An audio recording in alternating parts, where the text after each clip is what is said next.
Have you ever thought about how you would establish yourself in the entertainment industry one day? Today, this exciting comeback novel in the entertainment industry, Japanese entertainment power generation with love, will take you into a world full of dreams and challenges. An ordinary young man named Ryo Takahashi unexpectedly travels to the parallel world of the Japanese entertainment industry. He thought he could become famous overnight with his talent, but found that he could only start with using love to generate electricity. But do you think he will just accept his fate? No. He unexpectedly rose to become a top-tier superstar through sincerity and love. Do you think he's just an ordinary time traveler? Wrong. He is the future legend of the entertainment industry. From an unknown trainee to a national idol, Ryo Takahashi has conquered the hearts of countless fans with his sincere attitude and love for the stage. Not only is he excellent in singing and dancing, but he has also become an all-around artist with outstanding acting skills and a sense of variety shows. But just as he was thriving, the dark side of the entertainment industry gradually emerged. Can he maintain his original intention in the world of fame and fortune? Can his passion continue to generate electricity? Do you think he's just an idol? Wrong. He is still a practitioner of using love to generate electricity. Takahashi Leong deeply understands that relying solely on appearance and talent is far from enough in the entertainment industry. Only sincerity and passion can go further. He treats every stage, every work, and even every fan with care, interpreting the true meaning of using love to generate electricity through his actions. However, with his rise, jealousy from competitors and attacks from haters also followed one after another. Can he hold on to himself in this storm? Can his love illuminate more people? Do you think this is all? Wrong. A bigger secret is emerging. Takahashi Ryo gradually realized that his time travel was not accidental, but closely related to the rules of the entertainment industry in this world. His success not only changed his personal destiny, but also revealed a shocking secret about dreams and reality. What is his true identity? What is hidden behind this counterattack of using love to generate electricity? Love generating electricity for Japanese entertainment is not only a novel in the entertainment industry, but also an inspirational work that combines dreams, passion, and growth. The author's ink painting, with delicate brushstrokes and genuine emotions, takes you on a journey to appreciate the brilliance and cruelty of the entertainment industry. Come and follow in the footsteps of Takahashi Ryo, uncover the secret of using love to generate electricity, and witness his journey to the top. 双语对照笔记 Chapter 1 The Traveler. What a dreadful film. Takumi Takaki rubbed his drowsy eyes, leisurely rising from his seat to join the throng exiting the cinema. Upon stepping outside, he glanced back at the poster for the movie he had just watched, Frozen Hero. Time Walker.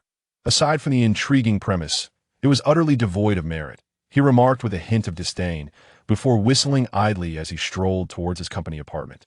With the advent of e-commerce, the original significance of Singles' Day has diminished for most, and perhaps the moniker shopping festival is more aptly suited to this occasion. Yet, for Takumi, a solitary soul for 27 years, even this day held little real meaning devoid of a girlfriend. He felt no compulsion to indulge in extravagant purchases. Thus, on November 11th, a day of revelry for many, he found himself wandering alone after watching a soporific film, soon preparing to return to his apartment in a state of ennui. After graduating from university, Takumi had joined a tech firm, and the monotony of his 9-to-5 existence had long since dulled his enthusiasm. At times, he pondered that perhaps his life would merely consist of mundane work, finding an ordinary girl, and passing through life in a similarly unremarkable manner. Little did the resigned Takumi know, the capricious goddess of fate was poised to play a grand jest upon him. Whose phone is this?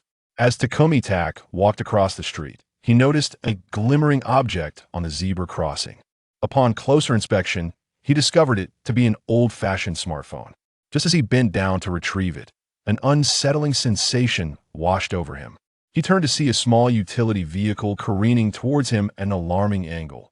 Takumi barely managed to utter "I" before the immense force of the collision knocked the remaining expletive back into his gut. TSK, TSK, TSK, what a tragedy. Look, this guy's phone is embedded in his face. Did you see that? Walking while looking at your phone leads to this kind of fate. Bystanders gathered around the scene, chattering animatedly, but Takumi was beyond their reach. When Takumi regained consciousness, he found himself in an entirely unfamiliar environment of space, roughly 6 to 7 square meters, adorned with somewhat worn tatami mats.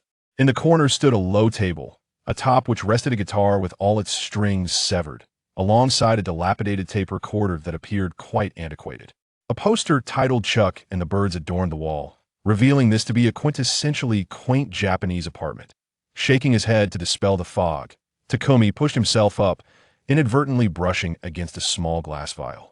The label bore the words potassium cyanide in English. What was happening? Before he could fully comprehend the situation, an overwhelming tide of foreign memories surged into his consciousness, leaving him disoriented. This narrative recounts the memories of Takumi Takagi, a 21-year-old youth from RB University. Although he shares the name with his father, his surname is indeed Takagi. Takumi Takagi was born into a traditional RB family in the city of Fukuoka, where both parents serve as doctors at a local public hospital. He also has a sweet and innocent younger sister, and their life was relatively comfortable. Rather than fostering any detrimental habits, the family's stable financial situation afforded Takumi greater opportunities for self-development. At the age of 17, he gained admission to the University of Tokyo, distinguished by his excellent academic performance. With his handsome features, an air of maturity beyond his years, exceptional guitar skills, and a naturally gifted voice, he thrived in university life. He not only formed his own band, but also cultivated a devoted following of admirers. However, this promising young man, with seemingly boundless potential, faced a devastating turn of events during his final year of university at the age of 21. First, his father suffered substantial financial losses due to a failed investment, depleting their savings. Then, his sister fell seriously ill, necessitating surgery that plunged the family into debt. Furthermore, the band he led as the vocalist disbanded after members were expelled for drug use. Yet, these tribulations were not what shattered him most profoundly. The most unbearable blow came when a swiftly hurled baseball struck his neck, robbing him not only of the proud, clear voice he cherished, but rendering him completely voiceless. This unexpected incident irrevocably shattered his dreams, for a mute cannot aspire to be a singer. Emerging from the hospital, Takumi Takagi felt utterly despondent. He procured a vial of cyanide from the laboratory and, after shattering every object associated with his dreams, he departed this world without uttering a single farewell. As fragments of memories replayed incessantly in his mind, Takumi gazed vacantly around the room. It was during this exploration of the simultaneously familiar yet alien space that he stumbled upon a chilling revelation. In the full-length mirror situated within the room, he beheld an unfamiliar visage. This was not his own countenance. Rather, it was the face of another Takumi Takagi from those very memories. His gaze then fell upon the calendar perched on the windowsill, which read, July 24th, 1991. Have I truly traversed time? Takumi pondered, scrutinizing the distinctly outdated clothing he donned, and casting another glance at the strikingly handsome face reflected in the mirror, which was a far cry from his previous self. He was compelled to concede this incredulous reality. Takajikin, a voice called from outside, jolting him from his reverie. Coming. Just a moment, he instinctively replied in Japanese, momentarily taken aback. Quickly regaining his composure, he picked up the vial from the floor and stashed it in his pocket. He hastily tucked away the damaged guitar and recorder into a storage cabinet, steeling himself before proceeding to the entrance and opening the door. Good morning, Takajikin. Huh, wait a moment, you're not. Stepping into the foyer was Kaida Asu, the keyboardist of Takumi's former band and a dear friend. The young man habitually greeted Takagi Taku, only to belatedly realize that the very individual who was supposed to be voiceless due to a damaged throat was, in fact, speaking. Good morning, Kaida-kun. Are you referring to my voice? I, too, am perplexed. Upon waking this morning, I discovered that I could speak once more. Although Takagi Taku found it difficult to accept, he recognized that since his body could not return to its original state, living as this version of Takagi Taku was his only optio. And, after all, having the chance to live again was certainly something to be grateful for. Is that truly possible? A mere night's rest can restore one's voice?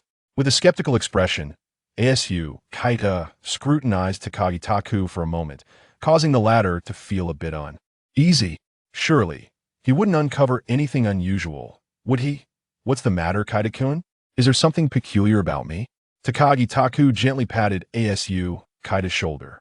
Oh, it's nothing. I merely find a bit astonishing.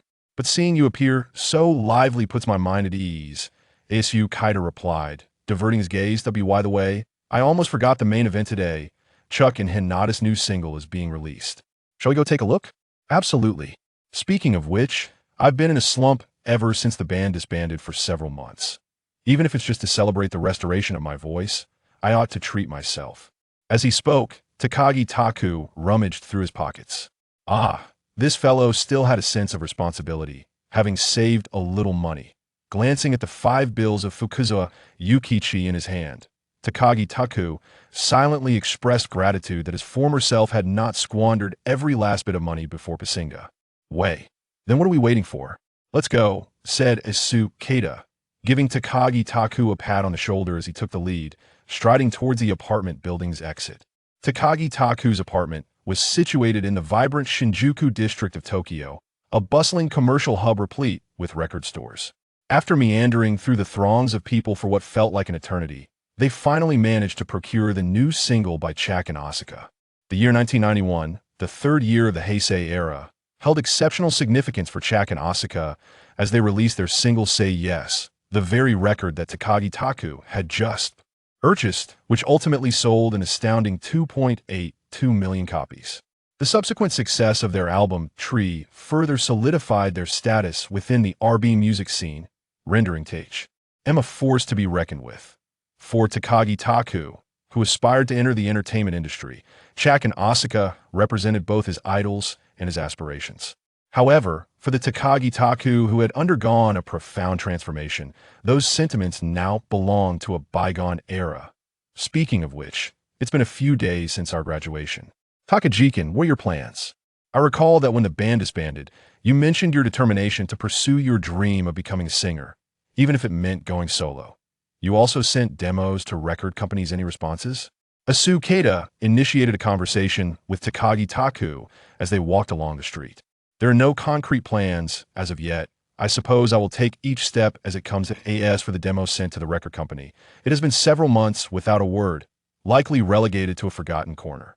For Takagi Taku, there is truly no well-formed strategy for the future. Nevertheless, having traversed from the future, he feels a lingering reluctance to lead an unremarkable life, even if his understanding of R&B is limited. I have decided to return to my hometown. After 4 years in Tokyo, I have realized that this city does not suit me indeed. A tranquil rural life is where I truly belong, said Keita, who, after a moment of silence, revealed his decision. Are you truly resolved to go back? I recall when we formed the band, you were the most invested, wholeheartedly aspiring for a mainstream debut. Are you really just going to give that up? Even Takagi Taku, with a changed soul, felt a twinge of regret at this. I lack your talent and do not possess your charming visage that could slay maidens. I find myself rather inadequate even as a keyboardist. Though I have a passion for music, perhaps this path is not meant for me. But you, Takagi-kun, I was genuinely worried when your voice was troubled. Now that it has recovered, why not strive towards our dreams together? Include my share as well, Keita remarked, first poking fun at himself before redirecting the conversation back to Takagi Taku. Yes, I will consider it, Takagi Taku replied after a moment of reflection. The two individuals continued their casual conversation for quite some time before Keita took his leave. After bidding farewell to Keita, Takagi Taku retraced his steps back to the apartment, hastily preparing a meal of Chinese cuisine. Afterwards, he lay on his bed, contemplating the path that lay ahead of him. Chapter 2. The exchange of love for one who has been reborn and traversed back into the past. The pursuit of wealth may not pose a significant challenge. Or perhaps it is indeed quite effortless. After all, possessing knowledge of numerous future investment opportunities means that seizing just one could ensure a life free from financial concerns. However, fulfilling the aspirations of this body's former self to debut as a mainstream singer presents a far more formidable obstacle. Although he has inherited a musical talent from the memories of his predecessor, he is still a novice in this field. His understanding of the R&B entertainment industry in this era is rather limited, making the path to stardom even more arduous. Moreover, despite his fondness for singing, whether he could excel in this endeavor as a profession remains uncertain. Nevertheless, it is worth noting that he is not devoid of advantages, at the very least. He possesses inherited musical skills that may enable him to recreate many future songs. As a devoted fan who frequents Bilibili, although he has not yet ventured into the R&B genre, he is quite familiar with a plethora of Japanese songs. Just as Takagi Taku wavered on the decision of whether to pursue a singing career, he suddenly felt a sharp pain in his head, followed by an abrupt mechanical female voice echoing in his mind. Host's brainwaves are stabilizing. The exchange of love system attempts to connect. What on earth is this? Takagi Taku was startled by the voice that had manifested within his mind. After a brief moment of waiting, just as Takagi Taku began to think that the previous experience might have been a mere illusion arising from his adaptation to his new body, the mechanical voice resonated once more. Connection successful. Welcome to the exchange of love. I am your exchange assistant. Should you wish to acquire any items, simply think of activating the exchange of love, and I shall assist you in obtaining your desired goods. Of course, a corresponding payment is required. It was no illusion. A genuine voice echoed within his mind.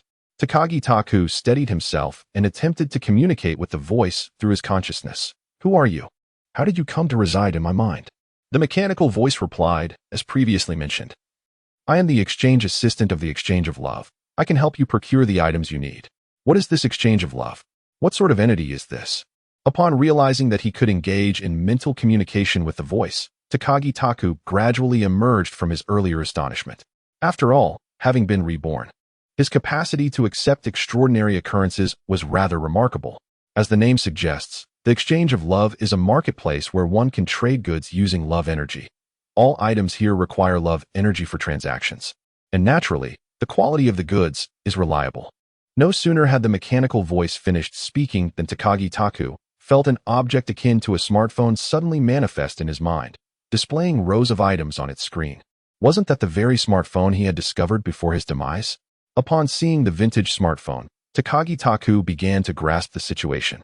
The iPhone XX is valued at 3,000 energy points, while the Huawei P100 is worth 3,500 energy points. In this era, even if one were to redeem these items, they would merely amount to a substantial, but ultimately trivial commodity. The Sunway Taihu Lite 4th generation supercomputer, on the other hand, boasts a staggering value of 200,000 energy points. What on earth could I possibly do with that? Furthermore, the sheer magnitude of these point values is rather alarming.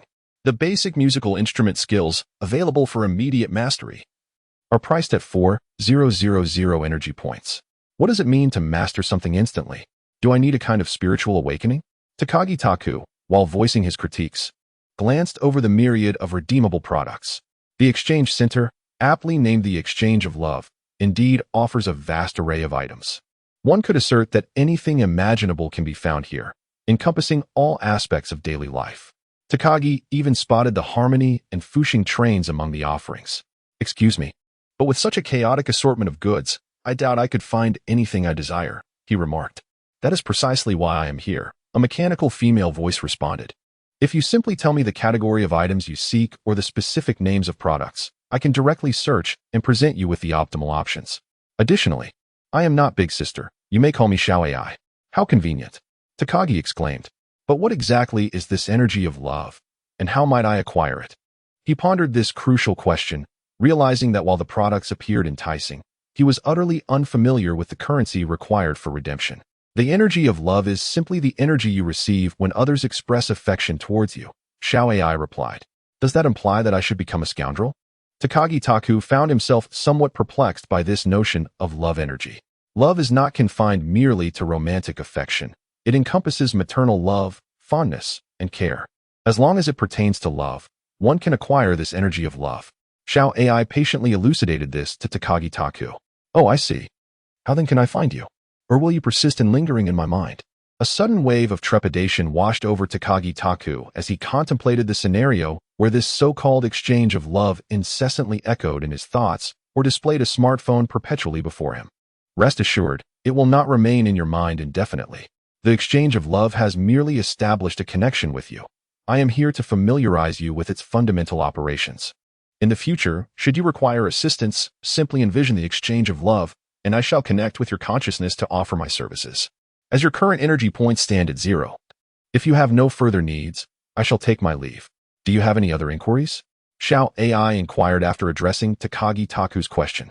For now, I have none. You may withdraw, Takagi Taku replied after a moment of contemplation, unable to conjure any further questions. Upon receiving his response, Xiao AI's voice vanished as abruptly as it had appeared, and the smartphone in Takagi Taku's mind swiftly faded away as though it had never existed.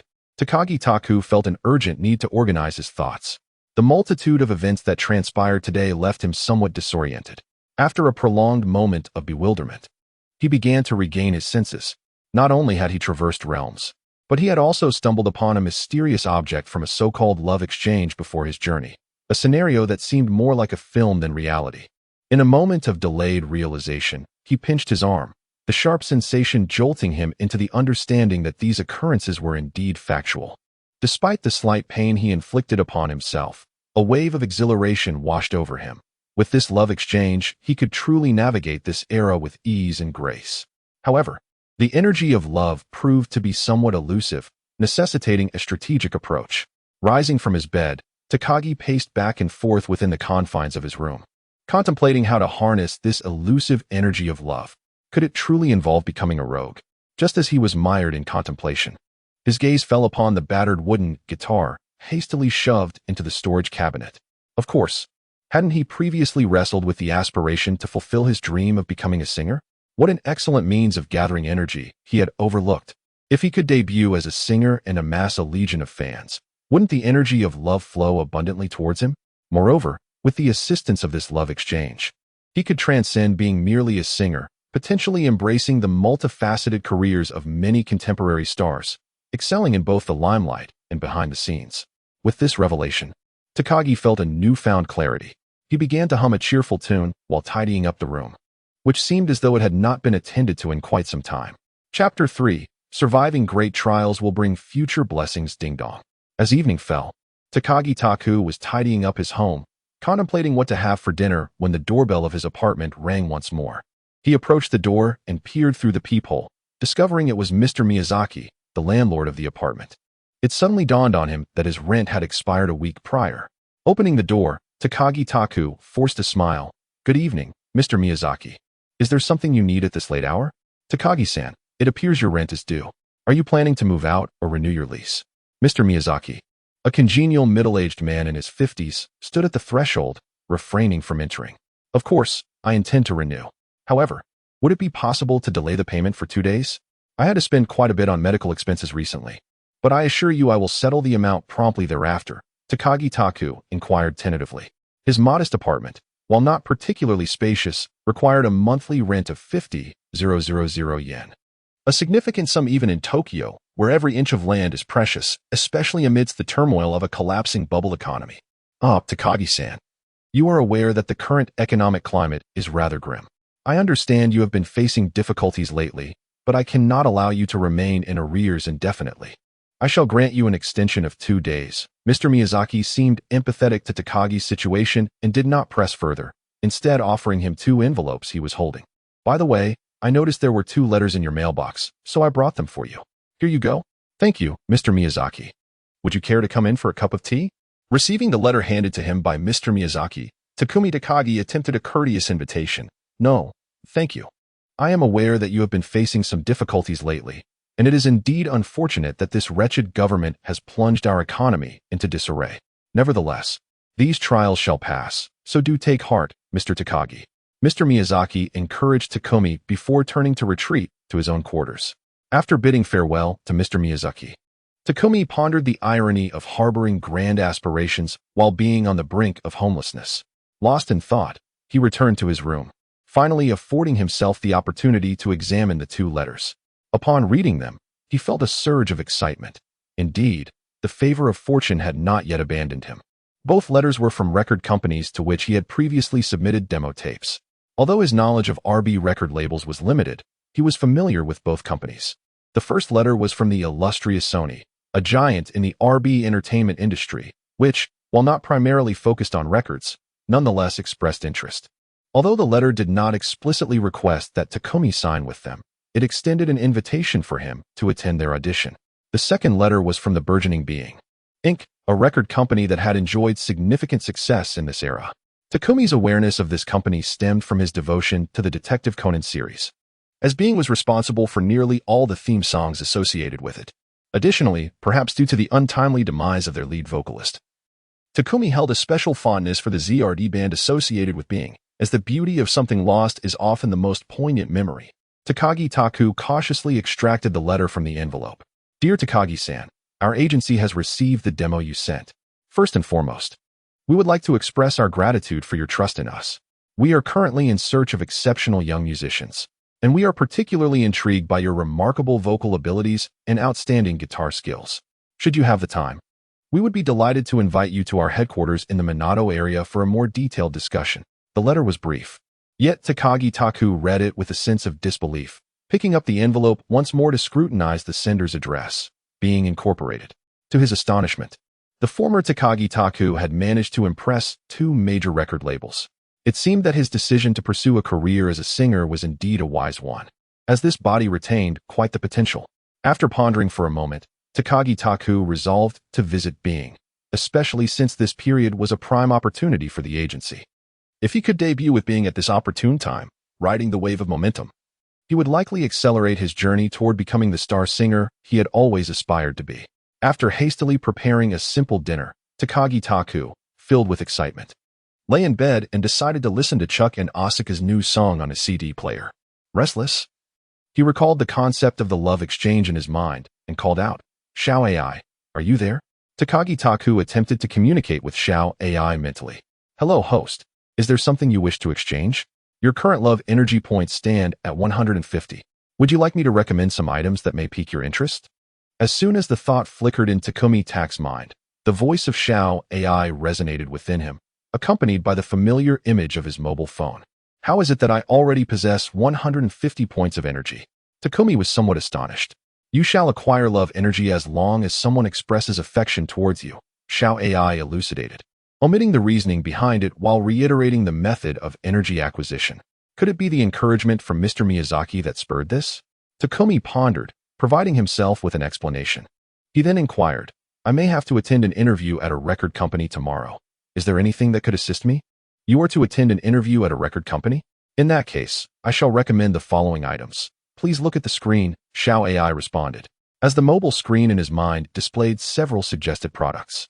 Takumi examined each item. Standard throat lozenges, valued at 10 energy points. 2001 British-style men's suit, valued at 20 energy points. Basic beginner's guitar, valued at 50 energy points. Motorola pager, valued at 80 energy points. 2018 RB hit single, Instant Mastery, valued at 3,000 energy points. Beginner arrangement techniques, Instant Mastery, valued at 4,000 energy points. The prospect of instantly mastering numerous songs from the future was indeed impressive. Takumi's eyes sparkled at the sight of the 2018 RB hit single. If he could master a renowned piece, he would surely succeed. Regrettably, Takumi mused about the insufficient points. However, aside from the throat lozenge, which seemed somewhat trivial, the other items ought to possess some utility.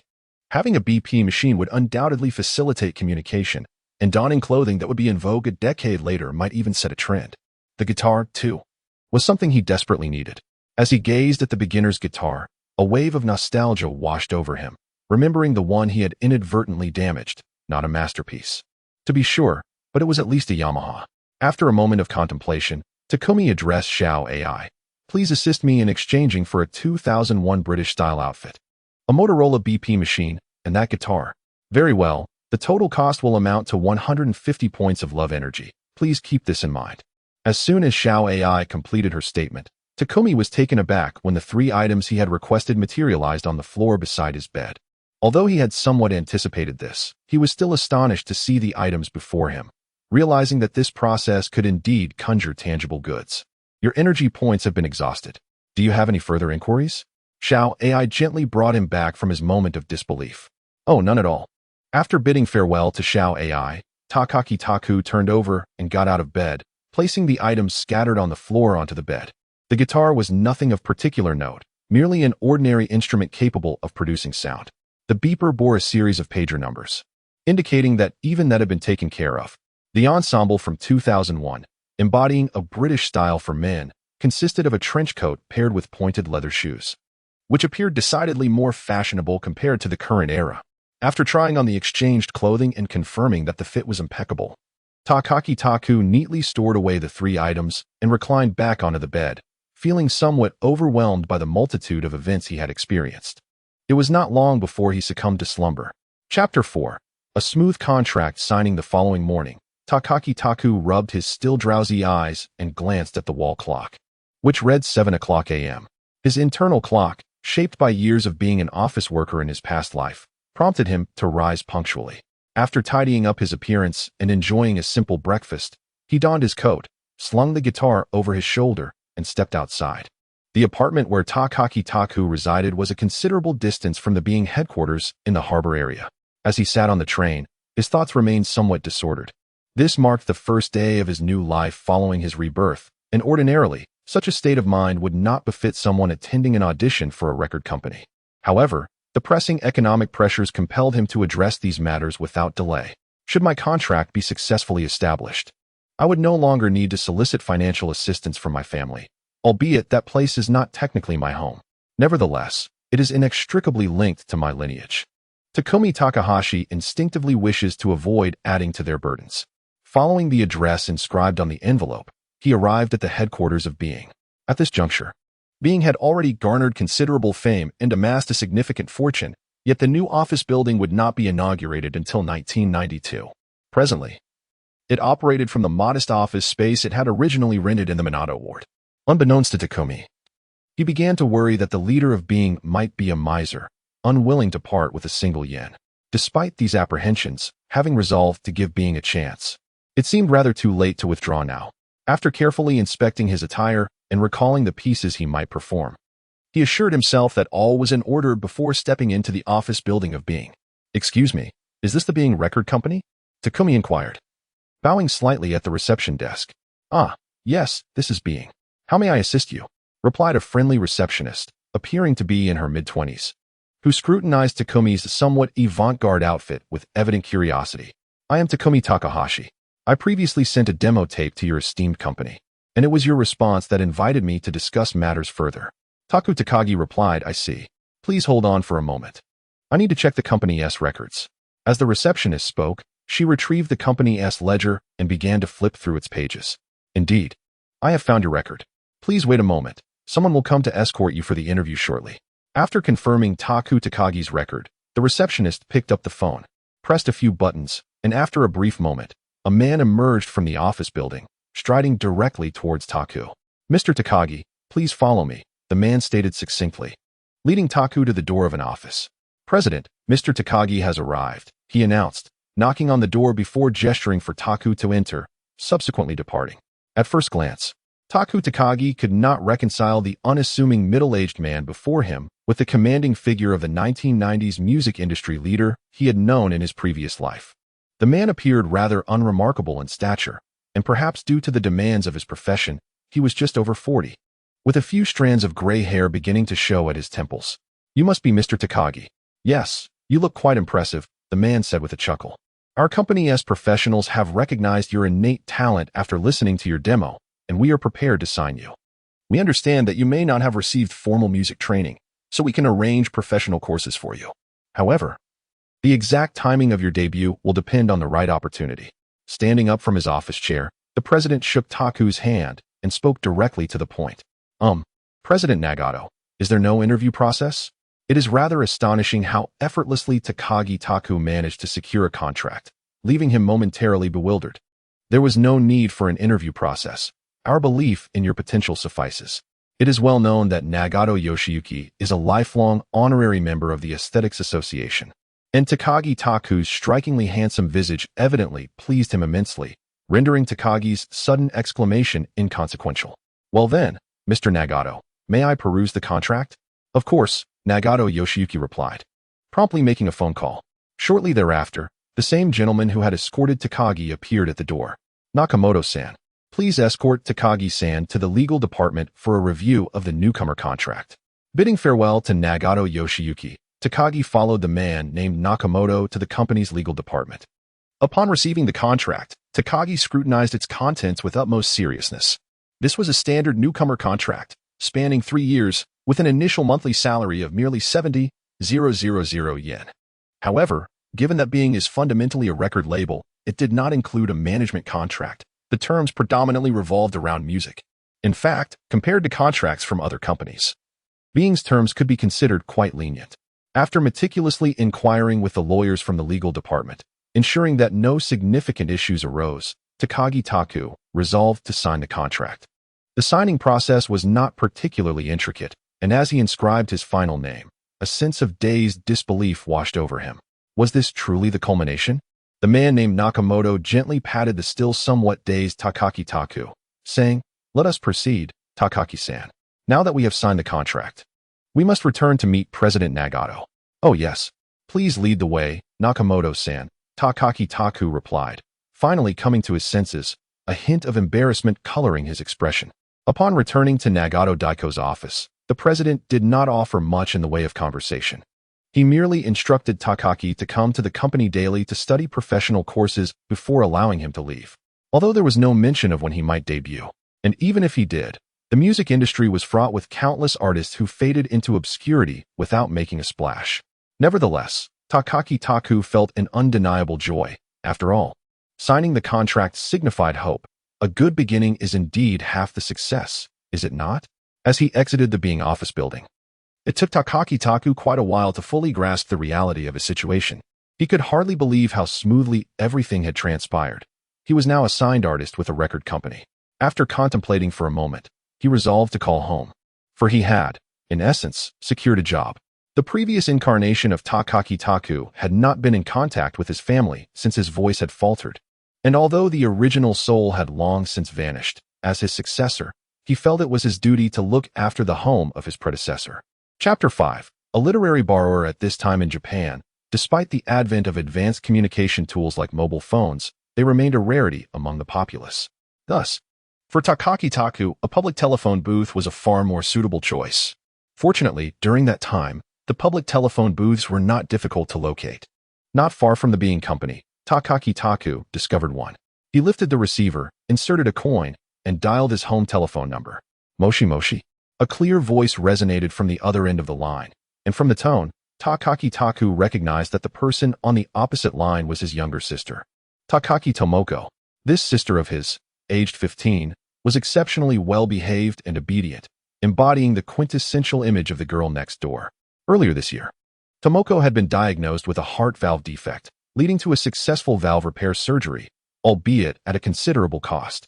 After her discharge, Tomoko, perhaps aware of the burden she placed on her family, endeavored to assist by studying diligently while also taking up part-time work. At this moment, school was already on summer break, and Tomoko had just returned home from her job at a convenience store when the phone on the living room shelf rang. "Tomoko, it's your brother." Perhaps uncertain about what to say to this sister he was meeting for the first time, Takagi Taku fell into silence for a moment before finally speaking. "Brother, you finally called home. How are things in Tokyo? It's been so long since we heard from you, and Mom and Dad are quite worried." The voice of Takagi Tomoko conveyed excitement intertwined with genuine concern. Hearing her heartfelt anxiety stirred something within Takagi Taku. This sister truly cared for him. God knows that in this unfamiliar time, he yearned for someone to remember him, to worry for him, and to care for him. "Recently, I have been rather occupied and have not had the opportunity to call home. In fact, I have been signed as an artist under the auspices of Being Company." Takagi Taku organized his thoughts before responding. "Really, brother? That's wonderful. Once you become a big star, you mustn't forget your dear little sister," exclaimed Takagi Tomoko on the other end of the line, her voice brimming with excitement. Although I have signed, I am still far from debuting. Nevertheless, it is indeed a significant first step," he replied. "Since it's you, I am certain you will succeed. I believe in you." Tomoko encouraged her brother. Then, as if a thought struck her, she added, "By the way, brother, I have been saving up some money for my part-time job. Yesterday, I secretly sent you some without telling Mom and Dad. Did you receive it?" Takagi Taku suddenly realized that the 150 units of love energy he had received yesterday might not have been a generous act from his landlord, but rather a gesture from his sister. "I should have received it. I will check at the bank shortly. All right then, brother. And remember, if you have the time, do come home to visit, she replied. Of course I will. After chatting about mundane matters with his sister, Takagi Taku ended the call. Although he was unable to speak with his parents due to their work commitments, he felt as though the seemingly distant home had suddenly drawn closer. Upon arriving at the bank and withdrawing the 20,000 yen his sister had sent, he promptly settled his rent owed to Mr. Miyazaki. After all, the feeling of being in debt is hardly delightful. Upon returning to his rented apartment, Takagi Taku prepared a simple and quick meal, a bowl of instant noodles accompanied by a fried egg. Afterward, he picked up the guitar that leaned against the wall. Having chosen the path of a singer, one must possess something commendable. In the memories of his previous self, Takagi Taku recalled the strong copyright awareness prevalent among R&B artists, characterized by their almost stringent protective measures regarding intellectual property. In R&B, creating a hit song could yield substantial financial rewards solely from royalties. As Takagi Taku reminisced about the melodies of classic songs from his past life, he endeavored to replicate them on his guitar. This task, while seemingly straightforward, proved to be quite challenging. Unlike those gifted with absolute pitch, he lacked the innate ability to instantly discern notes. Each syllable of the melodies swirling in his mind required careful experimentation before he could bring them to life. He fetched a piece of paper to jot down the melodies he had managed to solidify. After much effort, when he finally transcribed a song from his thoughts, he looked up to find that night had completely fallen. Although he had spent nearly the entire afternoon on this endeavor, Takagi Taku could not help but smile with satisfaction at his creation. The paper held the melody of a song titled Impulse, a single released in 2006 by BZ, the prominent figure in his current agency, being. This track, characterized by its quintessential rock style, was also featured as the theme song for Detective Conan. Even though online distribution was already widespread at the time of its release, the single managed to sell 300,000 copies, solidifying its status as one of BZ's representative works in the 21st century, renowned and celebrated. After confirming that the song he had attempted to play and sing once more was identical to the one he had known in a past life, Takumi Takagi excitedly tucked away the sheet music, preparing to create a demo in the recording studio the following day, which could potentially serve as his debut track. After hastily finishing dinner and completing his evening routine, Takagi lay in bed, envisioning the glamorous future that awaited him, and couldn't he help but chuckle to himself. Chapter 6. Apprenticing under a great master. The next day, Takagi arrived early at the vocal classroom of Being. After knocking gently and announcing his presence, he pushed the door open and entered the room. At the front of the class stood a woman in her 50s, her deeply etched smile lines lending her a somewhat austere appearance. Are you Takagi-san? I am Suzuki Eri, the vocal instructor at Being. I look forward to working with you, she said, offering a slight bow. Thank you, Suzuki-sensei, Takagi replied with a quick bow of his own. Let us commence our lesson. You likely have not received systematic vocal training before. Thus, we shall begin with vocal exercises. Mastering these professional techniques will undoubtedly extend the longevity of your career, she instructed. Thank you, Suzuki-sensei, Takagi acknowledged. The morning's specialized vocal training swiftly came to an end. After class, Takagi lingered, posing a few more questions to Suzuki Eri, reluctantly leaving the classroom with a sense of unfulfilled curiosity. The afternoon session was scheduled for 3 o'clock, and Takagi arrived 10 minutes early. As he entered the classroom, he noticed an additional woman present alongside Suzuki Eri. As Takagi Taku found himself momentarily lost in thought, the young woman took the initiative to greet him, saying, "Hello. Are you new here? I am Ijima Naoko, pleased to meet you." Takagi Taku responded politely. "I am Takagi Taku, pleased to make your acquaintance, Miss Naoko." While he returned her greeting, he silently pondered the information he possessed about Ijima Naoko. Having traveled from the 21st century, he found himself lacking in any substantial recollection of this young lady, though the memories of his predecessor, also named Takagi Taku, provided him with the basic knowledge that she was a budding actress. As for her presence in the vocal classroom at Being, it was worth noting that this actress, who would later gain some renown, had once embarked on a career as a singer.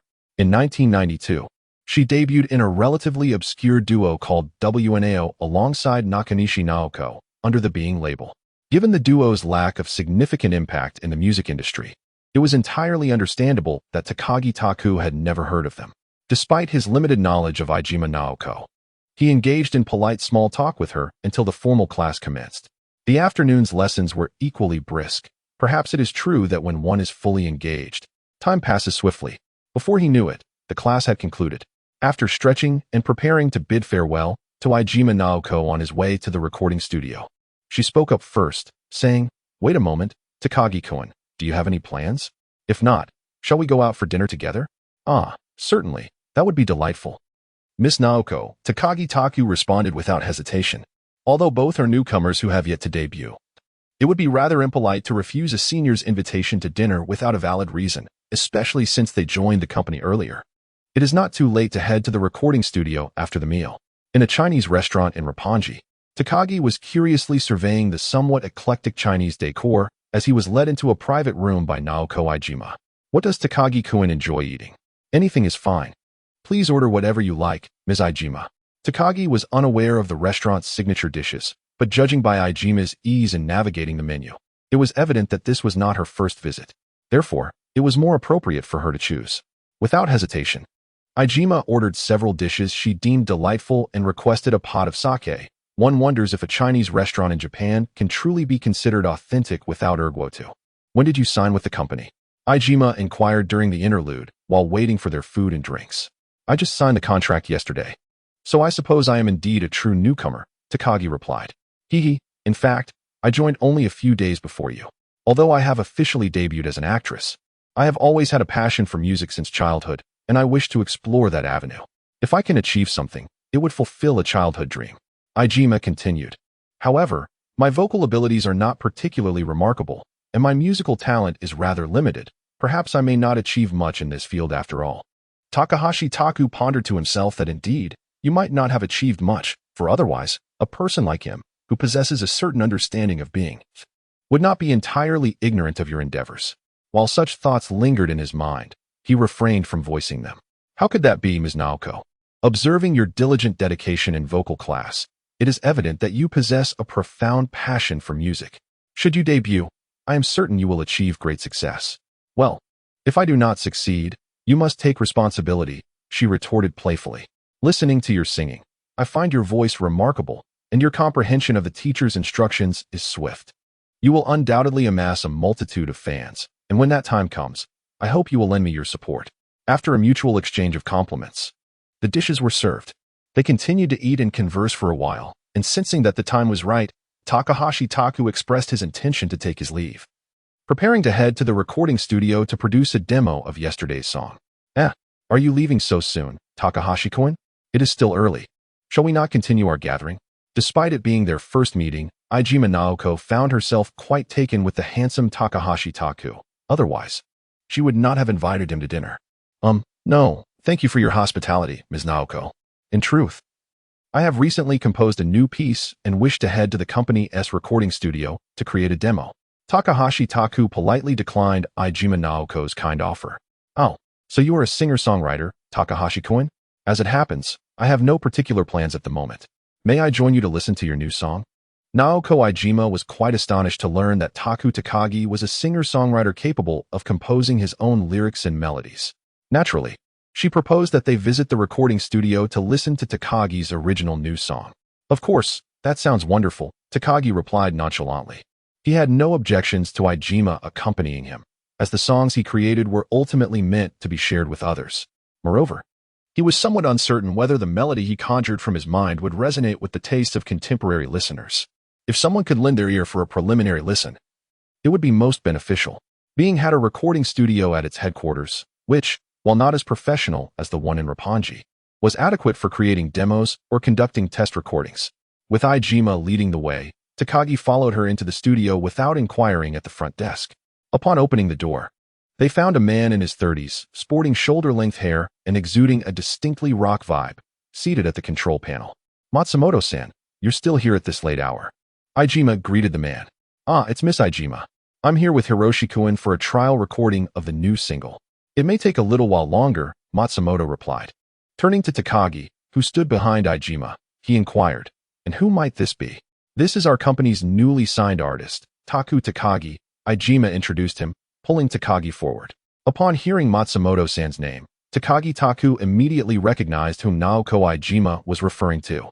Among the rock musicians associated with being, The first person that came to Takagi's mind was none other than Takahiro Matsumoto, the guitarist and composer of the renowned rock band BZ, a group even more famous than his previous life's beloved ZARD. He was also the true author of the song that Takagi had recently uncovered. Matsumoto-san, it is an honor to meet you. I am Takagi Taku, he hastily introduced himself. Although Takagi was not particularly concerned about being discovered for borrowing someone else's work, he felt a twinge of nervousness in the presence of the legend, leading him to stumble slightly over his words. There's no need to be anxious. I am Takahiro Matsumoto, pleased to meet you, Matsumoto reassured him, noticing his unease. He then turned to Naoko Iijima and inquired, Miss Iijima, what brings you here today? Well, it is actually because Takagi-kun has composed a new piece and wanted to create a demo. I was curious and decided to join him, Iijima replied. Oh, Takagi-san composes music as well? Matsumoto expressed his interest, then picked up the intercom to call his partner, Hiroshi Inaba, in the recording studio. Inaba-kun, come out for a moment to meet our company's new young talent. In 1991, although BZ had already achieved considerable fame within the circles of the Being Company, they did not carry an air of superiority. Matsumoto himself came across as approachable and down-to-earth. Hiroshi Inoue entered the control room, where Takahiro Matsumoto introduced him to Taku Takagi. Inoue's interest was piqued by the song that Takagi was about to present as a demo. Taku-san, why not give it a try and perform it for us now? Perhaps we could offer you some valuable suggestions, Matsumoto encouraged. Although it felt somewhat inappropriate to sing their future piece in front of the main artist, it was too late to feign forgetfulness regarding the song he had just composed. Takagi retrieved a guitar, testing its feel, and proceeded to perform his rock-infused piece titled Impulse within the control room. The song was indeed impressive, resonating well with Inoue. Upon finishing, Matsumoto remarked, truly, that was an excellent composition. If this were to be your debut song, it could certainly garner a remarkable score. Inoue nodded in agreement. Even Takagi, known for his thick skin, felt a slight blush at the compliments from the two seasoned artists, bashfully responding, thank you both for your kind words. It is no flattery. Taku-kun, this song possesses a distinctive flavor. Had we not known you were yet to debut, we might have mistaken you for an established musician, Inoue expressed. Matsumoto added, indeed. The song is commendable, but I noticed a few imperfections in your guitar playing. If you have the time, I would be glad to teach you. Matsumoto echoed Inoue's sentiments, then seamlessly shifted the conversation towards Takagi's guitar technique. Inoue glanced at his partner with a hint of confusion before turning back with an understanding nod. Matsumoto's guitar skills are undeniably exceptional, and receiving his guidance is indeed a rare privilege. In recognition of his partner's talent, Inoue Hiroshi enthusiastically chimed in. The sudden surprise left Takagi Taku somewhat flustered, prompting Iijima Naoko to gently nudge him. It was only then that Takagi Taku regained his composure, hurriedly expressing his gratitude. Thank you, Matsumoto-san. Oh no, I mean, Matsumoto-sensei. Haha, you certainly know how to flatter. Matsumoto Takahiro chuckled as he patted Takagi Taku on the shoulder.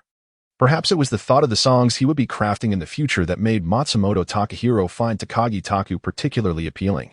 Having such a disciple seemed quite delightful. By the way, has President Nagato discussed with you when you might debut?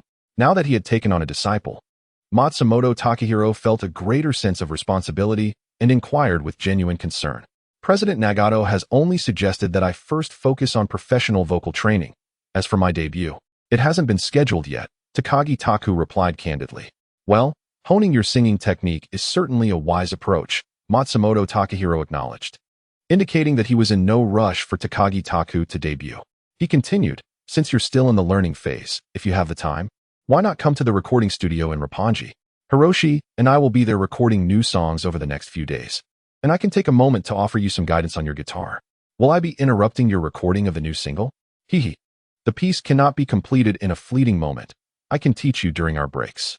Additionally, you can familiarize yourself with the recording studio's equipment while we are recording.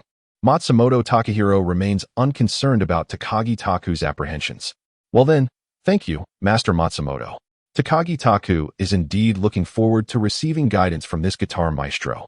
And since Matsumoto Takahiro is not worried about being a distraction, Takagi Taku is more than willing to accept it. Well, it's getting late. We have been rehearsing for quite some time, so Hiroshi-kun and I shall take our leave. Aren't you supposed to record a demo? The studio is all yours. With that, Matsumoto Takahiro rose and exited the recording studio. In spite of knowing that they had only just entered the studio, Inoue Hiroshi felt it prudent not to mention it, as his partner was making room for the new disciple, and thus he followed Matsumoto Takahiro out. Master Matsumoto, Hiroshi-san, please take care. Takagi Taku hurriedly saw them to the door, and only after Matsumoto Takahiro insisted that he need not accompany them did he turn back into the studio. Chapter 7. The Small Troubles of Plagiarism. Wow. I truly did not expect your composition to be so splendid. Even the two members of BZ have praised it. After being left waiting for a considerable time, Ijima Naoko finally spoke to Takagi Taku once BZ had departed. Takagi Taku, feeling somewhat embarrassed, scratched his head and replied, "Hearing such praise from Miss Naoko makes me feel even more inadequate. I am still far from being a top-tier composer. However, it is indeed impressive how well Miss Naoko acts and sings." After exchanging compliments for a while, Takumi spent some time creating a demo of the song Impulse, and then left the company with Naoko Ijima. After promising each other that they would treat the other if they ever debuted, they exchanged pager numbers. Takumi then saw Naoko into a taxi before hurrying to catch the last train back to his apartment.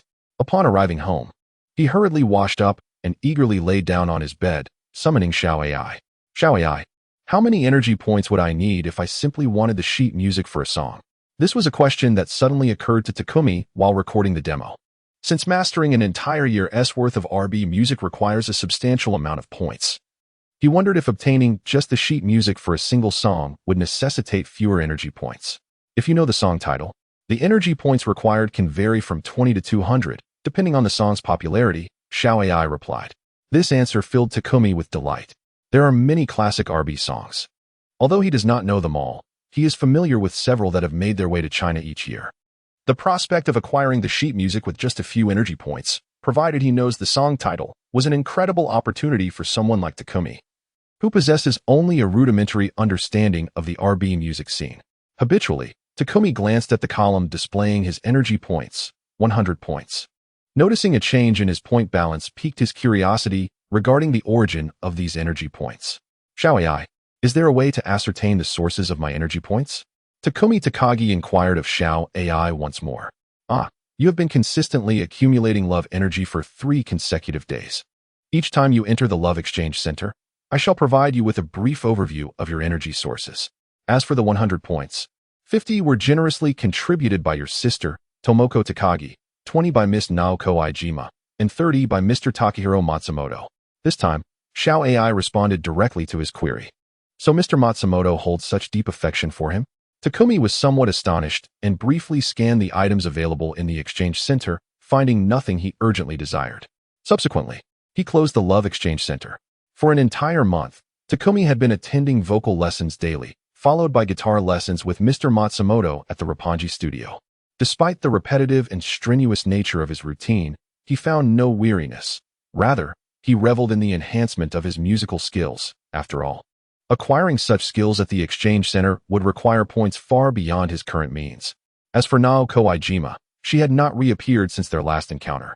Being an actress who, unlike Takumi, did not have the luxury of time to immerse herself in self-improvement at the company. Have you considered the CW track for your debut single these past few days, Takumi-kun? On this particular day, during a break in their studies, Mr. Matsumoto suddenly seemed to recall something and posed the question. Previously, Takahiro Matsumoto expressed his desire to release a single, suggesting that while one song would suffice, it would be preferable to prepare an accompanying track, known as a CW song. Although the release is a single, offering 2 songs for the price of one would undoubtedly heighten the allure for potential buyers. Recently, I composed a piece, yet I have yet to finalize the lyrics. I intend to consult with my mentor and Hiroshi after this recording session concludes. That day, after hearing Matsumoto's words, Takagi returned home and began to mentally dissect the song. Since it was intended for the CW, he opted not to select a well-known RB classic, nor did he choose an RB song at all. Instead, he decided to adapt Jay Chou's Maple, a song that is poised to gain immense popularity in China. Since it is a Mandarin song, Takagi focused solely on writing the score, planning to seek out Inaba Hiroshi for the lyrics when the time is right. When Matsumoto inquired about the matter, Takagi seized the opportunity to make his request. Oh, is it ready already? It happens that we are on a break. Why not let me take a look? Hiroshi is a master lyricist, Considering you are my disciple, I can certainly ask him to assist you with the lyrics, Matsumoto remarked, displaying a keen interest in Takagi's work and eagerly anticipating the fruits of his labor. Perhaps sensing that the two were discussing him, Inaba Hiroshi, who had been contemplating the lyrics nearby, set his pen down and approached. The two seemed to be engaged in an animated conversation. Is there something delightful to discuss? Hiroshi inquired with curiosity. Howji, this lad has composed a new piece, yet the lyrics remain unwritten. I was hoping to enlist your assistance. After Takahiro Inaba addressed Koji Matsumoto, he turned to Takagi and urged, "Come on, quickly present the composition." "Oh, right," Taku replied, hastily retrieving the sheet of music and handing it over, secretly delighting in the thought that this time, the lyrics might find their way. However, the reality did not unfold as Taku had envisioned. The duo from BZ scrutinized the score for an extended period, and Inaba, somewhat troubled, remarked, "The melody crafted by you, Takagi, is indeed commendable. Yet this slow-paced tune is far more suited for a sentimental ballad. Composing lyrics for it may pose a challenge for me, as you know. Both Matsumoto and I primarily dwell in the realm of rock, and writing for ballads is not our forte." Unexpectedly, Matsumoto praised Taku for his diverse musical style, only to douse him with cold water, adding, "Unfortunately, we may not be of much help in crafting the lyrics for your piece, as it lies outside our rock expertise." "Oh, is that so? Not even you, sensei?" To be candid, for Taku, regardless of his current essence or the memories belonging to this body, lyric writing is no simple endeavor. Although he has acquired numerous vocal techniques in recent days, he has yet to delve into the art of lyricism and composition. Were it not for the melodies already residing in his mind, he would find himself utterly at a loss. Receiving such news was not particularly favorable for Takaki Taku. Although we are unable to assist, it does not imply that Being cannot lend a hand. There are others within Being who possess the talent for lyricism, not just Hiroshi-kun. Matsumoto Takahiro cast a cheerful glance at Takaki Taku before looking up at the clock on the wall and said, "At this hour, she should have already arrived." Chapter 8. If life were only as beautiful as our first encounter, who has arrived? Takaki Taku inquired, somewhat perplexed. While she may merely be a newcomer, she should be more adept at crafting lyrics for a piece like yours, Matsumoto Takahiro replied, sidestepping Takaki Taku's question. He then rose and beckoned Takaki Taku to exit the recording studio with him.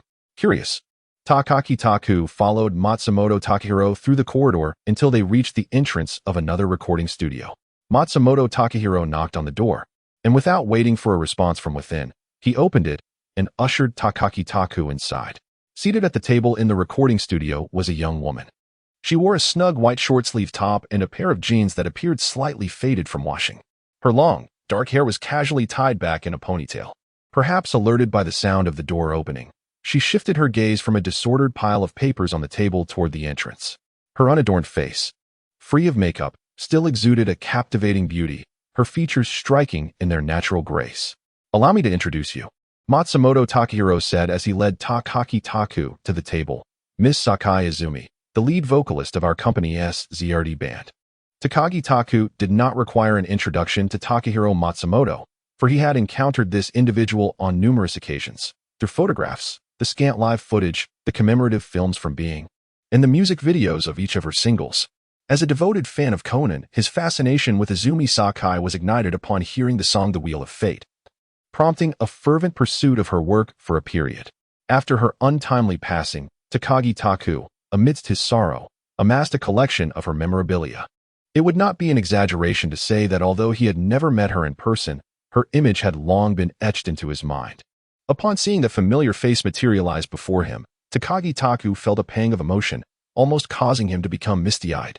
However, as he reveled in his personal reverie, Matsumoto subtly nudged his arm, jolting him back to reality. It dawned on him that he had yet to introduce himself, and he promptly bowed, saying, "Greetings. I am Takagi Taku." Only after uttering these words did he realize the peculiarity in his address, as he had unconsciously used the term of endearment typical of her later fans. Izumi Sakai regarded him with a hint of confusion, and even Matsumoto, usually composed, was taken aback by the intensity of his disciple's reaction upon encountering Sakai. After enduring the curious gazes of both individuals for a moment, Takagi Taku finally comprehended the situation and sheepishly scratched his head in embarrassment. Although Takahiro Matsumoto found his disciple's behavior today rather peculiar, he swiftly interjected to introduce Takagi Taku. Miss Sakai, allow me to introduce our company's newly signed talent, Takagi Taku, who is currently learning guitar under my tutelage and can be considered my disciple. Upon observing the expression on Takagi Taku's face, which revealed no hint of negativity, Izumi Sakai felt that this person, who had the audacity to address her as sister upon their first meeting, was somewhat presumptuous. However, she did not harbor any resentment towards him. In fact, she sensed something unusual in his eyes, as if he had known her for a long time. Hello, I am Izumi Sakai. Have we met somewhere before? Despite having released 2 singles and an album by this time, she was, in essence, still a newcomer who had not yet appeared on television. Consequently, few outside her company had encountered her. Thus, she inquired, puzzled by the familiarity she perceived in Takagi Taku's gaze. We have not met before, Miss Sakai, but I felt an overwhelming sense of familiarity upon seeing you, which led me to inadvertently address you as sister. I hope you can forgive my indiscretion. Upon hearing this classic line often used in attempts to charm women, Takagi Taku found himself both amused and bewildered, though he maintained a composed demeanor. Is that so? It's the first time anyone has said that to me. Izumi Sakai replied with a smile, finding no fault in Takagi Taku's explanation. She then continued, is there something specific that brought you here today, Takagi-san? It is as follows. Miss Sakai, this young man has recently composed a piece, yet he finds himself troubled by the absence of lyrics. After listening to his composition, I felt you could assist him, so I brought him along. Before Takagi Taku could utter a word, Matsumoto Takahiro began explaining to Sakai Izumi. Upon hearing Matsumoto's words, Takagi Taku hastily presented his score, saying, well, I actually hope Miss Sakai could help with the lyrics. In truth, I am also a novice when it comes to lyric writing, so I may not be of much assistance, she replied, yet despite her words, Sakai Izumi accepted the score from Takagi Taku. After glancing at the composition, she became intrigued, noting that it appeared to be quite a beautiful piece. Well suited for a sentimental love song. If Takagi-san does not mind, I might be able to assist with the lyrics, Sakai Izumi said. How could I possibly mind? It is truly wonderful that Miss Sakai is willing to help. Thank you very much, Takagi Taku exclaimed with excitement upon hearing her agreement. Well then, I shall keep this score for now. If the lyrics are completed in a few days, I will return it to you, Takagi-san. Sakai Izumi stated as she placed the score on the table. Takagi-san is likely younger than I am, right? Although I am still somewhat unaccustomed to the title sister, I can accept being called Izumine, she continued. In fact, I have a younger brother at home who is about your age, and he calls me that as well. Ah, thank you, Izumine. Takagi Taku replied enthusiastically. Matsumoto Takahiro is a man of action. Having achieved his objective, he exchanged a few pleasantries with Sakai Izumi before taking his leave with Takagi Taku. As they made their way back to the recording studio, even Matsumoto could not resist indulging in a bit of gossip, inquiring, Taku, do you harbor feelings for Miss Sakai? Not at all. It's merely a sense of familiarity, Takagi Taku responded, startled by the question, hastily clarifying his sentiments. In truth, it was not just a feeling of familiarity. Taku found himself at a loss for words. The sight of Sakai Izumi, who had long since departed from this world, standing vividly before him was akin to witnessing a once withering lily bloom anew, or a shattered crystal goblet restored to its former exquisite beauty. Indeed, the rediscovery of what was once lost imbued a deeper appreciation, he mused. While it was undeniable that Takagi Taku had an affection for Sakai Izumi, after all, he had been her fan in a past life. He struggled to define it as love. The notion of falling for someone he had never met in person, merely an idol from a previous existence, was something he found implausible. After listening to Taku's explanation, Matsumoto Takahiro chose not to press further. Yet, the skepticism in his gaze suggested that he remained unconvinced. Concerned that Taku might miss the last train home, Matsumoto, aware of Taku's usual commute by train, opted to forego further guitar instruction upon their return to the studio. Instead, he encouraged Taku to tidy up his belongings and hurry to catch his ride. Chapter 9. I want to release a single lying in bed. Takagi Taku found his mind in a tumultuous state, unable to achieve tranquility. The exhilaration of finally locating a lyricist for his composition was overshadowed by the poignant realization of having witnessed Izumi Sakai in person. The thought that such a beautiful soul could be extinguished due to tragic circumstances filled him with an overwhelming sense of melancholy. Since fate had granted him the opportunity to be reborn in this era, Takagi Taku yearned to exert his efforts to alter her destiny, if only it were possible. Even if, given her disposition, their paths were unlikely to cross significantly in the future. He still preferred to behold a flawless and resplendent crystal cup rather than one shattered beyond repair. Sakai's erratic schedule was hardly conducive to a healthy lifestyle, yet he felt he had no justification to intrude upon her private affairs. For now, his only recourse was to ascertain whether Xiao AI possessed the capability to avert the dreadful illness that awaited her. With this thought in mind, Takagi Taku summoned Xiao AI. In recent days, he had occasionally called upon her to check his energy point balance. Except for the occasional contribution from the two prominent figures of BZ, his energy points had remained relatively unchanged. He recalled that the last time he checked, he had only 130 points. Greetings, esteemed host. As per our customary practice, I will first report the changes in your love energy points since your last visit. Your energy points have increased by 40, bringing your current total to 170 points. This includes 20 points contributed by Mr. Takahiro Matsumoto, 15 points from Mr. Hiroshi Inaba, and 5 points from Miss Izumi Sakai. Upon hearing that Sakai Izumi had provided 5 energy points, Takagi Taku felt a sense of joy, as it indicated that his impression on her had not been significantly tarnished by the inadvertent mention of sister. Xiao AI, do you have any medications or measures available for the prevention of cervical cancer? Takagi Taku inquired. Indeed, based on your request and the energy points you currently possess, I would like to recommend the following products, Xiao AI replied.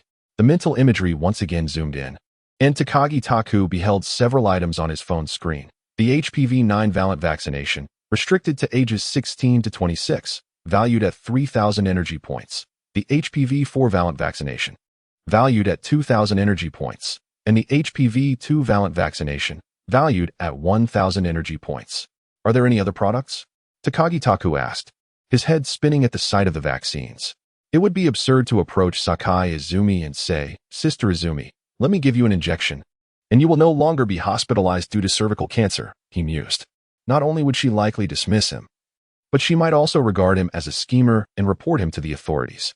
Yes, there are other options. However, they are future products from your era, which require a greater number of energy points, possibly exceeding your current capacity, Xiao AI responded. That's all right, please show me, Takagi Taku replied, undeterred by Xiao AI's mention of exceeding capacity, and promptly requested to view the new product list.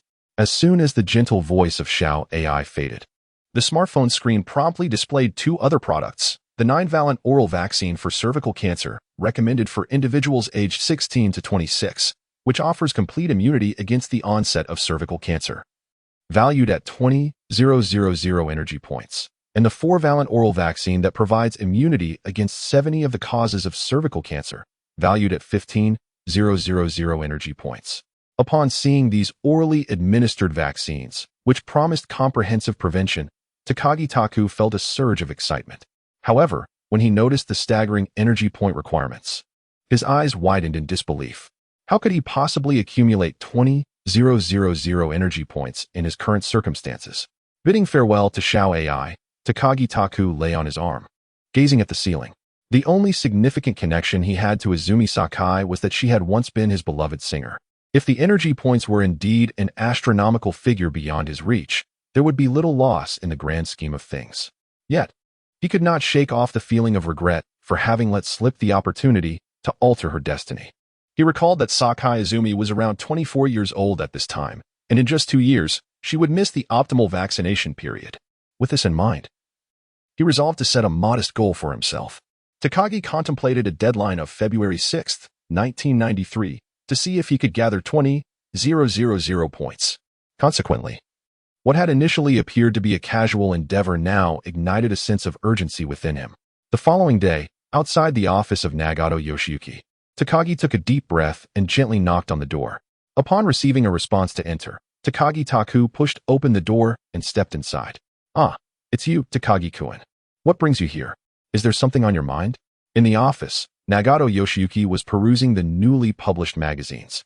Upon noticing Takagi's arrival, he set the magazine aside and inquired. Well, President Nagato, I recently composed a piece and would like you to listen to it to see if it might be suitable as my debut song. As Takagi spoke, he produced a demo tape of Impulse. Nagato accepted the tape, placing it into the recorder, and remarked, "So, you are eager to debut? In fact, I've already been selecting songs for your debut, though I didn't expect you to be a creative artist as well." After these words, the recorder began to play Takagi's demo. Nagato remained silent, and Takagi, understanding the moment, refrained from speaking. Once the song concluded, Nagato let out a sigh. A splendid piece. It would indeed be fitting as a debut song. It seems your debut should be expedited. Nagato felt a sense of quiet satisfaction, realizing he had fortuitously encountered another talented songwriter. If Takagi could maintain such a level of composition and continue to produce, it appeared that his company would gain yet another valuable asset. By the way, Takagi-kun, have you made any progress on a B-side track for your single? Would you like to select one from the company as catalog? Having recognized Takagi's potential, Nagato felt inclined to be even more generous. A composition has already been created, however. The lyrics remain unwritten, thus I have entrusted the task to Ms. Sakai of ZRD. Takagi Taku candidly replied. "Oh, it seems you have a good rapport with the senior members of the company, Takagi-kun. Just the other day, I heard that Matsumoto-san has taken you under his wing. And today, Ms. Sakai is assisting you with the lyrics." Nagato Daiko jested before continuing. "Let us set aside the matter of the CW track for the time being. Given Ms. Sakai's meticulousness with language, the completion of your CW track may require some time. This interval would be an opportune moment for you to commence the recording of the A-side track. I shall also assign the arrangement to Akashi-kun." "Very well. I shall adhere to the president's arrangements," Takagi Taku responded, surprised by the swiftness with which his president acted once a decision was made, even securing an experienced arranger for him. It appeared that Nagato Daiko was quite pleased with Takagi Taku, a self-sufficient artist. After discussing the specifics of the new single's recording, Nagato Daiko even personally escorted Takagi Taku to the door. Takagi Taku was taken aback by the significant outcome of his visit, as it had directly progressed to the recording phase of the new single. While elated, he also felt a twinge of pressure. Following another round of vocal training, he arrived at the recording studio in Roppongi, filled with an exhilarating anticipation. Previously, Nagato Daiko had already arranged his recording schedule, and upon his arrival, staff members were awaiting him for a trial recording session. Takagi Taku did not hasten to conduct the audition. Instead, he first sought out his mentor to share the joyous news. After receiving a dismissive glare from Takahiro Matsumoto, who questioned the significance of his excitement, he was granted substantive assistance. His mentor agreed to help him record the harmonies for his new single. Not everyone has the privilege to have BZ safeguard their new release. On his way back to the recording studio, Takagi Taku shamelessly pondered this fact. The audition process proved to be far less smooth than he had envisioned. As it was his first trial recording, Takagi Taku was not yet familiar with the studio's intricacies, and it took him quite some time to find his rhythm. By the time the audition concluded, he glanced at the clock on the wall and realized it was already past midnight. He knew he had missed the last train home, and with a sense of resignation, he indulged himself by taking a taxi back to his apartment. Chapter 10. Dreams and Reality. The process of recording a single is both intricate and monotonous, compounded by daily vocal lessons. These few days of recording have led Takagi Taku to realize that what he previously considered busy was merely trivial. Amidst the busyness, the sole source of joy was the undeniable talent of Masao Akashi, who arranged the music for him. After several discussions and experiments with Akashi, the song Impulse was largely restored to its original arrangement style. The continuous and intense recording sessions persisted for an entire week. Just as Takagi Taku thought he could finally relax after completing the recording of the A-side track, he received the lyrics for his CW song from Sakai Izumi's assistant, a cherubic young girl. This piece, titled Maple, was transformed into a poignant Japanese love song called The Days Without You through the lyrical contributions of Sakai Izumi. After presenting the completed song to Nagato Yoshiyuki for his approval, Takagi Taku found himself compelled to once again immerse himself in the recording of this new piece. After much effort, he finally finished recording all tracks for the single, only to be informed that he needed to immediately dive into the production of the single's promotional video and cover art. Following a whirlwind of activity lasting over 2 weeks, Takagi Taku could finally exhale when the master disc of his debut single was placed on Nagato Yoshiyuki's desk. As a debut track for the remarkable newcomer he had discovered, Nagato Yoshiyuki spared no effort in ensuring that Takagi Taku received the full treatment befitting a new artist.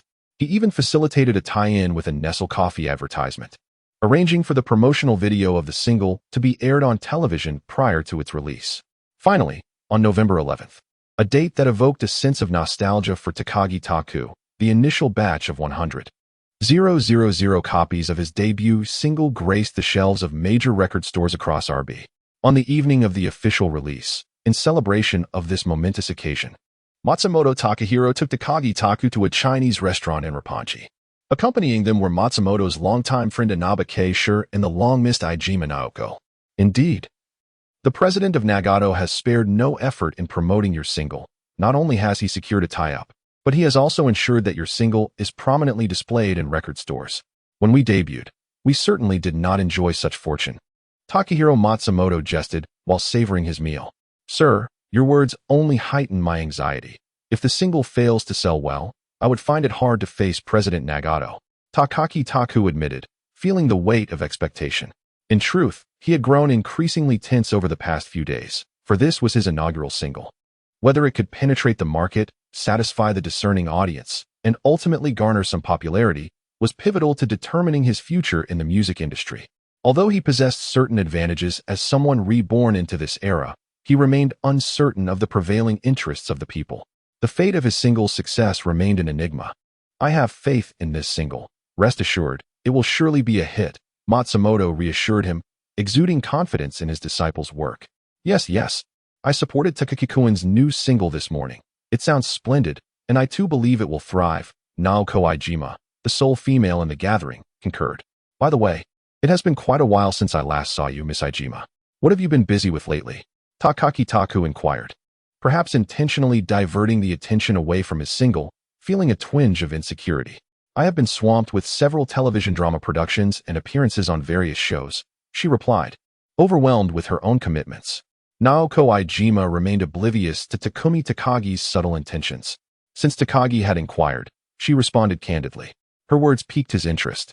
As an aspiring star determined to excel in the realms of film, television, and music, he had made initial strides in singing, yet found no clear direction in the cinematic domain.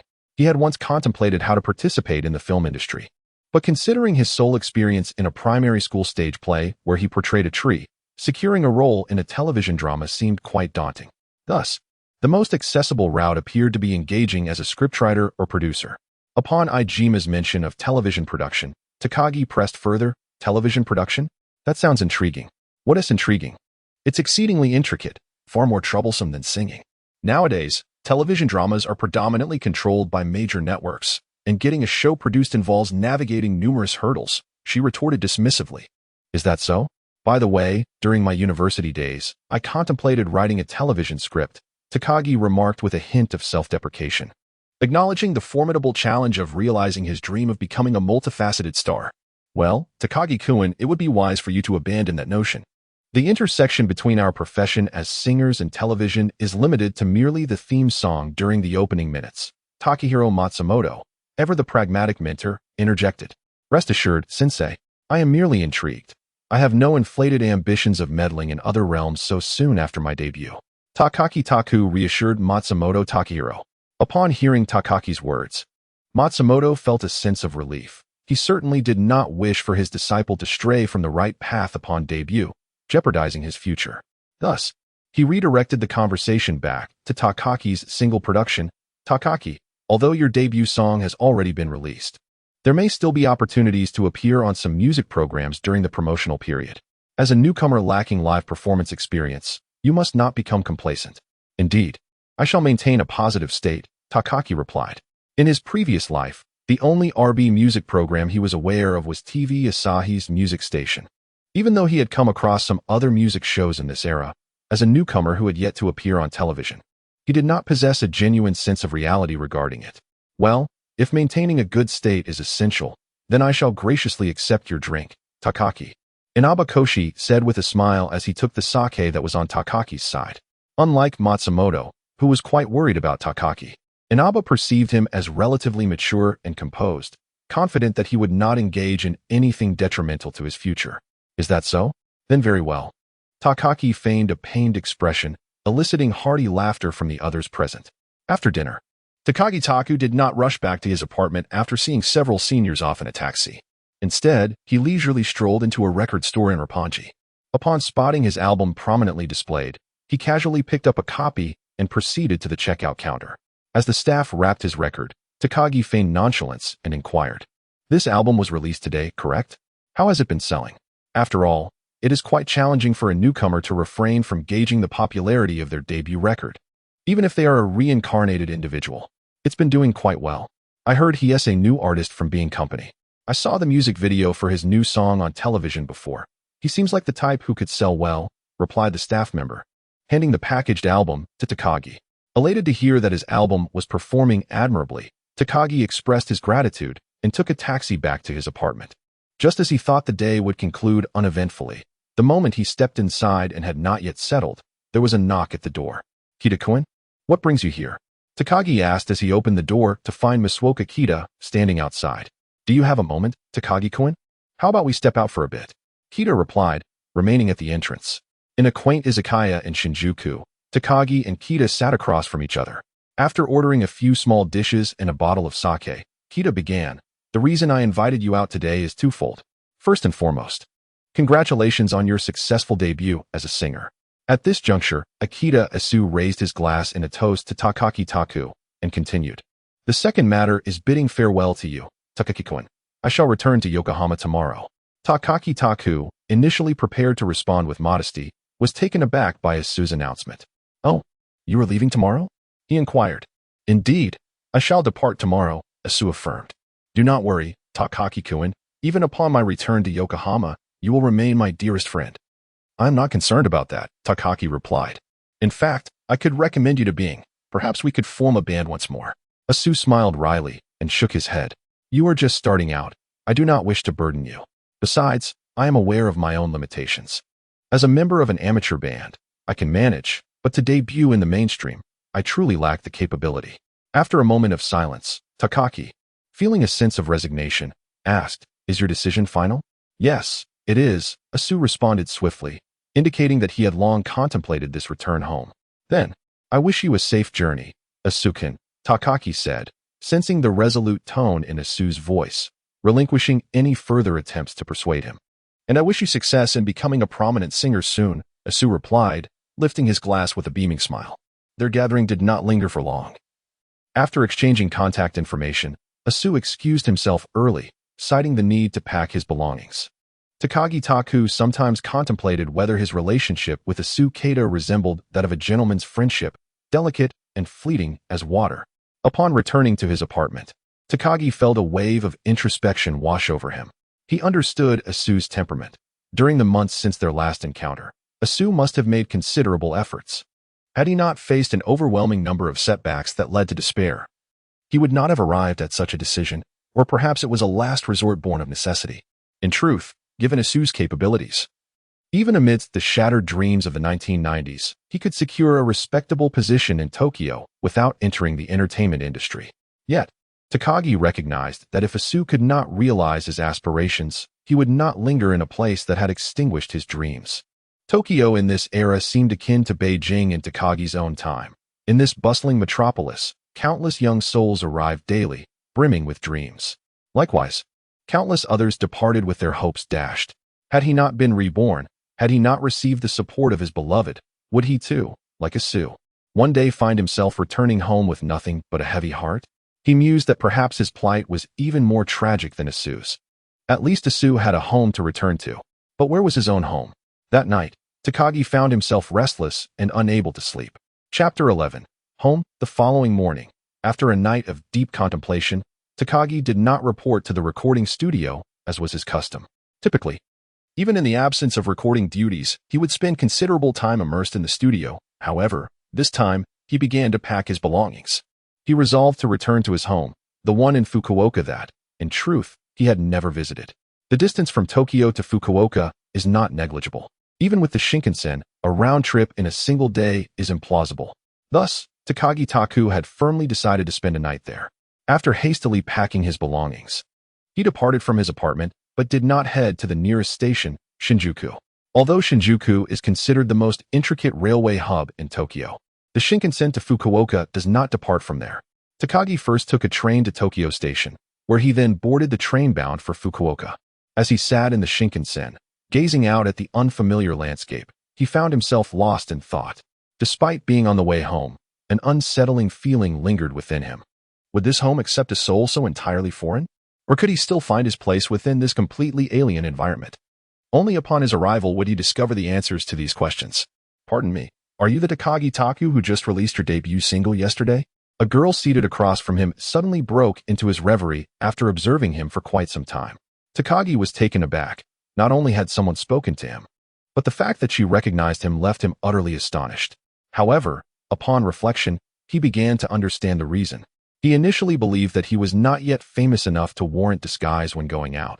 Thus, he had not made any deliberate effort to dress up. Although he had not frequently appeared in public, his image was present in the promotional video on television and on the cover of his new single. It would not be surprising if someone who had seen the video or purchased his single could recognize him. Indeed, he had thought that as a newcomer, few people would pay attention to him. Nevertheless, the fact that someone could recognize him brought a sense of joy to Takagi Taku. It seemed he had garnered a bit of fame. He mused with satisfaction. "Ah, I saw your promotional video on television, and the host mentioned you were from Fukuoka. So as a fellow townsfolk, I came to support you. I didn't expect your song to be genuinely delightful," the girl sitting opposite him remarked with a smile. "I am glad that my purchase of your single was not in vain. It is my honor." Takagi Taku adopted a somewhat flabbergasted pose. "You are quite amusing. Not at all as aloof as you appear on the single cover," she continued, covering her mouth with a laugh. "My name is Michiko Yashiz, and I am now one of your fans." Upon hearing the name Michiko Yashiz, an image of a stunningly beautiful, icy woman flashed before Takagi Taku's mind, prompting him to scrutinize the girl before him more closely. The girl appeared to be quite young, perhaps only 16 or 17 years of age. Although she had yet to fully mature, she radiated a striking beauty, complemented by a maturity that belied her years. In this light, one could draw a parallel between her and the alluring character Alice from the renowned suspense drama Kizuna, which is likely why Takumi remembered the name Michiko Kais. To his surprise, encountering such a well-known and sophisticated beauty upon returning home left Takumi marveling at the smallness of the world as he continued to gaze at Michiko, seemingly confirming that he had not mistaken her identity. "Is something the matter?" Michiko asked, feeling somewhat uneasy under Takumi's scrutiny. "Oh, it's nothing. You're still a student, right? What brings you to Tokyo alone?" Takumi, realizing that his prolonged gaze might have been impolite, swiftly shifted the conversation. "School trip, do you understand? You really think I came out here to play by myself?" Michiko, with a carefree demeanor, pointed to a few classmates behind her in response to Takumi's inquiry. It was then that Takumi noticed the presence of several students around him, confirming that it was indeed a school trip. I apologize for not noticing your classmates." "No worries at all. I just saw you lost in thought while looking out the window." "Are you worried about the sales of your new single?" asked Michiko Kais. Takagi found himself at a loss for words. He couldn't possibly admit that he felt a sense of distance from the home he was about to return to. After gathering his thoughts, he responded, "I suppose so. To be honest, considering today marks just the second day since the single's release, it shouldn't be a cause for concern. However, as this is my first single, it's impossible not to feel anxious." Michiko nodded in understanding. Indeed, after all, Mr. Takagi is still a newcomer. Such worries are entirely reasonable. Takumi couldn't help but chuckle at her attempt to adopt a mature demeanor. "You're still a student. How do you manage to comfort me like an adult?" Michiko, unable to maintain her composure, burst into laughter. "Haha, Takumi-san, I was just teasing you. How do you feel now? Is your mood a bit brighter? Don't worry, when I went to purchase your single yesterday, I saw many others buying it too. So the sales must be quite good." "Really? It seems that Miss Michiko has brought me good fortune."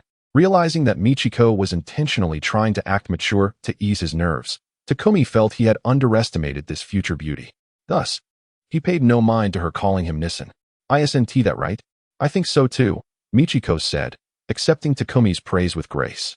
On the journey back to Fukuoka, Takagi Taku quickly became acquainted with Yashi's Michiko, and even her classmates warmed up to him, a group of them calling him by name.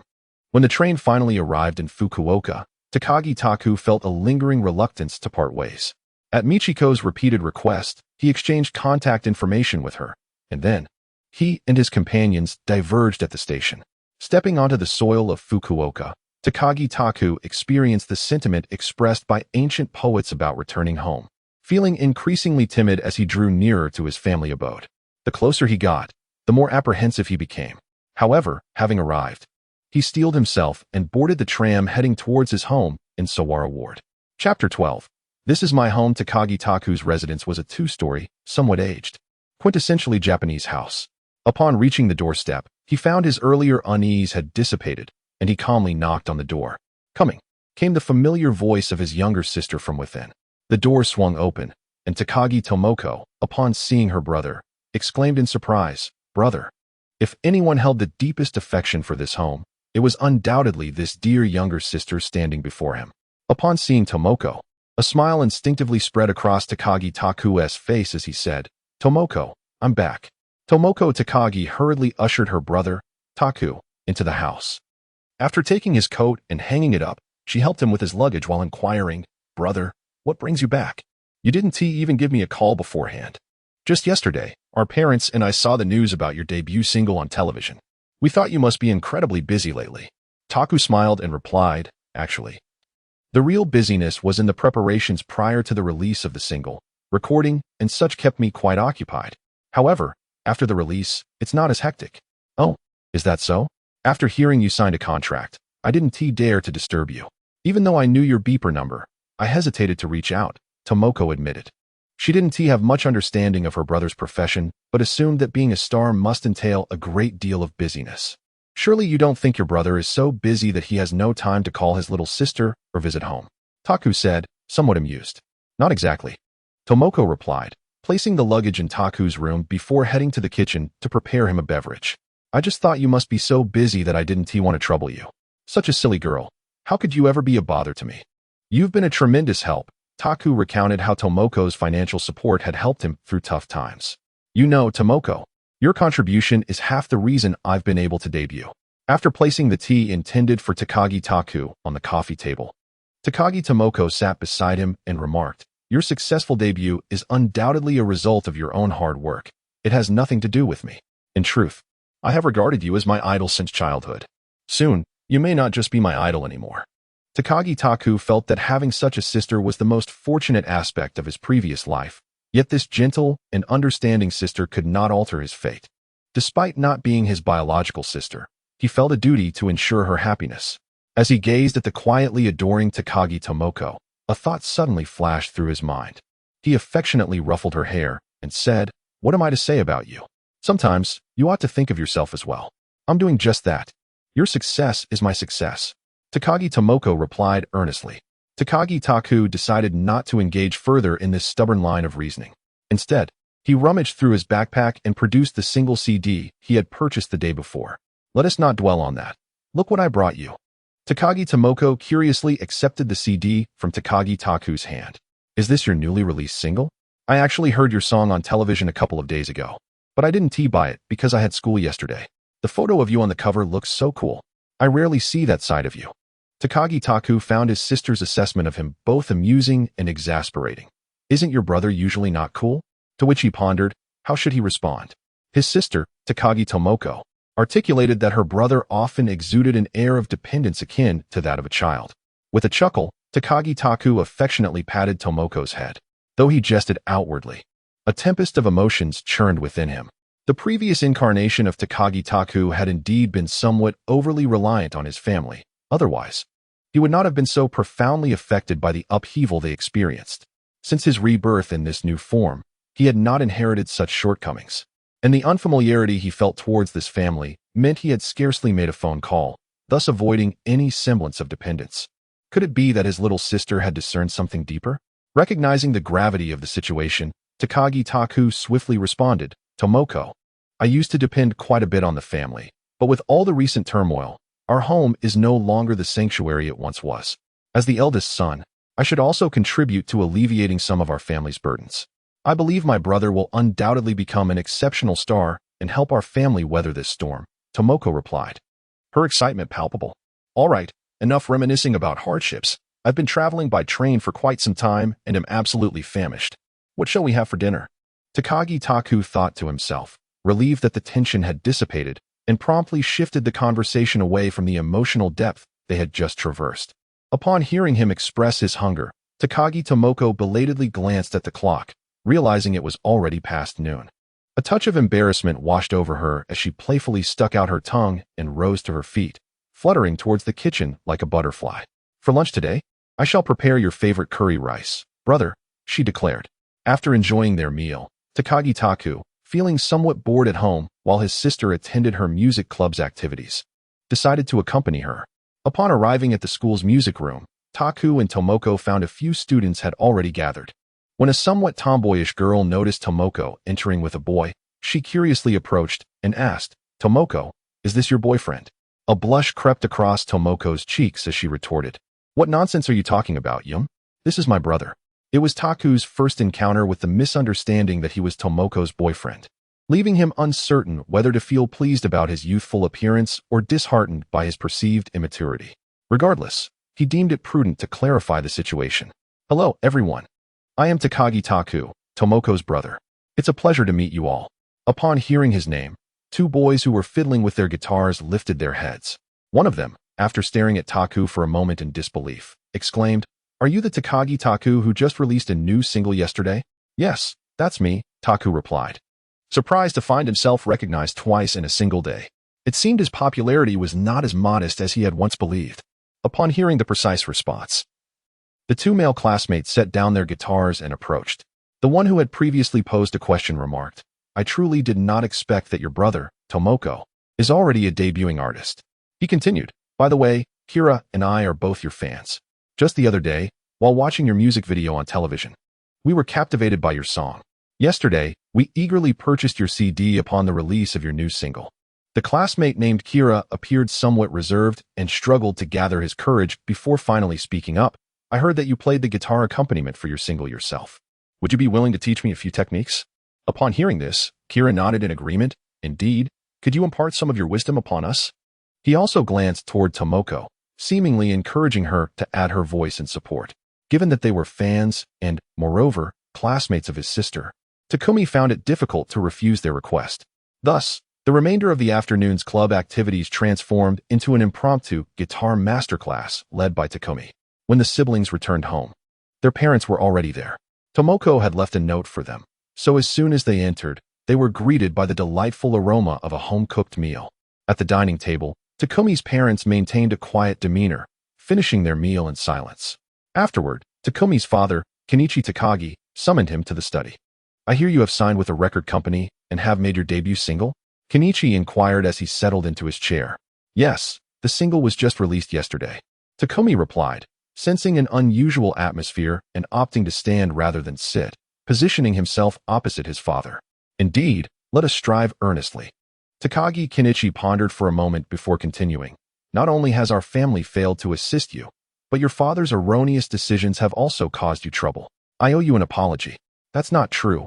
Father's investments were intended to ensure a better life for our family. Moreover," Takagi Taku's words were abruptly halted by his father's firm grip on his shoulder. "Taku, you have grown," Takagi Kenichi remarked. "Father." Takagi Taku wished to express more, but was silenced by a gentle shake of his father's head. "I am growing old, your sister's health is fragile, and our family bears considerable debt. I have regrettably failed to provide you with favorable conditions. Yet," father insisted, "if ever you find yourself in distress, remember that you have a home here, and our family will always stand as your unwavering support." "I understand, father," Takagi Taku replied, deeply moved. As he absorbed his father's words, Takagi Taku felt as if the figure before him began to merge with the image of his father from a previous life.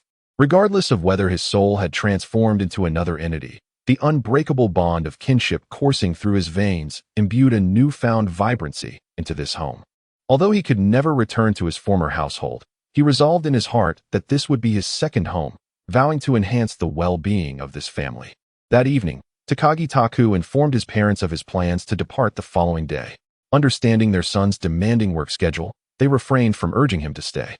However, after Takagi Taku had retired for the night, they stealthily tucked several bills of Fukuzawa Yukichi into the pockets of his coat. Despite the difficulties at home, they still endeavored to assist their son to the best of their abilities. Early the next morning, after enjoying the breakfast prepared by his sister, Takumi Takagi embarked on the train back to Tokyo. This journey proved worthwhile. As he sat on the train, lost in thought, he felt invigorated, finally possessing a true sense of home. Upon arriving in Tokyo, He did not rush back to his apartment, but instead hurried with his luggage to the company's recording studio, eager to compose a new song. Chapter 13. New Melody and Midnight Snack. The studio staff were quite astonished to see Takumi arrive with his luggage. However, upon learning that he had been struck with new inspiration, their surprise dissipated. After all, it was not uncommon for musicians to rush over from home, even leaving their meals half-finished when creativity struck. Without engaging in much small talk with the staff, Takumi plunged into the recording studio. The new song had already formed in his mind during the train ride. He had resolved to bring happiness to his family. This time, he was determined not to keep his brilliance hidden away. He aimed to create a masterpiece. The song was a single titled Nameless Poem, released by his mentor in 1996. As a renowned piece, it had cost him a substantial 150 energy points to redeem within the exchange of love, had it not been for his recent visit home, which earned him an additional 200 points due to his family and sister's classmates. The possibility of redemption might have been uncertain. With the melody already etched in his mind, he approached the recording studio with confidence, taking only a brief moment to extract the elements of this commercially successful song. With the lead single in hand, Takagi Taku found himself grappling once more with the challenge of the B-side track. Given that it was a B-side, he felt it inappropriate to utilize well-known songs, as doing so would not only squander valuable resources, but also show a lack of respect for those esteemed pieces. However, without relying on famous tracks, it proved quite arduous to unearth a lesser-known yet melodious song from his limited repertoire of Japanese music. Furthermore, in an effort to avoid being pigeonholed as solely a rock artist, he intentionally sought out more lyrical compositions to distinguish his work from the current rock style advocated by Being Company, thereby amplifying the difficulty of his task. After much contemplation, Takagi Taku recalled a poignant song from the revered visual novel Clannad, titled Song of Engraved Time. Although he was unaware of its commercial success in later years, the song's catchy melody and beautiful lyrics were undeniably compelling. Additionally, as a former enthusiast on Bilibili, he was quite familiar with this piece, leading him to ultimately decide to adapt it. With a clear objective, Takagi Taku delved back into the process of transcribing the song. Since the original was sung by a female vocalist, he knew that adapting it for a male voice would necessitate some modifications to the melody. Consequently, he spent even more time on this transcription than he had for his earlier work, Impulse. Clutching his guitar, he tirelessly experimented with the melody and chords. Thankfully, the current Takagi Taku was no longer the novice he once was. Otherwise, the outcome would have remained uncertain.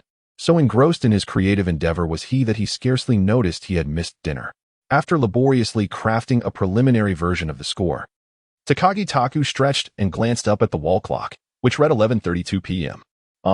Has it really grown so late? At this hour, Takumi Takagi himself was taken aback. He had unwittingly spent over 10 hours in the recording studio. The increasingly insistent protests of his empty stomach compelled him to abandon his ambition of completing the piece in one go, prompting a decision to first reward his hunger. He placed the nascent score beneath his guitar and exited the studio. As he reached the corridor, he encountered the esteemed Izumi Sakai, a professional in the art of cultivation. "Good evening, Izumi-san," he greeted, aware that the necessity of catching the last train typically kept him from lingering in the studio so late, including the occasion when he had solicited her assistance with lyrics. He had only met her twice before. "Oh, Takumi-kun, good evening." Izumi, lost in her own thoughts as she exited the studio, was startled by the unexpected call. Upon recognizing Takumi, she exhaled in relief. "Did you just finish recording so late, Izumi-san?"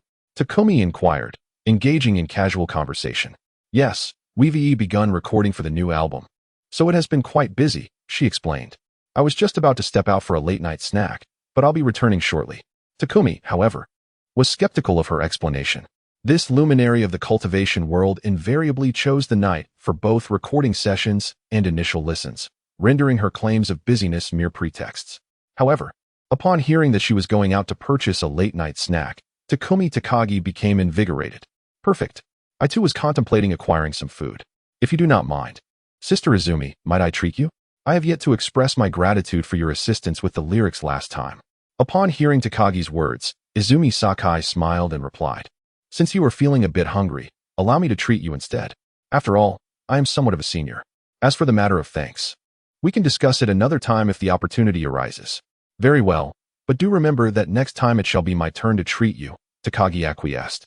having given up on his initial intention, although they had decided to go out for a late-night snack together. The prospect of a male and female singer being photographed by the tabloids was rather daunting, prompting Sakai to invite her youthful-faced assistant to accompany them. Given that it was already past midnight, even in a bustling metropolis like Tokyo, many restaurants had already closed for the night. After wandering for a while, the trio found an izakaya that was still open and entered. While awaiting their meal, Takagi, despite knowing he had little right to comment on someone else's private life, could no longer contain himself. Sister Izumi, although I have only seen you twice, the staff at the recording studio mentioned that your schedule is somewhat irregular, as you prefer to work during the night. Though it may seem that I am meddling, I sincerely hope that Izumi can rectify this habit, for health is of utmost importance. Hiki, thank you, Takaki-kun, for your concern. However, I am the sort of person who struggles to muster energy until evening falls. I am aware that this routine is far from ideal, yet I find myself unable to change it. For the sake of my work, I must persist in this manner. Izumi Sakai did not take offense at Takaki's unwarranted intrusion into her personal affairs, yet she also did not heed his words. Sensing the futility of her own remarks, Takaki discerned the moment to shift the conversation towards Izumi's new album. I hope you pay more attention to your health, Izumi-san. Speaking of which, you are in the midst of recording your new album, aren't you? Do you have a confirmed release date? Probably slated for early December. So I've been increasingly ensconced in the studio lately, Izumi replied. Well, I wish you great success with your album, Takaki said with a smile. Thank you.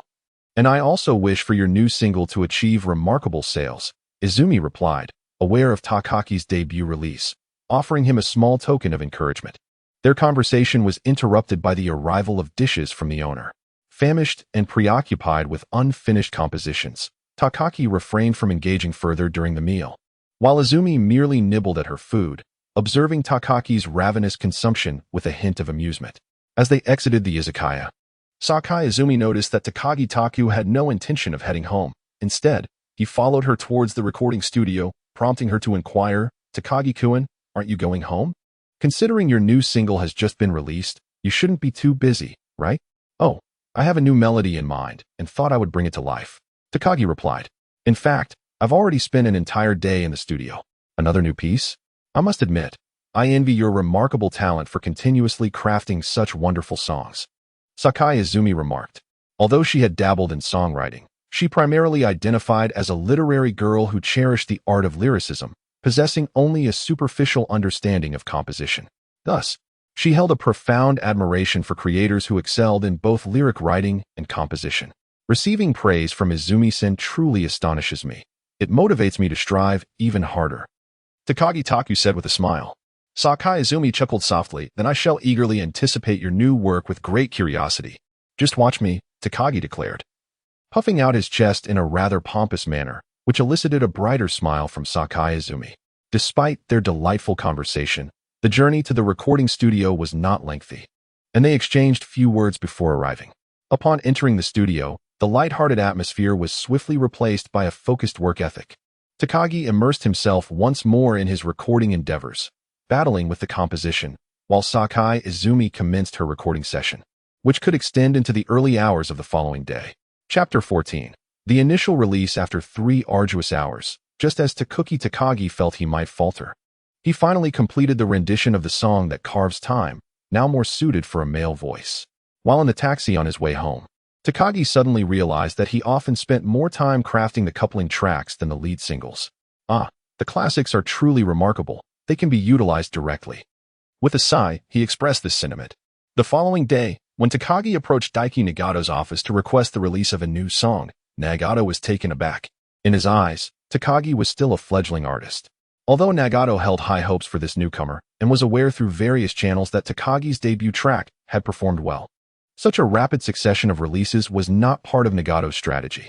While he did not intend for Takagi to immediately release another new song, he patiently listened to the demo that Takagi had brought. As a classic song, Nagato's expression softened, and Takagi sensed a growing brightness in his gaze. This time, he had truly struck gold. Based on his extensive experience in the music industry, he was certain that this song would be a bestseller. He had never anticipated that this inadvertent signing would yield such a remarkable piece. Contemplating this, Nagato turned to Takagi and said, Indeed, Takagi-kun, you have crafted an extraordinary song. Although I had not intended to release your single so soon, I have decided to advance the plan for your second single to January of next year. Furthermore, Nagato Daiketsu paused briefly before continuing. I will strive to secure the finest resources for its promotion, as I aspire to cultivate this song into a masterpiece. Takagi Taku was not taken aback by Nagato Daiketsu's reaction. After all, the notion of crafting a masterpiece was indeed plausible. This song has already been validated by the public during his era. Thank you, President Nagato. I shall take my leave now. Perhaps it was a remnant of his past life as an office worker, but once Takagi Taku achieved the desired outcome, he felt no inclination to linger in the office of his superior and promptly expressed his intention to depart. After enjoying the privilege of being personally escorted out by Nagato Daiketsu, Takagi Taku returned to his apartment by train. In the following days, devoid of recording commitments and with his teacher occupied on a concert tour, he found himself nearly withering away at home. Save for his daily visits to the recording studio to warm up his voice. Finally, he endured until the following Tuesday, arriving at the company early. For this day marked the release of his new single's initial performance figures. Holding the facts that had been transmitted to the company late the previous night, Takagi Taku beheld the results of his single. 98,000 copies sold. Nearly all the merchandise was cleared in the first week, securing a commendable 6th position on the Oricon chart. Such an impressive initial performance would surely please not only himself, but also the esteemed Nagato Daiki. As he contemplated this, a sudden voice echoed in Takagi Taku's mind. Due to the delay in the release of the host's single sales announcement, the increase in fan-generated love energy will be calculated once a week. This week, the host has gained a total of 3,000 points of love energy from fans. Startled by the unexpected voice, Takagi Taku was momentarily taken aback, yet upon comprehending the message, he could not help but leap for joy. Ignoring the curious glances from the staff at the company, he abandoned the facts detailing the initial sales figures and instinctively whistled the melody of his favorite song, Never Give Up, as he leisurely strolled out of the office. Achieving 98,000 sales in the first week was indeed a cause for celebration. As for whether Nagato Daiki would decide to print an additional 50,000 CDs beyond the initial stock, Takagi Taku felt no apprehension, for such results practically guaranteed a reprint. Nevertheless, none of this compared to the exhilaration he felt from acquiring 3,000 points of love energy in a single week. With such an influx, his modest target of 20,000 points now seemed almost trivial. Takagi Taku even began to feel that the pinnacle of his life was tantalizingly close at hand. As Takagi-kun hummed a cheerful tune, preparing to step out in celebration, he was suddenly halted by a voice calling his name. Turning around, he discovered it was Naoko Iijima. Yet this time she was not alone. A young woman with short hair accompanied her. The woman appeared to be in her early 20s, strikingly beautiful, and her figure exuded an alluring charm. Naoko Iijima hurriedly approached Takagi-kun, exclaiming, "Takagi-kun, what do you think? I told you your album would be a great success." Takagi-kun smiled and replied, "I must thank you for your kind words, Miss Iijima." After a brief moment, he cast a knowing glance at Naoko Iijima. It was then she remembered to introduce her friend, pulling the young woman closer and saying, "Come, Takagi-kun, let me introduce you to Naoko Watanabe. Isn't she a stunning beauty? The company is planning for us to debut as a duo, and today we are heading to the recording studio for a trial performance. Hello, Miss Watanabe. I am Takagi-kun," he said, bowing slightly. Naoko? Which Naoko are you referring to? I happen to share the name with Watanabe as well," Naoko Iijima joked playfully. Takagi-kun soon realized that both ladies were indeed named Naoko. "Then I shall refer to you as Watanabe-san," he decided. "Ah, that's perfectly fine," Watanabe Naoko smiled. Ready to say something further? How could it be fine? "Takagi-kun, your debut performance has been remarkably successful. Since we've met, you must treat us to a meal in celebration." Naoko Iijima interrupted Naoko Nagahama, exclaiming, "Since Miss Naoko has spoken, allow me to treat you to Chinese cuisine." Takumi Takagi readily agreed to the invitation, as it was indeed a delightful occasion, one he wished to share with others. Although he had consented to treat for the Chinese meal, it was still quite early for dinner. Given that both Naoko ladies intended to visit the recording studio for a vocal trial, Takumi decided to follow suit, preparing to warm up his voice and try singing the new single that was about to be recorded. As they walked toward the studio, Takumi suddenly gasped, prompting the two ladies to glance back at him in curiosity. Realizing he had acted somewhat inappropriately, he quickly covered up his surprise by claiming to have stumbled. What had caused this lapse in composure? It dawned on him that he had recalled the illustrious background of Naoko Nagahama, thanks to his extensive knowledge from a past life. He remembered that the RB film series titled G Guinea Pig series included a 7th installment, which he had watched out of curiosity, featuring Naoko Nagahama's performance. So, she was indeed an actress. The pairing of two actresses forming a musical duo struck him as quite novel. Chapter 15. Are we going on television? In the recording studio, after the sound engineer assisted in refining the tune of the new song once more, Takumi found himself idly wandering around the studio. He first observed the singing abilities of the two Naokos, which left much to be desired, and then discreetly glanced at Wands, who were busy wrapping up the recording of their debut single. At last, guided by an inexplicable force, he found himself standing outside the recording studio that belonged to Izumi Sakai. Takagi Taku, feeling a twinge of guilt, stole a glance through the slightly ajar door of the studio. To his surprise, a professional practitioner of the mystical arts was indeed present during the day. However, judging by her slightly swollen eyes, it seemed more fitting to conclude that she had not left since the previous night. Although his glance was cautious and fleeting, Taku's face was nonetheless caught by Sakai Izumi. Takagi-kun? Having been discovered, Takagi Taku confidently pushed the door open and stepped inside. Good morning, Izumi-san. He greeted her with a smile. Good morning, Takagi-kun. Is there a particular reason for your early visit? Izumi replied with a greeting of her own, followed by her inquiry. Not much, really. I came to try out a new song. During my break, I noticed your studio door was open, so I thought I'd come by to say hello. Oh, has the new song already been completed? It seems you've entered the recording phase. Izumi expressed her keen interest in Taku's new composition. Yes, the piece is ready, and recording is on the agenda, but for now, I'm just testing it out. We haven't reached the recording stage yet, Taku replied honestly. May I listen to your new song, Takagi-kun? Of course. I'll go fetch my guitar, he responded immediately to Izumi's request, rising to return to his own studio for the instrument. No need to go, Takagi-kun. I have a guitar here as well. Izumi Sakai, after retrieving a guitar from the wall, handed it to Taku Takagi. As Takagi accepted the instrument, he inquired about her experience. Sister Izumi, do you play the guitar as well? She replied, I occasionally strum it casually, but I have not undergone formal training. Taking a seat opposite Takagi with an attentive demeanor, she listened intently. Once he familiarized himself with the guitar's feel, Takagi performed the piece titled Unnamed Poem. Upon finishing, he looked at Izumi with a hint of anticipation, asking, What do you think, Sister Izumi?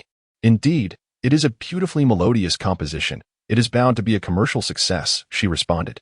After hearing Takagi's performance, Izumi was astonished by his compositional prowess, remarking, Taku-kun, your songwriting skills are certainly on par with Oda-san. The Oda-san she referred to was the illustrious Tetsuro Oda, known for composing the majority of her songs. Flattered by her praise, Takagi modestly replied, Sister Izumi, you jest. I still have a long way to go to reach Oda-san's level. Izumi shook her head and insisted, I am not jesting. Taku-kun's compositional talent is indeed remarkable. Thank you for your kind words, Sister Izumi. If you ever need to select songs for your new single, please do not forget about me, Takagi said, half-jokingly. To his surprise, Izumi responded earnestly, Yes, I certainly will.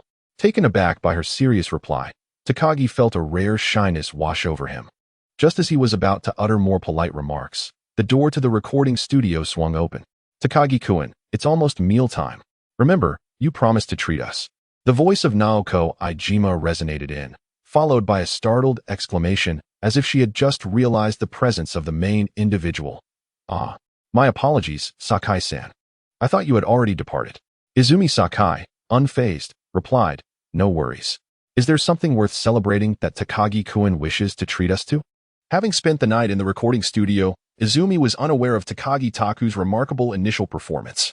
Once Naoko Ijima recounted how Takagi had secured the 6th position on the weekly chart, Izumi turned to Takagi and remarked, Indeed, that is a matter for joy. So, Takagi-kun, shouldn't you invite me along? Although she had previously declined an invitation to dine out, this time Izumi eagerly expressed her desire to join, leaving Takagi a bit perplexed. Nevertheless, adhering to the principle that the outcome remained the same, Takagi responded, Of course, you must be invited. By the way, my single features lyrics penned by Sister Izumi. Considering this, your contribution to the song's success is undeniable. Then what are we waiting for? Let us go together, Sakai-san, Naoko Ijima, with her characteristic impatience, exclaimed as she took Izumi by the hand, leading her toward the exit to meet with Nakanishi. The somewhat bewildered benefactor, left behind, could only scratch his nose in resignation before following suit.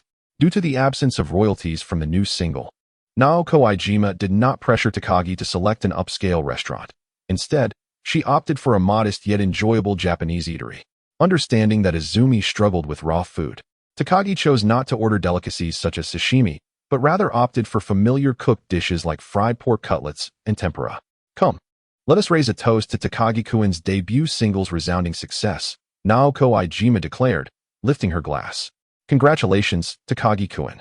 During the recording period, Izumi Sakai abstained from alcohol, opting instead for a cup of tea as a substitute. Thank you, everyone, Takumi Takagi said as he stood up and offered a formal bow. Oh, there's no need to be so formal, Takagi-kun, Sakai chuckled, unable to suppress her laughter at his demeanor. Speaking of which, Takagi-kun certainly seems to have plenty of leisure time. It appears you have no other engagements to attend to. Hasn't your agency assigned you any work? After a brief pause, Naoko Ijima suddenly inquired as if a thought had struck her. Actually, I haven't signed with an agency. My contract with Being is merely for the record, Takagi replied. Upon hearing Ijima's words, Takagi felt that such a waste of time was somewhat inappropriate. However, he perceived the economic contract with RB as akin to a bond of servitude, and he did not wish to sacrifice the lifestyle he cherished due to contractual obligations. Is it that you wish to avoid being constrained by a financial contract, Takagi-kun? Sakai seemed to grasp Takagi's intentions. Since Sakai had discerned his thoughts, Takagi decided to be forthright. Indeed, Izumi-san. I do not wish to be burdened by a contract that makes my life excessively strenuous. Sakai nodded and suggested, in that case, may I offer you a piece of advice? Why not establish your own agency? Establish my own agency? Before Takagi Taku had even contemplated this idea, it was upon the suggestion of Sakai Izumi that the notion of establishing an office burgeoned wildly in his mind, akin to rampant weeds. After a moment of reflection, he remarked, I will certainly consider your suggestion, Izumi-san. Well, I hope it proves beneficial for you. Sakai Izumi responded with a smile upon hearing Takagi Taku's words. Following their meal, Naoko Ijima and Naoko Nakanishi were to head to the recording studio for a trial performance, while Sakai Izumi, fatigued from the previous night's exertions, excused herself to return home for some much-needed rest. Thus, Takagi Taku found himself alone and aimlessly wandering, just as he prepared to return to his apartment. Unexpectedly, he received a page from the company urging him to come in promptly. With no other option, Takagi Taku made his way back to the office. Upon entering the premises, the receptionist informed him that President Nagato was seeking him. After expressing his gratitude to the receptionist, Takagi Taku proceeded directly to Nagato Daikichi's office. Ah, Takagi-kun, have you reviewed your initial performance results? Nagato Daikichi inquired as soon as Takagi entered the office. Yes, I have, Takagi Taku replied candidly. As a newcomer, achieving such results with his debut song is indeed commendable. However, I believe the potential of this song extends beyond this, which is why I have secured 2 opportunities for you to perform on Music Station, hoping to further stimulate sales, Nagato Daikichi remarked, patting Takagi Taku on the shoulder. Thank you, President Nagato, Takagi replied gratefully. Regarding Takagi Taku's arrangement for an MS performance by Nagato Daisuke, he was not particularly surprised. When his single was first released, his mentor, Matsumoto Takahiro, had already given him a heads up. Therefore, in the past few days, he had been going to the recording studio to practice his singing and maintain his condition. There were numerous aspects to consider for his first live performance. You don't have a manager yet, do you? Nagato Daisuke inquired. Although we have not signed a management contract, to ensure your initial live performance goes smoothly, I will arrange for a manager to accompany you. As he spoke, Nagato picked up the phone and said a few words. Shortly thereafter, a young woman who appeared to have just entered the workforce stepped through the door. Taku, this is Kimura Yumi, the company's manager. Don't let her youth deceive you. She possesses ample experience. Nagato Daisuke approached the young woman and introduced her to Takagi Taku. The girl, named Kimura Yumi, bowed and said, I am Kimura Yumi. It is a pleasure to meet you, Takaki-san. Takagi Taku quickly returned the gesture, saying, I will be relying on your assistance, Kimura-san. Kimura Yumi smiled and replied, You're too kind, Takaki-san. This is part of my job. Henceforth, Takaki Taku entrusted his upcoming live performance to Kimura-san. Nagato Daisuke then said to Kimura Yumi, "I have some matters to attend to, so you two may leave now." With the president's directive, Takaki Taku and Kimura Yumi took their leave and headed to her office, where she would outline the specific details that required attention. Chapter 16. The Eastern and Western heroes of the songstress realm. Though he had prepared extensively, it was undeniably his inaugural experience performing live on stage. And to assert that Takaki Taku felt no anxiety would be a fabrication. Yet, despite the nerves, he understood the necessity of fulfilling his obligations. He dedicated 2 days to rigorous practice in the recording studio, and shortly after lunch on Friday, he arrived at Asahi Television via a being chauffeur-driven vehicle. Music Station, known as MS, is a music program that first aired on Asahi Television in 1986 and continues to be one of the most prestigious music shows in Japan today. Given that the program is broadcast live, numerous rehearsals are required prior to the official airing to prevent any mishaps on camera. However, Takaki Taku's early arrival was not solely for the purpose of rehearsing. In the highly hierarchical world of Japanese entertainment, it is customary for juniors to pay their respects to the seniors with whom they will perform. This was a point that Kimura Yumi had repeatedly emphasized as of utmost importance. Accompanying Kimura Yumi to the backstage of Asahi Television, Takaki Taku located his dressing room at the very end of the corridor. After taking a moment to compose himself, he embarked on his journey to pay homage to his seniors. The arrangement of the dressing rooms at Asahi Television's MS is determined not by one's popularity, but rather by the length of time one has spent in the industry. As a fledgling in the entertainment sphere, Takaki Taku found his dressing room situated at the farthest end. At this moment, he held his new single, intended as a gift for his esteemed seniors, and under the guidance of Kimura Yumi, began to visit each room starting from the end of the corridor, where the host Tamori's lounge was situated. If one were to inquire about the most popular figure in MS, many might have their own opinions. However, when it comes to the longest-serving member of MS, there is no doubt that it is Tamori. Since 1987, this venerable host has not only witnessed the glorious moments of countless singers, but has also observed the rise and fall of many hosts over the years. Throughout these 3 decades, aside from Tamori, the secondary hosts of MS have undergone numerous changes, leading to the humorous characterization of Tamori as the steadfast pillar, while the female hosts come and go like flowing water. Standing outside Tamori's lounge, Takagi Taku knocked on the door, and upon hearing an invitation to enter, he cautiously pushed the door open. "I apologize for the intrusion, Tamori-san. I am Takagi Taku, a newcomer who just debuted this month. Here is my debut single. I hope you will accept it," he said with a bow. Tamori, with his sunglasses perched on his nose, scrutinized the young man before him, who resembled a delicate youth. And after taking the CD, remarked, "Greetings. Sing well in the upcoming program. As a newcomer, you must put in considerable effort and avoid any embarrassing moments." "Certainly, Tamori-san. I shall strive to do my best," Takagi Taku replied. Noticing that Tamori had no intention of engaging in further conversation, he gracefully excused himself and departed. After visiting Tamori, the next stop was to join the esteemed performers. Takagi Taku was quite exhilarated upon learning about the guest artists for this event. Among them were not only the future RB national heartthrob Takuya Kimura's wife, Shizuka Kudo, but also the beloved singers Akina Nakamori and Seiko Matsuda, whom he adored even in his past life. Other notable guests included Toshihiko Tahara, Wink, and Hikaru Genji, all of whom were renowned singers and groups. Note, this episode of MS actually aired on October 11, 1991, but for the sake of the storyline, it has been placed in November, attributing the change to the butterfly effect caused by Takagi Taku's appearance. Additionally, do not inquire about the other male host from that time, as I am not familiar with him and shall thus disregard him. At this moment, Seiko Matsuda, still under 30, had already established herself as a veteran artist with over a decade of experience.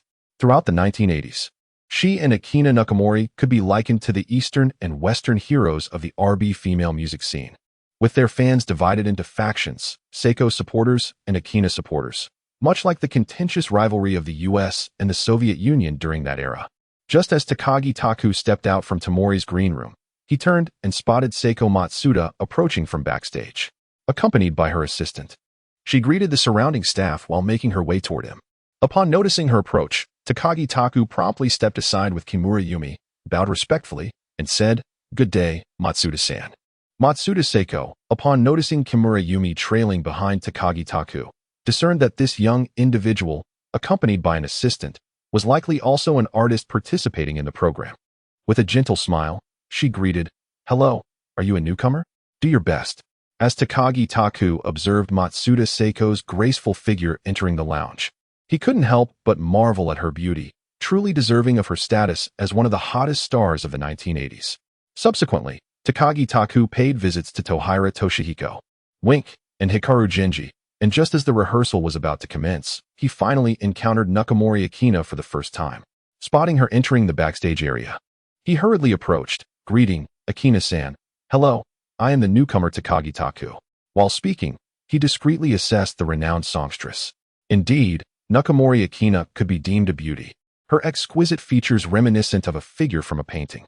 Although nearly 2 years had passed since her tragic suicide due to the heartbreak caused by the scoundrel Kondo Masahiko, Takagi Taku immediately perceived an indelible sorrow in her gaze. This melancholic essence, paradoxically, lent her an aura of haunting beauty. Nakamori Akina cast a fleeting glance at Takagi Taku and uttered a detached hello, her tone devoid of emotion. Without acknowledging his apparent desire for further conversation, she proceeded straight towards her dressing room.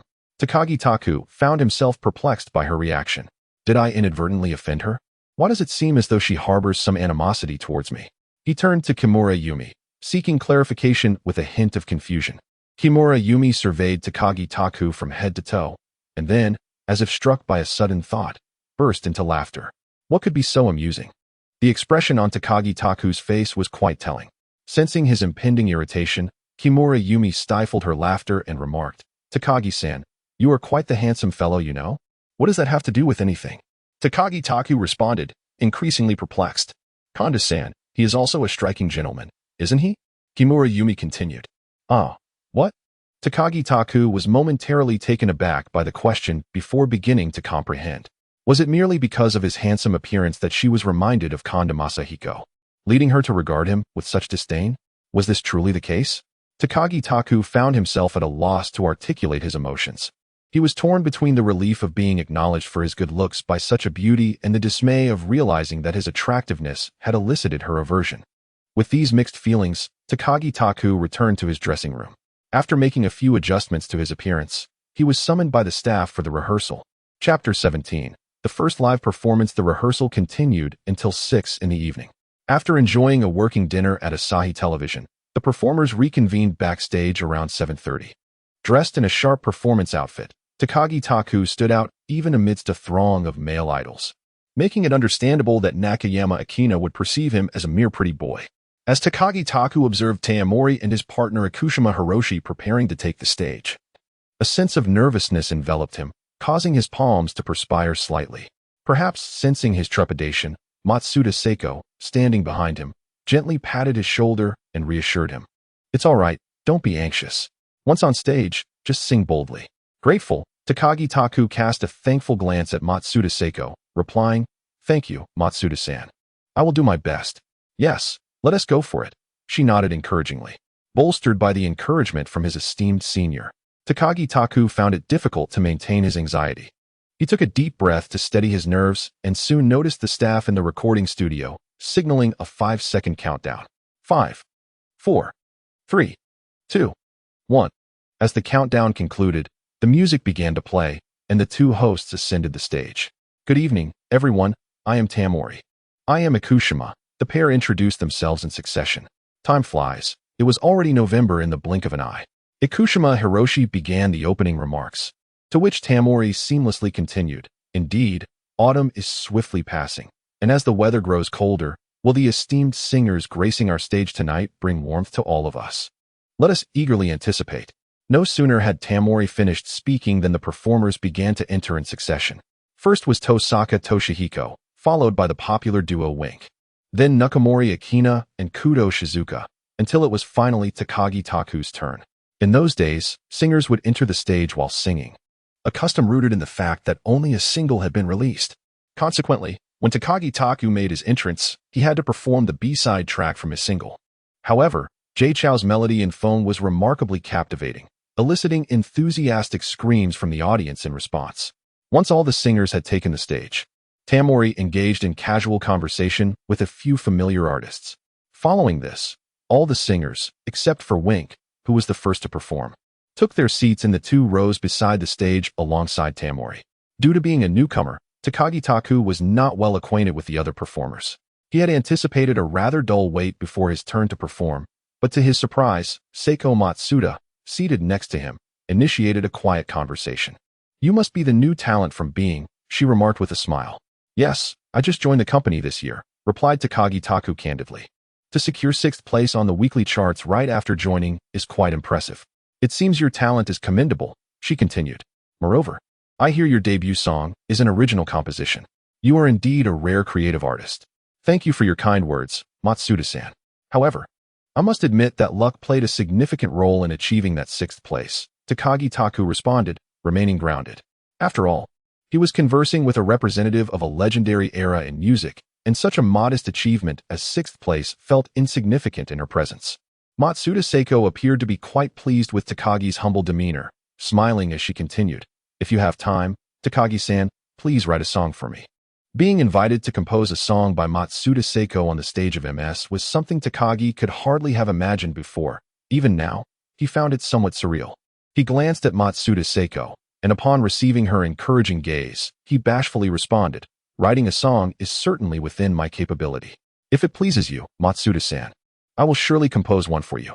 "I shall await your good news then," Matsuda Seiko replied with a smile, straightening up and ceasing further conversation with Takagi.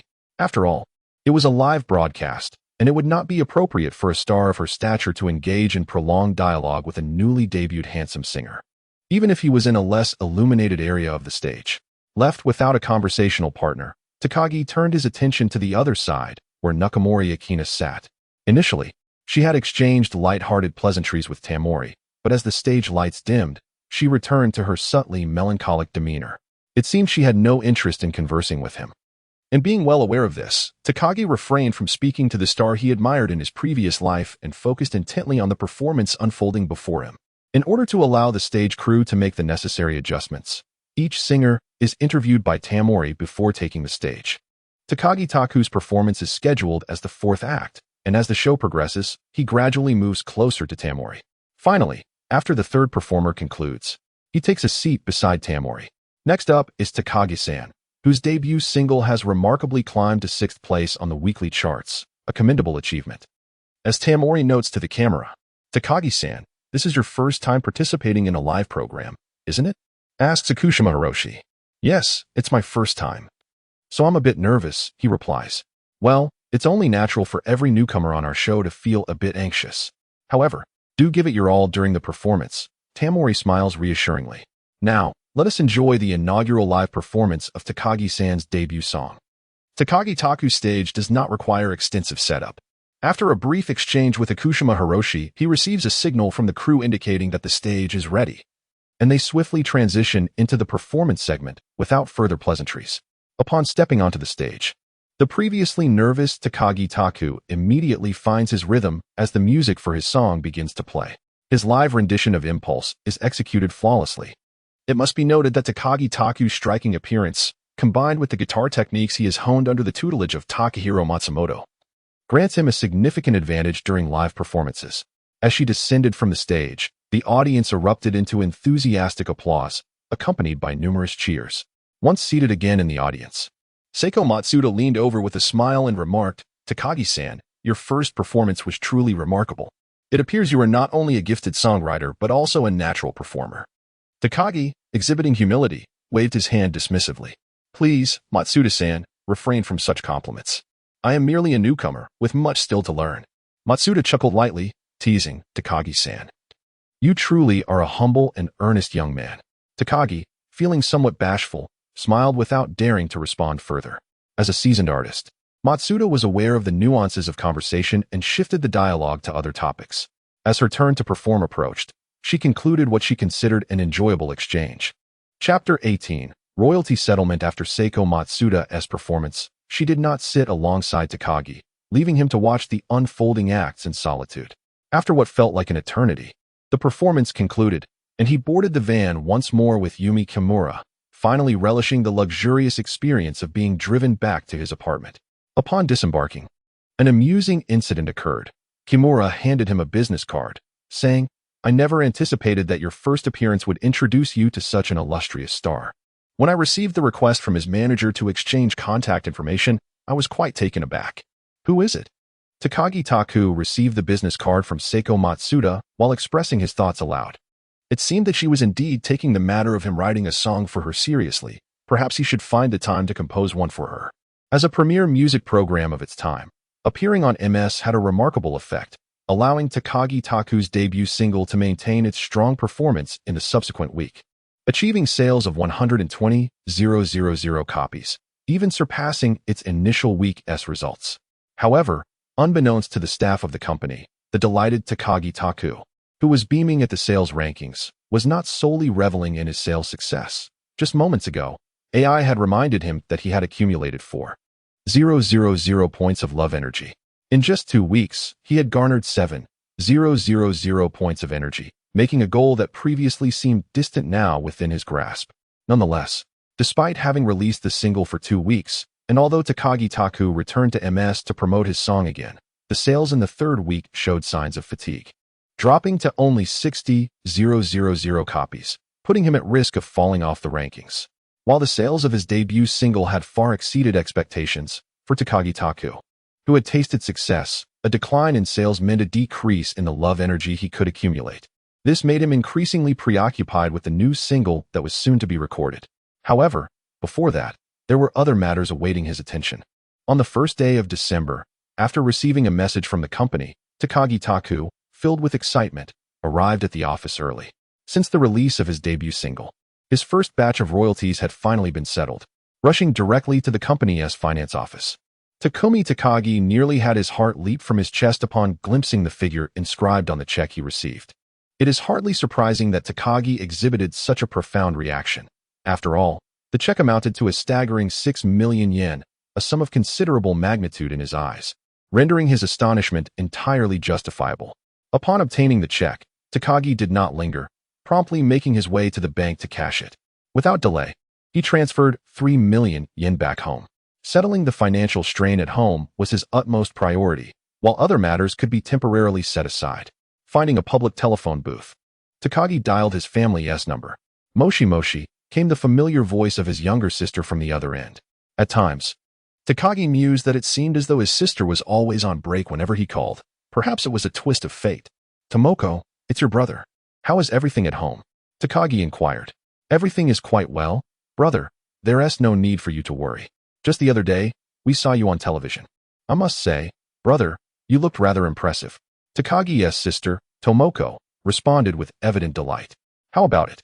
Were you dazzled by your brother's charm?" He jested. "Hee. Not at all. I've known about your good looks for quite some time now," she retorted playfully. "Does this little girl harbor a brotherly crush?" Takagi pondered silently before continuing. "All right, enough of the banter. On to serious matters. I've received a portion of the royalties from my first single and have sent 3 million yen home. Please remind mother to check for it." Can my brother really earn so much money from singing?" Takagi Tomoko expressed her surprise. "Since your brother is a singer-songwriter, the royalties he receives are indeed more substantial."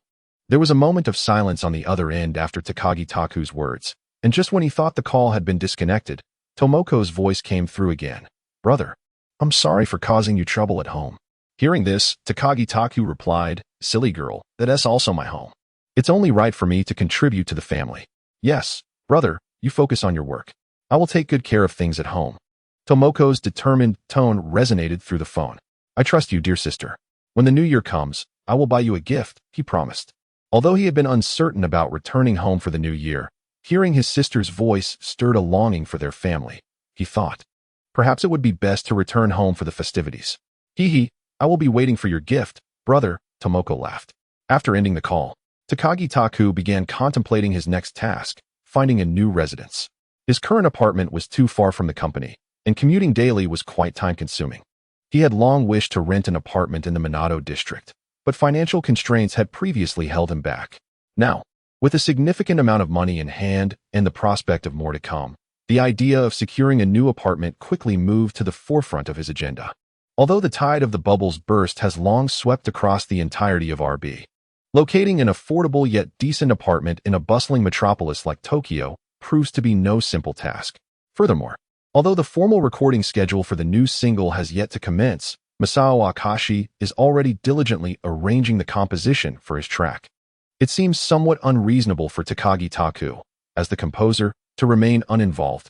Consequently, he finds himself obliged to report to the recording studio each day in addition to visiting real estate agencies. After several days of searching, he still has not encountered a suitable apartment. Clutching a pile of real estate advertisements, he enters the recording studio, only to unexpectedly cross paths with Izumi Sakai, who seldom appears during the day. "Good morning, Izumi-san," Takagi Taku greets her first. "Good morning, Taku-kun," she replies. Today, Izumi Sakai appears quite spirited, seemingly not in a state of exhaustion from a night of arduous practice. Upon greeting him, she notices that he is holding items she once knew all too well. Before her debut, Izumi Sakai worked as an employee at a real estate company, making such advertisements a familiar sight. However, seeing Takagi Taku with them piques her curiosity. "Taku-kun, are you planning to change apartments?" Takagi Taku does not conceal the truth. "Yes, my previous apartment is too far from both the company and the recording studio. Commuting by train is quite inconvenient. Therefore, I intend to rent a reasonably priced apartment in the Minato area and move there." "Is that so?" Sakai Izumi paused for a moment before speaking. "Speaking of which, the apartment I currently rent was arranged for me by a colleague from my previous job at a real estate company. The price is quite reasonable. If you have yet to find a suitable apartment, I could ask him to assist you in your search." As a newcomer, Sakai Izumi's assertion of the affordability was likely to be valid. Thus, Takagi Taku did not ponder for long before responding. "Could you please ask Izumi-san to help me out? If the price is agreeable, I would be willing to take a look. Who knows, I might even have the chance to be your neighbor." "Oh, the prospect of being neighbors is unlikely, as all the rooms surrounding my apartment have already been rented out," Sakai Izumi replied with a chuckle. She then took out her phone, dialed a few numbers, and stepped aside to make the call, seemingly reaching out to her former colleague. Chapter 19. A new apartment. Observing the phone in Sakai Izumi's hand, Takagi Taku felt a flicker of desire. Although mobile phones had not yet become ubiquitous, they were no longer considered a luxury. Perhaps it was time for him to acquire one as well. While he was lost in thought, Sakai Izumi returned from her call. "I've already made arrangements for you," she announced with a beaming smile. "He has a suitable listing available. If you have no other commitments this afternoon, I can take you to meet him. If you find the room and the price to your liking, you could move in as soon as tomorrow." "Thank you so much, Izumi-san," Takagi Taku said sincerely. "Not at all. Shall we set it for 3 o'clock this afternoon?" Still gathered at the entrance of the recording studio, Izumi Sakai inquired. "All right. I'll wait for you here at 3 in the afternoon. Then, I shall head to the studio now. Our new album is about to be released, and there remains much to be done. See you this afternoon." With their meeting time agreed upon, Izumi's diligent work ethic was once again evident. After exchanging farewells, she promptly made her way to her recording studio. However, just as she was about to enter, she unexpectedly peeked out, offering a brief smile to Taku Takagi before retracting back inside. "See you this afternoon, Izumi." Watching her enter the studio, Takagi felt invigorated by her smile and began to stride towards his own recording space. "By the way, the 2 songs you composed are truly remarkable. Aside from the main track, even the CW song is of exceptional quality. It seems almost a shame for it to be merely a B-side." In the studio, Masao Akashi leaned back in his chair, conversing with Takagi. "Hiki, it's not as exceptional as you say, Akashi-san. Without your arrangement, my piece would not shine as brightly. After all, I merely borrowed the fruits of others' labor. Such praise does not elevate my own standing. Honestly, have you considered making this a double A-side single?" Masao Akashi suggested with a touch of seriousness. "Double A-side? You mean both songs would be featured as the main tracks?" Takagi, hearing this novel term for the first time, was not entirely familiar with the concept of such a single format. Indeed, both of these compositions are rather splendid. Why not consider utilizing them as the main features? If a double A-side were to be released, the sales would undoubtedly soar. However, I am uncertain whether President Nagato would acquiesce to this proposal, as the production costs for a double A-side track are inherently higher, transforming what would originally require a single promotional video into 2. Speaking of promotional videos, Takagi Taku feels a surge of excitement at the thought, particularly because the song originally intended as the coupling track, The Song of Time Engraved, paired with the narrative PV of Clannad would undoubtedly serve as a poignant tearjerker. Furthermore, he is resolutely unwilling to limit his achievements to merely the realm of singing. Should he seize this opportunity to acquire the rights to produce the promotional video, it might pave a path for his future endeavors in television or film. With this in mind, he turns to Akashi-san, inquiring whether he might be interested in jointly proposing this to President Nagato. Upon witnessing Takagi's sudden fervor regarding the double A-side proposal, which he had previously dismissed, Akashi Masao feels somewhat perplexed. Nevertheless, since this suggestion originated from him, he acknowledges that he should accompany Takagi to meet with President Nagato. Very well, shall we set it for tomorrow? Your single is set to commence recording, and we must finalize this beforehand. Then it is settled, Takagi exclaimed, as if fearful of any change of heart on Akashi's part. I shall await you at the company tomorrow. Due to receiving 2 pieces of delightful news early in the morning, Takumi Takagi worked exceptionally efficiently throughout the morning. He and his companion, Masao Akashi, spent little time finalizing the arrangement of the previously progressing piece titled Unnamed Poem. After enjoying a meal in the recording studio and taking a brief respite, Takagi glanced at the clock. It was 2:50 p.m. He rose and made his way to the designated meeting spot at the entrance of the studio to meet Izumi Sakai. Sakai had arrived early, waiting at the entrance. Sometimes, even she could not discern why she felt an inexplicable connection to this newcomer singer, whom she had scarcely met. Was it his striking good looks? Or perhaps his remarkable talent? Yet, Sakai believed it to be neither. Rather, she sensed, through the intuition of a woman, that this individual must have known her for a long time. Few were aware of her aversion to raw food. Yet he had deliberately avoided serving sashimi when they dined together. Although she had never mentioned her erratic sleep patterns to him, he seemed to remind her, both intentionally and unintentionally, of how such habits could adversely affect her health. Takagi appeared to know her intimately from every aspect, while she remained entirely oblivious to his life. This disconcerting feeling prompted Sakai to seek a closer connection with him, to learn more about him. A brief aside, maintaining a certain level of mystery can indeed be a potent secret weapon in attracting a woman's attention. Sorry to keep you waiting, Izumi. Takagi's cheerful voice interrupted Sakai's thoughts. It hasn't been long, shall we go? Sakai Izumi, regaining her composure, smiled as she responded. With the assistance of her aide, they arrived at a residential building in Azabu Sancho. At the entrance, a woman clad in a professional suit approached them eagerly upon seeing Sakai Izumi alight from the vehicle. Sachiko, it's been quite a while since you asked me to help you find an apartment, she exclaimed. Haruna, indeed. It has been ages, Sakai Izumi nostalgically replied. I fondly remember our outings for shopping and dining together during our workdays. Now, it seems even a simple meeting is a challenge. Haruna, the woman addressed, offered a resigned smile. There's little we can do. In today's society, even someone like me, who aspires to be a homemaker, must toil relentlessly. Moreover, with you being a star now, your schedule must be even more demanding, leaving little room for leisurely outings. As they reminisced about the past, Takagi Taku disembarked from the car, inquiring, Izumi-san, is this the place? The two women, momentarily engrossed in their conversation, were jolted back to the present, realizing they had momentarily forgotten their purpose. Ah, you must be Takagi-san, the one interested in renting an apartment. By the way, I've purchased your single. Haruna deftly shifted the topic to alleviate the awkwardness. Sakai Izumi promptly added, allow me to introduce you, Takagi-kun. This is my former senior from when I worked in real estate, Takahashi Haruna. Hello, Takagi Taku here. He bowed respectfully and continued, I am looking to rent an apartment.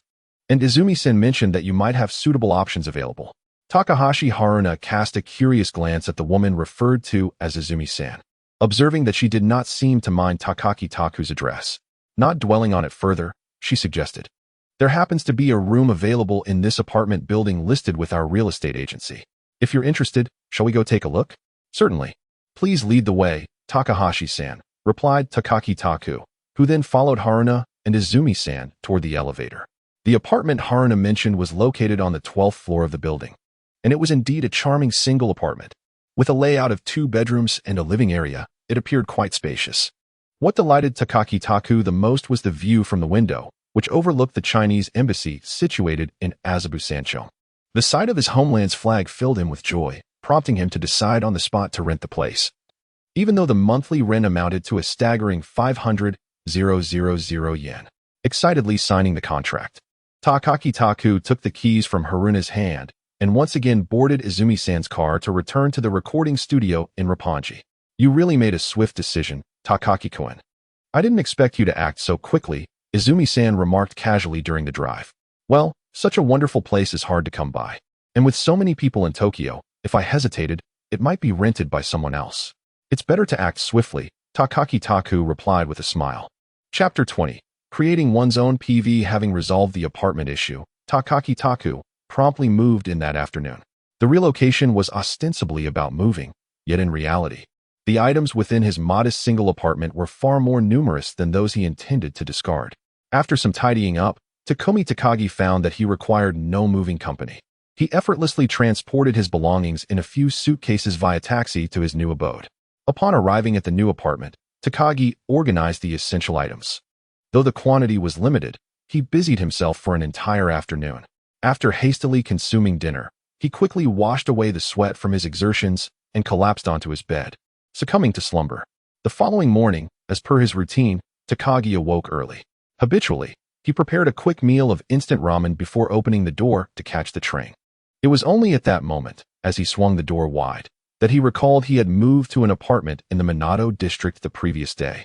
With a resigned shake of his head, he noted the early hour and opted against taking a taxi, instead strolling towards the company along Route 11. Due to the early hour, upon his arrival at the office, he found that Masao Akashi had yet to arrive. Takagi took a moment to glance at the sales figures for his single over the past week, 20,000 copies, an accomplishment, albeit modest. As he exited the office, he reflected with a tinge of regret. Achieving such figures by the fourth week was commendable for a newcomer. However, for Takagi, who had traversed time, this result did not meet his expectations. This dissatisfaction was precisely why he was determined to employ a renowned song for his second single. Takagi-san, you're here quite early, remarked Masao Akashi as he entered, spotting Takagi emerging from the office. Akashi-san, you finally made it, responded Takagi. Let us proceed to the president's office at once. Takumi Takagi, who was not entirely satisfied with his own achievements, felt an even greater urgency regarding the new single he was about to create.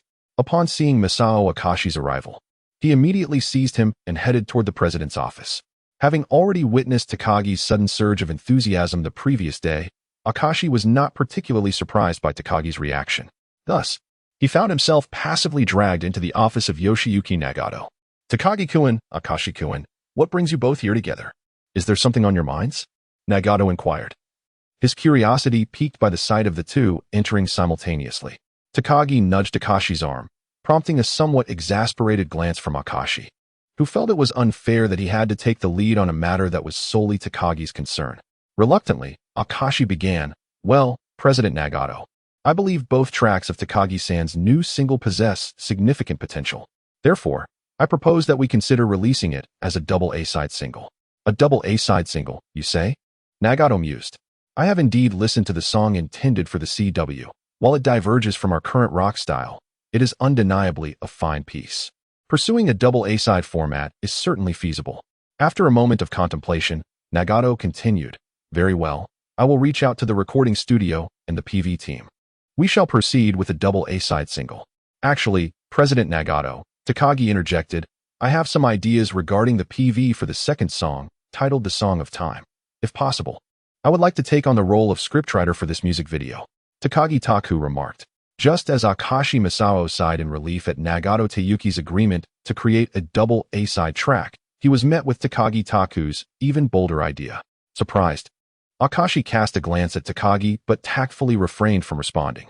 Oh, Nagato Teyuki, too, was taken aback by Takagi's sudden proposal, yet, being a seasoned veteran of the industry, he quickly regained his composure and inquired with growing interest, pray tell, what do you have in mind?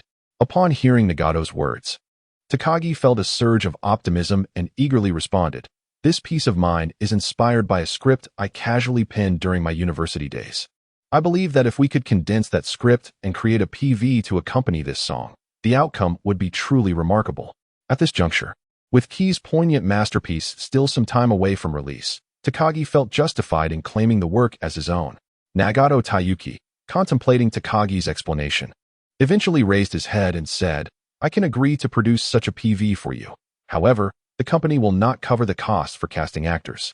In other words, If you wish to proceed, you will need to find the actors yourself. Thank you, President Nagato. That's wonderful. Takagi exclaimed with excitement. There's no need for such formality, Takagi-kun.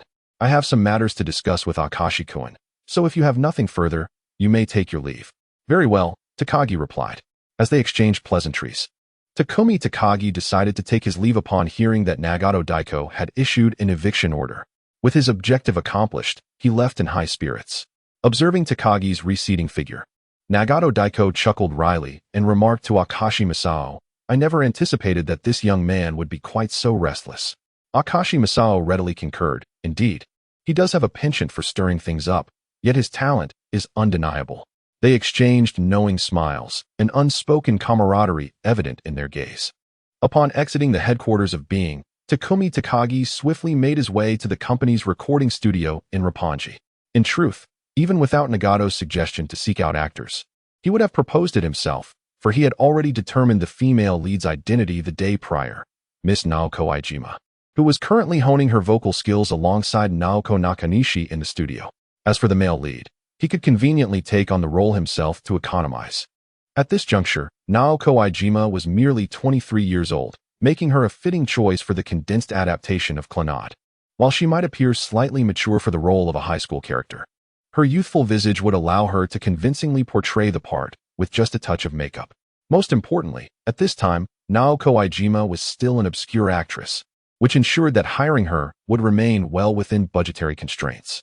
Upon arriving at the Roppongi studio, Takumi greeted the staff warmly before boldly entering the recording room where Naoko Iijima was working. In the recording studio, two young women, Naoko Iijima and her companion, were on the verge of madness, tormented by repeated mistakes. Upon seeing Takumi Takagi, they rushed out of the sound booth as if reuniting with family. Naoko, relieved to escape the clutches of her strict sound engineer, happily patted Takumi on the shoulder and said, Takumi-kun, it has been a while since we last met. Is there something you need from us today? Upon hearing her direct inquiry, Takumi saw no reason for pleasantries and proceeded to explain his request for assistance in recording a promotional video for a narrative. Chapter 21. Shunji, why are you asking me to help shoot the PV? Naoko mused aloud after considering Takumi's words. Well, I would personally be more than willing to assist you, but I must consult my agency first. If they agree, then I have no objections on my end. All right then. Please check with them. I look forward to your positive response, Takumi replied. Fully aware of the entertainment industry's protocols that prohibited agency-affiliated artists from taking on private projects without consent.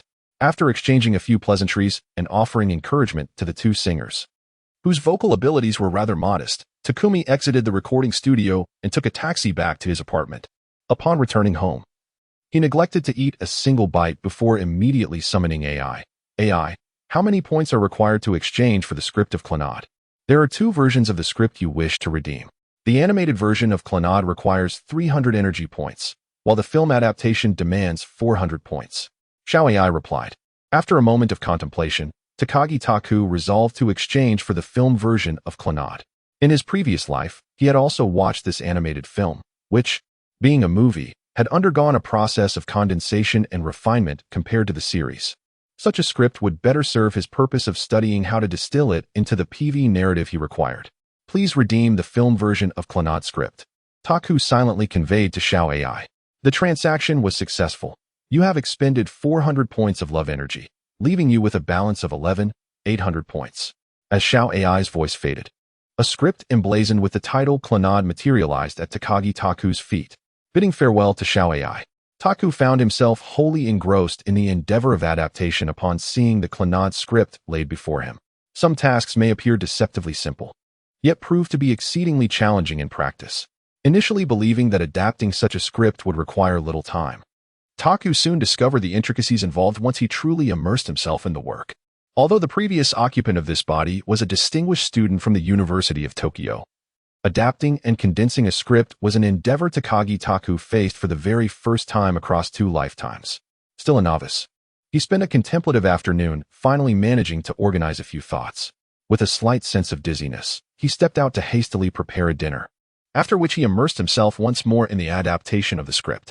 The following morning, still somewhat groggy from staying up late, Takumi Takagi arrived at the recording studio, clutching the script of Clannad along with his own nascent adaptation. Upon opening the door to his studio, he found Masao Akashi had already arrived. Noticing Takagi's disheveled appearance, Akashi jested, "What's the matter? Did you overexert yourself last night?" Youngsters lack restraint. With a disgruntled glance at Akashi, who wore an impish grin, Takagi replied, "Don't even mention it. I hardly had the mood for frivolous pursuits. After returning home, I delved into my previous script contemplating the plot for the PV. I initially thought I could wrap it up quickly, but I realized I was quite naive." "Oh, is this the very script you're holding?" Akashi inquired with interest.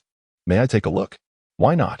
Perhaps you could inspire me," Takagi responded, tossing the script to Akashi while he absent-mindedly picked up a guitar from the wall and began to strum aimlessly.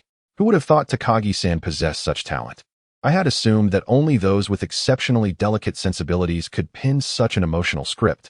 Akashi remarked after studying the script for a while before lifting his gaze to Takagi. How could you possibly know that my inner thoughts lack nuance?" Takagi Taku retorted with a smile as he set down his guitar, addressing Akashi Masao. All right, I won't jest any longer. When it comes to this script, I must admit my expertise is rather limited. However, our company is currently collaborating with the esteemed director Shunji Iwai. Perhaps you should seek his assistance." Akashi Masao's playful demeanor faded as he spoke earnestly to Takagi Taku. At this juncture, Shunji Iwai had yet to formally debut. Yet he had already garnered a modest reputation within the industry. Takagi Taku had indeed heard of this illustrious director's name.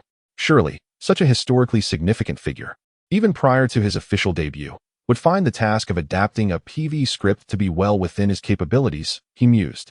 "Oh, might Akashi-san facilitate a connection with Iwai-san?" "Certainly, that is not an issue at all. We have his contact information at the company. Iwai-san is very approachable, so there is no need to worry about him outright rejecting your request," Akashi Masao replied readily. At 3 in the afternoon, in a CAF located in Azabu, Takagi Taku met the future renowned director. "Good afternoon, Iwai-san. I am Takagi Taku," he said, extending his hand to the man seated across the table. "Good afternoon, Takagi-san," Iwai Shunji replied, shaking his hand before introducing himself. "I understand from Akashi-san that you have written a script and are interested in adapting it for a music video. Is that correct?" Iwai Shunji initiated the conversation after taking a sip of coffee. Indeed, lacking experience in the art of script adaptation, Takagi Taku sought the assistance of Iwai Shunji. Handing the script to Iwai, Takagi remained silent as he observed Iwai intently engrossed in reading. Takagi refrained from interrupting, savoring his coffee in the meantime. Finally, after finishing 2 cups and preparing to order a third, Iwai concluded his reading. He placed the script down and, with piercing eyes, fixed his gaze upon Takagi, saying, "Takagi-san, this is indeed an excellent script. However, it appears more suited for adaptation into an animated feature. Even so, encapsulating the essence of the script within the duration of a single song presents a considerable challenge. If you do not mind, I would like to collaborate with you on this endeavor. Furthermore, should filming be necessary, I hope to take part as the director." Surprised that Iwai recognized its potential as an animated film, Takagi welcomed his willingness to assist in the adaptation and direct the project. Without hesitation, he replied, "How could I possibly mind? If Iwai-san is willing to help, I could not ask for more. I entrust this to you. Shall we begin today?" Perhaps moved by Takagi's script, Iwai appeared even more eager than Takagi himself. Eager to expedite the completion of the music video script, Takagi readily agreed. The two exited the CAF and headed straight to the company's recording studio, transforming it into their writer's room, embarking on an exhilarating journey of adaptation. Chapter 22. The Record Awards. It was past midnight, and after spending a grueling 6 or 7 hours immersed in the world of the script, Takagi Taku instinctively lifted his gaze to the clock on the wall, only to be met with a bitter smile. Since embarking on his journey as a singer, he had found himself increasingly aligning with the professional and dedicated path of Sakai Izumi. Has it truly grown this late? He had been so engrossed in discussing the script that he lost track of time. Iwai Shunji noticed the time as well and expressed his surprise. It appears that Iwai-san is quite the early riser, a healthy individual, indeed. He chuckled, remarking that, for us singers, this hour might just be the beginning of our endeavors. In contrast to Iwai Shunji's astonishment, Takagi Taku had grown accustomed to working late into the night. Just as Takagi finished his sentence, as if to affirm his words, the door to the recording studio was gently pushed open. The professional and dedicated Sakai Izumi peeked in and, upon seeing the occupants, stepped inside. Iwai-san, what brings you here? She was evidently taken aback to find Iwai Shunji in such a setting. Oh, it's simply that Takagi-san had a PV script he wanted me to review, so I accompanied him here. Iwai Shunji and Sakai Izumi were familiar with one another, as he had directed the music video for her new single, allowing their conversation to flow with ease. Oh, has Takagi-kun composed a new piece? I recall that your second single had yet to enter production. Facing Takagi-taku, Sakai Izumi inquired with curiosity. In fact, it was Akashi-san who suggested that I transform the new single into a double A-side track, which led to the idea of creating a narrative music video for the second song. A narrative music video? Takagi-kun, you truly possess a creative mind. In the realm of RB, while there are indeed songs accompanied by narrative music videos, they are exceedingly rare. Thus, upon hearing that Takagi-taku wished to produce a narrative music video, Sakai Izumi felt quite intrigued by his proposition. There is indeed a desire to indulge in directing as well. Of course, Takagi-taku could not reveal that his intention was merely to dip his toes into the film and television industry before embarking on a narrative music video. Little did he know, this admission piqued the interest of Iwai Shunji. Takagi-san harbors aspirations of entering the directing realm? Iwai Shunji asked, astonished. Not at the moment. It's merely a hobby, he replied. Well, directing requires a considerable amount of specialized skill. If Takagi-san wishes to enter this field, he must dedicate himself to learning. Iwai Shunji asserted, as one aspiring to become a great director would not believe that an outsider lacking knowledge could effortlessly penetrate the directing domain. Sakai Izumi wholeheartedly agreed, stating, Indeed, changing fields feels like traversing a mountain. If you are merely curious about this industry, that's one thing. However, if Takagi-kun is contemplating a transition, I would advise against it. Rest assured, both of you, I possess a sense of moderation and would not engage in endeavors without a solid foundation, Takagi-taku replied, eager to steer the conversation away from this topic. Speaking of which, Izumi-san, are you still planning to come over for the recording at this late hour? Today, I found myself with a few unfinished audio clips, which prompted me to come and listen. Before I knew it, time had slipped away. As I stepped outside, I noticed the lights still illuminated here, sparking my curiosity to venture in. Izumi Sakai responded, Sister Izumi must have finished her work by now. Perfect timing. As we two have reached a natural pause, why not treat the two of you to a late-night meal? From Sakai's words, it was evident she had completed her tasks, thus making her suggestion to host dinner quite logical. Well, how about you, Iwai-san? Sakai did not decline. I have no objections here, so I shall rely on you, Takagi-san. Junji Iwai readily agreed as well. Thus, under the guidance of the benefactor Takashi Takagi, the trio set off towards a nearby izakaya.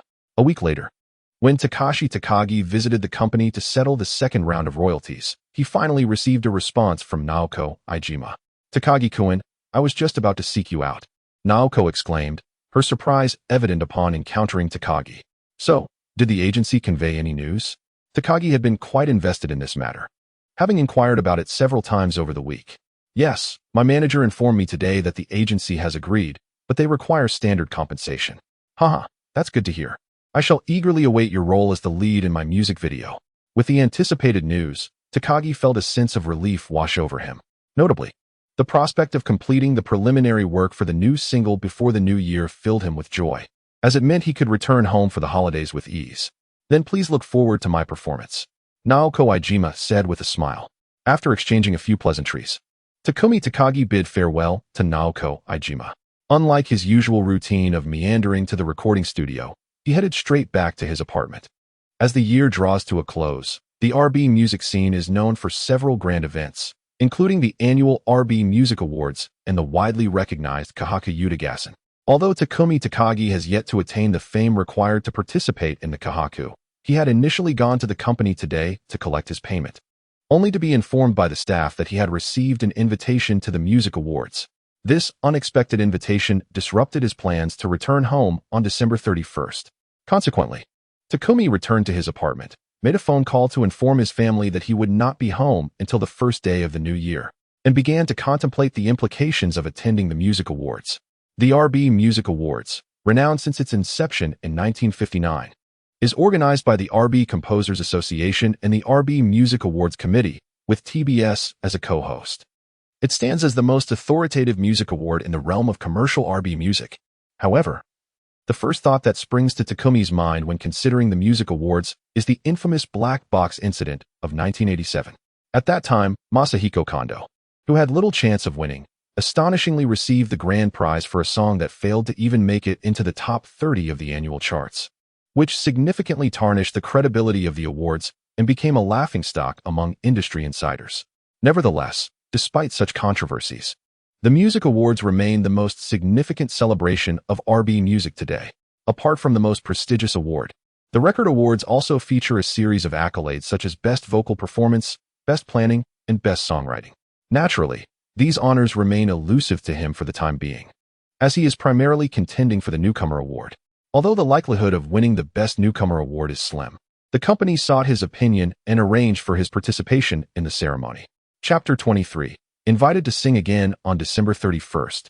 Takumi Takagi once again boarded the Being's chauffeur-driven vehicle, accompanied by his previous manager, Yumi Kimura, who had taken him to the MS event. As they drove towards the TBS building, Takumi acknowledged that despite the low chances of winning, he held the award ceremony in high regard. After all, it is an annual highlight in the music industry, attracting numerous renowned artists, and thus Takumi could not afford to be complacent.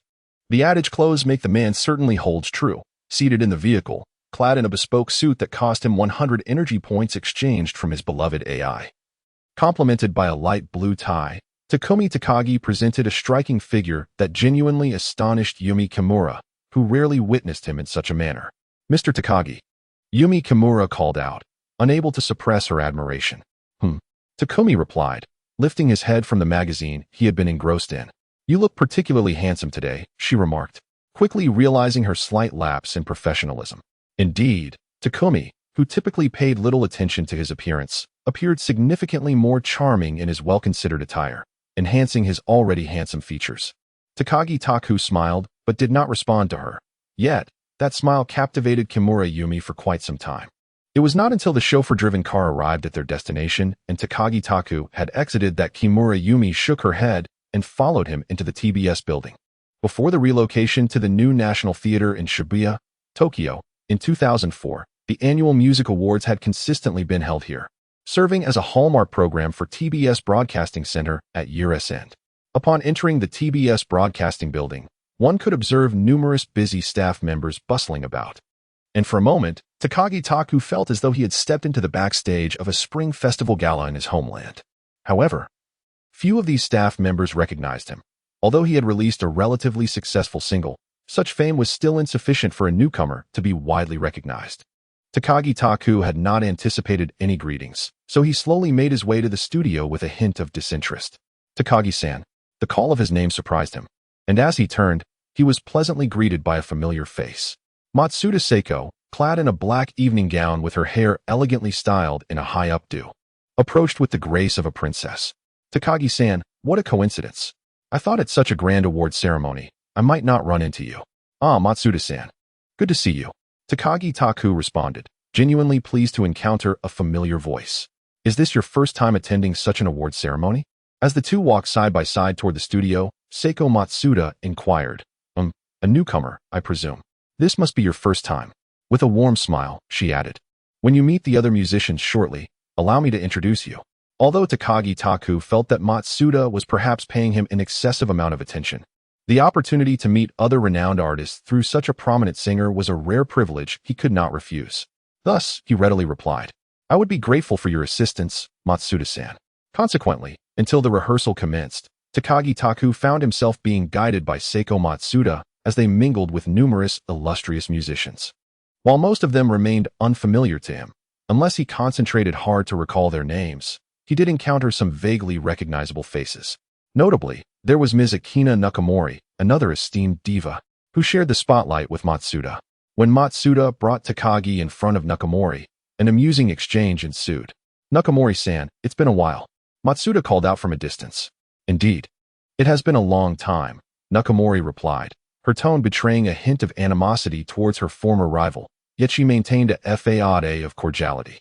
"Allow me to introduce you to Takagi Taku, whom you met briefly on MS. Takagi-san," Matsuda said as she gestured toward him. "Hello, Nakamori-san." Takagi Taku respectfully bowed and greeted her. "Greetings, Takagi-san," Nakamori responded, her demeanor cooler than before, yet she acknowledged him without dismissiveness. Matsuda Seiko expressed no concerns, continuing with an air of self-assurance. Do not be deceived by Takagi-san's impressive appearance. He is indeed a singer-songwriter. All of his singles are original compositions. It is quite remarkable for a newcomer to achieve such success, and Takagi-san's own contributions are certainly significant. After a brief pause, she seemed to revel in the moment, almost boasting to Nakamori Akina. By the way, I have already requested Takagi-san to compose a song for me. Oh, is that so? Nakamori Akina, who had not been particularly invested in the notion of Takagi Taku as a songwriter, suddenly found herself intrigued upon hearing Matsuda Seiko's mention of soliciting a composition from him. Well, during the MS event, Matsuda-san indeed approached me for a song, but I must admit, I currently lack anything worthy of presenting. Takagi Taku responded. Then, might you also compose a song for me? Nakamori Akina's unexpected request left Takagi Taku somewhat taken aback. While he was oblivious to the underlying dynamics among the women, he felt a surge of joy at receiving a songwriting invitation from a singer he had greatly admired. He readily agreed, if Akina-san is interested, I would be more than willing to assist. Then it is settled, Nakamori Akina reaffirmed with Takagi Taku. Very well, should I compose a satisfactory piece?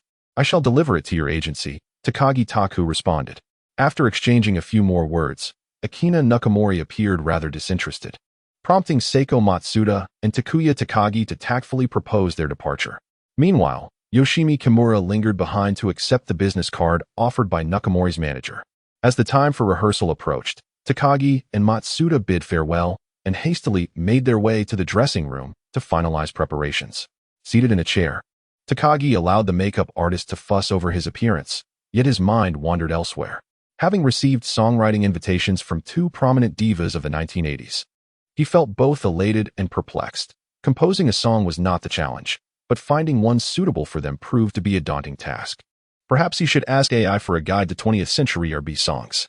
Lost in these thoughts, Takagi remained absent-minded during the rehearsal, nearly being pulled along by Kimura to follow the proceedings. Nonetheless, as a newcomer, his distraction went largely unnoticed. The staff assumed his anxiety stemmed from participating in such an event for the first time, allowing him to navigate the process without incident. Chapter 24. The official awards ceremony at noon. After completing a round of rehearsals, Takagi was escorted by Kimura to a restaurant near the TBS building. Although Kimura was aware that Takagi's chances of winning the Best Newcomer award were slim, she symbolically ordered him a pork cutlet. Adhering to the tradition in Japan where the phonetic similarity of the dish's name to victory encourages good fortune before examinations or competitions. Don't mistake this for my treat. It's on the company's tab. In a bid to avoid any misunderstandings with Takagi Taku, Kimura Yumi added a light-hearted remark while ordering. Hee, didn't you just compliment me on my handsomeness, Kimura-san? Takagi Taku jested. While you may be handsome, it bears no relation to treating one to a meal. Remember, I am your manager. You must keep your thoughts in check, Kimura Yumi replied with utmost seriousness. Although Takagi Taku often spoke playfully, his feelings towards Kimura Yumi were genuinely those of mere colleagues. Rest assured, Kimura-san, I harbor no such thoughts about you, he responded with a smile. After their lunch, the duo returned to the TBS studio.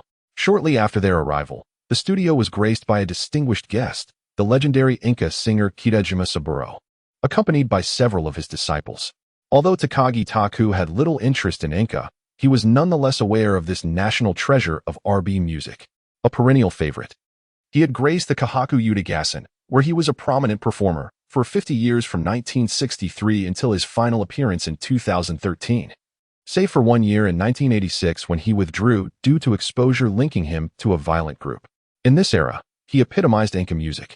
Encountering such a celebrated artist, Takagi Taku would instinctively approach to greet him, even if amidst a throng of fresh-faced newcomers, where Kitajima Saburo might not catch his voice. However, failing to greet him could lead to unfavorable consequences if noticed by those with ulterior motives. Saburo Kitajima did not exhibit an air of superiority. Rather, he amiably greeted the fellow singers around him, even giving Takumi Takagi a reassuring pat on the shoulder, uttering a few words of encouragement. Takumi, possessing self-awareness, understood that Kitajima's encouragement stemmed not from recognition, but rather from a momentary choice. Therefore, he refrained from trying to ingratiate himself further with the esteemed singer, and instead watched as the illustrious artist made his rounds before retreating to his own resting area. The afternoon rehearsal proved to be tedious, and after numerous repetitions of the procedures, they finally reached the hour of 6 in the evening. Takumi sat upright alongside a number of novice singers in a slightly off-center position in the guest area. After a quarter of an hour, once the staff had adequately prepared the stage, the coveted annual music awards commenced. Seated in his place, Takumi listened alongside the other emerging artists as the host announced the names of the award recipients. This year, the Lyricist Award was bestowed upon the renowned 1980s singer Kyoko Koizumi, a member of the illustrious Hana no 82 group alongside Akina Nakamori. The Composer Award went to Takashi Kobayashi for his composition of Koizumi's song Anata ni Eat Yokata, while the Arrangement Award was won by Eiichi Kawamura for Kaneshimi no Hamansha. Hiroshi Horiuchi received the prestigious Album of the Year award for Gents. As Takumi clapped along with the audience, he was unexpectedly taken aback when the host announced the Newcomer Award, and to his astonishment, his name was called. Although this recognition was merely a nomination for the Best New Artist Award, and he ultimately did not receive the top honor, the acknowledgement brought him considerable joy. After expressing his gratitude upon stepping onto the stage, Takagi Taku returned to his seat with the trophy in hand. Although 1991 marked a period of economic downturn for the RB sector due to the collapse of the bubble economy, the entertainment industry, particularly music, experienced remarkable growth. The abundance of best-selling records that year rendered the judges of the Record Awards perplexed in their decision-making.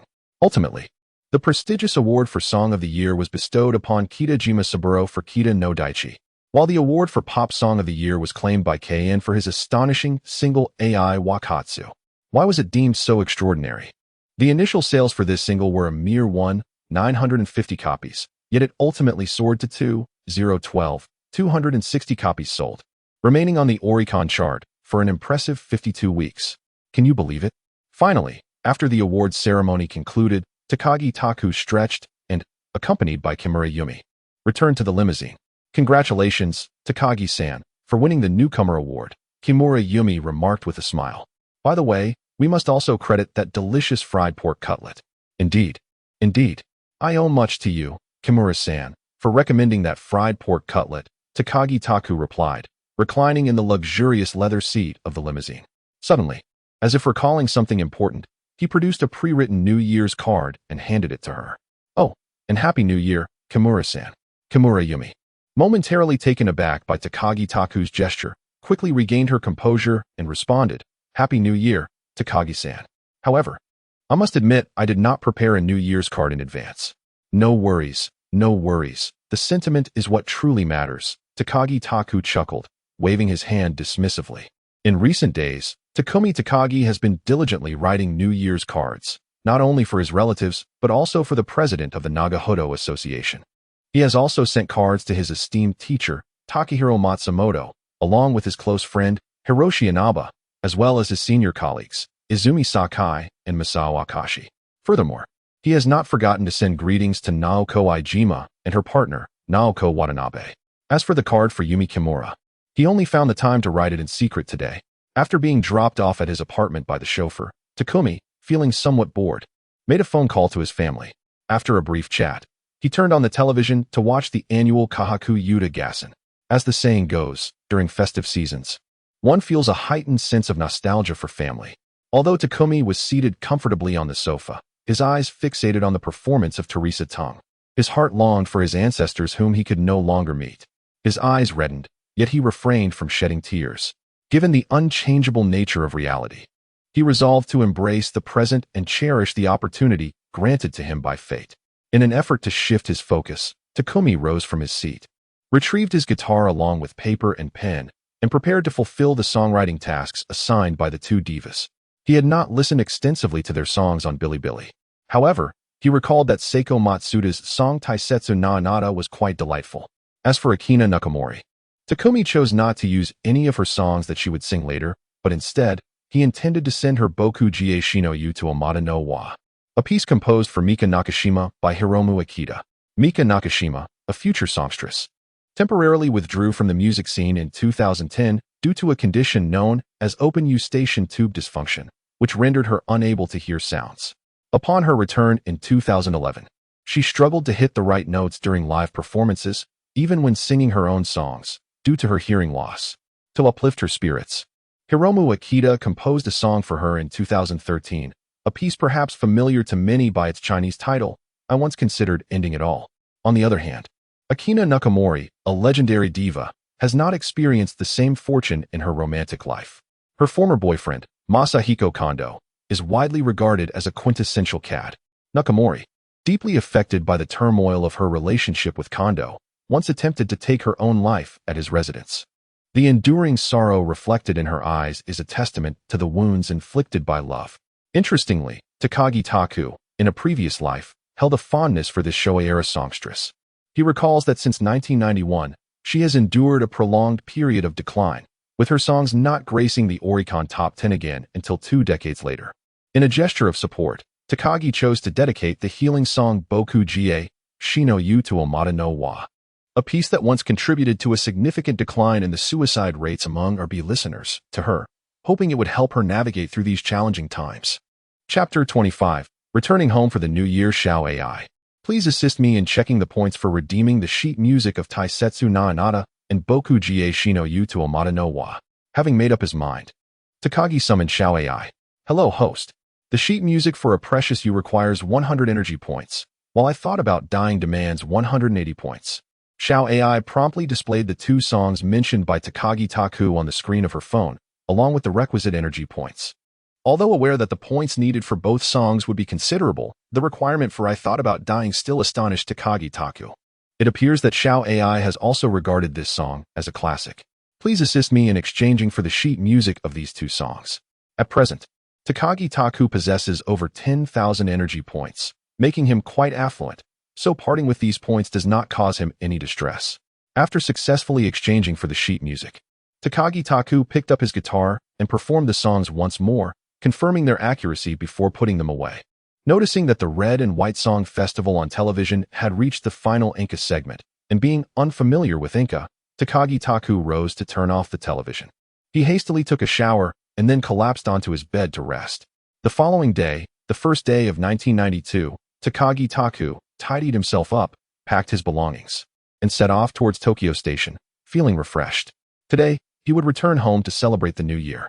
After a lengthy journey on the Shinkansen, when he once again set foot on the familiar yet strange land of Fukuoka City, Takagi Taku felt none of the anxiety he had experienced during his last visit. His family had embraced him, and he had come to accept that family. Since he was not in a rush, he chose a later train, arriving home in the afternoon.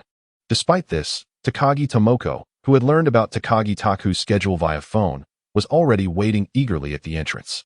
Upon seeing her brother, she joyfully rushed over and embraced him. "Brother, you finally arrived. I have been waiting for you for so long," she exclaimed while helping him carry his luggage. "Have you been waiting for me for a long time, or for your New Year's gift?" Takagi Taku teased, affectionately ruffling his sister's nose and handing her the Tokyo delicacies he had prepared in advance, knowing they were her favorites. Tomoko accepted the gift with one hand, while the other rubbed her sore nose in mock indignation. "Of course, I was waiting for you, brother. You have been in Tokyo for ages without coming home. Everyone at home misses you dearly." Speaking of family, Takagi Taku's expression turned serious. "I'm sorry for worrying everyone." Tomoko shook her head. "Not at all. You have been helping the family a great deal while in Tokyo, and now we don't have to worry about debts anymore. That is all thanks to you." All right. No need to praise me every time I come home. Is your specialty to shower your brother with compliments?" Takagi Taku thought amusingly. "Well then, let us head home," she replied with a smile, taking her brother's arm as they walked homeward. Although it was already afternoon, upon returning home, Takagi Taku first paid his respects to his parents for the new year, and then enjoyed the ozoni, mochi soup, that had been prepared for him. After finishing the exquisite mixed dish, Takagi Taku's mother accompanied Takagi Tomoko to the bedroom, leaving the 2 gentlemen exchanging blank stares. "You've been quite busy lately, haven't you?" Takaki Chika was the first to shatter the silence. "It's all right. The new single hasn't reached the production phase yet, so I'm not particularly occupied," Taku replied, albeit somewhat awkwardly, as he confronted his rather stern father. Listening to his son's words, Chika nodded and said, "Well, you must take care of yourself while in Tokyo. Don't overexert yourself at work." Taku assured his father earnestly, "Rest assured, father, I will take good care of myself." After a few exchanges, The two fell into silence again. Just as Taku pondered over what to discuss next, the two ladies finally emerged from the bedroom, gracefully adorned in kimonos. "Come on, brother, let's go to the shrine," Takaki Tomoko said as she linked her arm with Taku's and headed toward the door. Visiting the shrine on the first day of the new year is a cherished tradition in Japan, and this year, due to Taku's circumstances, the family decided to venture out in the afternoon for their visit. Since their home was in close proximity to the Tenjin Shrine in the Yada district, they chose to walk there as a family of 4. Although it was already afternoon, the shrine was still bustling with visitors. After they paid their respects to the deity, they were about to draw lots when a short-haired girl, resembling a student, stopped them. "Takaki-nisan, do you remember me?" she asked with a smile. Takagi Taku focused his gaze and, to his surprise, recognized a familiar face. It was Ms. Michiko Kai's, whom he had encountered on his inaugural trip to Fukuoka aboard the train. "Of course, I remember you. You are Ms. Michiko Kai's, aren't you?" Takagi Taku replied. Ms. Kai's nodded enthusiastically, resembling a chick pecking at grains. Yes. I didn't expect you to remember me, a rather inconspicuous student," she said with a chuckle. "Well, you are the first person, aside from my sister, to call me Nissen, and also the first to proclaim yourself as one of my fans. How could I possibly forget?" Takagi Taku remarked with a smile, introducing the dear sister he had met on the train to his family. "Takagi Tomoko, it seems we are quite fated to cross paths," Ms. Kai said, extending her hand to shake with Takagi Tomoko. "Thank you for your support of my brother." Takagi Tomoko never missed an opportunity to bolster her brother's popularity. "Oh, my brother sings beautifully, is handsome, charming, and possesses a delightful personality. He is surely well-liked," she exclaimed, alleviating any concerns about him. Ms. Kai's displaying a friendly demeanor, linked arms with Takagi Tomoko. "Shall we go? Are you planning to draw fortune?" she inquired, observing the two ladies ahead. Takagi Taku shook his head in mild exasperation, but ultimately followed along with his smiling parents, gradually making their way to the fortune-drawing area. "What fortune did you draw, Takagi-nisan?" "I received Ichikichi and so did you, Takagi-chan," Ms. Kai's boasted, showcasing the fortune she had just drawn, before turning to ask Takagi Taku. Takagi Taku remained silent, lifting the fortune slip in his hand to show it to Yasha's Michiko. "Oh, Daikichi, is Takagi-nisan truly this fortunate?" Yasha's Michiko exclaimed, a hint of jealousy creeping into her voice as she discerned the auspicious writing on Takagi Taku's fortune. "Congratulations, brother, on drawing Daikichi.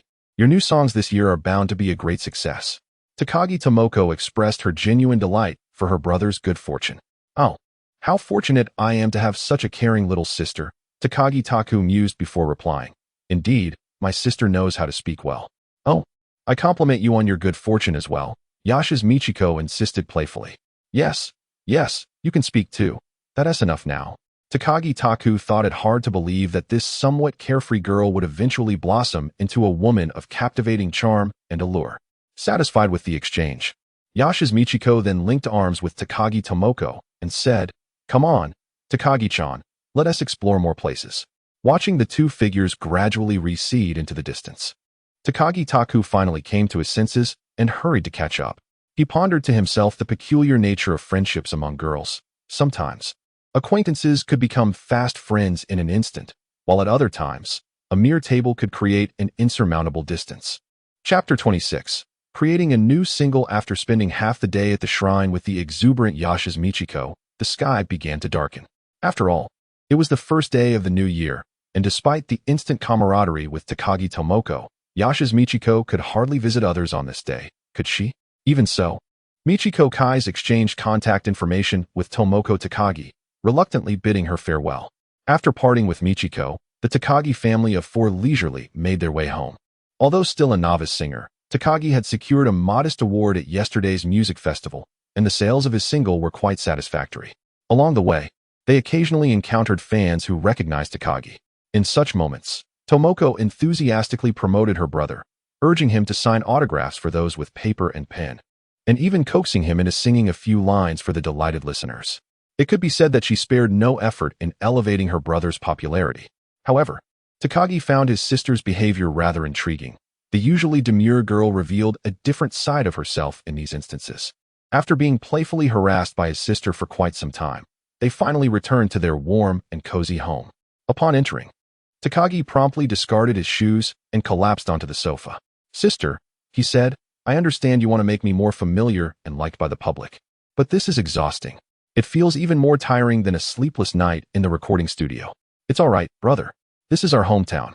And gaining popularity here will mean ample support when you release your next single.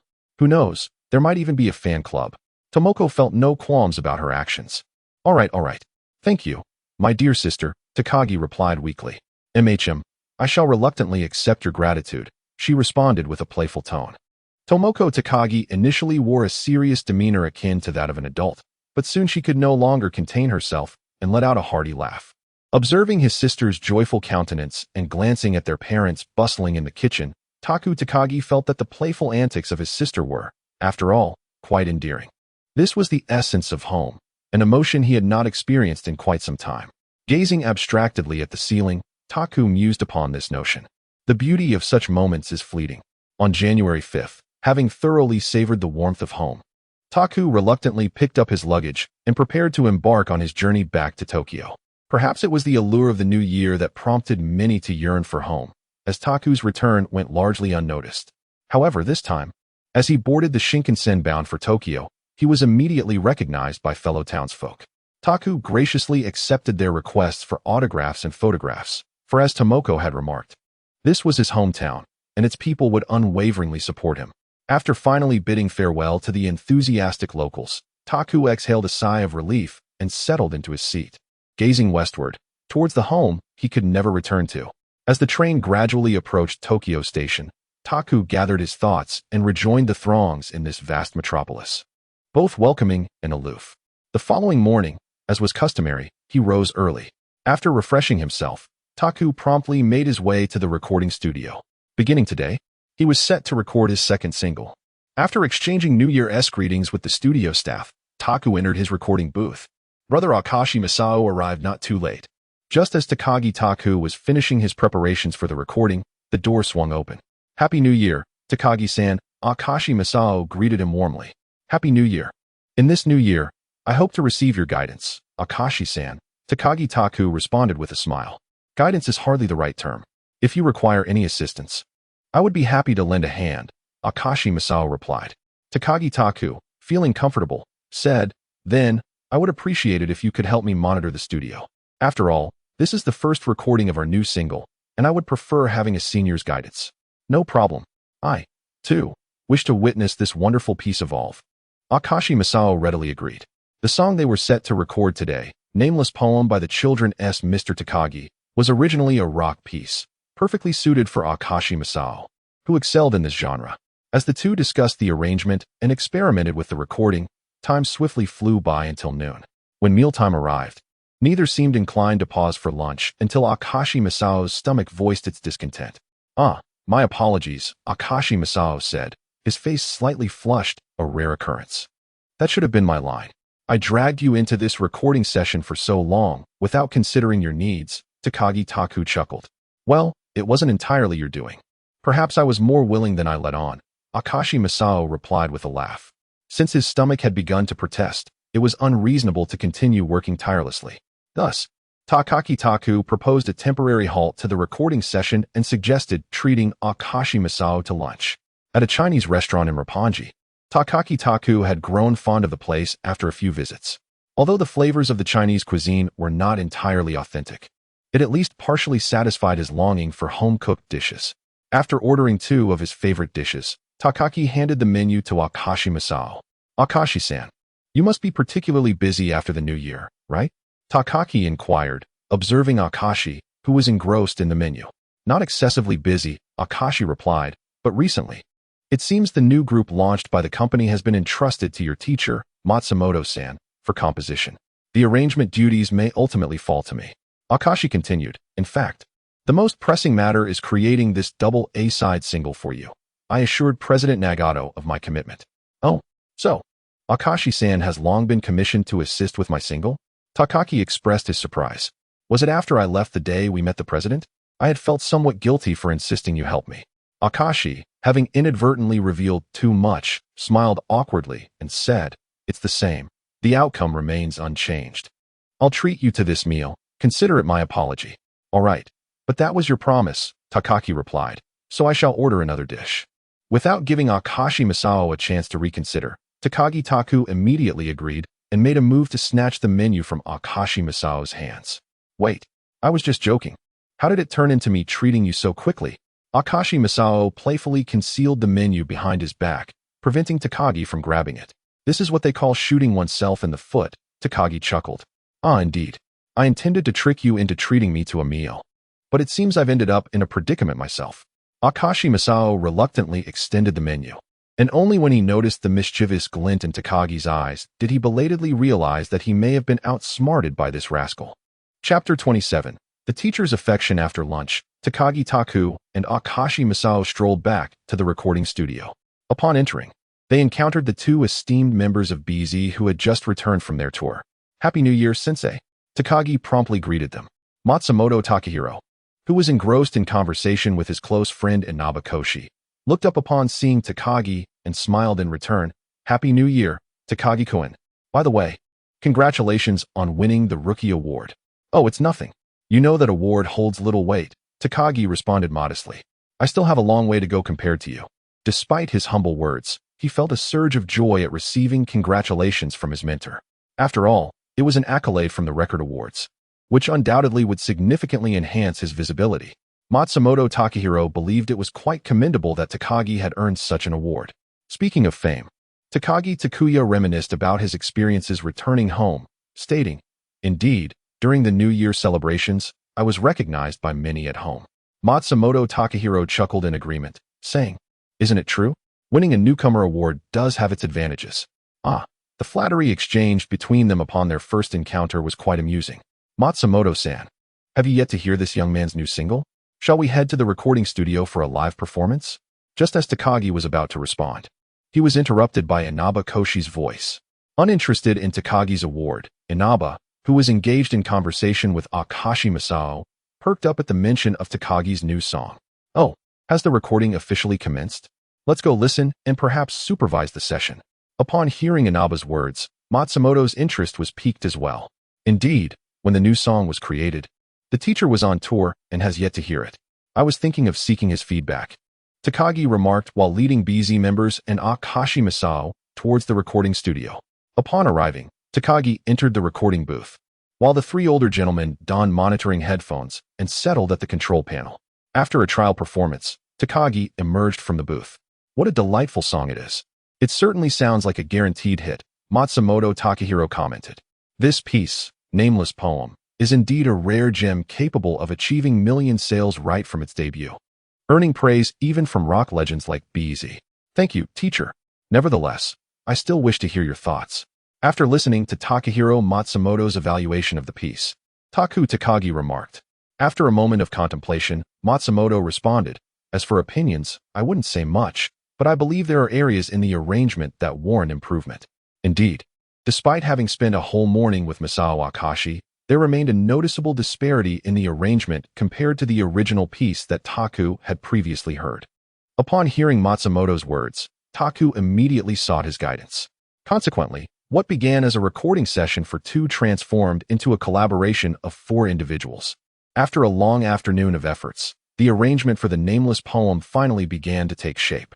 The following day, Taku did not rush to the recording studio. Instead, he first reported to the company, as he had yet to deliver the songs he had composed for two prominent divas before the year-end. With minimal effort, he located Yamemi Kimura and entrusted her with the two songs, requesting that she pass them on to the respective agencies of the celebrated songstresses. Once these tasks were completed, Taku proceeded to settle his royalties with the finance department. It is worth mentioning that his debut single had already garnered over 10 million in earnings. Holding the freshly received check for 2 million, Taku made his way to the recording studio with a cheerful disposition. Interestingly, Masao Akashi had arrived at the studio earlier than Taku. However, upon opening the studio door, Taku discovered that he was not alone. This time, the duo of BZ, which had been just the two of them yesterday, was joined by Taku's teacher in the studio. "Teacher, what brings you here today?" Taku inquired, somewhat puzzled. "As your mentor, there are certain rituals one must observe when a disciple releases a new single. Just like last time, I shall assist you in recording the harmonies. Moreover, it has been quite a while since I last reviewed your guitar assignments. I shall take the opportunity to assess them as well. Takahiro Matsumoto replied with a smile. This teacher genuinely treated him well, and with the guitar techniques imparted by Matsumoto, Takuya Takagi held immense respect for him. Thank you, sensei. For all that you do for me, Takuya said, bowing with a hint of emotion. No need for such formality. After all, you are my disciple, Matsumoto quickly said. Lifting Takagi back up. Could you two refrain from displaying such heartfelt mentor-disciple affection? Akio Akashi interjected, unable to bear the melodrama unfolding before him. Matsumoto chuckled and retorted. If you possess the ability, go find a disciple as commendable as this one. Upon hearing Matsumoto's words, Akashi's expression initially turned to one of dejection, but suddenly, as if a thought struck him, he exclaimed, Wait, Takuya, haven't you learned a considerable amount about arrangement from me? Am I not your teacher as well? Well, I suppose you could say that. Takuya pondered, realizing that he indeed had gleaned much from this master of arrangements. Akashi, immediately elated, turned to Matsumoto and said, See, now your disciple can also be considered mine. Takuya, you truly have no regard for your teacher's dignity, Matsumoto responded with a resigned smile. After their light-hearted banter, the trio promptly shifted to the task at hand. Takuya entered the recording studio, while his two mentors remained outside to oversee the session. In the midst of the sessions, Takahiro Takagi was graced by the presence of Takahiro Matsumoto, who not only contributed harmonies, but also assisted in recording the lead guitar for the song. Although Takagi's guitar skills had reached a commendable level under Matsumoto's tutelage, they still paled in comparison to his mentor, a Grammy-winning artist. Thus, it was with great enthusiasm that Takagi welcomed Matsumoto's assistance in recording the guitar solos. In the following days, devoid of any performances or recording obligations, Matsumoto, alongside Masao Akashi, took on the role of producer for Takagi. With the guidance of these two esteemed figures, Takagi's piece titled Nameless Poem progressed remarkably swiftly, completing what was expected to be a half-month recording session in just a week. When the recording was sent to the mixing room for final synthesis, Takagi could hardly believe the speed with which this remarkable piece was realized. Unsure whether it was his own rapid advancement or the invaluable support of his mentors that had made it possible. Chapter 28. A Sister's Commission on Saturday Evening. After concluding the recording, Takagi joined his two instructors at an izakaya. He expressed his gratitude for their assistance, which had enabled the swift completion of the song. As they were still in the recording phase, he raised his teacup in lieu of sake to honor his teachers. Though I may have inadvertently misled Masao Akashi last time, I am genuinely appreciative of his unwavering support, Takagi reflected. What are you saying? As a teacher, it is simply our duty, wouldn't you agree, Masao Akashi? Takahiro Matsumoto raised his glass, intentionally placing emphasis on the name of his mentor, Masao Akashi, as he spoke. Masao, who was preparing to adorn his own face with a touch of gold, found that the words he had intended to utter transformed into a simple, well, yes. As a teacher, it is indeed my duty to assist my disciples. While saying this, Masao cast a sidelong glance at Matsumoto, pondering that the consciences of these two mentors and students were indeed quite compromised. We shall be recording the second song tomorrow, correct? Matsumoto inquired. Yes. We are set to begin preparations for it tomorrow, Takuki Takagi affirmed with a nod. For this second song, I think it best to have Masao-san assist. I shall refrain from getting involved.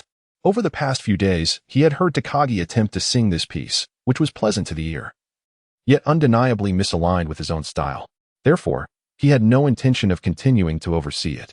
Takagi, somewhat taken aback, asked, Oh, does the teacher have other commitments? Indeed. Your friend, Ms. Naoko Ijima's group is about to debut, and I have been entrusted with the composition, so I shall be quite occupied for a while, Matsumoto replied, genuinely having matters to attend to. Upon hearing Matsumoto mention Naoko Ijima, Takaki's interest was piqued. Teacher, is the song already prepared? Matsumoto smiled. It seems you are quite invested in your friend's affairs. The composition is largely complete, though it requires some revisions. After all, she is the first friend I made at the company, so I do take an interest. Takagi felt a sense of joy upon learning that Ijima's debut song was nearing completion. Speaking of which, I may need to assist in arranging the music, so you must diligently record these days, striving to free me before their group begins recording. Akashi Masao interjected. Certainly, I will put forth my utmost effort. Takagi Taku replied with a smile and a nod. The following morning, Takagi Taku arrived punctually at the recording studio in Roppongi. ready to discuss the arrangement of the second piece with Akashi Masao.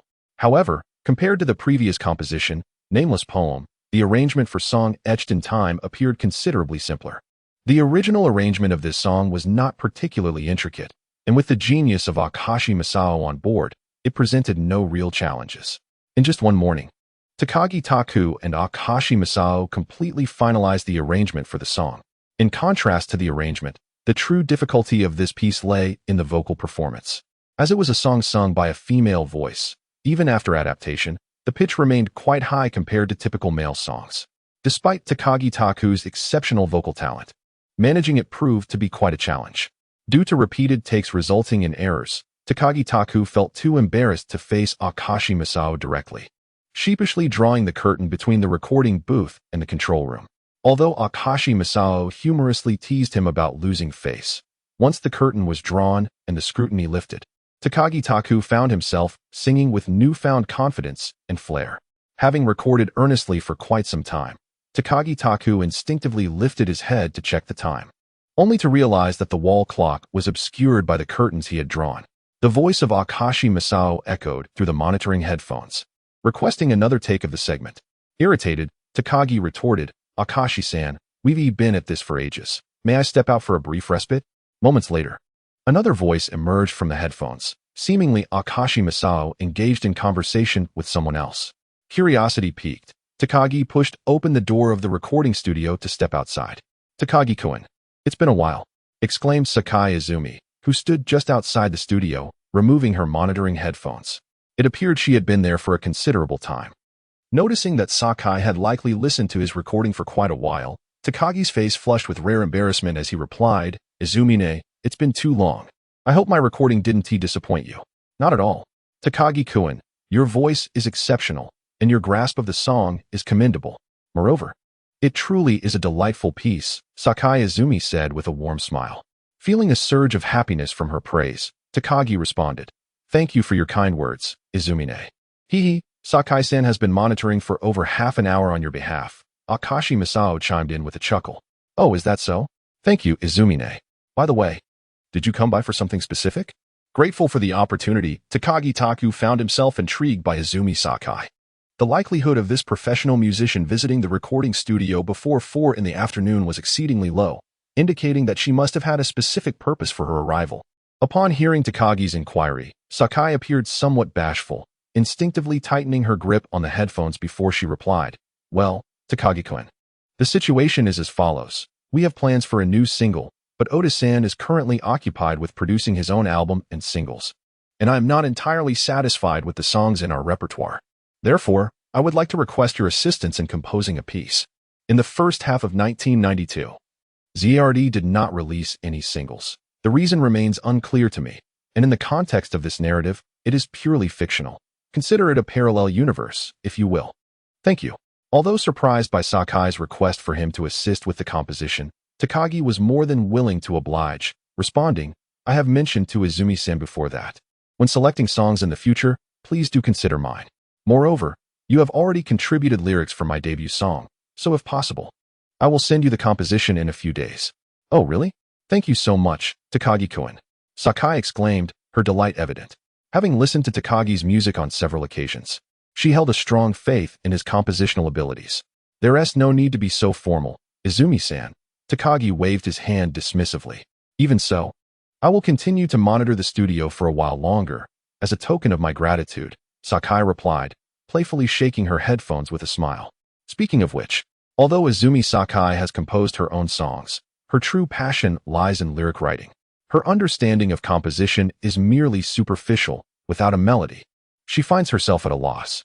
This predicament elucidates why ZRD faced immediate challenges after the departure of their longtime collaborators, Tetsuya Oda and Seishi Kurabayashi, from Being.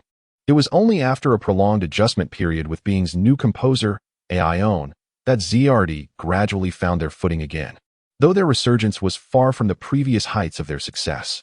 Chapter 29. The radiant belief to be invited to collaborate by two already illustrious figures and a future rising star of a female singer is a privilege not bestowed upon every composer. With a sense of pride swelling in his heart, Takumi Takagi stepped back into the recording studio with newfound confidence. After a round of recording, Izumi Sakai did not linger. She expressed her intention to take her leave. Despite his desire to spend more time with this sister whom he seldom sees, Takagi had no compelling excuse to detain her. So he rose to escort her out of the studio. "All right, Takagi-san. You've already walked quite far. Don't look back," teased Masao Akashi, reclining on the couch. "That is merely a gesture of courtesy, Akashi-san," Takagi replied, somewhat lacking in conviction. Yes, I understand it's courtesy. Shall we continue?" As he spoke, Masao Akashi took his place at the control console. "Indeed, let us proceed." With a buoyant spirit, Takumi Takagi energetically re-entered the recording booth. For Takagi Taku, endowed with a remarkable talent, composing a piece of music was a task easily accomplished. Upon returning home, he promptly summoned Xiao AI. Yet this time, Takagi found himself in a quandary. As he gazed at the array of songs appearing on the screen in response to his requests, he struggled to decide which one to present to Sakai Izumi. While all of Sakai's songs were undoubtedly splendid, using one of them could potentially disrupt her future career trajectory. Matsuda Seiko was a different matter. After all, that esteemed lady would eventually transition into a songwriting career, thus not lacking in material. Sakai Izumi, however, was in a different predicament, as most of her songs were composed by others, meaning the repercussions of choosing one could be quite severe.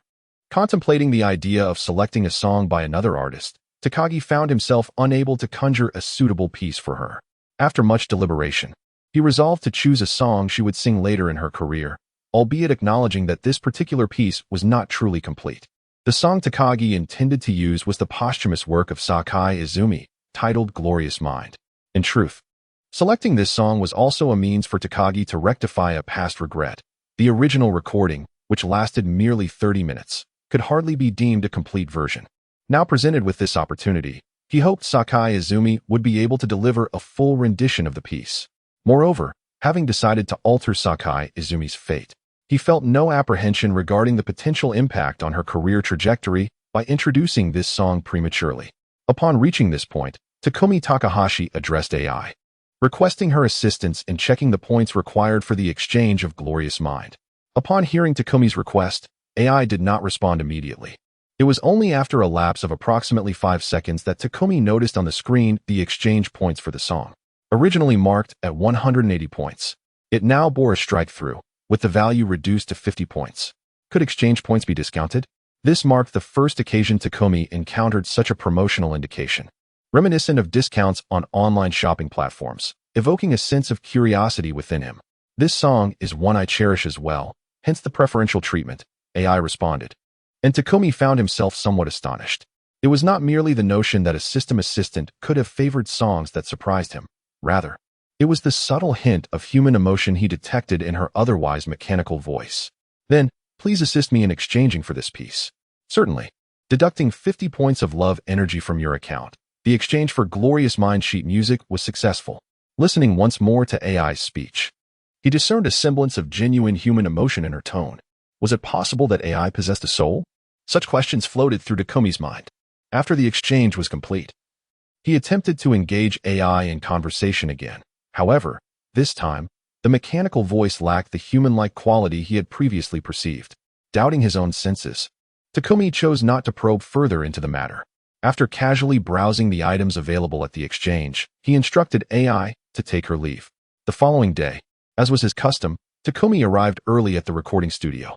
Sitting on the sofa, Takumi awaited the arrival of Masao Akashi while strumming his guitar, reminiscing about the melody of Glorious Mind he had heard in a previous life. The sound of the guitar was interrupted by the creak of the door. Upon looking up, Takumi was surprised to find not Masao Akashi, but his agent, the elegant Miss Yumi Kimura, from Being. "Good morning, Kimura-san. What brings you to the recording studio today?" Takumi set his guitar aside and rose to offer her a chair. "Well, you are somewhat of a star now, yet you lack even a mobile phone. It's rather cumbersome to contact you at the company, so I came over myself," Yumi replied as she took a seat without hesitation. "Oh? Is there something you need to discuss? I have come to deliver a letter of gratitude. The 2 songs you sent have been selected by the singers as the lead tracks for their upcoming singles, hence the letter of appreciation," Yumi explained, handing an envelope to Takumi.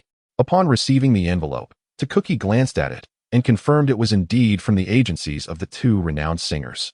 The company had not opened it beforehand, as it was addressed specifically to Takuki, merely having received faxes from the two agencies regarding the intention to use his compositions. Setting aside the letter from Akina Nakamori, Takuki opened the one from Seiko Matsuda. Dear Takuki-san, we are immensely grateful for the composition you created for Ms. Seiko Matsuda.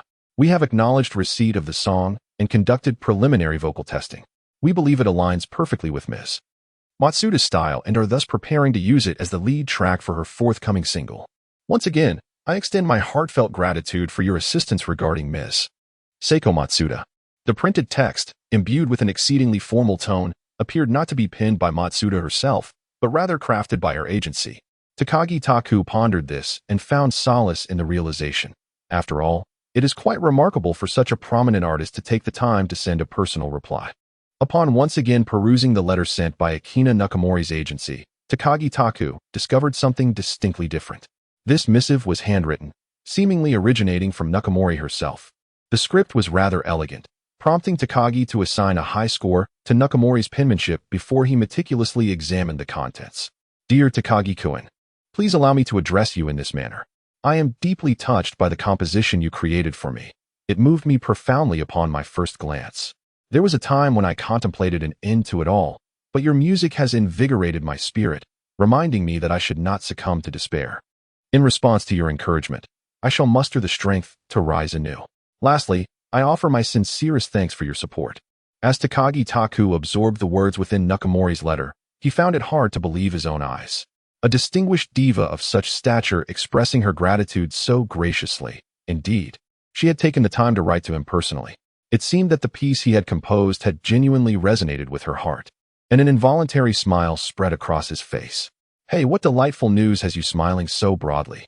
Inquired Kimura Yumi, who was idly seated and unable to contain her curiosity upon witnessing Takagi's somewhat triumphant expression. Oh, it's nothing much. Both songstresses expressed their gratitude and felt immensely honored. Takagi Taku promptly concealed his smile and remarked with seriousness, If you don't wish to speak, that is fine. Since the letter has been delivered, I shall take my leave. Kimura Yumi stood up and approached the door, but turned back to offer a piece of advice. Takagi-san, I suggest you purchase a mobile phone soon. It is rather inconvenient to reach you. All right. I will buy one at the earliest opportunity and will inform you of the number as soon as I have it. Is that acceptable? Receiving the response she desired, Kimura Yumi gracefully turned and departed. Chapter 30. Independent arrangement. After bidding farewell to Kimura Yumi, Takagi Taku, along with the tardy Akashi Masao, commenced a day of recording. The session extended into the evening, and during a break, Takagi Taku seized the opportunity to record a demo of the song composed by Sakai Izumi. Remarkably, he produced an outstanding piece of music in just one night, which took Akashi Masao by surprise. Once the recording concluded, Takagi Taku did not return directly to his apartment. Instead, he made a detour to Sakai Izumi's studio. Observing the lights within, he correctly inferred that she was indeed present at this hour. Upon opening the door, he found Sakai Izumi, as engrossed in her work as when he first met her, surrounded by a multitude of texts and demo tapes. Good evening, Izumi-san. Hearing his voice, Sakai Izumi lifted her gaze from her writing and, upon recognizing Takagi Taku, responded with a warm smile. Good evening, Takagi-kun. Indeed, the composition requested by Sister Izumi has been completed. Today, I took the time to create a demo, which I have delivered alongside the score. Takagi Taku stepped forward and presented the score along with the demo to Sakai Izumi. Upon receiving the demo, Sakai Izumi, slightly taken aback, inquired, Have you truly composed the piece so swiftly, Takagi-kun? With a gentle smile, Takagi replied, Sister Izumi, please have a listen. Although it was crafted in just one night, I assure you the quality is guaranteed. Nodding in acknowledgement, Sakai Izumi rose to retrieve the tape recorder and, after placing the demo inside, began to listen intently. Observing her concentration, Takagi refrained from interrupting, instead standing quietly by with a smile, awaiting her appraisal. For this demo, Takagi chose not to incorporate the original lyrics, opting instead to hum the melody using onomatopoeic sounds. He understood that, as a singer with a meticulous approach to lyrics, Sakai Izumi would undoubtedly compose fitting words for the song. It is indeed a splendid piece, Sakai Izumi remarked after listening to the demo. And it evokes a sense of familiarity, as if I have heard it somewhere before. There is bound to be a sense of familiarity, for this is indeed your song. Takagi thought to himself, smiling as he responded, "So, Sister Izumi, are you quite satisfied with this composition?" "Yes, very much so. Tomorrow, I shall discuss with the team about producing this piece as a new single," Sakai Izumi stated, pressing the play button on the tape recorder once more. Listening once more to the demo of the song, Izumi Sakai, with her eyes half closed, remarked, "It truly evokes a familiar sensation, tinged with a hint of melancholy, yet imbued with a healing power. I hope Sister Izumi can convey such feelings through her lyrics," she added. "Indeed, I shall," Sakai replied earnestly, nodding at Takagi Taku's words. After bidding farewell to Sakai, who remained lost in the melody, Takagi hummed a tune as he returned to his apartment. After refreshing himself, he lay in bed, excitement coursing through him, making it difficult to drift into slumber. Within a single day, he had received accolades from 3 prominent singers. Although they were merely adaptations of others' works, they nonetheless satisfied his modest vanity. Takagi summoned AI, eager to check the energy points he had accrued over the past few days. "Today, you have accumulated 400 points of love energy, detailed as follows. Ms. Seiko Matsuda contributed 50 points, Ms. Akina Nakamori contributed 200 points, and Ms. Izumi Sakai contributed 150 points. To his surprise, the contributions from Nakamori and Sakai were so substantial, it seemed he was rather well-liked. Delighted by AI's report, Takagi's spirits soared. After much tossing and turning, he was gradually lulled into slumber by the encroaching drowsiness. In the following days, just as Masao Akashi had anticipated, Takagi immersed himself with great enthusiasm in the recording process. After another week, the recording of the second song was nearing completion. Although the single's recording phase had concluded, for Takagi Taku, the true challenge was only just beginning. Subsequently, he must collaborate with Shunji Iwai to transform the previously crafted script into a polished promotional video. In a bid to economize, he volunteered to assume the role of the male protagonist. However, prior to this endeavor, 2 additional tasks awaited him. The first was to acquire a mobile phone. Following an enlightening conversation with Yumi Kimura, Takumi Takagi recognized the significance of possessing a mobile device. Yet, due to the pressing nature of the recording schedule, he did not procure one immediately. Although he could have redeemed a phone at the Love Exchange, he preferred not to expend his precious energy points on trivial matters, thus postponing the purchase. Once the recording session reached a temporary halt, Takumi ventured to the shopping district to acquire a Motorola mobile phone. While the device lacked features such as text messaging, its ability to store contacts and facilitate calls was more than sufficient for Takumi's current needs. As for the second task, it was rather perplexing that Masao Akashi had taken it upon himself to assign Takumi the arrangement of Izumi Sakai's new single, Glorious Mind, while he sought to oversee the debut track Lonely Runaway for Naoko Ijima and her group, WNAO. Naturally, there was a rationale behind this decision. In his own words, having studied arrangement for quite some time, it was time for him to tackle a project independently. With no alternative, Takumi had to set aside the PV filming for the moment, as Naoko Ijima was currently engaged in recording, allowing him the perfect opportunity to focus on arranging Izumi Sakai's piece. Having already heard the original version of the song, and with the knowledge gained from Masao Akashi, Takagi Taku found no difficulty in arranging this piece. It is worth mentioning that the composition he gifted to Izumi Sakai ultimately bore the title Glorious Mind, with the lyrics remaining largely unchanged, save for the English sections which were transformed into Japanese. During the arrangement process, Takagi Taku discreetly inquired about the inspiration behind her lyrics, to which she responded that she felt this approach truly resonated with her vision for the song. Upon hearing her words, Takagi Taku smiled in silence, contemplating that even in different realms of time, fate often reveals intersections. Within 2 days, Takagi Taku completed his arrangement task. To be candid, working alongside a former idol brought him immense joy, and through this brief interaction, he uncovered various facets of Izumi Sakai that were previously unknown to him. Initially, he perceived her as an introverted individual, as evidenced by her evident nervousness in the scant live footage available. However, he soon discovered that when surrounded by familiar faces, Izumi Sakai was quite engaging and vivacious. Upon completion of the arrangement, she even proactively requested his phone number, a gesture that left Takagi Taku, who had never experienced such an occurrence in either of his lifetimes, utterly astonished. Chapter 31. PV shooting in the final week of January, Naoko Ijima, having completed the recording of her debut song, finally found the time to partake in the music video shooting plan for Takagi Taku. After making a call to the eagerly awaiting Shunji Iwai, the production of Takagi Taku's new singles music video was finally set in motion. The storyline for the music video had already been discussed and agreed upon by Takagi Taku and Shunji Iwai. As for the locations, the school and traditional Japanese residence were secured through Iwai's on-site investigation and connections with Being. Other venues, such as streets and slopes, required merely a brief communication with local traffic police to ensure the area was cleared before filming commenced. Given that this was merely a music video, even with efforts to extend the shooting duration, the final product was confined to a mere 6 minutes. Consequently, the narrative was streamlined, excising the roles of other characters from the original film, leaving only the central storyline of the romance between Tomoya Okazaki and Nagisa Furukawa, an additional pivotal character. The young girl Shio Okazaki was cast by Takagi Taku, who enlisted Yumi Kimura to select a cheerful and outgoing child from among the children of mothers at Being. For the first scene, Shunji Iwai chose the slope where Tomoya Okazaki first encounters Nagisa Furukawa in the original script. At this time in the story, the cherry blossoms had yet to bloom, and as a result, Iwai employed artificial trees as props. Under Iwai's direction, Naoko Iijima, portraying a high school girl, and Takagi Taku, clad in a similar school uniform, commenced the shooting of the music video. Do not speak. In comparison to singing, acting is truly Naoko Iijima's forte.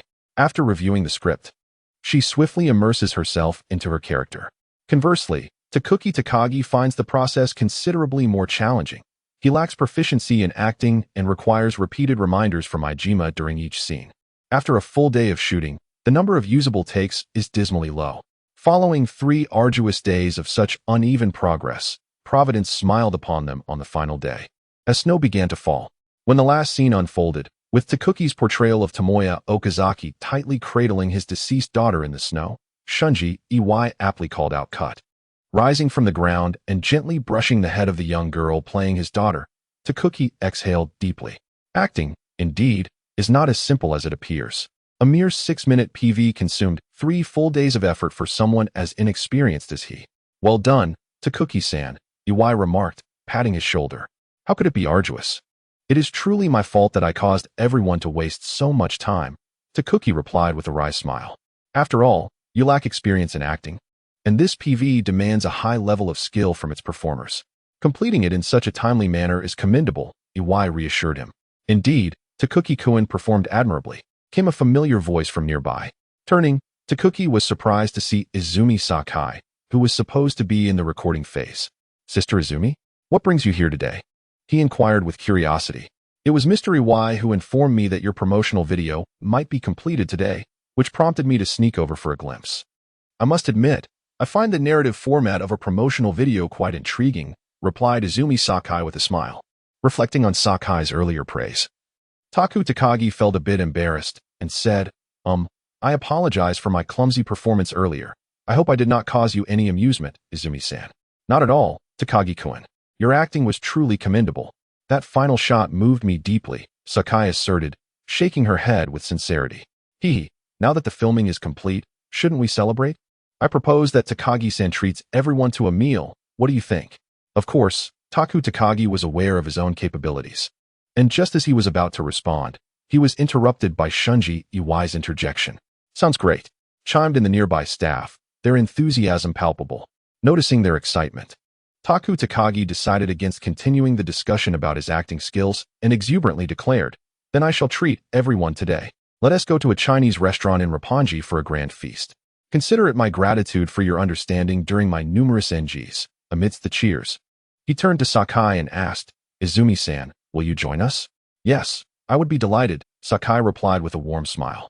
Interestingly, even the owner of the Chinese restaurant had become quite familiar with Taku Takagi.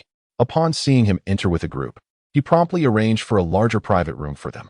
After a group of revelers indulged in a lavish feast, they bid farewell to Takagi Taku one by one, dispersing like birds and beasts. After sending the somewhat inebriated Iwai Shunji off in a taxi, Takagi Taku was preparing to hail a second cab for Sakai Izumi when he was halted by her. Takagi-kun, would you care to accompany me for a stroll? Sakai Izumi said, gently patting Takagi Taku's shoulder as he reached out to summon a taxi. Oh, Takagi Taku was initially taken aback, but quickly lowered his hand and readily replied, of course.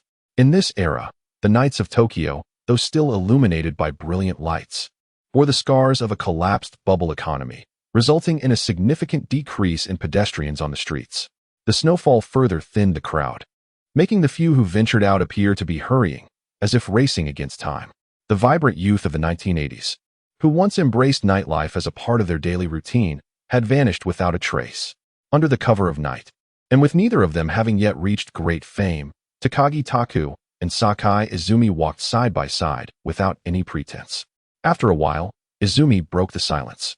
Takagi-kun, may I ask you a question? Certainly, Izumi-san, what would you like to know? Have you been secretly investigating me? Sakai Izumi turned to look at Takagi Taku, her tone somewhat serious. Why do you ask that, Izumi-san? Takagi Taku replied, puzzled. As I perceive, you seem to possess considerable knowledge about my personal preferences, such as my inclination to work during the night, my disinterest in raw food, and even the types of melodies I favor. Upon hearing Izumi Sakai express this, Takagi Taku met her gaze and inquired, what do you think, Izumi-san? Looking into his sincere eyes, coupled with his relaxed demeanor, Izumi found herself shedding her serious expression. Initially, I had some doubts, but now I am certain you have not done such a thing.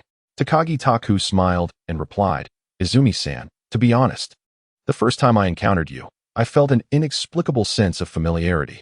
Occasionally, when I hear news about you, it inadvertently etches itself into my memory. Izumi nodded in agreement. Yes, I believe you. Takagi's tone did not suggest deceit, for indeed, he had not lied. Since arriving in this era, he had not investigated her. However, the extent of his knowledge about Izumi from his previous life remained known only to him. Speaking of which, I believe it is time for your new single to commence recording, isn't it? Yes, we began recording yesterday. Therefore, our destination now is not the apartment, but the recording studio. Upon hearing Takagi's deliberate shift away from the somewhat awkward topic, she instinctively smiled at him. I had a feeling something was amiss with the direction you were heading, Izumi-san, Takagi chuckled. Then, would you mind assisting me in overseeing the studio? After all, it is a piece you provided, Izumi graciously invited. After a brief pause of 2 seconds, Takagi Taku replied, no problem. However, we must establish a clear understanding. Today's recording absolutely cannot extend into the morning. Takagi's request stemmed not solely from his obligation to shoot a second promotional video the following day, but also from a desire to allow this professional cultivator to occasionally experience a mundane life. Perhaps, he mused, she might even acclimate to it. Chapter 32. Snowy Night. Takagi's stipulation inadvertently placed Sakai Izumi in a bit of a quandary. After a moment's hesitation, she replied, well, all right then. Let us limit the recording to the moment the Tokyo Tower's lights extinguish. Very well, I shall defer to Sister Izumi, Takagi agreed. The Tokyo Tower's lights would dim at midnight, and he considered it a remarkable triumph to conclude the recording before that hour. The Chinese restaurant was not far from the recording studio in Roppongi, and as the two engaged in conversation while walking, they soon found themselves standing before the studio. Upon arriving at Sakai Izumi's dedicated recording studio, Takagi greeted the waiting Shimada Katsuhiro. Shimada Katsuhiro was Sakai's exclusive sound engineer, and the two had met previously when Takagi composed the arrangement for her piece. Thus, Shimada was not particularly surprised by Takagi's presence, assuming he had come to refine the arrangement. However, when Sakai Izumi entered the recording booth and Takagi picked up the headphones resting on the control panel, Shimada suddenly realized that his initial assumption might have been incorrect. Is Takagi-san here to oversee the recording for Sakai-san? Shimada inquired, astonished. Upon being entrusted by Izumi-san, Takagi Taku nodded in response. Hee, Sakai-san certainly has you assisting with the recording. Your relationship seems quite special, remarked Shimada Katsuhiro with a smile. After all, during most of the recording sessions, it was only Shimada Katsuhiro present, so upon learning that Takagi Taku had been asked to supervise, it was only natural for him to assume their connection was beyond ordinary. Indeed, when I first joined the company, Izumi-san took great care of me and even helped me with the lyrics for my song. Therefore, when she asked for my assistance, I agreed without a second thought. Takagi Taku was not oblivious to the implications behind Shimada Katsuhiro's words, yet he feigned ignorance. Shimada Katsuhiro, sensing Takagi Taku's evasive remarks, chuckled lightly and chose not to pursue the matter further, instead focusing intently on preparing for the recording. Sakai Izumi remained oblivious to the conversation taking place outside. She had a habit of drawing the curtains between the recording booth and the control room while recording, rendering her unable to see what transpired beyond. Once she heard Shimada Katsuhiro's command to begin, she devoted herself wholeheartedly to the task at hand. The recording session was relatively brief, and as previously arranged with Takagi Taku. Sakai Izumi concluded the session at noon. To Shimada Katsuhiro's surprise, Takagi Taku and Sakai Izumi exited the recording studio together. As Takagi Taku stepped outside, he glanced up at the sky. The snowfall showed no signs of abating and seemed to intensify. The ground was already blanketed with a considerable layer of snow. Takagi Taku cautiously descended the steps of the recording studio, turning his head to extend his hand to Sakai Izumi. Slightly taken aback, Sakai Izumi glanced at Takagi Taku, but did not decline his kind gesture. After grasping his hand, she carefully stepped down the stairs with his assistance. To be honest, at the moment Takagi Taku reached out, he was uncertain of the thoughts swirling in his mind. However, once he held Sakai Izumi's hand, his thoughts drifted far beyond the earthly realm. Her hands, slender and delicate, appeared almost luminous against the backdrop of the snow, and she had opted for a modest manicure rather than the long nails favored by many women today. Such beautiful hands, Takagi Taku mused inwardly. With the heavy snowfall, it seemed unlikely they would be able to hail a taxi. "I'm sorry, Takagi-kun. It looks like we'll have to walk," Sakai Izumi remarked, jolting Takagi Taku back to reality. "Oh, it's quite all right. A stroll now and then serves as good exercise," he replied with a chuckle. Sakai Izumi nodded with a smile, saying, "Then I must trouble you to accompany me for a while, Takagi-kun. Surely, you wouldn't let me walk home alone at this late hour?" "How could I? It would be my honor to escort you home, Izumi-san." Takagi Taku responded cheerfully upon hearing her words. The two continued their journey, chatting amiably as they headed towards Sakai Izumi's apartment. It is worth noting that her residence was also in Azabu, not far from Takagi Taku's own place. As they walked through the shopping district, Takagi Taku spotted the place from his memories where Sakai Izumi had once enjoyed taiyaki in her video. Gazing at Sakai Izumi beside him, Takagi Taku envisioned her seated there, savoring taiyaki, only to discover the camera capturing her delightful expressions. He couldn't help but chuckle. "What is making you laugh, Takagi-kun? Is there something on me?" Izumi inquired, her curiosity piqued as she caught his glance. "Oh, it's nothing. I merely noticed some different aspects about you recently, Izumi-san. I feel that you are quite a cheerful girl in front of those you know well." Takagi replied with a smile. Upon hearing his words, Izumi chuckled softly and fell silent, her pace slowing slightly. There's a saying that beautiful moments are always fleeting. No matter how slowly one walks, the destination will inevitably be reached. After passing another intersection, Izumi looked up at an apartment building across the street. "There, my apartment has arrived. I truly appreciate your help today, Takagi-kun. Not only did you assist with the filming, but you also kindly escorted me home. It was no trouble at all. I am genuinely happy to do anything for you, Izumi-san. Since you have arrived home, I shall take my leave." He did not presume that Izumi would invite him inside, so he promptly suggested his farewell. "Please be careful on your way home, Takagi-kun. Goodbye." "Then, farewell, Izumi-san." Takagi smiled, waving as he turned to depart. "Takagi-kun." "Yes?" Her voice prompted him to turn back, curiosity in his eyes. "Thank you," Izumi said softly. Upon returning home, it was already past 1 o'clock in the morning. Takumi Takagi tidied up his personal hygiene and then lay back in bed, lost in thought. He felt that the closer he drew to Izumi Sakai, the more he anticipated the overwhelming challenges she would inevitably face. Glancing at his energy points, which stood at 12,050, he realized he was nearing his self-imposed goal of 20,000 points. Takagi had every reason to believe that his upcoming single would certainly achieve that target within its first week. However, he found himself troubled by the thought of how to persuade Izumi Sakai to take the oral vaccine. After pondering for quite some time, he decided to abandon the worry. Whatever obstacles lay ahead would surely resolve themselves in due time. Today was a remarkably joyous day, and Takagi felt it would be best to embrace such a mood as he drifted off to sleep. Chapter 33. Happy birthday due to having gone to bed rather late. Takumi Takagi found himself unusually waking up late the following day. Only when he was roused by a call from Shunji Iwai did he hastily wash his face and rush into a taxi, missing breakfast as he headed towards the filming location for the music video of Nameless Poem. Since this music video did not adopt a narrative format, the filming requirements were relatively modest. Nevertheless, having already enlisted Shunji Iwai for the first music video, It was only fitting that the second one should also be entrusted to his capable hands. The filming took place atop a high-rise building in the port area. In addition to Taku Takagi, other musicians from the support band also participated in the production of the promotional video. His mentor, Takahiro Matsumoto, made a brief appearance as the lead guitarist.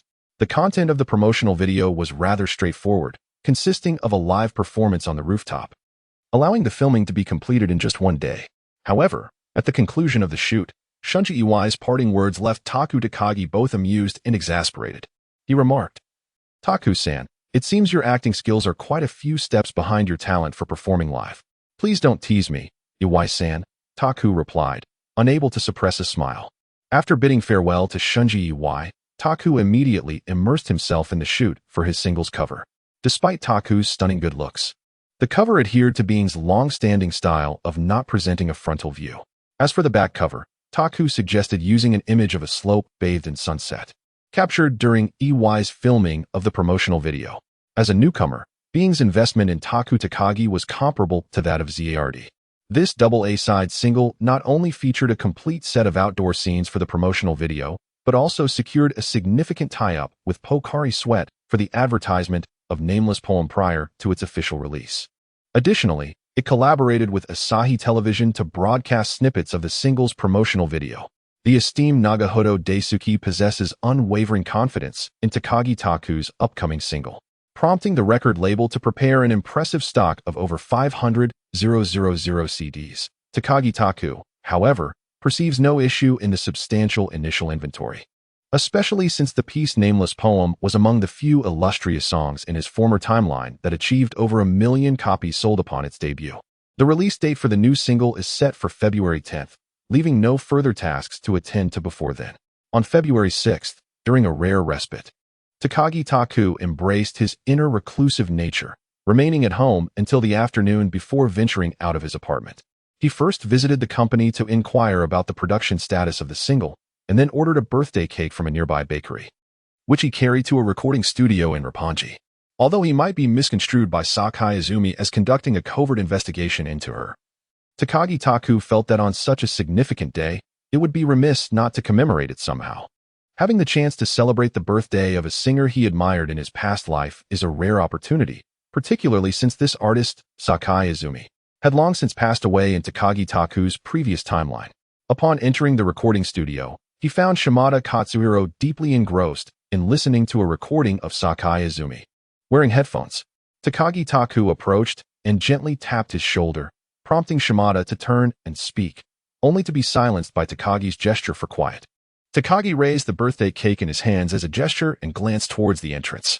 Shimada, understanding his intentions, quietly removed his headphones and followed Takagi out of the recording studio. "How did you know today is Sakai's birthday?" Shimada inquired, his tone laced with jest. "It's noted in the artist profiles of the company. It's something one can easily notice with a little attention," Takagi replied, having thought of this excuse beforehand. "Oh, so you are planning to celebrate Sakai's birthday?" He continued. "Actually, I wish the studio staff could celebrate with Izumi-san as well." Takagi shook his head in response. His answer took Shimada by surprise. He had assumed Takagi was pursuing Izumi Sakai, yet he chose to celebrate with the studio staff instead. Nevertheless, Shimada nodded and said, "I will return to monitoring the session. You gather the studio staff. You all can prepare quietly outside while I do my best to stall. After all, Sakai's recording is nearing its conclusion. Let's allow her to complete her work this time." "All right. Thank you, Shimada-san." Takagi expressed his gratitude before heading off to gather the staff. When Sakai Izumi finally finished her round of recording and stepped out of the studio with a sigh of relief, the sight before her truly astonished her. The lounge was filled with the recording studio staff, and the table, once cluttered with a haphazard assortment of demo tapes and papers, was now impeccably tidy. A birthday cake stood proudly in the center, adorned with 25 candles, already placed with care. "Happy birthday, Sakai-san," a chorus of voices rang out. "Izumi-chan, make a wish," Takagi Taku called out from amidst the crowd. It was only then that Sakai Izumi noticed Takagi Taku blending in with the staff. "Takagi-kun, what brings you here? Shouldn't you be busy with your new single?" "Of course I'm here.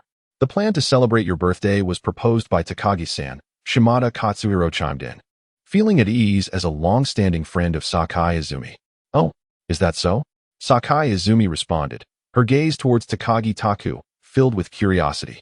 I saw your birthday listed in the company artist profiles, so I thought it would be nice to celebrate together with the recording studio staff. As for the new single, the preliminary work is all done, and the release date is set for next week, Takagi Taku explained with a smile. Ah, I see, Sakai Izumi nodded in understanding, though her eyes held a deeper meaning as they lingered on Takagi Taku. Sakai-san, you should hurry and make a wish and blow out the candles. We're all eagerly waiting for you to serve us cake, Shimada Katsuhiro interjected. Sakai Izumi nodded softly, approached the table, closed her eyes, and clasped her hands together in a silent prayer before taking a deep breath and extinguishing all the candles atop the cake. Truly, as a singer, her lung capacity was remarkable. Takagi Taku mused to himself, entirely oblivious to the fact that he, too, was one of the singers she referred to. Chapter 34. A roadshow awaits. Once the candles were snuffed out, Sakai Izumi divided the cake into numerous portions, distributing them to the staff present. When it was Takagi Taku's turn, Sakai Izumi mischievously winked at him and whispered, You claimed you hadn't investigated me, yet here I have caught you red-handed. Takagi Taku smiled back and quietly replied, I merely wished to surprise you, Izumi. By the way, what did you wish for just now? If I reveal it, it will no longer come to pass. Don't think that just because you celebrated my birthday, I will forgive you for prying into my affairs. I will still hold you accountable later, Sakai Izumi remarked as she handed the cake to Takagi Taku, casting him a playful glare before turning her attention to the other staff members. Takagi Taku did not take her words to heart, sensing that her irritation was not genuine.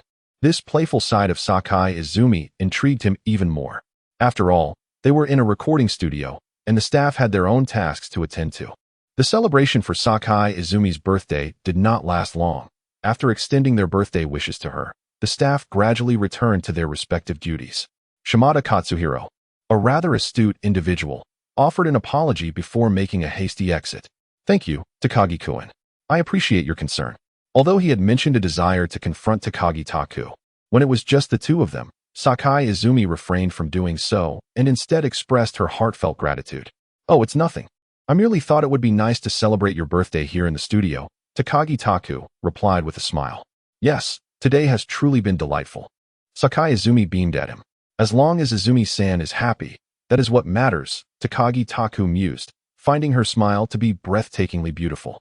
Indeed, humans are creatures of habit. When one becomes accustomed to a bustling life, the sudden stillness can be quite disconcerting. Having little to occupy himself with over the past couple of days, Takagi Taku felt as though he was on the verge of idleness. With no other recourse, he sought out various pursuits to engage himself. He first visited Matsumoto Takahiro to further hone his guitar skills, then proceeded to a recording studio in Roppongi to learn arrangement techniques from Akashi Masao. He even ventured to the set of Sakai Izumi's music video to learn directing from the director himself. Let us not dwell on why he didn't directly approach AI for skill exchanges. After all, such skills come at a steep price, and every little saving counts. This endeavor proved fruitful. Upon returning to the love exchange, he was informed by AI that he had mastered intermediate guitar skills and basic arrangement techniques, thus qualifying him to exchange for the next level of skills. Finally, on February 10th, Takagi Taku's new single was officially released. The preliminary promotion for Being has been remarkably effective. The early advertisement jingle has received commendable feedback, even leading to an increase in sales for Pocari Sweat, influenced by the catchy tune. In terms of promotional videos, Takagi Taku's spontaneous idea to create a narrative PV yielded unexpected results, with many sentimental housewives singing praises for the song engraved in time. Meanwhile, the more conventional PV for Unnamed Poem adeptly showcased the song's essence, and the participation of his former teacher added an endearing touch, granting the piece significant popularity even before its official release. This morning, Takagi Taku arrived at the company early and, accompanied by Kimura Yumi, met with the supporting band. Today, they were set to embark on a roadshow, with the first location chosen to be in front of a record store in Shibuya. The concept of the roadshow was proposed by Takagi Taku, as even renowned artists in the R&B genre occasionally engage in such events, not merely to garner attention but sometimes to express their artistic interpretations. Of course, Takagi Taku's roadshow was solely aimed at promoting his new single. At that time, Being had yet to derive the ultimately ineffective mysterious stylistic approach from Zard's subsequent success. So when Takagi Taku suggested this idea, Nagato Yoshiyuki gave it some thought and agreed. Interestingly, the supporting musicians for this event were, in fact, members of Zard's band. ZRD, essentially a one-person band centered around Izumi Sakai, has not made any formal television appearances aside from her. Therefore, it is entirely reasonable for the band to provide support for Taku Takagi. Aside from music videos, Sakai made her television debut on February 6, 1992, which coincidentally is her birthday. At the entrance of Shibuya's record store, Taku Takagi had just alighted from the van when he was immediately recognized. The quality of his new single is undoubtedly high, as most patrons in the store were there specifically for Takagi's latest release. Although the crowd had not yet swelled to the point of spilling out onto the street, many among them were able to identify Taku Takagi upon noticing him with a guitar, accompanied by his band and several staff members. It dawned on the onlookers that a roadshow might be forthcoming, prompting them to instinctively clear a space. Despite being a simple roadshow, the preparations were extensive. The crew busily adjusted the equipment while Takagi warmed up with his band.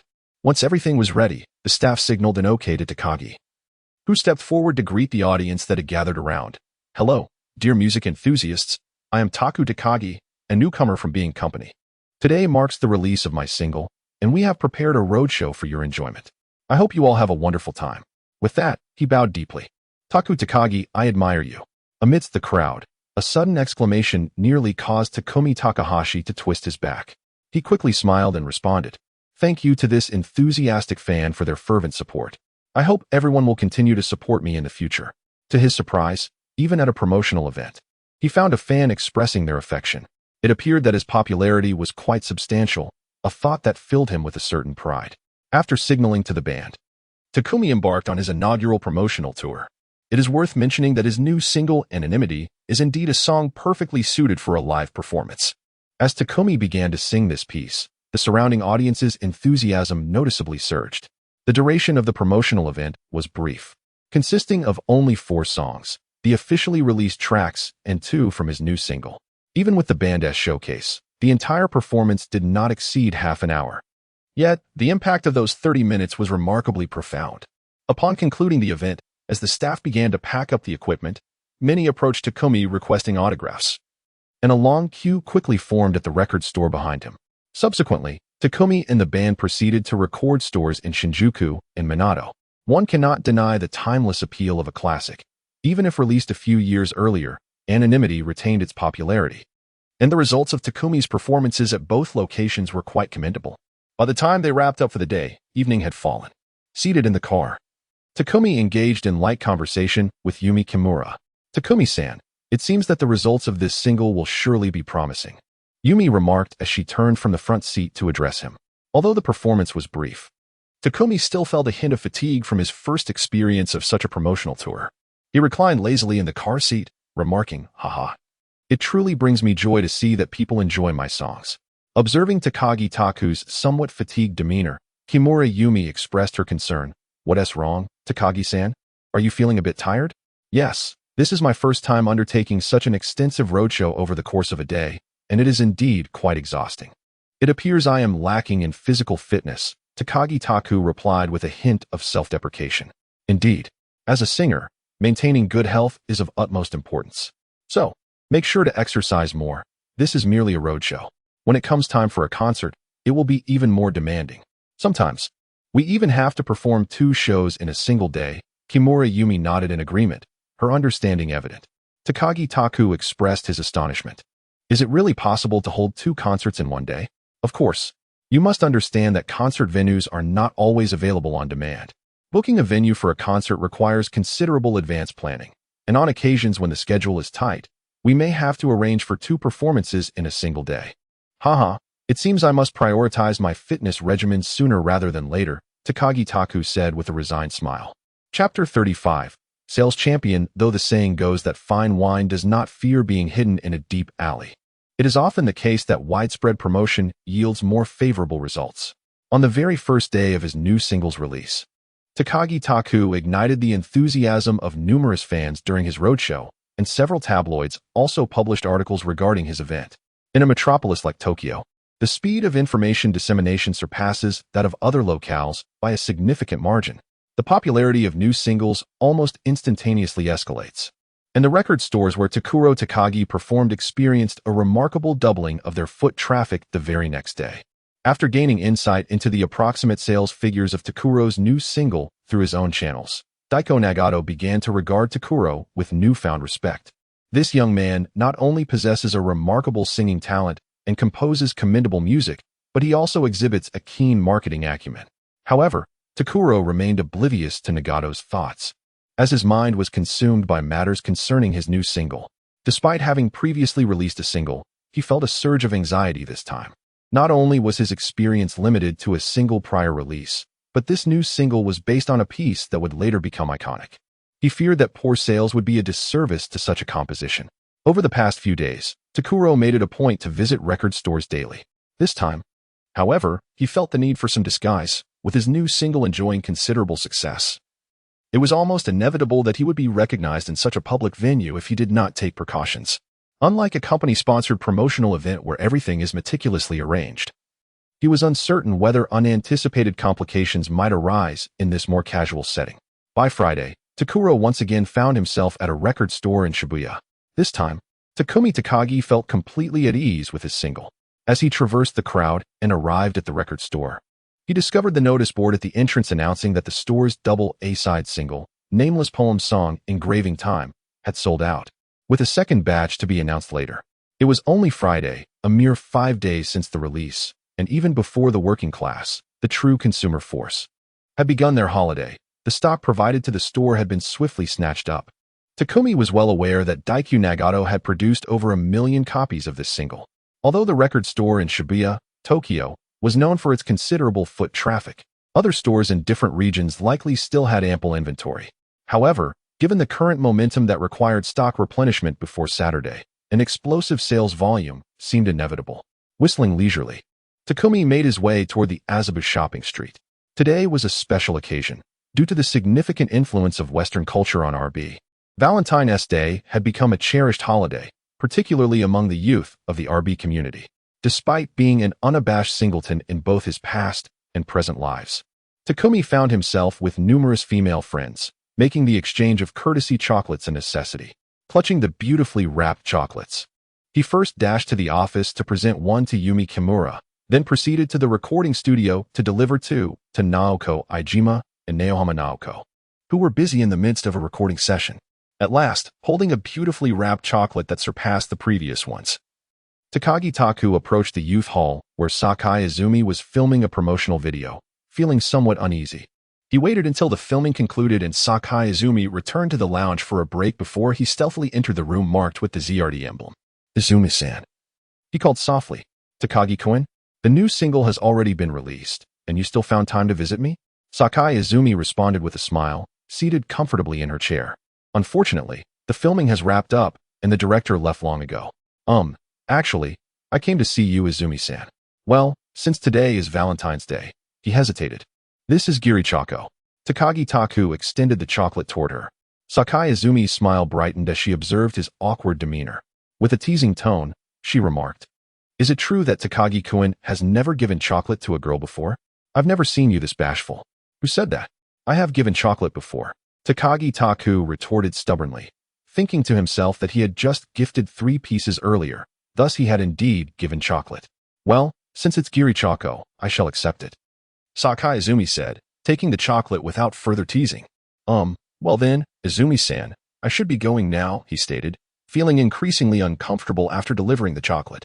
He nervously rubbed his hands together and prepared to leave. Take care, Takagi-kun, she replied warmly. Sakai Izumi rose to bid farewell to Takagi Taku as he exited the lounge. Having finally accomplished a lingering concern, Takagi Taku stepped out of the youth hall with a notably relaxed demeanor. However, unbeknownst to him, behind his unobtrusive presence, Sakai Izumi clutched a beautifully wrapped chocolate, lost in thought as she gazed at his retreating figure, her mind adrift in contemplation. On the evening of Monday, February 17th, Takagi Taku, unusually, did not return home early. He remained alongside the company's staff, vigilantly stationed by the fax machine, eagerly awaiting the impending sales figures. With distractions weighing heavily on his mind, time seemed to crawl for Takagi Taku, and as drowsiness began to envelop him, the fax machine emitted a series of beeps, signaling the arrival of the long-anticipated sales report. Instantly invigorated, Takagi Taku approached the machine, watching as the paper slowly emerged, revealing the Oricon sales rankings. Based on his own expectations, he had not anticipated his single to be among the top 100. As he had surmised, his name was conspicuously absent even among the 6th position. As the rankings approached the top 5, Takagi Taku held his breath in anticipation. 5th place was not his, nor was 4th, and as the rankings progressed to 3rd and 2nd, he felt as though his heart might leap from his chest. When the fax machine finally ceased its operations, Takagi Taku's eyes fell upon the last line, where he discovered his single, nameless poem song, Engraving Time, had achieved remarkable success with sales of 623,800 copies, an unprecedented first-week sales champion. Although he has not yet reached the remarkable first-week sales of 1.25 million copies achieved by Takagi Taku in his previous life, he nonetheless managed to surpass 600,000 copies in the first week, which is a commendable feat for this renowned piece. Upon seeing the sales figures of his single, Takagi Taku finally felt a sense of relief. Relaxed, he sank into the chair beside the fax machine, his expression softening. At that moment, Xiao Ai's voice arrived, somewhat belatedly. "Congratulations, host. Your new single has exceeded 600,000 in sales, and this time, the energy of love points brought by your fans amount to 18,000 points. 18,000 in just 1 week left Takagi Taku, slightly dazed. Choosing to pursue a career as a star indeed felt like the right decision. It appears that collecting the energy of love is far more advantageous for someone in the limelight. Having achieved his initial goal, he realized he needed to set his sights on a grander ambition. 62,000, an initial surge that could crown him as the sales champion. "Taku-san, this time you are truly destined for great success," exclaimed Kimura Yumi, who was waiting by the fax machine alongside Takagi Taku. By this point, Takagi Taku had regained his composure and smiled in response. "It cannot solely be attributed to my efforts. The entire company has contributed to this single.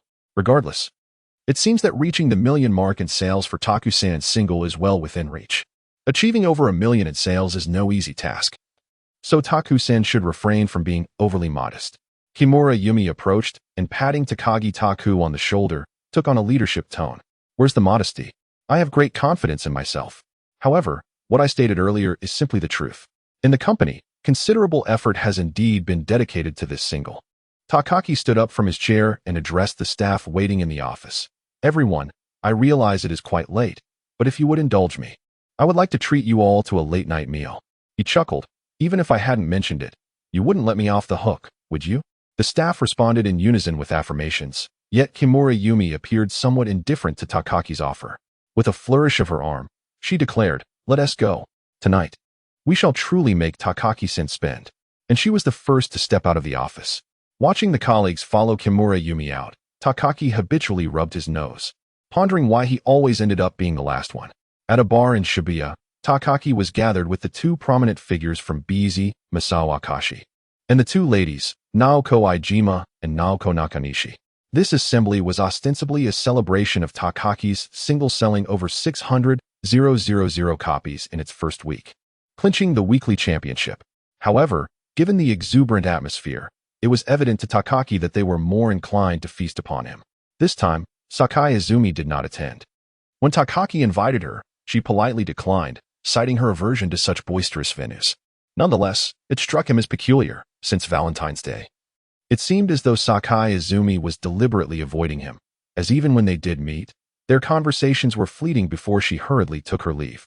"Takagi-san, to be honest, you have truly surpassed even your teacher this time," Akashi Masao remarked while wrapping his arm around the contemplative Takagi Taku's shoulders, casting a playful glance at Matsumoto Takahiro. "What is the matter?" "This only proves the excellence of my teaching," Matsumoto Takahiro retorted, glaring at Akashi Masao before turning to Takagi Taku and inquiring, "Takun-kun, wouldn't you agree?" "Huh?" "Yes," Takagi Taku responded somewhat absent-mindedly. "I can't shake the feeling that your answer lacks sincerity," Matsumoto Takahiro observed with a hint of melancholy in his gaze. A shiver ran down Takagi Taku's spine. Being regarded in such a manner by the esteemed figure was indeed disconcerting, prompting him to hastily add, "Of course, it's the teacher's guidance that is commendable. Moreover, The success of this single owes much to the teacher's assistance as well. Ah, now that sounds more fitting, Matsumoto Takahiro replied with a satisfied smile, casting a teasing glance at Akashi Masao. Well, I must admit, I am quite impressed by this teacher-student duo, Akashi Masao conceded, raising his hands in a gesture of surrender before turning to join Inaba Hiroshi for a drink. Takagi-kun, I believe my contributions have been significant this time too, Ijima Naoko said, clinking her glass with Takagi Taku's. Indeed, I must express my gratitude to Miss Ijima. The smooth completion of this PV was largely thanks to her efforts, Takagi Taku stated with earnestness. Upon hearing Takagi Taku's appreciation, Ijima Naoko beamed and remarked, "It's true. I've heard that our PV has received high praise from the television station. In light of this, it only amplifies the significance of your contributions."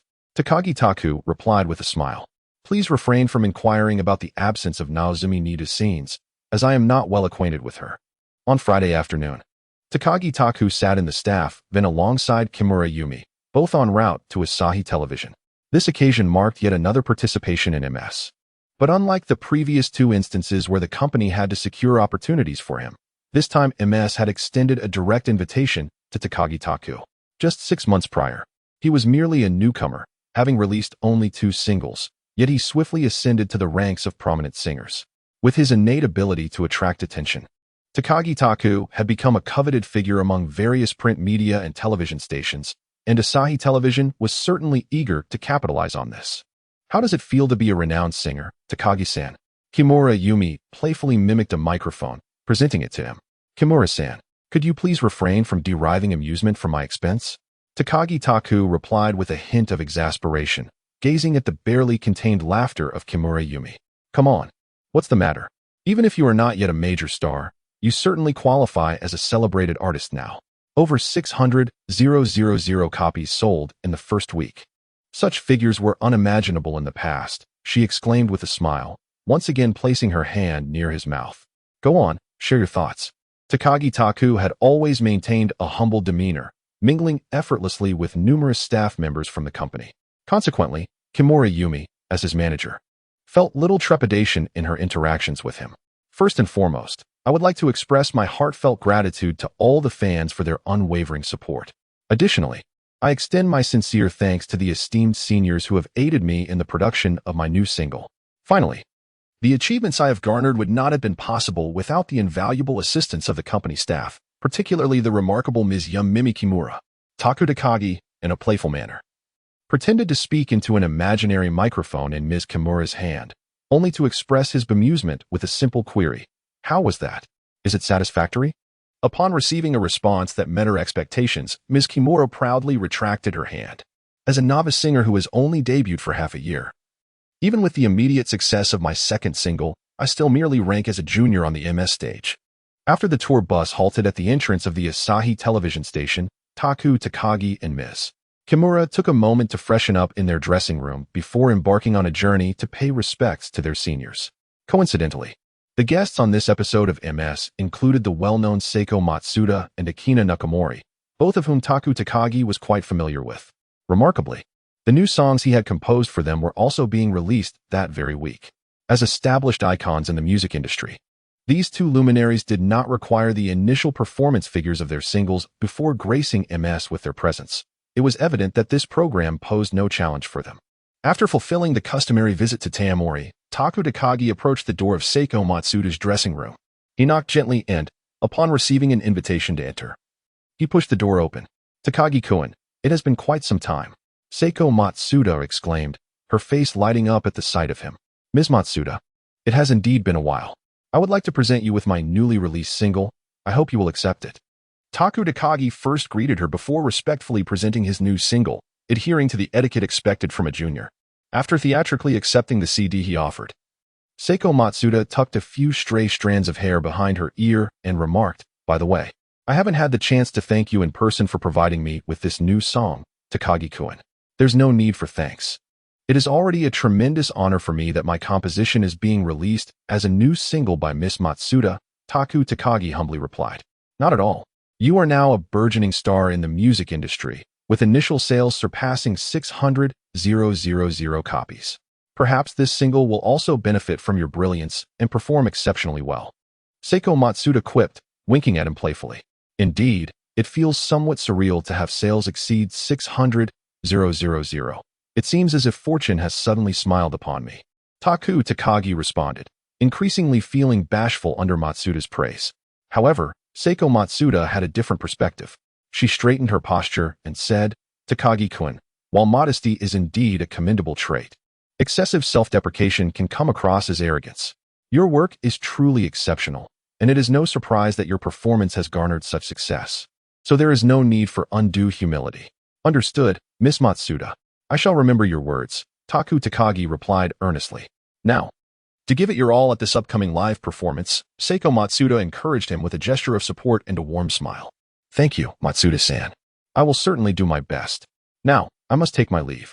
Seiko Matsuda was aware that Takagi Taku had other seniors to visit, so she refrained from prolonging the conversation, nodding to indicate that he could leave the lounge. After bidding farewell to Seiko Matsuda, Takagi Taku proceeded to his next destination, Akina Nakamori's dressing room. To be honest, he felt somewhat intimidated by Miss Nakamori. On several occasions, she had not bestowed upon him a favorable demeanor, although she had shown some goodwill after he sent her a handwritten thank you note. He wondered if their encounter would yield a different scenario altogether. Chapter 37. Sister Akina. After much hesitation, Takagi Taku resolved to knock on Nakamori Akina's dressing room door. Please come in, came her melodious voice from within. Taking a deep breath, he pushed the door open and entered. Good afternoon, Miss Akina. Ah, Takagi-kun. Hello. Unlike Seiko Matsuda, who had greeted him with surprise, Akina Nakamori appeared somewhat taken aback, as if she had not anticipated his visit. Thank you for composing the song for me. I truly adore both the lyrics and the melody. It seemed he had overthought her previous demeanor. Nakamori Akina was no longer the same as before. Takagi Taku expressed his delight, saying, I'm glad you like it, Miss Akina. Takagi-kun, did you come for something in particular? Oh, right. This is my new single. Please accept it. Remembering the matter at hand, he hurriedly presented his record to her. Takagi-kun, I believe I am a few years your senior. You may call me sister if you wish. It would make our interaction feel less formal, wouldn't it? After receiving the record, Akina Nakamori pointed to a nearby chair, indicating for Takagi Taku to sit down. Takagi was somewhat taken aback by Nakamori's request, yet he complied, sitting on the chair and smiling as he replied. Then I shall address you as Akina-ne. This way, it does not seem impolite. In Takagi's heart, the only person he could call sister was someone else. Regrettably not Akina Nakamori. Well, that is acceptable. Nakamori appeared to be in good spirits, the melancholic glint in her eyes seemingly diminished. She continued, Takagi-kun. Your latest single is truly remarkable, having sold over 600,000 copies upon its initial release. It seems that reaching 1 million sales is certainly within grasp, is it not? I must express my gratitude to the fans for their unwavering support. To be candid, I have great confidence in my single. Yet even I was taken aback by such impressive results. After listening to Seiko Matsuda's words, Takagi no longer remained as modest as before. Such achievements indicate that your music is immensely popular, Takagi-kun, remarked Nakamori, playing with a lipstick in her hand. I just hope to reach the heights that you have, Akina-ne. Takagi did not forget to flatter Nakamori once more. I am no longer the person I was a few years ago. Nakamori sighed, setting down the lipstick. Her previously joyful expression dimmed somewhat. After a pause, she inquired, by the way, Takagi-kun, what inspired you to compose this piece for me? Upon hearing Akina Nakamori's tone, Takagi Taku realized he had misspoken and was preparing to find a way to remedy the situation, yet his plan was disrupted by the question posed by Nakamori. He rubbed his hands together, gathered his thoughts, and spoke slowly. In my student days, I was quite fond of you, Akina. At that time, I felt you should not have to endure such great injustices. The first time I saw you at MS, the indescribable sadness in your eyes deeply moved me. Thus, when you invited me to write a song, I was inspired to create something for you. I merely wished to convey to you, Akina, that although you have suffered wounds in love that seem almost impossible to heal, this world remains beautiful and worthy of love. Is the world still beautiful and worth loving? Nakamori repeated Takagi's words, her eyes slowly regaining their sparkle. After a moment of hesitation, she said, Thank you, Takagi-kun. If possible, after this performance, could I invite you out for a chat? Of course. I would be truly delighted to receive an invitation from you, Akina. Takagi was first taken aback. Then, without much thought, he readily agreed. Then, I shall wait for you in the lobby after the performance. Seeing Takagi accept her invitation, Nakamori smiled, her cheerful demeanor returning. Yes, that sounds good. Takagi nodded in agreement. Nakamori glanced at the clock on the wall and then smiled, saying, Takagi-kun, it's getting late. You must have other esteemed seniors to visit, so you shouldn't linger here. Then, I shall take my leave now, Akina. The senior issued an eviction order, prompting Takumi Takeda to respectfully bid farewell. As he approached the door, Nakashiro Akina reminded him not to forget their agreement. Rest assured, Akina-san, I will not forget. Takumi replied with a smile, before pushing the door open and stepping outside. To be candid, Nakashiro Akina's reaction during this meeting greatly surprised Takumi. He had not anticipated that the girl who had previously harbored some disdain towards him would now view him more favorably due to the song he had composed for her. The advantages of writing songs for others truly delighted Takumi's heart. Takumi-san, you spent quite some time in Miss Akina's lounge this time. What do you think? Is it because you wrote her a song that she no longer finds you so detestable? As soon as he exited, Kimura Yumi approached him with a curious glint in her eyes. Well, sort of, Takumi replied ambiguously before making his way toward the lounge of the next senior. What do you mean, sort of? Clarify that. The ever-inquisitive Kimura Yumi pursued him relentlessly. Having already experienced the MS process twice, Takumi had gained a modicum of insight. Many newcomers often found themselves in humorous predicaments during their first MS experience, such as rambling incoherently during interviews or bursting into tears while singing. In his previous life, Takumi had even witnessed newcomers tumbling down the iconic staircase featured in the MS highlights. Reflecting on this, it seems rather fortunate that my inaugural participation in MS was met with encouragement from Seiko Matsuda, allowing me to complete the performance with such ease. Takagi Taku gazed appreciatively at Seiko Matsuda, who stood before him, awaiting her turn to take the stage. On stage, Tamori was already engaging in his opening remarks alongside Ikushima Hiroshi, prompting Takagi Taku to gather his thoughts and prepare for his own entrance. Indeed, winter is nearing its end. As customary, Ikushima Hiroshi began his introduction by referencing the season. Yes, it won't be long before the cherry blossoms bloom.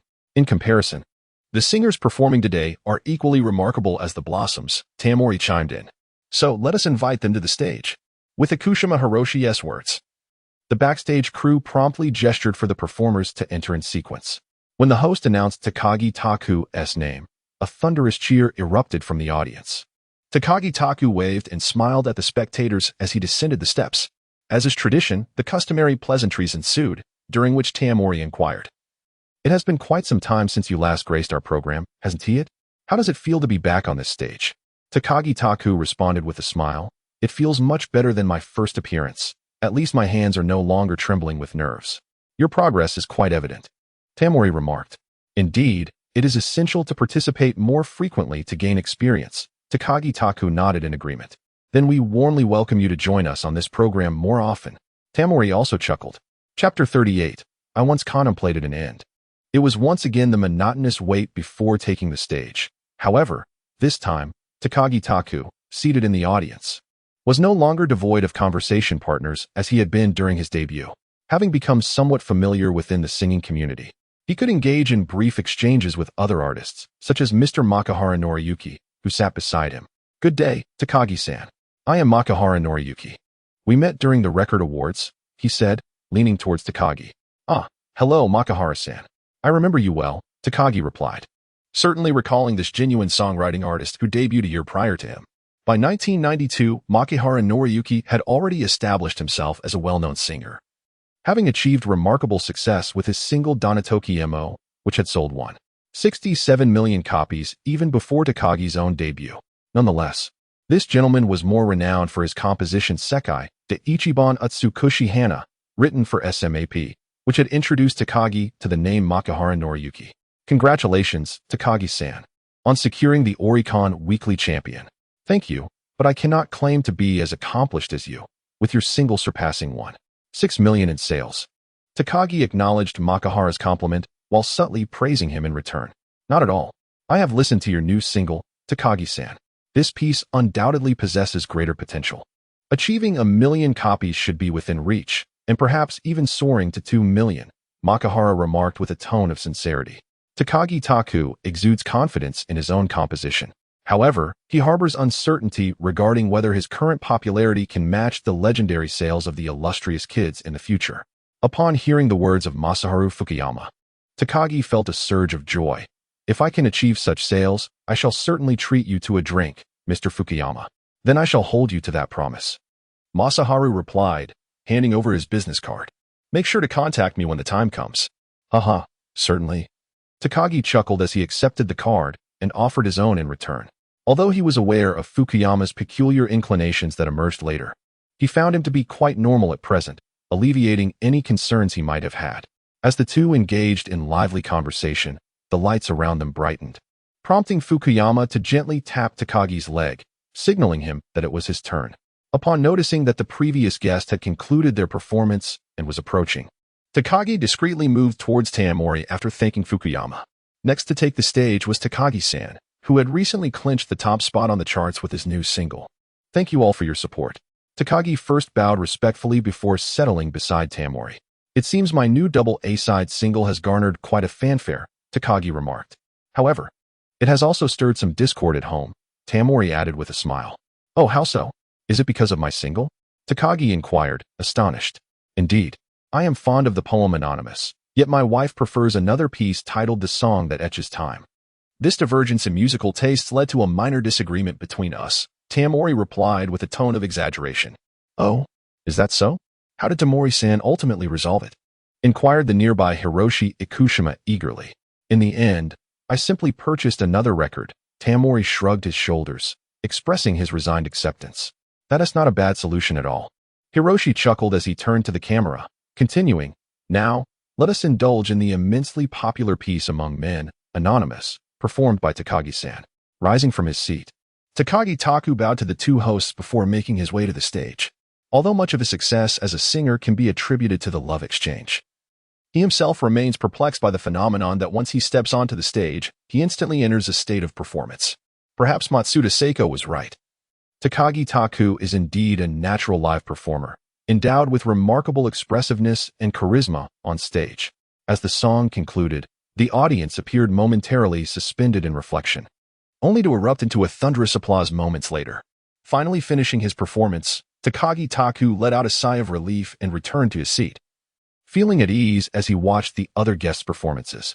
The next act featured Akina Nakamori, who was set to sing her newly released single, The Moment I Thought of Dying, composed by Takagi Taku. Although the era of the illustrious Akina Nakamori has long since passed, this enchanting songstress still possesses an undeniable allure.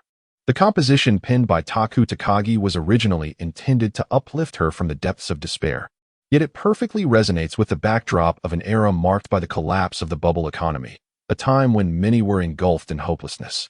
The lyrics evoke a profound sense of empathy among the audience, stirring deep emotions. Thus, when the song commenced, not only did Akina Nakamori shed tears on stage, but the audience also fell into an unusual silence, with many sensitive young women unable to contain their emotions, their eyes brimming with tears. It was indeed a divine melody capable of reducing the suicide rate in the RB community to unprecedented lows, a testament to its extraordinary impact. Taku Takagi watched Akina's performance, silently marveling at the moment. Once the song concluded, Akina composed herself before returning to the guest seating area with a radiant smile. She scanned the audience and, upon spotting Taku, nodded amicably in his direction. As the performance drew to a close, Taku and Yumi Kimura gracefully made their way towards the television station's entrance. In the lobby, Akina, accompanied by her manager, was already waiting. I apologize for making you wait, Akina, Taku said as he approached her. It's no trouble at all. Let us take my car. I know a rather quiet bar nearby. Shall we go there? My treat, Akina replied with a smile, waving her hand dismissively. Thank you, Akina. Then, let us be off, Taku responded, and Akina led the way out the door. Taku-san, am I seeing things correctly? Miss Akina Nakamori has invited you to a bar, whispered Kimura Yumi to Takagi Taku, who was just about to step outside. What is the matter? The song I provided is one that Miss Nakamori truly enjoys. So this invitation is merely a gesture of gratitude. Is that not acceptable? I am simply curious why Miss Nakamori would be drawn to your composition. It is undoubtedly because my music is both melodious and commercially successful. Just look at my new single. It debuted with over 600,000 copies sold and secured the weekly championship. Impressive, isn't it? Takagi Taku jested with Kimura Yumi, relishing the playful banter between them. All right, I acknowledge your prowess. Now, let us hurry. Miss Nakamori has already moved on, Kimura Yumi remarked, her impatience evident in her tone. Noticing Akina Nakamori waiting by the car, Takagi Taku and Kimura Yumi quickened their pace to catch up. Under Akina Nakamori's direction, the vehicle wound through a series of turns and arrived at a narrow street. This is the place, she announced, instructing the driver to halt before an unmarked door that bore no sign. With a smile, she gestured for Takagi Taku and Kimura Yumi to disembark. As they entered through the small door, Akina Nakamori guided them towards another door deeper within, explaining along the way. It became apparent that this establishment was not a typical public bar visible on the street, but rather a discreet venue nestled in the shadow of a larger building, accessible only to those possessing a special membership card. Accompanied by Akina Nakamori, Takagi Taku and Kimura Yumi passed through security stationed outside before finally gaining entry. The bar's lighting was somewhat dim, yet the air lacked the usual scent of smoke and alcohol typical of such establishments. Soothing melodies played from the speakers as Akina Nakamori and Taku Takagi settled into a secluded corner table, while Yumi Kimura discreetly took a seat at a slight distance with Nakamori's manager. Just as they got comfortable, a server approached and inquired, "What may I get for you two? I'll have a Negroni." "How about you, Takagi-kun?" Nakamori asked. "Is there a Vesper?" Takagi inquired, glancing at the server. "Yes, we have it." "Then I shall have one," Takagi affirmed with a nod. "Very well, please wait a moment," the server replied with a bow before departing. Once the server had walked away, Nakamori, intrigued, asked, "Do you also enjoy stronger spirits, Takagi-kun?" "Not quite. My tolerance is rather low," he admitted.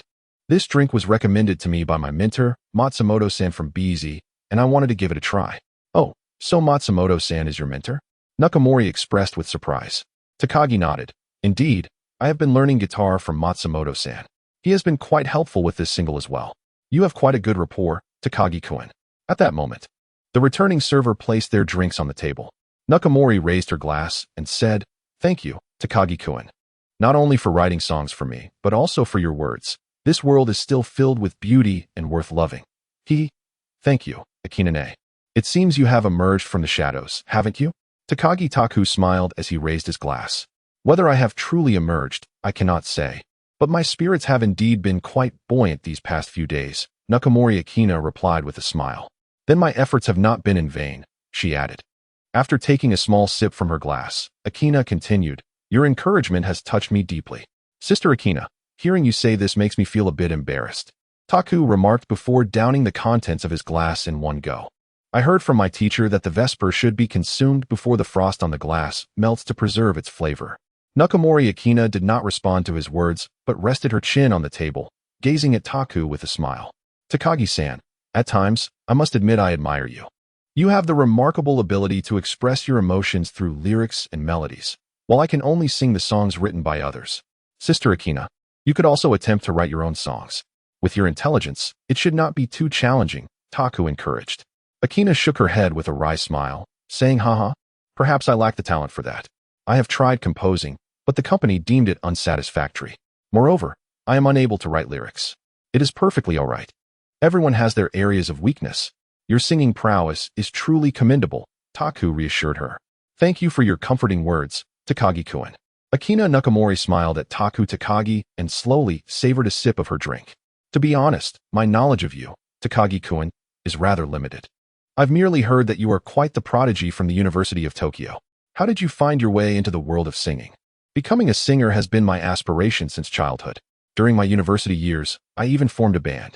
It was during that time that I submitted a demo tape to a company, and after being selected, I naturally transitioned into a singing career. It seems that those with talent are seldom overlooked. Unlike my own tumultuous journey into the music industry," she continued, reminiscing about her path prior to debuting.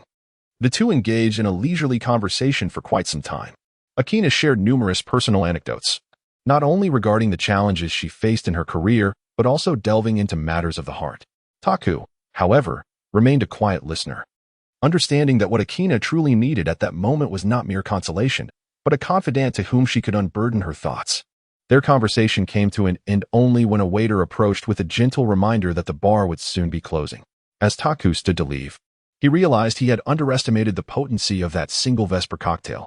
A sense of dizziness enveloped him, and noticing his condition, Akina quickly supported him, suppressing a chuckle as she remarked, "Takagi-kun, have you been misled by your teacher? He only told you to finish this drink before the frost on the glass melts. Yet he neglected to mention that one is often enough to do you in. You drink so swiftly, it is almost certain that inebriation is inevitable." Supported by Akina Nakamori, Takagi staggered towards the entrance of the bar, expressing his resignation. Well, it is true that teachers often lead their disciples into such predicaments.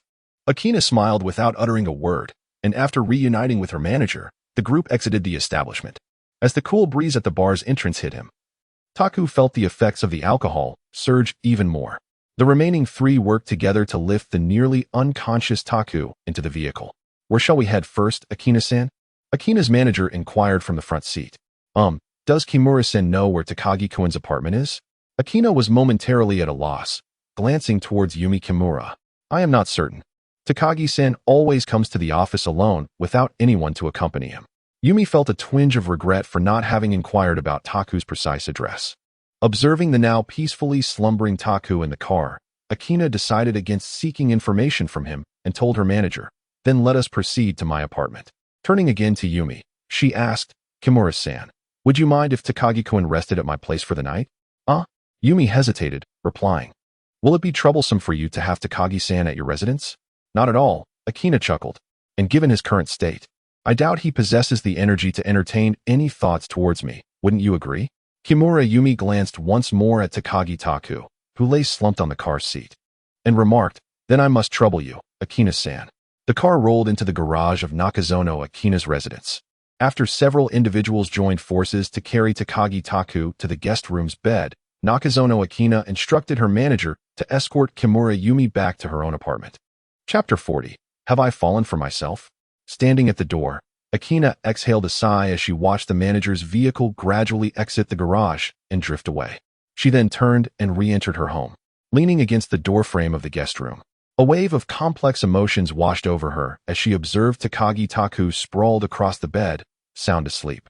She pondered what had possessed her to allow a man she had met only 2 or 3 times to stay at her home. Yet this man was truly extraordinary. Despite their limited encounters, he had managed to touch her once cold heart with just a single song. He was akin to a skilled marksman, his bullet striking precisely at her most vulnerable point. As this thought crossed her mind, Nakazono Akina found herself humming the concluding lines of the song "I Thought of Dying." Once, I too contemplated giving it all up, but it was because I had not yet encountered you. Because individuals like you exist, I have come to appreciate this world a little more. Because individuals like you exist, I have begun to harbor a modicum of hope for what lies ahead. She slowly approached the bed, her hand gently caressing the face of Takagi Taku, now lost in dreams, and softly murmured to herself, "Could it be you?" The sensation of a hangover is undeniably excruciating, and Takagi Taku is presently experiencing it in all its intensity. Awakening from a hazy slumber, he shook his throbbing head, attempting to dispel the fog of intoxication. However, the sight before him immediately jolted him awake. Where exactly was he? He could only recall chatting with Nakamori Akina at a bar the previous night. Underestimating the potency of the Vesper cocktail, he had downed in one go, leaving him somewhat disoriented upon exiting. Yet, it was evident that he was not in any place he recognized.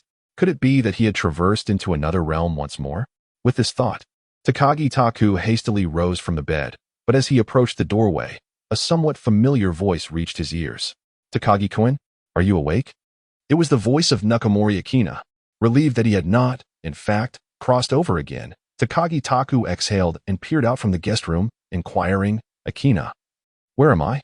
A soft green hue caught his eye as Nakamori Akina emerged from what appeared to be the dining area, clad in comfortable green attire. Although it was morning, she had still applied a touch of makeup, a playful smile gracing her lips as she regarded Takagi Taku. "This is my home. You were quite inebriated last night, completely unconscious by the time we got into the car. Neither Kimura-san nor I knew your address, so I took the liberty of bringing you here." "Oh, I am truly sorry for the trouble, Akina," Takagi Taku replied, filled with remorse. "Not at all. It was no trouble," She chuckled. The feeling of a hangover is rather unpleasant, isn't it? Here, this is honey water. Drinking it should help alleviate your discomfort. Aki Nakashiro smiled as she handed over the cup in her hand. Thank you, Aki-san, Takagi Taku replied, still feeling a throbbing headache. After expressing his gratitude, he gulped down the honey water. Would you like another cup? Aki Nakashiro asked with concern as she retrieved the cup from Takagi Taku. No, it's all right, Aki-san. It's no trouble at all. I'll prepare another for you, she insisted. Disregarding his words as she turned towards the dining room to fetch the honey jar and began to prepare more honey water. Takagi-kun, please take a seat in the living room, she said while stirring the honey in the cup. All right, Takagi Taku responded, moving to the living room and settling onto the sofa. You haven't been to a bar much, have you? Such drinks shouldn't be consumed in one gulp. Although Vesper has the finest taste right after it's mixed, it is, after all, a strong spirit. The way you drank it. It would be quite strange if you weren't intoxicated. Aki Nakashiro entered the living room with the prepared honey water and placed the cup on the coffee table before Takagi Taku. I apologize for the spectacle, he said, feeling somewhat ashamed. It was indeed embarrassing for a grown man to collapse in front of a woman. He would be the subject of ridicule if word got out. Aki Nakashiro shook her head, saying, I have only seen the spirited Takagi-kun on stage. Seeing you so adorably tipsy from a single drink is quite endearing. Being called adorable feels a bit shameful, he replied. Oh, not at all. That description is indeed a compliment, she chuckled. Akina Nakamori was amused by Takagi Taku's words, her laughter illuminating the room. As he gazed upon her joyful countenance, the lingering sadness in her eyes seemed to vanish, as if it had never existed at all. Feeling as though he had accomplished a great deed, Takagi Taku couldn't help but smile as well. After finishing the cup of honey water, he made his intentions to leave known. Sister Akina, I shall take my leave now. It is time for me to go after having intruded upon your time for so long. Akina had initially wished to converse with Takagi a while longer, but then realized that it was already daytime. If those tabloids were to capture him leaving her home, it could spell trouble. Thus, she refrained from urging him to stay longer and smiled as she replied, Very well. If you have the time, you are always welcome to visit again, Taku-kun. Yes, I will, he affirmed. As he approached the entrance, he slipped on the shoes that Akina had left at the doorstep the previous day. Feeling a slight flush on his face upon seeing the shoes, he realized that Akina had not only invited him to stay, but had also taken off his shoes.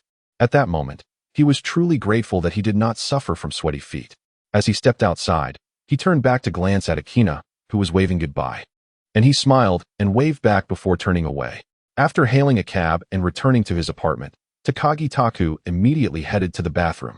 Having slept fully clothed and with a hangover, he felt quite uncomfortable. Following a refreshing hot shower, he walked into the living room while drying his still damp hair. Last night was quite intense, Takumi Tak sitting on the sofa remarked. Feeling somewhat bored, he summoned Xiao AI to inquire about the recent fluctuations in love energy. Xiao AI.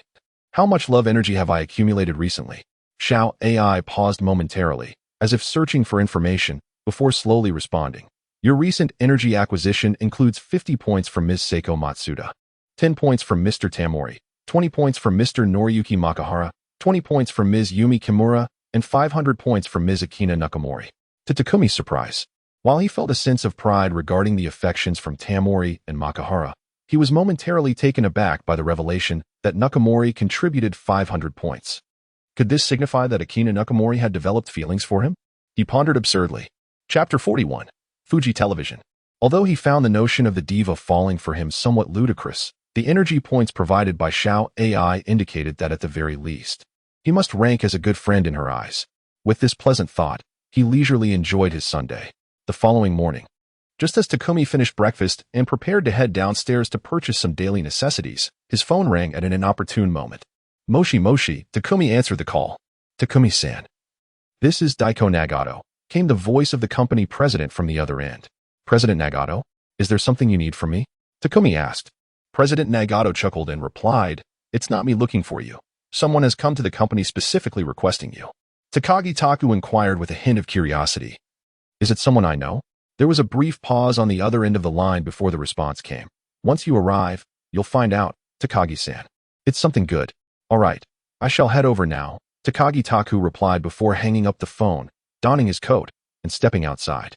Although Nagato Daiko had not specified who had requested his presence, the lightness in his tone suggested it was not a matter of concern. Thus, Takagi Taku felt no trepidation as he hailed a taxi towards the company. Upon entering the office, Takagi Taku did not linger but swiftly made his way to the president's office. As he pushed the door open, he found two guests already present in Nagato Daiko's office. The first guest, an old acquaintance, was Iwai Shunji, while the second was a bespectacled gentleman in his 30s whom Takagi Taku did not recognize. Takagi-san, allow me to introduce you. This is Mr. Kamiyama Chihiro, a producer from Fuji Television. As for Iwai-san, I believe no introduction is necessary, Nagato Daiko stated. Rising from behind his desk and gesturing towards the two guests as Takagi Taku entered. Greetings, Kamiyama-san. I am Takagi Taku. It is a pleasure to meet you. Takagi Taku said, inclining his head towards Kamiyama Chihiro. He had indeed heard of Kamiyama Chihiro before, as it seemed he had already ascended to the position of president at Fuji Television in Takagi's previous life. Here is Kamiyama Chihiro. Good day, Takagi-san. May I inquire what brings you to seek me? Takagi Taku still remained unaware of the true intent behind Nagato Daiko's summons. It is as follows, Takagi-san. Having viewed the music video of your new single, I believe it would be splendid as a television drama or film. However, when I approached Mr. Iwai, he informed me that the narrative of the music video was adapted from your script. Thus, I insisted on coming to seek you out, remarked Chihiro Kamiyama with a smile. Upon understanding Chihiro Kamiyama's intention, Taku Takagi responded with a grin. You flatter me, Kamiyama-san. That script was merely a casual endeavor of mine during my university days. It may not be to your liking. Kamiyama shook his head and replied, There is no need for such modesty, Takagi-san. Mr. Iwai has spoken highly of your script, praising its imaginative qualities and narrative tension. He even mentioned it as a remarkably mature piece of work. Glancing around the office, he continued, This is President Nagato's workspace. To avoid disturbing him, shall we find another venue for a more in-depth discussion? Taku Takagi looked inquiringly at Yoshiyuki Nagato, who, smiling, said, Well, since I have introduced you, my role as a facilitator is complete. The rest is for you to discuss amongst yourselves. Although Taku Takagi had not signed any additional management contracts with Being, he felt it necessary to seek Yoshiyuki Nagato's approval, given their professional relationship. From Nagato's words, it seemed permission had been granted. In that case, would you honor me by joining for a cup of coffee, Kamiyama-san? Kamiyama inquired. You are too kind, Kamiyama-san.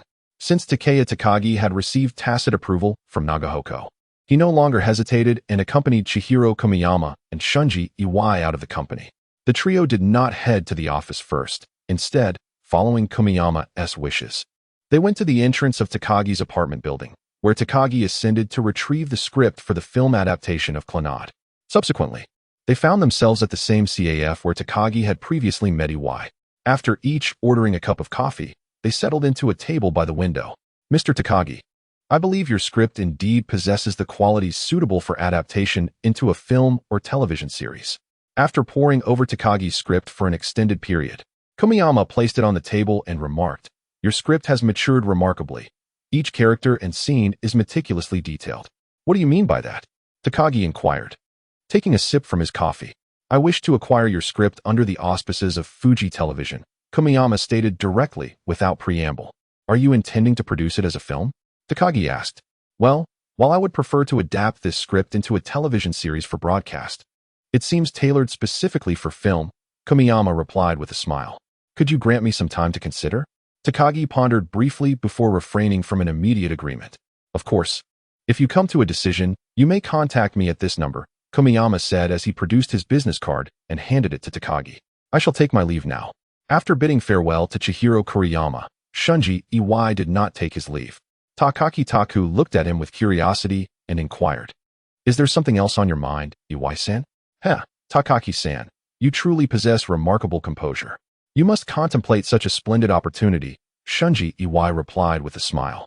I was pondering what I might gain should I sell this screenplay. Could it be that Takaki-san wishes to direct this film himself? Shunji Iwai, ever astute, immediately contemplated this possibility upon hearing Takaki's words. What do you think? Is this plan feasible? Realizing his thoughts had been uncovered, Takaki did not attempt to conceal them any longer. Shunji Iwai, observing the glimmer of anticipation in Takaki's eyes, shook his head gently and said, Takaki-san, I do not intend to discourage you, but directing a film is not as simple as you might imagine. Leaving aside financial concerns, do you possess a distribution channel? Oh, indeed, I do not, Takaki admitted, feeling somewhat sheepish as he smiled at Shunji Iwai. "However, I can offer you a suggestion," Shunji Iwai said, winking mysteriously. "Oh, what insights does Iwai-san have?" Takaki inquired, intrigued. "Takaki-san has yet to sign a management contract, correct? You could establish a small agency and subsequently join the film production committee at Fuji Television under its name to collaborate on this film." Takaki was familiar with the concept of the production committee. It essentially involved gathering all necessary parties for the creation of a film, working together, and sharing the resulting profits. As Takagi Taku contemplated the establishment of an agency, he recalled the advice given by Sakai Izumi during a previous dinner. With his current financial resources, it would not be a formidable task to set up a small agency once the royalties from his second single were settled. It seemed that the time had come for him to have his own company, Takagi Taku mused. In Chapter 42, A Grand Vision, he expressed gratitude for Iwai Shunji's counsel, assuring him that he would give it thorough consideration. After bidding farewell to Iwai, Takagi Taku made his way to the company alone. Today marked the release of the second week sales figures. Although the thoughts of filmmaking and establishing an agency lingered in his mind, the immediate priority remained to ascertain the sales of his new single. After enduring a tedious wait until late into the night, the latest Oricon weekly chart was finally unveiled. This time, Takagi Taku's single achieved a remarkable sales figure of 443,000 copies, once again securing the top spot. Within just 2 weeks, his new single had surpassed the million mark. Gazing at the chart and listening to the delightful announcement in his mind of accumulating 13,000 love energy points, he felt an overwhelming sense of joy. In addition to his elation, he discovered another delightful surprise. The songs he had penned for 2 renowned songstresses were also chart toppers. Nakamori Akina's Boku Ga Shino Yudo Amada no wa ranked second with 362,000 copies sold, while Matsuda Seiko's Taisetsu na Nada secured the 4th position with 267,000 copies sold. It appeared that the royalties he anticipated might indeed double, prompting Takagi Taku to break into a joyful smile. "While it is indeed a cause for celebration to surpass 1 million sales in just 2 weeks, I cannot help but notice the rather lecherous smile upon your face," remarked Kimura Yumi as she struck him down once more. He chuckled. "Do you see? The songs I penned for those 2 illustrious songstresses have made it onto the charts, and their rankings are quite commendable." Takagi Taku pointed out the chart to Kimura Yumi. "Indeed, it appears that 3 of your compositions are among the top 10. And who knows, perhaps next week there will be 4, considering Sakai-san's new single is also one of your creations." "Takagi-san, it seems you are on the cusp of great success," Kimura Yumi quipped after taking a closer look. "Are you perhaps contemplating a feast at my expense?" Takagi Taku replied with a hint of caution. "What you say is rather amusing.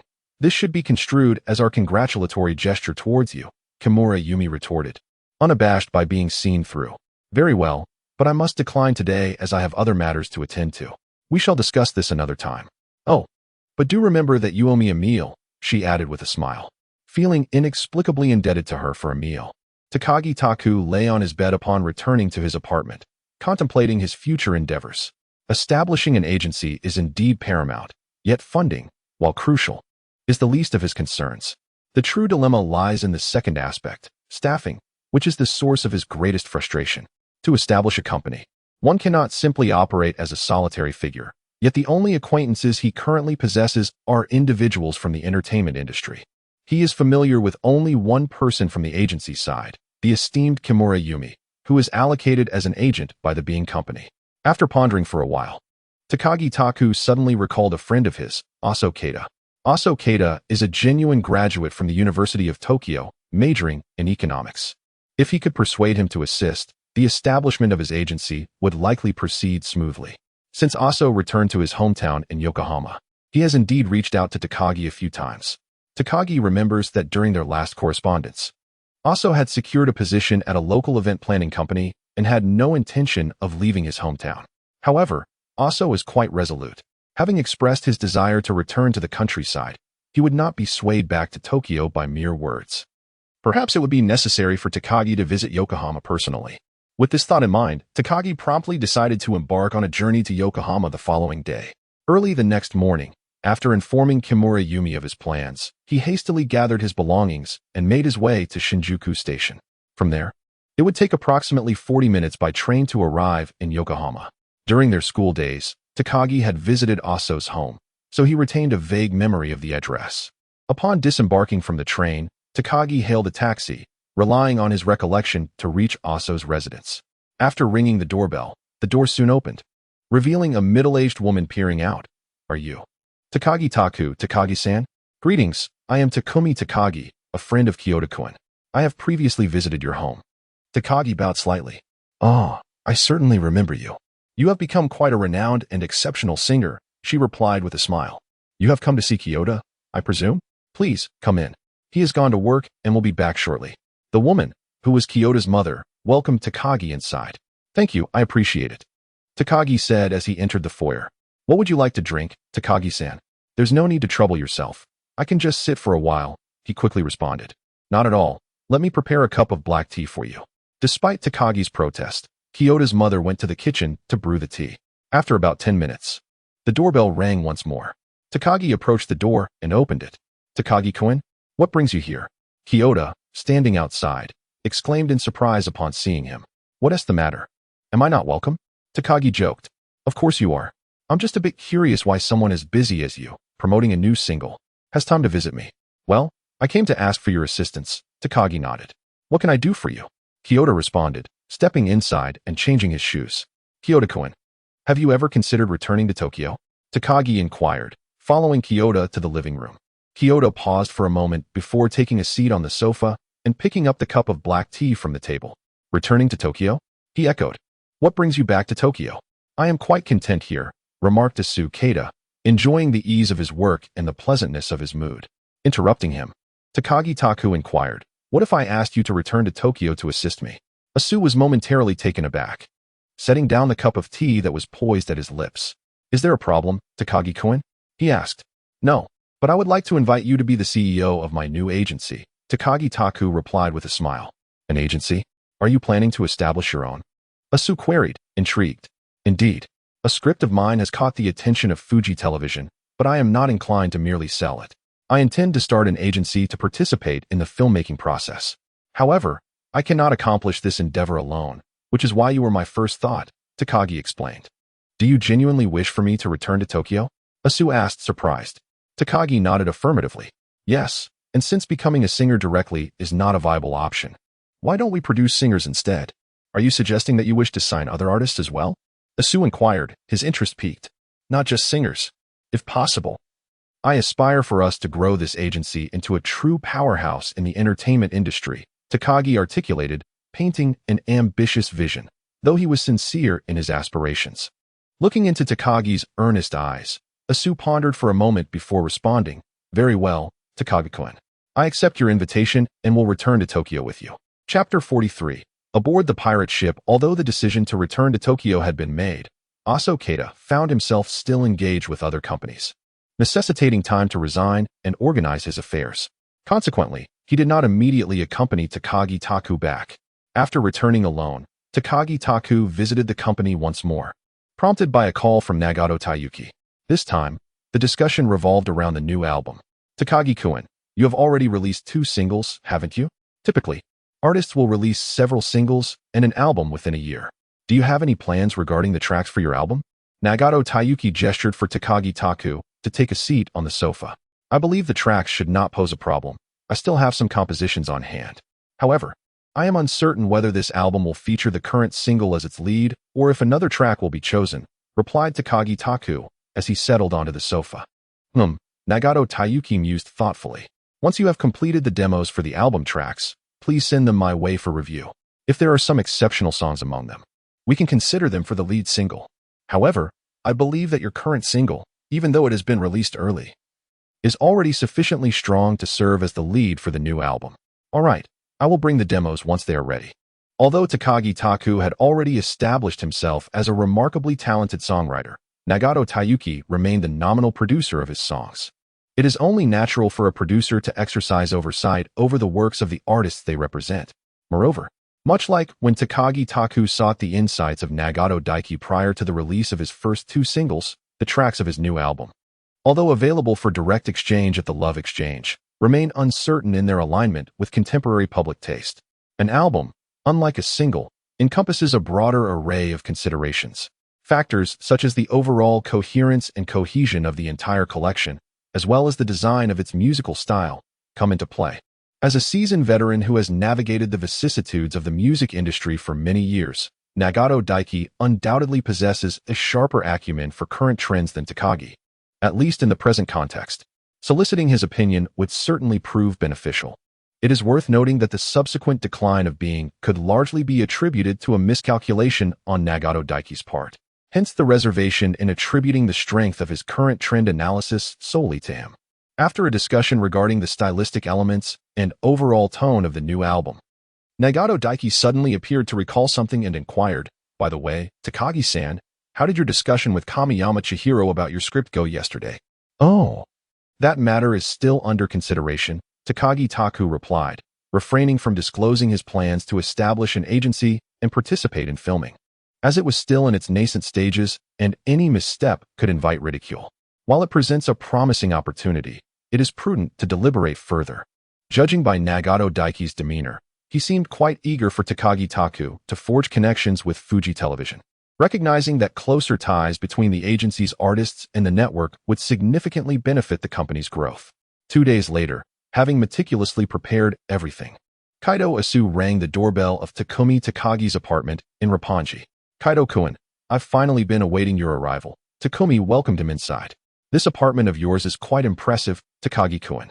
It's hard to believe you managed to endure that cramped place you lived in before," Kaido remarked, surveying the layout of the apartment while playfully teasing Takumi. "Wasn't it a matter of finances? By the way, Kaido-kun, have you found an apartment yet?" After responding with a smile, Takumi recalled Kaido's housing situation. "You needn't worry. I had already booked a hotel before coming. As for the apartment, I'll search for one in due course." Kaido's family circumstances were considerably better than Takumi's, so finding a suitable apartment should not pose a significant challenge, and thus, Takumi refrained from pressing further. He broached the topic of their office. "Kaido-kun, you must be quite familiar with the process of establishing an office by now, right?" "To be honest, I'm still rather perplexed," Kaido replied with a hint of exasperation. "Takagi-kun, you're about to start a company, and yet you don't even know how to set one up?" "Well, I came here seeking the guidance of an expert like you," Takumi said with a sheepish smile. I can't shake the feeling that I've embarked on a dubious venture," Kaido sighed. "Establishing a company isn't particularly daunting. For us, the pressing matter at hand is securing an office space. Other matters can indeed be entrusted to a company registration agent to handle. Naturally, one must first determine the scope of business. For instance, our intended office must encompass the operations of performance and agency services. Is that correct?" After listening to Akira Asaka, Takuya Takagi gained some understanding of the basics of company registration. He continued, "So, our next step is to find a suitable office, right?" Akira Asaka nodded in agreement, saying, "Indeed, if you have no other commitments, I hope we can proceed now."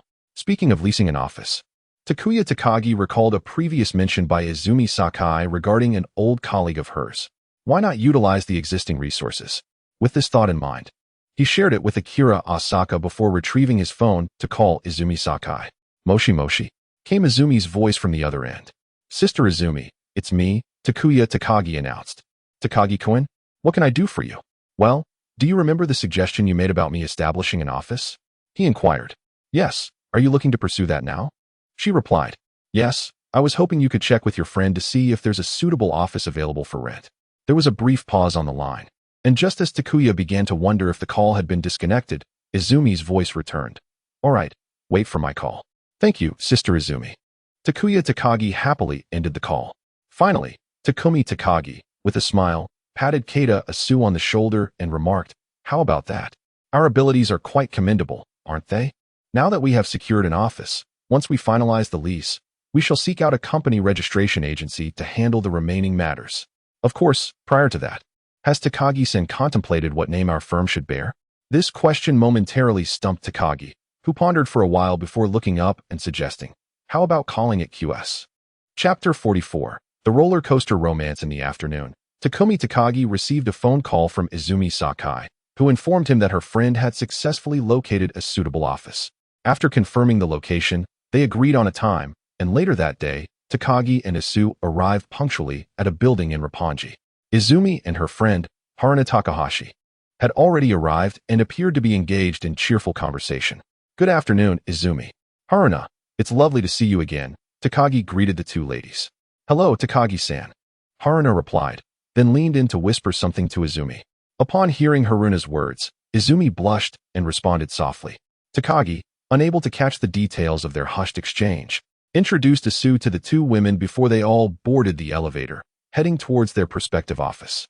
Has your new single been officially released this week, Izumi? In the elevator, Takumi Takagi engaged in conversation with Izumi Sakai. I wonder how the sales are faring, he mused. It should be alright. I have great confidence in my compositions and in Izumi's vocal prowess, Takagi remarked with a smile. When I visited the record store in Shibuya yesterday, I noticed a considerable number of people purchasing Sachiko's singles. By the way, the marketing strategies employed by the record store are quite impressive. They displayed the 4 singles composed by Takagi-san on a single stand, which undoubtedly enhances their sales through mutual promotion. It's indeed a brilliant idea, Haruna Takahashi interjected. After casting a thoughtful glance at Takumi, Izumi Sakai chuckled. If the sales turn out to be poor, it would be rather disappointing for you, Takagi-kun. As the elevator came to a halt on the 9th floor, the group exited one by one. Haruna Takahashi approached an office near the elevator door, opening it while saying, "This is the one. It's close to the exit, convenient for coming and going, and the space is quite ample. Most importantly, the rent is very reasonable." Once the door swung open, the group stepped inside and surveyed the area. Takumi sought the opinion of Keita Asa, and both being decisive individuals, found the office appealing. Without much hesitation, they promptly decided to lease the space. Upon exiting the building, Takumi intended to treat the two ladies to a meal. However, Izumi Sakai declined, citing other commitments. Watching the duo depart in a taxi, Takumi then accompanied Keita Asa to a nearby restaurant, where they began to discuss plans for establishing their office while enjoying their meal. Although two individuals were making plans, the true executor was none other than Keita Isu. Takumi Takagi, on the other hand, had commitments at Asahi Television for a live broadcast of MS, followed by tasks related to album selection awaiting him. Poor Keita Isu found himself on a ship of uncertainty, shouldering the responsibility of establishing the agency and recruiting personnel all on his own.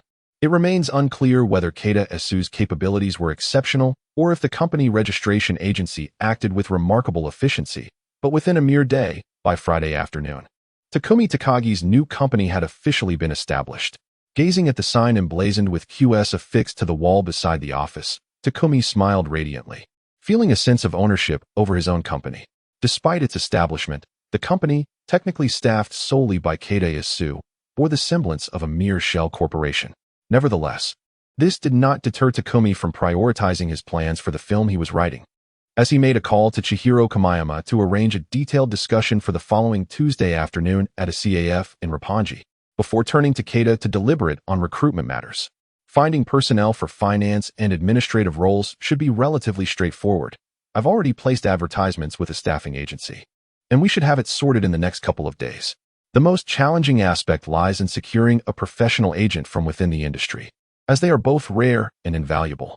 Keita Isu sat in the new office chair, troubled by these thoughts. I am confident that Keita will devise a solution, Takumi reassured as he patted Keita on the shoulder, offering an encouraging gesture. So, does that make you the president of this agency? He was nothing but a figurehead. Akiyoshi Kenta helplessly rolled his eyes at Takagi Takichi. Of course, I will support you from behind. Keep it up. Ignoring Akiyoshi Kenta's exasperated glance, Takagi Takichi continued on his own. Well, fine. You've dragged me into this as well. In that case, I shall endeavor to find capable talents. Yes. That's the partner I trust the most, Takagi Takichi said with a smile. Now, I shall attend to my new album. Hurry and leave. You are of no use here, Akiyoshi Kenta retorted disdainfully. Don't be so heartless, Kenta-kun. If you manage to run the agency smoothly, I shall reward you with a bonus. Takagi Takichi joked, peeking back from the office door. Just go about your business, Akiyoshi Kenta replied irritably. Though he had already informed Nagato Yoshiyuki that he had some ideas for his new album, in reality, he only possessed a vague outline. For someone with extraordinary capabilities, such nebulous ideas could swiftly materialize into reality. Upon returning to his recording studio in Roppongi, Takagi Takichi, armed with a guitar and notepad, locked himself in his booth. Tonight, he intended to work through the night to compose all the songs for his new album. Habitually summoning AI, he began sifting through a plethora of R&B tracks to find the necessary melodies. Given that the production cycle of an album is significantly longer than that of a single, it was almost certain that the release date would be well past the cherry blossom season, perhaps even into early summer. This time, Takagi Taku decided to determine the tone of the songs based on the season of their release, thus focusing intently on those that resonate with the essence of summer. As he perused the screen filled with various songs, he suddenly stumbled upon a single released by Kinky Kids in 1998, titled Roller Coaster Romance. Kinky Kids is a duo formed by Johnny's artists Demoto Tsuyoshi and Demoto Koichi. Reflecting on this song, Takagi recalled having listened to it on Bilibili, although the specific melody eluded him at the moment. Nevertheless, he remembered it to be a delightful tune, fitting perfectly for the summer. Takagi mused to himself, why not use this as the lead track for the new album? He then requested, AI, please help me exchange for the sheet music of Roller Coaster Romance. Certainly. The exchange of 150 points of love energy for the sheet music of Roller Coaster Romance has been successful. Holding the newly acquired sheet music, Takagi attempted to play and sing the song on his guitar. Convinced of its suitability as the lead track, he felt reassured and proceeded to the Love Exchange to search for additional songs needed for the album. After spending some time and utilizing approximately 800 more points of energy, Takagi successfully curated 6 new tracks for the album. With the inclusion of previously released singles, the entirety of the album was now complete. Just as he sighed in relief and prepared to close the Love Exchange, his gaze inadvertently fell upon an item that had suddenly appeared on the screen. This item marks the inception of one's journey to becoming a popular singer. Indeed, it is the cervical cancer immunization vaccine valued at 20,000 points, known as Energy of Love. Chapter 45. Millionaire Takagi Taku recalled that he had not requested Xiao AI to search for or display this item. Yet, just as he was about to close the Love Exchange, it unexpectedly appeared before him. Was Xiao AI reminding him not to overlook this matter? Could it be that Xiao AI truly possessed self-awareness? Or was he merely being overly sensitive? The notion of an artificial intelligence having self-awareness seemed utterly implausible. If it were true, it should have manifested long ago. Takagi Taku found the idea of an AI with consciousness rather astounding. He gazed at the vaccine on the screen and mused, this has become a source of concern for me. Although he presently had sufficient energy points to exchange for the vaccine, he was at a loss as to how to ensure Sakai Izumi would consume it without any suspicion. Even if it was an oral vaccine. Xiao AI, may I inquire about a few questions regarding this vaccine? He asked. Since Xiao AI had brought this item to his attention once more, perhaps consulting this enigmatic exchange assistant would yield some fruitful insights. Certainly, I possess relevant knowledge about the items in the Love Exchange. Feel free to ask your questions, Xiao AI responded. Now, the image displayed on the screen suggests that this vaccine is in a bottle form, correct?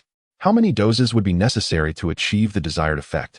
This vaccine was conceived 60 years after the present era, contained within a 10 milliliters vial, with a minimum required dosage of 1 milliliter to achieve an immunological effect. Takagi Taku inquired. If I dilute this 1 milliliter, will it still retain its immunogenic properties? Xiao AI responded. As long as the diluted solution is not plain water or an alkaline solution, and if sufficient dosage is fully ingested, it will indeed maintain its immunological efficacy. Upon hearing Xiao AI's words, Takagi Taku began to ponder. It appeared that as long as he could ingest the adequate amount, it was not an insurmountable challenge. He glanced at the screen displaying his current point total of 230 points, ample enough. Xiao AI, please assist me in redeeming this vaccine. Certainly, the oral cervical cancer complete immunity vaccine will be redeemed for you, consuming 20,000 points of love energy. Do you require anything else? No, that will be all. Please withdraw. After closing the Love Exchange, Takagi Taku beheld the small vial of vaccine before him. Carefully cradling it in his arms, he exited the recording studio. Though he had prepared himself for an all-nighter, he was no longer the novice Takagi Taku who had just entered the entertainment industry. Now, he possessed a more refined mastery of music, and he swiftly grasped the melodies he had redeemed. Consequently, he completed the selection process for his new album in approximately 6 hours, finishing just after 2 a.m. Casting a glance at the dimly lit corridor, where the other recording studios remained shrouded in darkness, it appeared that no one else was engaged in recording. After exchanging pleasantries with the staff still stationed at the front desk, Takagi Taku stepped outside. Although it was now early spring, the chill of the late night lingered in the air.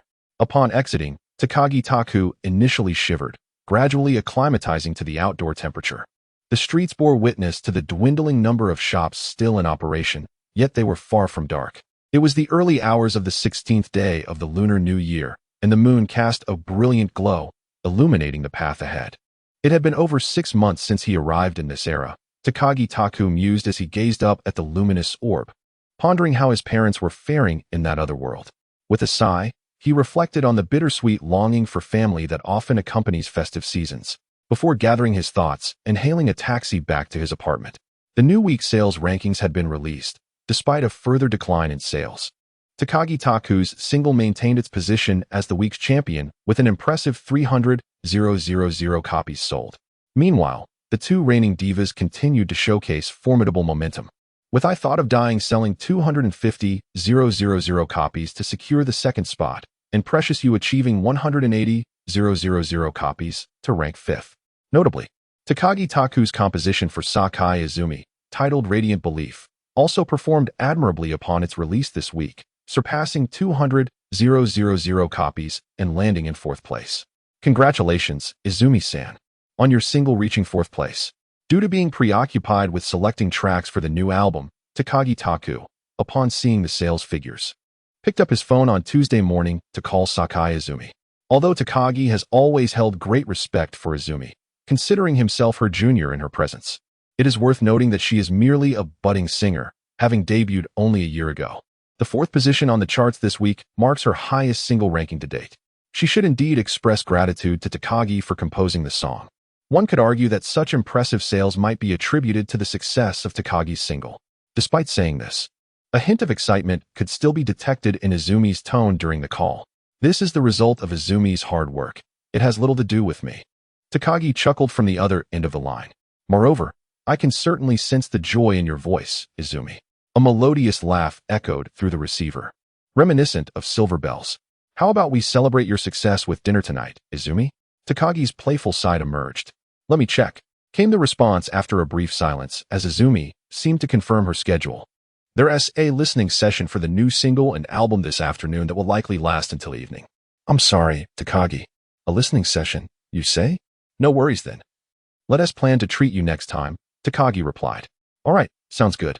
Having failed to obtain the desired answer, Takagi Taku hung up the phone with a sense of resignation. It took him a while to shake off the disappointment of losing a promising opportunity before he recalled the pressing matters at hand upon arriving at the company. He strode towards the finance office. The performance of his latest single was significantly superior to that of his debut track, and the outstanding music video had led to an impressive increase in karaoke requests. This surge in numbers resulted in complexities during the settlement process. It wasn't until the third week, when the single's sales figures were released, that the finance office summoned him to settle his initial batch of royalties. 30 million? Surely. I am not mistaken. The multitude of zeros on the check momentarily left Takagi feeling dizzy, prompting him to exclaim audibly. Indeed, it was 30 million. And this was merely the first batch of royalties. The financial officer did not underestimate him, despite his apparent naivety. After all, he was now one of the company's most popular emerging artists. Oh, my apologies, Takagi said, realizing he had lost his composure as he accepted the check and hurriedly exited the company. How embarrassing. It's just 30 million, he chided himself. After exchanging the check at the bank, Takagi drove to his office to consult with Aso Keita regarding the afternoon meeting with Kamiyama Chihiro, as he sought to hear his insights. Chapter 46, Is the Receptionist Kadako? Upon entering, Takagi was slightly taken aback. The office had been partitioned, and several staff members were busily engaged in their tasks within. Takagi Taka retracted his head and glanced at the company's sign hanging on the wall, ensuring he had not taken a wrong turn before addressing a young woman with long hair seated at what appeared to be the reception area. Excuse me, is Asuko in here? President. The female employee looked at Takagi with surprise and exclaimed, I'm Fujimura Rika, the new clerk who just joined yesterday. President Takagi, I'm your fan. What a peculiar name. Fujimura Rika? Takagi wondered if he had misheard. It was indeed rare for someone to bear such a name. He dazedly raised his hand to greet the young woman. Hello? May I request your autograph? Fujimura Rika inquired, retrieving a signature book from beneath her desk.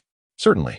After signing his name, Takagi whimsically sketched a cartoon character reminiscent of Gadako from a future game titled FGO.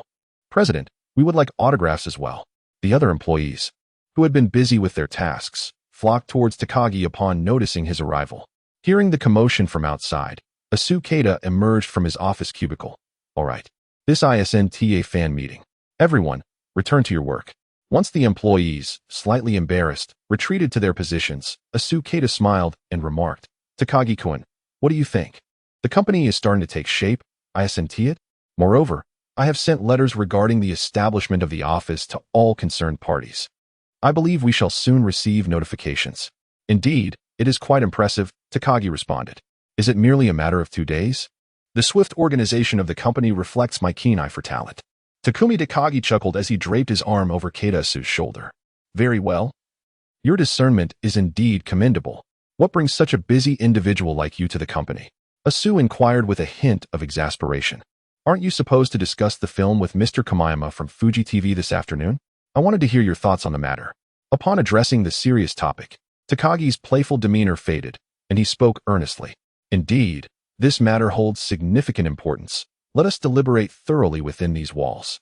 Asu led Takagi into an office cubicle, closing the door for a confidential discussion. Are you considering participating in this film project by contributing the script as equity? In the coffee shop that afternoon, Kamiyama Chihiro responded after hearing Takagi's opinion. No, if your station agrees. I am willing to invest 10 million yen as part of the film's budget and will provide the script free of charge. Takagi took a sip of coffee and smiled, revealing that this decision stemmed from his consultation with Asu. Such terms are likely irresistible to Fuji TV. Oh, so, you will not only provide the script, but also contribute a portion of the funding? Yes. I hope to be involved in the film production committee under the name of my own agency. To be honest, Mr. Takagi, I admire your audacity. However, the realm of filmmaking is fraught with considerable uncertainty, necessitating the coordination of numerous elements. Should any single component falter, it could jeopardize the entire project's release. As Kamiyama Chihiro prepared to elaborate further, Takagi Taku interjected, stating, Kamiyama-san, I understand your intentions are well-meaning. Nevertheless, this script is my creation, and if it is to be adapted into a film, I wish for it to be realized as I envision. Therefore, I must be involved in the production process. After a moment of contemplation, Kamiyama Chihiro replied, Very well, I shall convey your sentiments back to the television station. The script is indeed commendable, and I will strive to advocate for your opportunity. By tomorrow at the latest, I will provide you with a definite response. I shall await your favorable news, Kamiyama-san. Takagi Taku remarked, lifting his coffee cup in a gesture of farewell, though inwardly he scoffed. Humph, do not presume I am unaware that you, Kamiyama Chihiro, are the chief producer of the film department. Your opinion carries substantial weight. Should you lend your approval, the television station is likely to acquiesce. Having concluded his meeting with Kamiyama Chihiro, Takagi Taku promptly made his way to the recording studio. The piece he had composed a few days prior had yet to be transformed into a demo, making it the perfect opportunity to expedite his work. Wasting no time, he swiftly entered his studio, retrieving his guitar and tape recorder, and commenced the recording of the demo. In this new album, Takagi Taku has chosen tracks that are not particularly known for their outstanding sales figures. Even the lead track, Roller Coaster Romance, has only sold a little over 900,000 copies, falling short of the million mark. However, the sales figures at the time of their release do not accurately reflect the popularity of these songs, as the RB record sales were not as booming then as they are now. Moreover, these tracks have enjoyed considerable longevity in later years, with Roller Coaster Romance being regarded by many as a quintessential summer song. If this single can ride the wave of success, it may very well achieve commendable sales. To be frank, when Takagi Taku discovered that Roller Coaster Romance was composed by the esteemed Takashi Yamashita, he felt a twinge of concern. This composer and arranger is known for infusing his distinctive style into every piece he creates. However, after Takagi Taku performed a trial rendition, the arrangement that emerged from his recollections bore little resemblance to Yamashita's signature style. While the precise reasons remain unclear, this unique pairing allows him to preserve the essence of the original while avoiding the label of imitation. After investing some effort into crafting demos of several tracks, Takagi Taku glanced at the clock, noting that it was nearly 8 p.m. Stretching and easing the stiffness from his limbs after sitting for a prolonged period, he decided to take a walk. Sakai-san, what do you think of this piece? Sakai-san, my apologies. Could you please play it once more? As Takagi Taku approached the entrance of Sakai Izumi's recording studio, he overheard a conversation emanating from within. He recalled that this round of song selection editions would ultimately give rise to Hold Me, the debut million-selling album by ZARD, marking the inception of a legendary journey. Observing the current scene, it seemed that Sakai Izumi was preoccupied with some concern, her thoughts seemingly distant from the music. Could it be the butterfly effect triggered by his sudden presence in this era? Yet, that should not be the case. In his memory, Sakai Izumi had always approached her work with utmost passion and focus.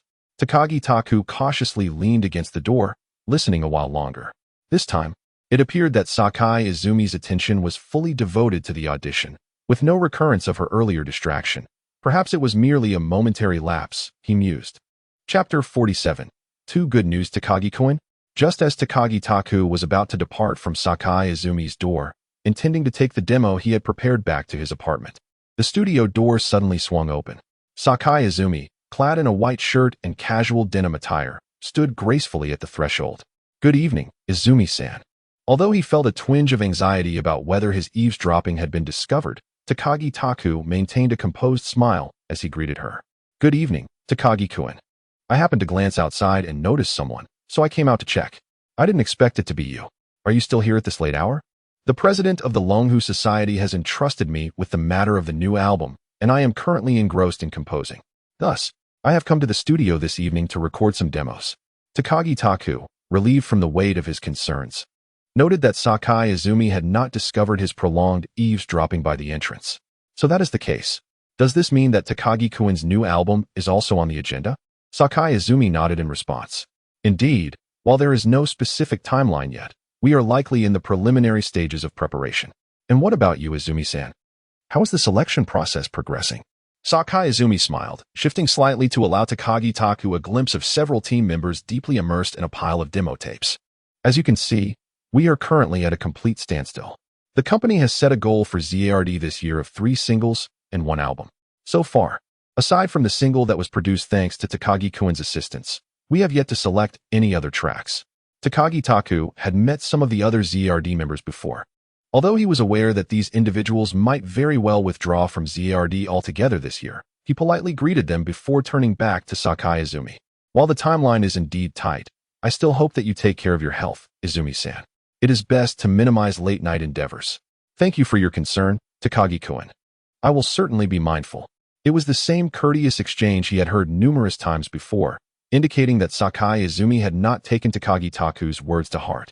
With a sense of helplessness, Takagi Taku reiterated the age-old adage about the detrimental effects of staying up late before bidding farewell to Sakai Izumi and heading to the recording studio to retrieve his completed demo. The following morning, under Takagi's guidance, Kamayama Chihiro finally located the premises of his agency. It seems your agency was recently established, yet it already appears quite organized, Kamayama remarked in astonishment as he entered alongside Takagi. It is merely in its initial stages, still lacking in personnel, Takagi replied with a smile, leading Kamayama to the segregated president's office. So, have you received any news from your station? After pouring a cup of tea for Kamayama, Takagi inquired. I bring 2 pieces of news from the station, Kamayama said mysteriously, raising 2 fingers. It's not one good and one bad, is it? Takagi joked, settling into the chair opposite Kamayama. Kamayama shook his head. No, both are good news. First, the station has essentially agreed to your participation in the film production committee in the form of funding and script contribution. Secondly, upon the recommendation of Ms. Akina Nakamori, the station hopes you can compose the background music for the upcoming monthly drama, Suyen no Mamada, which will air next month. Background music? Is it for the theme song? Takagi asked, slightly taken aback. I regret to inform you that the theme song has already been entrusted to Mimi Club. This time, we only wish to request your assistance with the background score, Kamayama responded, shaking his head once more. The television drama Barefaced features Takuya Takagi, and it can be regarded as the first series starring Akina Nakamori after her near-fatal incident. This sensational event has drawn significant attention to the drama, resulting in soaring viewership, which in turn has positively impacted the sales of the upcoming theme song Kimi Jie Aru Dake Dai Shitaru by the duo Mimi Club. He recalls that this double A-side single ultimately surpassed 3 million copies in sales, becoming the top-selling single of 1992, marking a final flourish for the gradually declining Mimi Club. Is that so? Well then, I shall accept this assignment, as it seems a gesture of gratitude for my agency's participation in film production, he thought to himself. Though a tinge of regret lingered in Takagi's heart for not securing the work on the theme song, a missed opportunity for a renowned piece. Oh, I knew Takagi-san would not decline. Chihiro Kamiyama set down his teacup and rose to add, there will be a meet and greet with the production staff and cast next Saturday. I kindly request your attendance, Takagi-san. Furthermore, the film has begun its planning phase, and I will keep you informed of any developments. Noticing Kamiyama's intention to depart, Takagi stood and accompanied him out of the building before returning to the office. It seems he has agreed? Keita Masu walked over and inquired. Yes. He has not only agreed, but has also brought along an additional announcement. Takagi replied with a smile. What announcement? Are you to star in the drama? No. It is to compose the score for the drama. Takagi Taka recounted Kamiyama Chihiro's words to Asu Keita. Was Takagi perhaps being a tad reckless? Although I am aware of his immense confidence in music, composing for a television drama is markedly different from producing a single. Typically, the music for a drama is crafted by specialized composers. While the process may not be as intricate as that of a single, the expectations placed upon the composer are certainly high. Beyond mere composition, arrangement, and the interplay of various instruments must be executed by the composer alone, all while ensuring the music aligns seamlessly with the unfolding narrative. Given Takagi's lack of experience in scoring, it is questionable whether he can truly accomplish this task. After listening to Takagi's remarks, Asu expressed his concerns. Do not worry, have faith in my abilities. There will be a meeting with the drama's personnel next week. Will you accompany me? Takagi, however, brushed aside Asu's apprehensions, confident that with his advantages, the minor scoring challenges would be easily surmountable. All right. But I cannot attend the meeting with you. My agency is inundated with work. He continued, having been in this industry for nearly a year. Haven't you managed to find a decent agent? Takagi flushed slightly, responding, most of the people I know are artists. I have had little opportunity to engage with the agent circle. In that case, you will have to go alone. Asu shrugged, feigning helplessness. Chapter 48. Shall we be the protagonist once more? On the final day of the week, Takagi Taka finally presented the demo to Nagato Yoshiyuki. The melodies are quite delightful, and I largely concur with your suggestion to designate Roller Coaster Romance as the album's lead single. In the office of the president of Bing, Nagato Yoshiyuki removed his headphones and addressed Takagi Taku. Thank you for your affirmation, President. When is the new album scheduled for release? To be candid, Takagi Taku was reluctant to have the album's timeline too tightly packed, as he still had television soundtracks and film production to attend to. Judging by these compositions, they appear to be specially crafted for summer, correct? Thus, let us tentatively set the album's release date for early summer, Nagato Yoshiyuki remarked, tapping his fingers thoughtfully on the desk. With a hint of delight in his heart, Takagi Taku nodded in agreement, saying, I shall defer to the president's arrangements. By the way, hasn't Takaki-san secured the sales championship for 3 consecutive weeks? Moreover, it seems that 3 other pieces you composed have also made it into the top 10. Such remarkable achievements are indeed rare. After discussing the album matters, Nagato Yoshiyuki unexpectedly complimented Takagi Taku. Flattery without cause is either deceitful or self-serving. Does Nagato Yoshiyuki have an ulterior motive?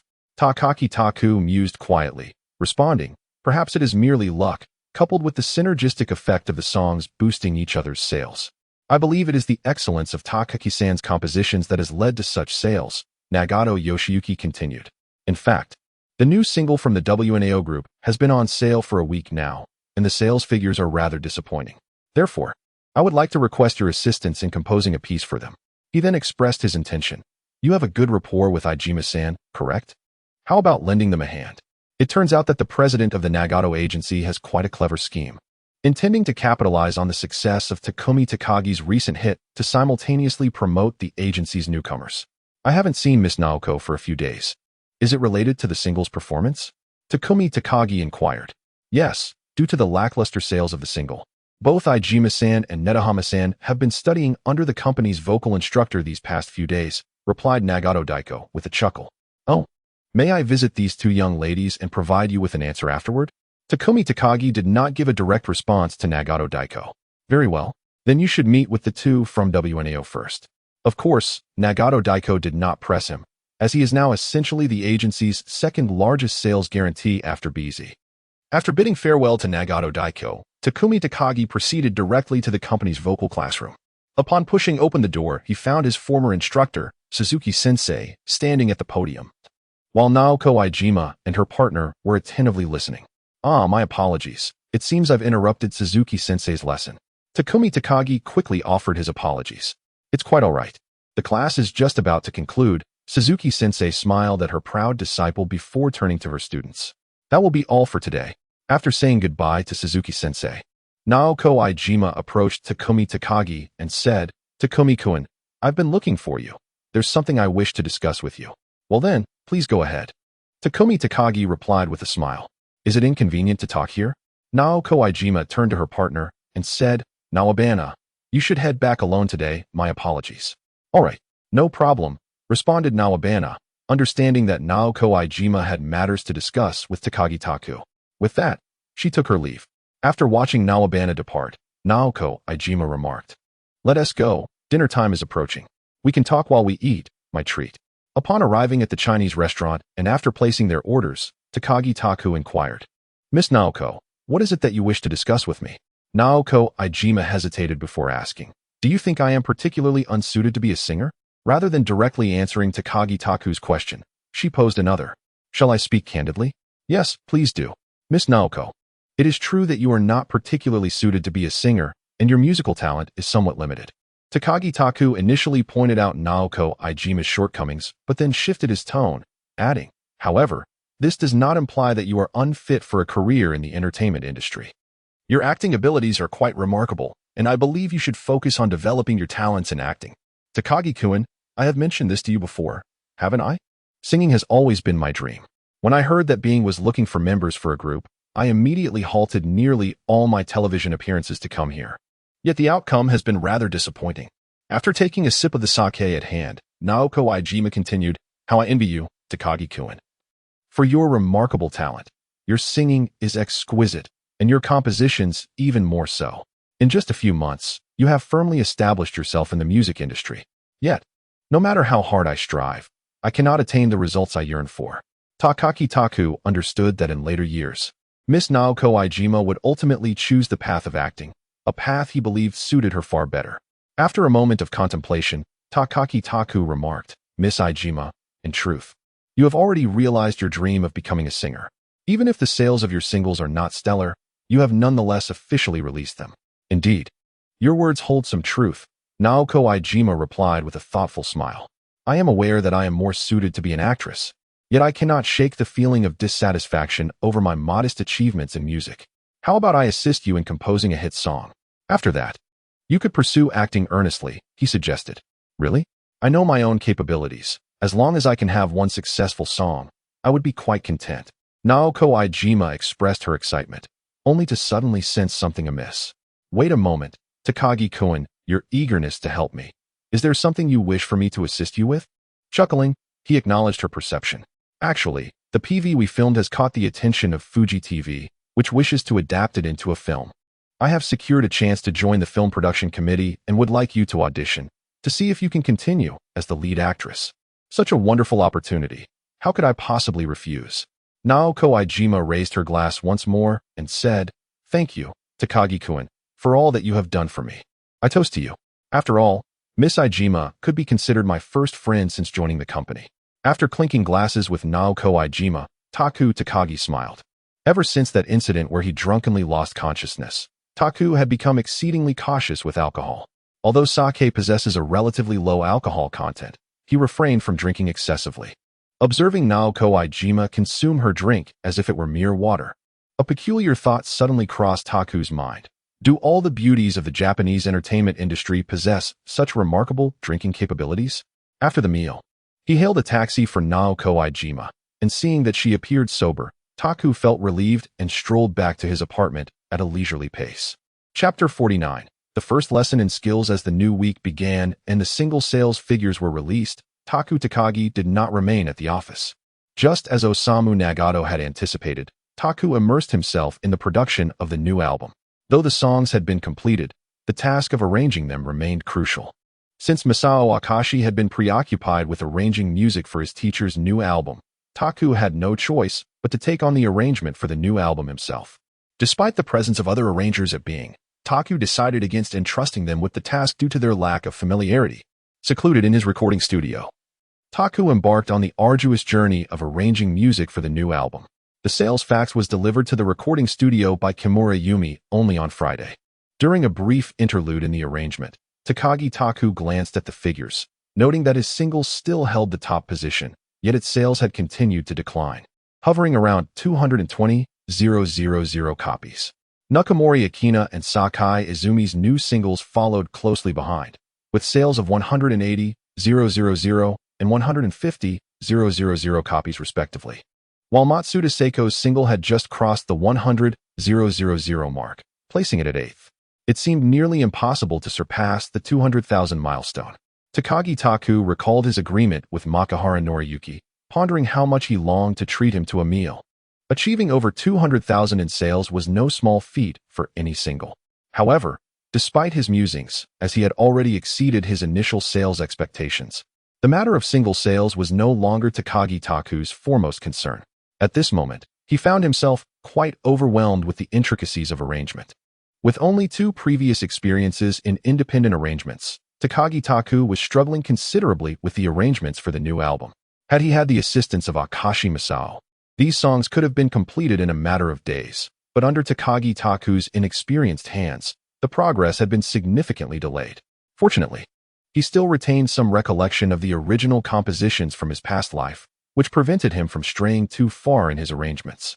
Even so, he remained unsatisfied with the pieces he had crafted. He even contemplated whether he should simply exchange the arrangement with AI directly. Yet, when he summoned AI, he found himself at a loss. Was he becoming too reliant on this exchange of love? Whenever difficulties arose in his career, Takumi Tak would promptly seek to exchange for the fruits of love. However, apart from the energy of affection, he found little personal growth.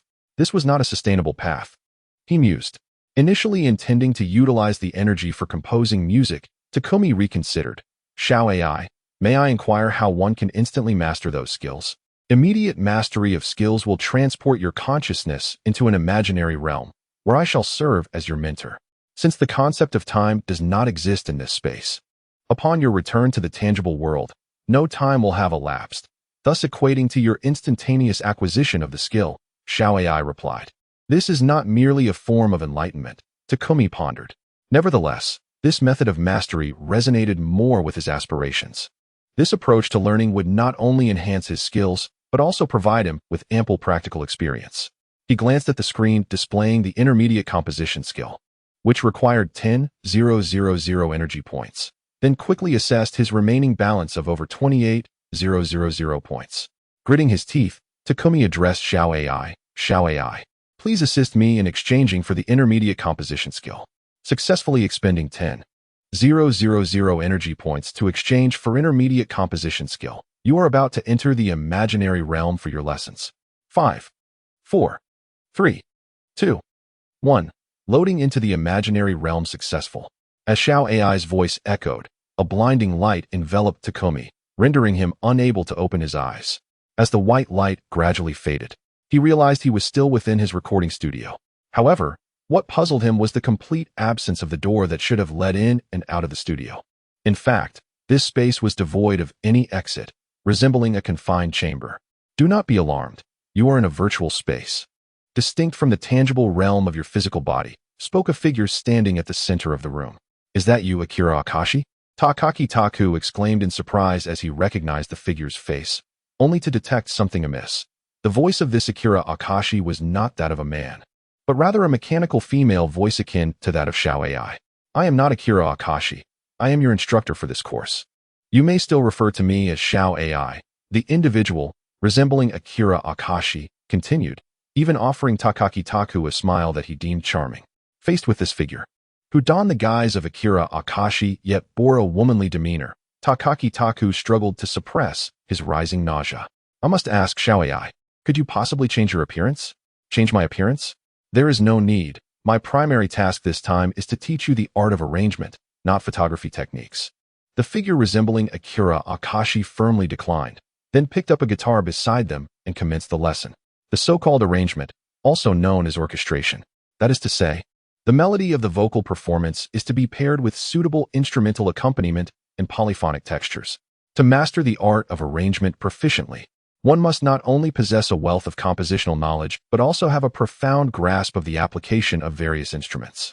Let us commence with the guitar, an instrument you are most familiar with. Observing the transformation of Xiao AI into a pedagogical mode, Takumi Takagi set aside his playful demeanor. Although he occasionally found himself momentarily distracted by the visage of Masao Akashi, he began to attentively absorb Xiao AI's lessons.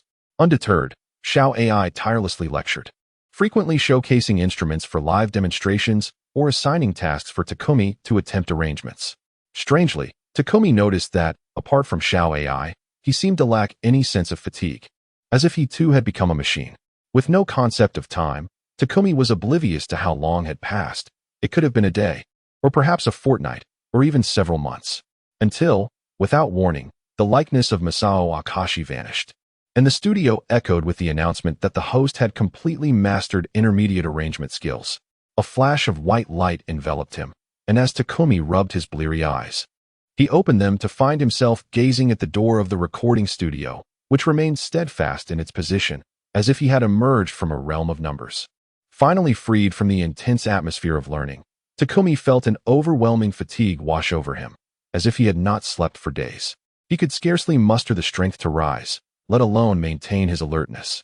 Unable to resist the urge to close his eyes and succumb to slumber, Takagi Taku heard the delayed voice of AI, due to the host's sustained state of excitement and tension in the imaginary space. Upon returning to the real number space, an overwhelming sense of fatigue will ensue.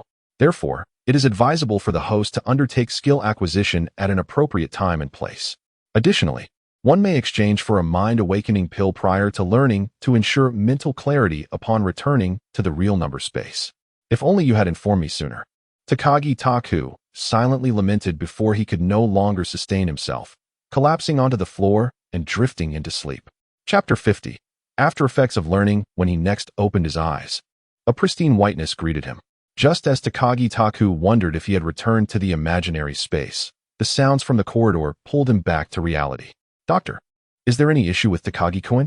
No, the patient's vital signs are all normal. To be precise, he is merely asleep. From the conversation, he deduced he must be in a hospital. The voice he had just heard sounded like Sakai Izumi. Had she brought him to the hospital? He often advised her to avoid late nights. Yet here he was, the one who had succumbed to fatigue first. As Takagi Taku's thoughts wandered, he pondered, how could I have fallen asleep in the recording studio? Just then, Sakai Izumi entered the room, speaking to herself. Asleep? Takagi-kun, you're awake.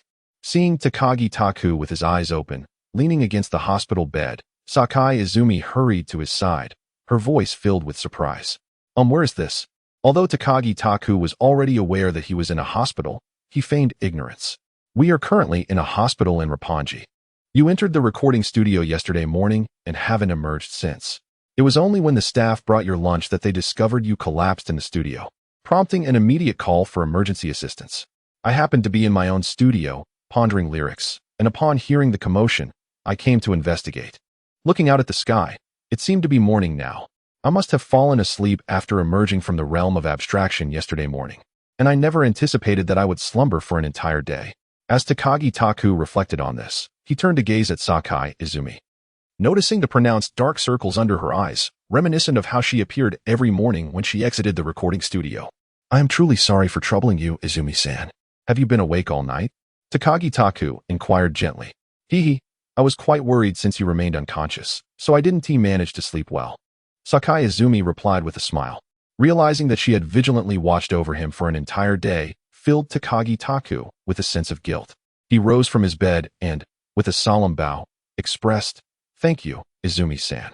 There's no need for thanks. We are friends. After all," Sakai Izumi reassured him, moving closer to support him as he stood. "It's all right, Izumi-san. I merely overexerted my mind and dozed off. I feel much better now," Takagi Taku stated, punctuating his words with a gesture of strength to reinforce the truth of his claim. Observing Takagi Taku, it was evident that he was not in a state of instability. Sakai Izumi felt a sense of relief and remarked, "Well, it's good to know there are no issues. However, Takagi-kun, you should lie down and rest for a while." "All right," Takagi Taku responded, preparing to recline once more when a sudden thought struck him. He inquired of Sakai Izumi, "Izumi-san, what day was yesterday?" "Yesterday was Friday. And today?" "Today is certainly Saturday. Is something the matter?" Sakai Izumi asked, a hint of curiosity in her voice. Saturday. Oh no," Takagi Taku muttered, and after repeating the day, he glanced at the wall clock, which read 8:30. He suddenly remembered that Kamaya Michika had informed him about a meeting for the cast and crew of the television drama scheduled for 9 o'clock that morning. Time was slipping away, and he hurriedly drew the curtains of his hospital bed and began changing his clothes. "Is there something urgent, Takagi-kun?" Sakai Izumi inquired from outside the curtains. "I accepted a job composing music for Fuji Television's drama, and there's a meeting for the cast and crew at 9 this morning. I might not make it in time," Takagi Taku replied while donning his jacket. At that moment, he lamented not having learned to drive. Owning a car would have alleviated much of this urgency. Sakai Izumi glanced at her watch and cheerfully said, "No worries, Takagi-kun. I can drive you there." Having just put on his jacket, Takagi Taku paused, recalling that Sakai Izumi's father was seemingly a driving school instructor. It was not surprising that she had obtained her driver's license at such an early age. "If I could catch a ride with Izumi Sakai to the fan meeting, that would be splendid," Takagi Taku thought as he drew back the curtains and said, "I would appreciate your assistance, Izumi-san." Izumi Sakai shook her head, smiling as she replied, "Then let us be on our way." As they traveled, Izumi drove with focus, and Takagi, seated in the passenger seat, chose not to disturb her in conversation. Feeling a bit bored, he drifted into his thoughts. Was this not the second time he had lost consciousness in the presence of a woman? It was rather embarrassing. Yet having two stunning beauties looking after him felt like a stroke of good fortune. While Takagi pondered these matters, the vehicle arrived at the headquarters of Fuji Television. At that time, the station was still located in Kawadamachi, Shinjuku, whereas the well-known headquarters in Odaiba, Minato, was only completed in 1996. With the station officially relocating in March 1997. "We've arrived, Takagi-kun." Izumi gently pressed the brake. Once the car came to a halt, she turned to Takagi and said, "Thank you, Izumi-san." After expressing his gratitude, he opened the car door and stepped out. As he approached the driver's side, he leaned in to say to Izumi, "Please drive safely on your way back." "Yes, I will," she replied. "It's getting late, Takagi-kun, you should head inside." Izumi did not exit the vehicle. This was a television station, and if any ill-intentioned individuals happened to capture a photo, it could lead to fabricated stories that would be quite troublesome. "I shall wait until Izumi-san departs before I enter." Takagi Taku chuckled and said, "I really can't do anything about you. Well, I'm off now." Sakai Izumi, feigning exasperation, started the car and slowly exited the parking lot. Once Sakai Izumi's vehicle disappeared from his view, Takagi Taku made his way toward the headquarters of Fuji Television. Following the guidance of the receptionist, he arrived at the conference room designated for the meeting. Thanks to Sakai Izumi's kind gesture of driving him, Takagi Taku reached the venue before the official start time of 9 o'clock. Although a significant number of the drama's cast and crew had already arrived, several key actors and the screenwriter were still absent. Apologizing, Takagi Taku entered the conference room.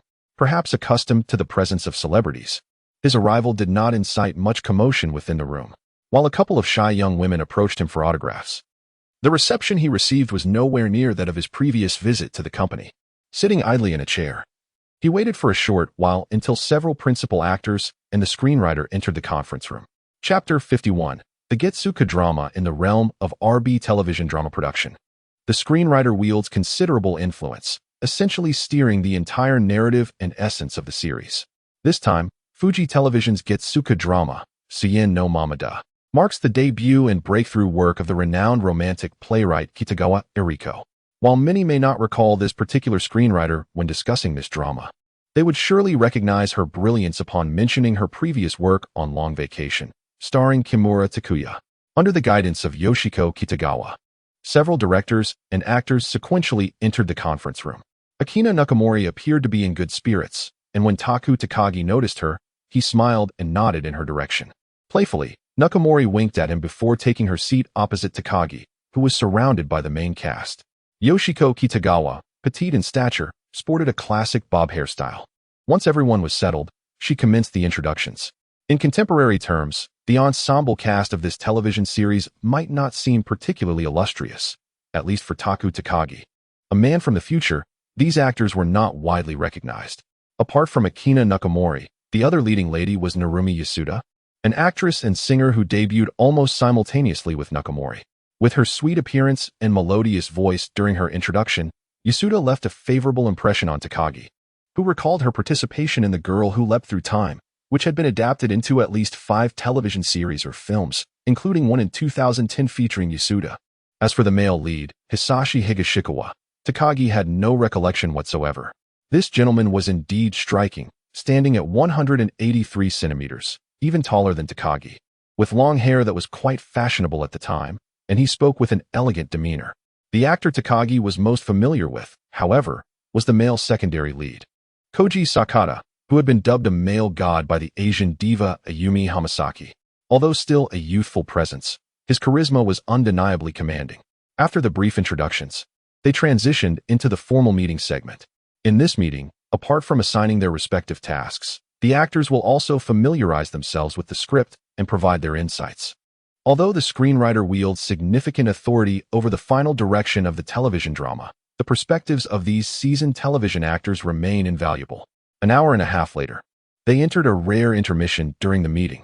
For Takumi Takagi, this gathering was rather tedious. He shifted his stiff posture and let out a considerable yawn. When he lowered his head, he found Nakamori Akina gazing at him with a somewhat amused expression. Embarrassed, Takagi chuckled and said, "Hee, well, I didn't rest well yesterday." Nakamori Akina smiled and replied, "Takumi-kun, isn't this meeting rather dull?" "Well, not entirely. It's quite refreshing to see so many actors discussing the storyline and rehearsing their roles. Though it seems not much pertains to me. Then isn't it still boring? Takumi-kun, how about we step outside for some fresh air? You haven't visited Fuji Television yet, right? It would be a great opportunity for you to get acquainted." "Sure, then I'll trouble you to lead the way, Akina-san." To be honest, Takumi had long felt restless, and Nakamori Akina's invitation to take a stroll was exactly what he desired. "You've been quite busy lately, haven't you, Takumi-kun? Not only are you pursuing your career as a singer, but you're also involved in film production.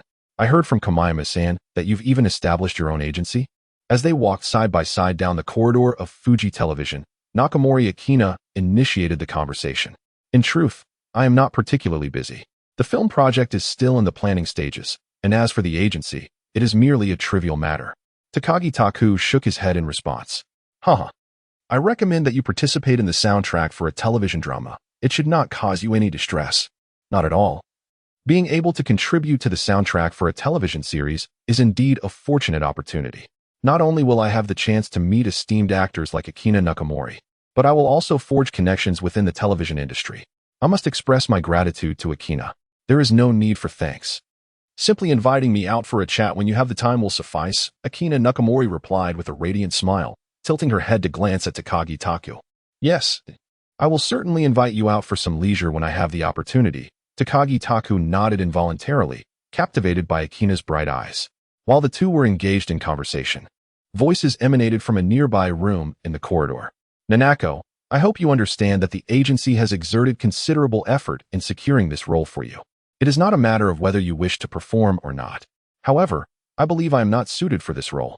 Nanako, I know you have reservations about this character, but as a contracted actress of the agency, some decisions are beyond our control." Upon hearing the name Nanako, Takagi Taku paused momentarily, suddenly recalling someone. Her real name was indeed Nanako. Curiously, he gently pushed open the door to the room. Although Akina Nakamori found Takagi Taku's actions somewhat peculiar, she did not hinder his motion of opening the door. Rather, she accompanied him into the room. The space was modest, resembling a photography studio used for advertising shoots. Beneath the studio's bright lights stood a short man in his 30s conversing with 2 tall young women, their height disparity evoking a sense of amusement. Upon hearing the door creak open, both individuals turned to face the entrance. As Taku caught sight of the woman's face, he confirmed his suspicions.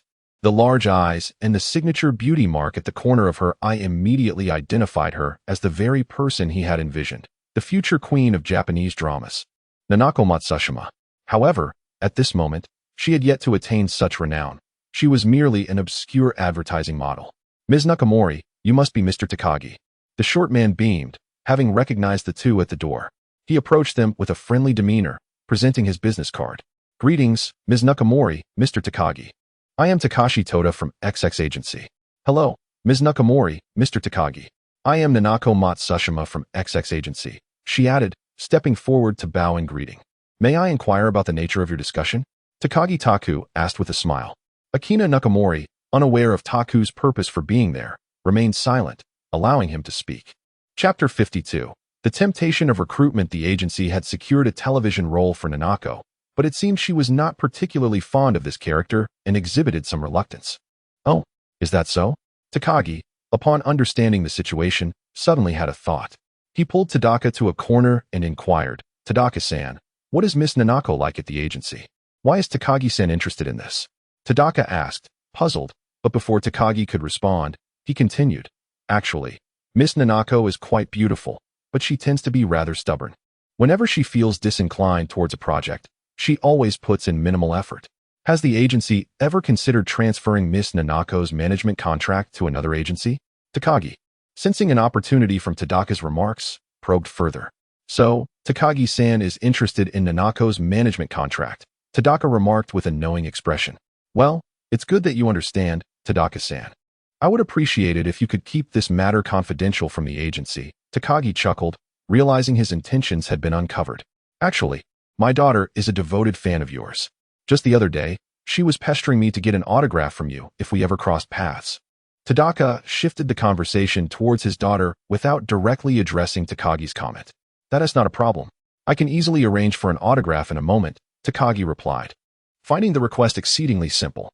Then I shall thank you in advance, Takagi-san. In truth, Nanako, or rather Miss Nanako, is her true name. Her debut contract is set to conclude at the end of April this year, and the agency is currently deliberating whether to renew her contract. The engagement we secured for her is with TBS drama The Young President, which is expected to be filmed until June. This may indeed be the reason why Nanako is hesitant to accept this role. Upon hearing this news, Takagi Taku immediately inquired with excitement. So if Miss Nanako does not renew her contract, she will become a free agent at the end of April, correct? Yes, that's right, replied Toda Takashi with a smile. Thus, if you wish to persuade Miss Nanako to sign with you, it might be more appropriate to approach her directly. Thank you for the information, Toda-san. Takagi Taku nodded in appreciation. It's nothing. I've been Nanako's manager for several years now, and I truly believe that this young lady is underappreciated at our agency. If you, Takagi-san, can provide her with better opportunities to showcase her talents, I would be delighted for you to sign her, Toda Takashi expressed sincerely. Rest assured, Toda-san. Could you please convey to Miss Nanako that I would appreciate the chance to speak with her privately? That is certainly feasible, but Takagi-san, you must not disclose this matter to anyone. While I genuinely wish for Nanako to have a brighter future, I am still an employee of the agency, Toda Takashi cautioned. I would never do that. I am truly grateful for your assistance, Toda-san. Toda Takashi shook his head and remarked, I am merely aiding Nanako. He then walked directly towards Matsushima Nanako, or rather, Miss Noguchi Nanako. While Toda Takashi engaged in conversation with Matsushima Nanako, Takagi Taku quietly conveyed his intentions to Nakamori Akina. Leaning closer to Takagi's ear, Nakamori Akina whispered, Are you perhaps infatuated with Miss Nanako? Her lips nearly brushed against Takagi's ear, and the gentle warmth of her breath caused his ears to flush crimson. Slightly uncomfortable, Takagi replied, Akina, what nonsense are you speaking? I merely find Miss Nanako's demeanor and appearance quite admirable. I am simply seeking to recruit a promising talent for my agency. Besides, I am not particularly fond of younger girls. If you do not favor the younger ones, then you must prefer the older, Nakamori Akina mused inwardly, feeling an inexplicable joy.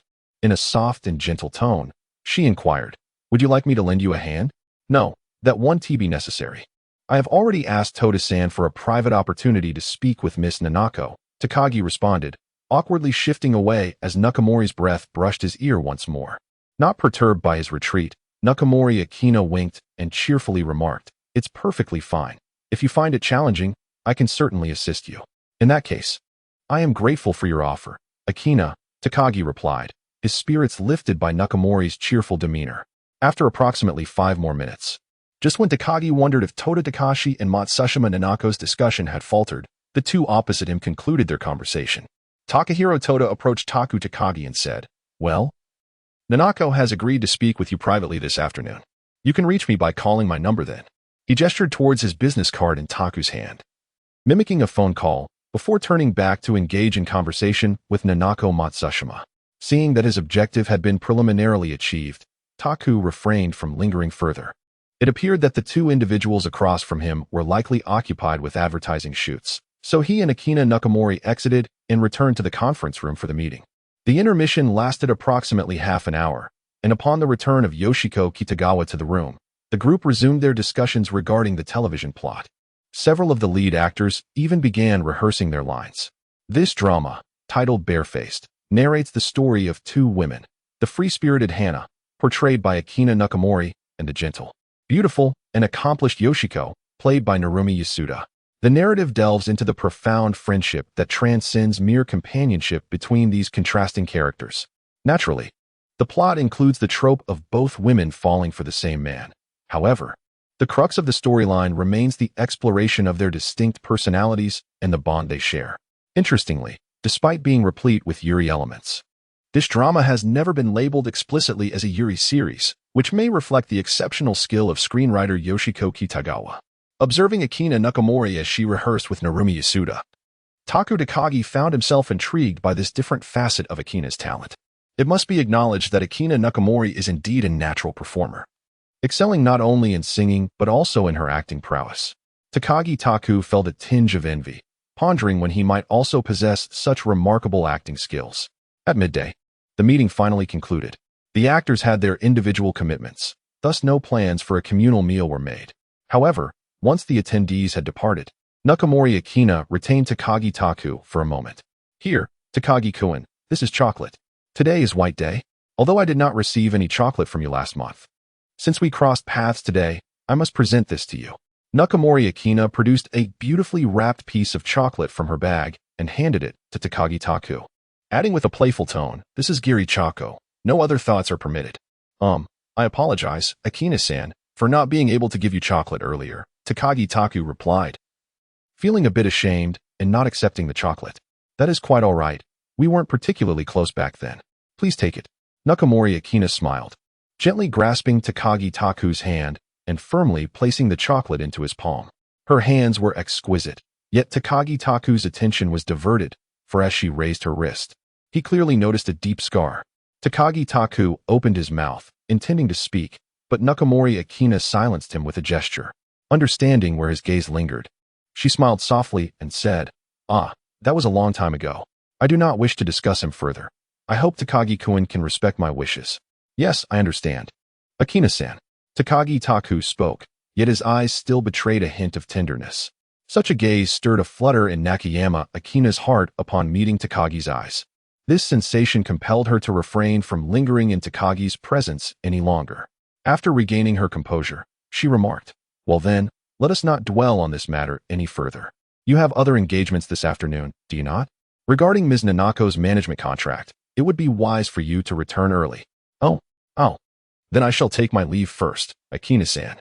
Takagi Taku found himself somewhat taken aback by Nakayama Akina's abrupt shift in conversation. Nevertheless, as she had already expressed her farewells, he obediently acquiesced. As he exited the conference room, Takagi glanced back at Nakayama Akina, who was tidying her belongings. She noticed his gaze and, after bestowing upon him a captivating smile, said, hurry along, and remember your promise to take me out. Indeed, I shall. I am off now, Akina-san. Takagi nodded and departed, making his way towards the exit of Fuji Television. After a brief meal nearby, he dialed the phone number of Toda Takashi in the afternoon. Hello, Takagi-san. Toda-san. This is Takagi Taku. Is this a convenient time for you? Yes, it is. Please suggest a location, and we shall arrive shortly. How about the CAF right next to Fuji Television? Very well. Please hold on for a moment. After hanging up the phone, Takagi Taku leisurely savored a cup of coffee. Shortly thereafter, Tadaka Ryu and Matsushima Nanako entered through the door. It must be said that Matsushima Nanako is indeed a rare beauty. Her height of 173 centimeters leaves many men feeling inadequate. Her shoulder-length hair imparts an air of purity, yet her expressive large eyes, coupled with a beauty mark near her left eye reminiscent of a fairy's blessing, possess an enchanting allure that captivates men. Takaki-san, why don't you converse with Nanako? I shall take a seat at a distance and enjoy my coffee, Tadaka Ryu suggested as he greeted Takagi Taku. Leaving Matsushima Nanako behind while he retreated to a corner coffee table to peruse a magazine. "Matsushima-san, please take a seat," Takaki Taku said with a smile, gesturing toward the chair opposite him. "Thank you, Takaki-san," Matsushima Nanako replied graciously as she settled into the chair, choosing to remain silent for the moment while elegantly sipping her coffee. Noticing her reluctance to speak, Takaki Taku initiated the conversation. "Matsushima-san, I trust Tadaka-san has informed you of my intentions in meeting with you. I have recently established my own agency, and I would like to inquire if you would be interested in signing a contract with us. Thank you for your kind offer, Takaki-san. However, as you may know, I have a rather peculiar disposition. I only wish to accept offers that resonate with my personal preferences. I fear you may find that unacceptable," Matsushima Nanako candidly expressed, openly acknowledging her own idiosyncrasies. "It matters not. Although my agency has only recently been established, I am confident that our exceptional team will assist you in discovering a path and type of engagement that is perfectly suited to your needs." While it is true that Takagi Taku's agency lacks even a single competent agent, he has boldly proclaimed his intent to secure the future queen of Japanese dramas. "If Mr. Takagi would permit me to select the type of engagements, I would consider entering into a contract with you," proposed Matsushima Nanako. "Ms. Matsushima, I hope you understand that the contract you sign with the agency is a management agreement. You do not possess the right to choose your engagements, however. I can assure you that when we negotiate opportunities on your behalf, we will seek your input before making a collective decision. If, as Matsushima Nanako asserts, she were to be acquired, it would not merely be the signing of an artist, but rather the signing of an ancestral legacy." Although Takagi Taku is well aware that Matsushima Nanako is destined for great success, agreeing to such overbearing terms for her engagement would render his agency obsolete. After a moment of silence, Matsushima Nanako replied, "Yes, I recognize that my previous statement was somewhat unrealistic. I will thoroughly consider the conditions you have presented. My contract expires at the end of April. May I respond to you before then?" "Certainly. Here is my business card for you to keep. Should you decide to proceed with the contract, feel free to call me at any time. It appears there may be potential." As Takagi Taku handed over the card he had meticulously prepared and made a gesture suggesting a phone call. "I understand. Thank you, Takagi-san. I shall take my leave now." Matsushima Nanako took the business card, exchanged a smile with Takagi Taku, and approached Tadaka Takashi, uttering a brief remark before the two made their way towards the exit. As they passed by Takagi Taku's desk, both Tadaka Takashi and Matsushima Nanako courteously bid farewell. Takagi Taku slightly inclined his body in response, murmuring his own goodbye, and did not forget to hand over his promised autograph to Tadaka Takashi, watching the pair exit and recede into the distance. The thought that his first signed artist since establishing his agency might be a superstar filled Takagi Taku with excitement. He promptly dialed Aso Keita's number to share the news of discovering a potentially remarkable artist. However, instead of the praise he anticipated, Takagi Taku was met with Aso Keita's retort, "Can we not be so enthusiastic about something that has not even begun to take shape?" Moreover, whether this person will become a major actor remains uncertain. Feeling somewhat disgruntled, he ended the call and resolved to channel his frustration into motivation, heading to the studio to continue his unfinished work on arrangements. After a slight change in appearance, Takagi Taku arrived at the train station, preparing to take the train to the recording studio in Roppongi. It had been quite some time since he last boarded this route. Ever since moving from his apartment in Shinjuku to his current residence, he had not traveled on this train from Shinjuku to the Minato area in ages. As he observed the familiar train gradually approaching, he couldn't help but reflect on the passage of time. Chapter 54, Sister's Gratitude. Once aboard the train, Takagi Taku settled into a quiet corner to sit, gazing out at the familiar scenery beyond the window. Takumi Taka reminisced about the moments when he first arrived in this era. Over the past 6 months, although he had not ascended to the heights of global wealth or become a world-renowned celebrity as depicted in internet novels, he had nonetheless achieved some modest success. Most importantly, he had the extraordinary fortune of witnessing his youthful idol in person and even forging a friendship with her. Such experiences were truly delightful. With this thought, a smile unconsciously graced Takumi's face. As the train gradually approached the Roppongi station, he disembarked and, checking the time, realized it was still quite early. He leisurely strolled through the streets of Roppongi, making his way towards the recording studio. As he passed a street corner, he spotted a somewhat familiar sign for Namikaze. On a whim, he stepped inside and emerged with a bag of their signature delicacy, yaki. After this pleasant detour, the frustration that had been summoned by Keita Asu had vanished without a trace. Takumi entered the recording studio with a buoyant spirit, setting the yaki alongside the chocolate gifted by Akina Nakamori before embarking on a new round of arrangements. It must be said that the 10,000 energy points proved to be quite worthwhile. The skill teachings from AI were indeed remarkably effective. After redeeming intermediate arrangement techniques, Takumi found himself inspired upon revisiting his previously unfinished compositions. His mind brimmed with ready ideas, and this time, the process of arrangement flowed seamlessly. Takumi, as if a writer possessed by a creative muse, completed each song's arrangement one after another. Immersed in his own world, Takagi Taku remained oblivious to the gentle creak of the recording studio door until a face, unadorned yet breathtakingly beautiful, entered his line of sight, jolting him awake. Izumi-san. Good evening, Takagi-kun. Sakai Izumi greeted him with a relaxed tone, adding, I came by this evening to try out some vocals. I noticed your studio door was open, so I thought I'd pop in. Are you feeling better, Takagi-kun? Thank you for your concern, Izumi-san. I'm completely fine now. After carefully observing Takagi Taku's complexion, Sakai Izumi smiled and remarked, Indeed, you appear to be in good spirits, right? I'm brimming with energy.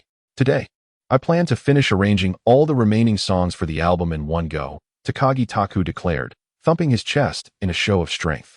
Amused by his antics, Sakai Izumi playfully chided him for being foolish before retrieving a gift box from her bag. Just as she was about to speak, her gaze fell upon the beautifully packaged box of chocolates beside Takagi Taku. Is this a Valentine's Day return gift you received, Takagi-kun? She inquired, feigning nonchalance as she pointed to the chocolates. Oh, you mean this, Izumi-san? Takagi Taku responded, lifting the box. This was actually given to me by Miss Akina during today's drama meeting. I must admit, I didn't prepare any obligation chocolates for her on Valentine's Day. Ah, so it was from Miss Akina. Upon hearing Takagi's explanation, particularly the final remark, the previously somber Sakai Izumi's countenance brightened anew with a smile. She extended the gift box in her hand and said, Well then, Takagi-kun, this is my token of appreciation. Thank you, Izumi-san, Takagi replied, somewhat taken aback as he accepted the gift box from her. He glanced at Sakai Izumi, who was smiling at him, and inquired, May I open it? Perhaps it would be best to wait until you return home, Sakai Izumi suggested, tilting her head thoughtfully. Then I shall wait until I return to my apartment, Takagi decided. Placing the gift box aside, he picked up a bag of Narahana's sweet fish cakes and proposed, Izumi-san, would you care for a sweet fish cake? Yes, please do give me one, she replied. Certainly. As Sakai Izumi accepted the sweet fish cake from Takagi, she curiously asked, Do you enjoy such sweets as well, Takagi-kun? How to respond? It would be inappropriate to admit that he had impulsively purchased them after recalling her video of enjoying sweet fish cakes, as he had never tried them before. Takagi nodded, albeit somewhat sheepishly, and said, Well, I do occasionally buy some to try, with a hint of skepticism. Sakai Izumi regarded him, but chose not to challenge his seemingly insubstantial claim. As she relished the sweet fish cake, she reminisced, I have adored these little treats since childhood. Back when I was studying at university in Atsugi, I would often travel all the way to Tokyo just to buy Narahana's sweet fish cakes. Sakai Izumi must be a student at Matsuyan University, Takagi Taku mused after recalling information about her from his memory. Is that the case? Did you note down the details from the company's artist profile, Takagi-kun? Sakai Izumi nodded, casting a somewhat teasing smile at him. Takagi Taku felt a flush rise to his cheeks, but could not refute her observation. With an awkward chuckle, he admitted, Well, I have indeed been somewhat deliberate in keeping track of Izumi-san's information. My apologies. Not at all, Sakai Izumi replied gently. By the way, have you finalized your new songs? Izumi-san. In an effort to alleviate his embarrassment, Takagi Taku deliberately shifted the conversation. Having previously encountered Takagi's evasive tactics, Sakai Izumi stifled a smile before responding. 2 singles have already been selected. The tracks for the album are not yet entirely chosen, but the company has expressed intentions for ZRD to hold a concert. So the selection process has been temporarily postponed. For the time being, we will be in the recording studio for single rehearsals and concert preparations. Then I wish you a splendid success for your first live concert, Izumi-san. Takagi Taku recalled that on February 6, 1992, Sakai Izumi had indeed mentioned in a television interview her plans to hold a live concert in the summer. However, he was not entirely aware of the reasons behind its eventual cancellation, despite knowing that the live plans might fall through. He still offered his heartfelt wishes upon hearing her mention the concert preparations. "Thank you, Takagi-kun. You must remember to attend." Sakai Izumi expressed her gratitude with a soft voice. "Yes, I certainly will. Actually, there's no need to wait until then. May I observe your audition, Izumi-san?" Takagi Taku smiled as he spoke. "If Takagi-kun wishes to watch, that can certainly be arranged," Sakai Izumi replied. When she sang, she was not the type to fully let go, which explained why she would draw the curtains between the recording studio and the control room. However, upon Takagi Taku's request to witness her audition, she readily agreed without much thought. The distinction between an audition and a rehearsal was negligible, as the recording studio was devoid of the other members of ZARD. Apart from the sound engineer, Shimada Katsuhiro, it was just Sakai Izumi and Takagi Taku, who had come along to join in the excitement. Sakai Izumi first entered the recording studio to test her 2 selected singles. Due to the lyrics not yet being finalized, her audition differed somewhat from the final composition, featuring a blend of half Japanese and half English lyrics. This reminded him of the song Radiant Belief he had previously written for Sakai Izumi, which was also a fusion of English and Japanese lyrics. At that time, Izumi-san was unable to record a complete song. As these thoughts crossed his mind, Takagi Taku gazed at the silhouette illuminated through the curtains in the recording studio, suddenly filled with gratitude for the opportunity of rebirth. Regaining his composure, Takagi Taku was instantly reminded of another matter, an endeavor that presented itself as the most opportune moment to pursue. After signaling to Katsuhiro Shimada that he was stepping out, he made his way towards the lounge. Inside the lounge, fresh honey was available for the singers to prepare honey water to soothe their throats after recording. Although honey is an alkaline food, it is indeed a weakly acidic solution, making it perfectly suitable for mixing with the drop of vaccine. After preparing the honey water, he carefully retrieved the vial of vaccine he had concealed for many days, delicately adding a drop into the mixture. Once he completed this task, Takumi Takagi glanced around, resembling a mischievous child fearful of getting caught. After all, the item he held was not of this era, and being discovered would lead to dire consequences. Once he confirmed that the lounge and even the corridor were devoid of people, Takagi calmed his nerves and returned to Izumi Sakai's recording studio with a composed demeanor. "Takagi-san, you're preparing honey water so early?" Katsuhiro Shimada remarked, his face adorned with a mischievous grin. "Hee, I noticed that Izumi-san's assistant seemed to be absent, so I took the liberty of making a cup," he replied. "Oh, I see," Shimada said, though his expression indicated disbelief. At that moment, Izumi Sakai's audition had not yet concluded, but having heard the original song beforehand, Takagi was aware that the piece was nearing its end. Sure enough, after about a minute, he observed through the curtain that Izumi Sakai had removed her headphones, likely exhaling a sigh of relief as she stepped out of the recording booth. "Thank you for your hard work, Izumi-san. Here, this is honey water." Upon witnessing Izumi Sakai's emergence, Takagi Taku promptly extended a glass of honey water towards her. "Thank you," she replied, accepting the drink without a hint of suspicion and subsequently settled onto the sofa to enjoy it. "Sister Izumi, have you not yet completed the lyrics?" Takagi inquired, recalling that her performances often featured more than just Japanese lyrics. Aware of Izumi's workaholic tendencies, he feared that she might dive back into her tasks before finishing the honey water. Thus, he initiated a conversation with her. "Well, I only have a general idea so far, so I wrote some in English for the time being," Izumi responded after taking a sip of her honey water. "I remember you majored in English during your university days, right? It must be surprising for you, Takagi-kun, that I chose English over music." "Not at all. In fact, it makes me admire you even more," Takagi Taku replied with a smile. He intentionally engaged in conversation with Izumi for a while, watching as she finished the last sip of honey water. A glimmer of excitement shone in his eyes after such prolonged anticipation and preparation. Everything had finally come to a satisfying conclusion. Unbeknownst to her, Izumi did not catch the look in Takagi's eyes.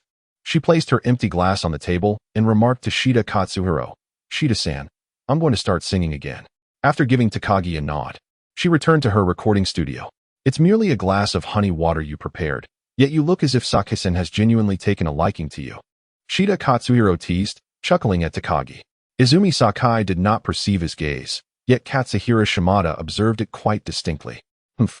The excitement I feel is something that Shimada-san cannot comprehend." Taku Takagi cast a mysterious glance at Katsuhiro Shimada, inviting him to guess.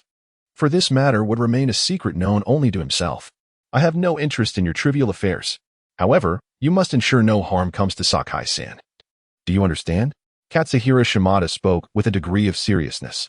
I assure you, Shimada-san. Aware of the gravity in Shimada's tone, Taku Takagi responded with equal solemnity. Shimada-san, may we commence? The voice of Izumi Sakai resonated through the earpiece. It is permissible. Upon hearing Sakai's inquiry, Katsuhiro Shimada and Taku Takagi promptly concluded their idle chatter, donning their earpieces to enter a professional state of mind.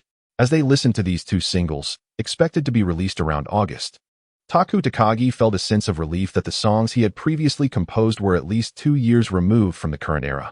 Had he chosen to perform a song set for release in just a few months, the complications would have been considerable, especially if he had already created an original piece akin to it. It seems a prudent approach to songwriting is essential moving forward. Along with an improvement in his compositional skills, this round of auditions extended until after 9 p.m., after which Taku Takagi had the privilege of witnessing a live rehearsal on the makeshift stage set up in the recording studio for Izumi Sakai. It must be acknowledged that Sakai truly is a photographer's nemesis. The two photographers present were utterly unable to capture even a fleeting glimpse of her facing the camera. After bidding farewell to two overwhelmed photographers, Takagi Taku smiled at Sakai Izumi and remarked, "Sister Izumi, are you not quite accustomed to the camera? You seem a bit anxious." In truth, she was not always like this. However, since embarking on her singing career, she had found it somewhat challenging to adjust. Sakai Izumi offered a shy smile. Although this version of her was quite endearing, performing at a concert meant facing an audience. With so many spectators, such nervousness would not suffice. Izumi nodded and replied, "Yes. I will strive to adapt. Perhaps when I see my supportive audience, I will feel less anxious." Takagi chuckled, hoping it would be so. He was well aware that his sister was not the type to remain composed merely upon encountering an audience. During the 1999 cruise concert, despite lacking a live broadcast or complete recording, interviews with attendees revealed that Sakai Izumi had forgotten her lyrics due to nerves. It seemed that in addition to the arduous task of correcting her unusual sleep schedule, he had acquired yet another formidable challenge. Chapter 56. The significance of macarons. Perhaps it was due to Takagi's presence that this time, Sakai Izumi did not prolong the rehearsal into the late hours of the night. As the lights of Tokyo Tower dimmed, she proactively suggested concluding the rehearsal and vocal practice. After enjoying another ride home courtesy of Sakai Izumi, Takagi reclined on the sofa in his apartment, exhilarated and unable to sleep. Today, he had accomplished a task that would have been utterly impossible in the era of his previous life. A few months after Sakai Izumi's illness, the world's first HPV vaccine was born in Canada. Indeed, as the saying goes, beauty is akin to a renowned general. It is not permissible for such a lovely soul to depart this world in such a manner. In just a few months, a specialized preventive vaccine for her ailment would emerge. To be honest, the longer he spent with Sakai Izumi, the more difficult it became for him to accept that such a beautiful person could leave this world in such a way. Today, he seized the opportunity to administer the vaccine to her, alleviating his worries about the affliction ever affecting her. Reflecting on this, Takumi also recalled the gift Sakai Izumi had presented to him today. He hurried to the entrance, retrieved the gift box, and placed it solemnly on the coffee table. Rubbing his hands together, Takumi opened the box. The upper layer contained a sheet of pink stationery, while the lower layer revealed not chocolates, but a selection of macarons. Carefully unfolding the letter, Takumi's gaze fell upon the elegant handwriting of Sakai Izumi. "Takumi-kun, thank you for the chocolates. They were truly delightful. These macarons are my own attempt at baking, and I hope you will give them a try as well." Setting the letter aside, Takumi gazed curiously at the macarons in the box, unable to resist complimenting Sakai Izumi's culinary skills. They were indeed quite well made. Yet, he pondered why she had chosen to gift him macarons. Takagi Taku strained his mind to recall the memories of his predecessor's existence. After much contemplation, he finally unearthed the answer he sought. During his predecessor's university days, there was indeed a recollection of receiving macarons from a girl. Although he had never gifted chocolates himself, there were still girls who mustered the courage to present him with Valentine's Day gifts. At that time, he had curiously inquired with his bandmates. Receiving the explanation that White Day differs from Valentine's Day, the reciprocation of gifts encompasses a plethora of items beyond just chocolates, each carrying distinct meanings. For instance, candies signify mutual affection, while cookies suggest a desire to remain friends. Macarons, on the other hand, convey the sentiment that one holds a special place in the giver's heart. Has he truly become someone special in Izumi's eyes? As for the extent of that specialness, Takagi could not decipher. He picked up a macaron and placed it into his mouth, chewing thoughtfully as he summoned Xiao AI. Xiao AI, please compile today's acquisition of love energy. Certainly. Please hold on for a moment. In a short while, a series of data appeared on the screen, and Xiao AI began to report. Your acquisition of love energy today includes 300 points from Ms. Akina Nakamori, 20 points from Mr. Takashi Toda, 25 points from Ms. Nanako Matsushima, and 700 points from Ms. Izumi Sakai. After the love exchange was closed at 700 points, Takagi Taku lay on his bed, contemplating the meaning behind Sakai Izumi's generous provision of such a vast amount of points. He cast another glance at the gift box resting on the coffee table, where a few macarons remained uneaten. Did this signify a relationship above friendship, yet not quite reaching the realm of lovers? He pondered this thought. The following day, after a night filled with restless musings and little sleep, Takagi Taku arrived early at the recording studio, sporting 2 dark circles under his eyes. The workload was rather overwhelming, necessitating a rush to meet deadlines. In addition to composing the soundtrack for a television drama, he was also tasked with preparing a new song for Ijima Naoko. In hindsight, Takagi Taku felt fortunate for his foresight in acquiring intermediate arranging skills, as the task of scoring the drama proved far more complex than he had initially anticipated. Since the background music was purely instrumental, devoid of any vocal elements, it demanded that the composer adeptly understand the relationship between instruments and melodies. The art of selecting the appropriate instrument for a given piece was no trivial matter. Without some arranging techniques, one could easily flounder in confusion. Nevertheless, even with arranging skills in hand, this task could not be completed in haste. The music needed to align seamlessly with the scenes of the drama. Pairing a sorrowful moment with an upbeat melody would constitute a far graver error than a mere broadcasting mishap. Although he possessed the internal script provided by the drama's production team, Takagi Taku prudently allocated himself a week's time to ensure his work was of the highest caliber. After a grueling half-day of relentless effort, he finally produced a respectable segment of the soundtrack. He poured himself a cup of coffee in the break room before returning to his recording studio once more. Although the composition could not be completed in a single day, another task proved to be relatively simpler. With a refreshing boost from a cup of coffee, Takagi Taku set aside the draft of his current score, ready to devote himself to creating the piece he had promised to Naoko Ijima. The song he intended for her was a summer melody.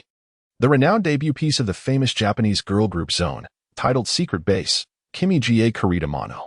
Although this song gained popularity in China only in 2011 as the ending theme for Anohana, the flower we saw that day, it had already achieved remarkable success in Japan as early as 2001. For this composition, Takagi decided not to trouble AI. As he was already familiar with the melody, he could hum effortlessly. After years of studying music, it would be quite disappointing if he could not transcribe the score. Indeed, it did not take long for Takagi to complete the entire score. Taking a deep breath, he began the arrangement of the song, and by around 8 p.m., he had finalized all aspects of the piece. In the past, even with Akashi Masao's assistance, Takagi never imagined he could complete both the score and arrangement in a single day.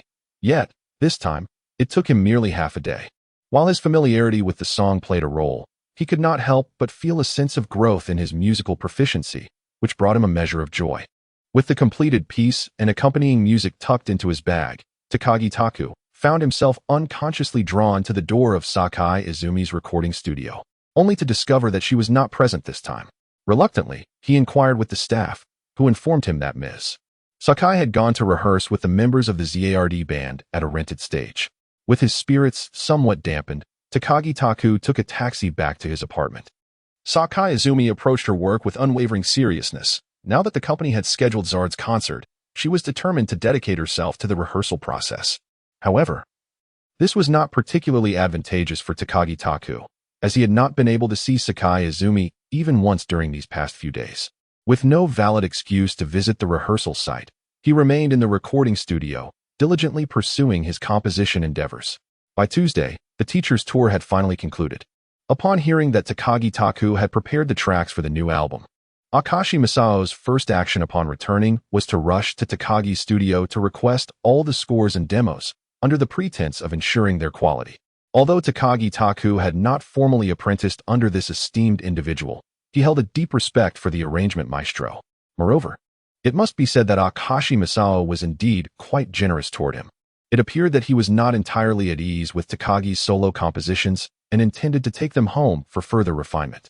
Takumi Takagi's mentor, Takahiro Matsumoto, was more forthright with him. Upon noticing that Takagi's single had plummeted to the 8th position this week, with sales barely reaching 100,000, he promptly suggested that Takagi join his radio show the following day to bolster sales. Consequently, the next evening, after a day filled with the arduous task of composition, Takagi hurriedly arrived at Matsumoto's radio studio in a chauffeur-driven car. Producing a radio program differs from television. As a guest, there is no need to face an audience. The two engaged in casual conversation in the studio until the staff confirmed that all equipment was functioning properly, at which point the broadcast officially commenced. Good evening, everyone, and welcome to this episode of BAT Zone. I am Takahiro Matsumoto of BZ. To begin, I would like you to listen to a best-selling single released on February 10th of this year, sung by my junior colleague Takumi Takagi, titled The Nameless Poem. After making this announcement, Matsumoto turned off his microphone, allowing the producer to switch to the song. Seated beside Matsumoto, Takagi quietly inquired, "Sensei, is this how radio programs are made? It feels just like being in a recording studio." Matsumoto shot him a glance and replied, "What do you think? Without a soundproof room, it would turn into a cacophony." Takagi nodded thoughtfully, realizing, so that is how it is. As their conversation continued, the song neared its conclusion, prompting Matsumoto to signal for silence, to which Takagi promptly complied. As the song concluded, Takahiro Matsumoto once again took to the microphone. "All right, having listened to this piece, I believe you all must have guessed who tonight's guest is, right? Indeed, our guest this evening is none other than Takumi Takagi, the artist behind the currently chart-topping single, Nameless Poem. Takagi-kun, would you care to introduce yourself?" "Hello everyone. I am Takumi Takagi," he said, bringing the microphone close with a relaxed demeanor. "By the way, Nameless Poem is actually your second single, isn't it? Its sales have already surpassed 1.5 million copies. I owe that to the unwavering support of my fans," he replied modestly. "Such impressive sales certainly place you among the ranks of top artists. Do you often encounter fans stopping you for autographs?" Matsumoto inquired with a smile. "Well, it happens occasionally," Takagi said. "But, to be honest, during my tour, almost every record store I visited was playing my songs. Perhaps it's because you've been busy with your new album that it doesn't feel real yet," Matsumoto suggested, recognizing that Takagi's mentor was helping to promote him. "Oh, are you already working on your new album, Takagi-kun?" "Yes. I've completed the selection of songs and plan to release it in early summer," he confirmed. Matsumoto pretended to ponder for a moment and then remarked, "This new album should be your debut album, right?" "Indeed, it is my first album, so I sincerely hope everyone will support it," Takagi joked. "Can you share any details about the new album with us? I believe everyone is quite eager to be privy to some news in advance." As the release is planned for early summer, the majority of the tracks on the new album resonate with the essence of the season. Who knows? Perhaps a summer anthem may emerge, mused Takahiro Matsumoto. "I share the same sentiment," replied Taku Takagi with a smile. The broadcast was not lengthy. The two engaged in a casual conversation for about half an hour. Once the signal to conclude was given by the director, they removed their headphones. Matsumoto patted Takagi on the shoulder and remarked, "Not bad at all. For your first time on air, you handled it quite well. What do you think? Would you be interested in hosting your own radio show?" Takagi waved his hand dismissively, saying, "Please spare me, sensei. I have a multitude of tasks at hand. Let's postpone the radio venture for when I have more time." "Very well then. Having wrapped up our work, how about we head to a bar for a drink?" Matsumoto suggested. "Speaking of bars, are you intentionally recommending the kind of drink that easily leads to drunkenness?" Takagi recalled the embarrassing moment when he had one too many. "Not at all. Vesper is truly a delightful concoction," Matsumoto replied, chuckling. Without any excuses to evade, Takagi ultimately succumbed to Matsumoto's insistence and went to the bar. After a tipsy return to his apartment, he managed a brief wash-up before collapsing into bed. The following morning, the impact of the previous day's broadcast remained uncertain as Takagi organized the soundtracks he had created in the recording studio before heading to his office. Although this task of composing music was received through his own agency, Takagi Taku, being a signed artist of Being, still allows Being to enjoy the contractual rights pertaining to his works.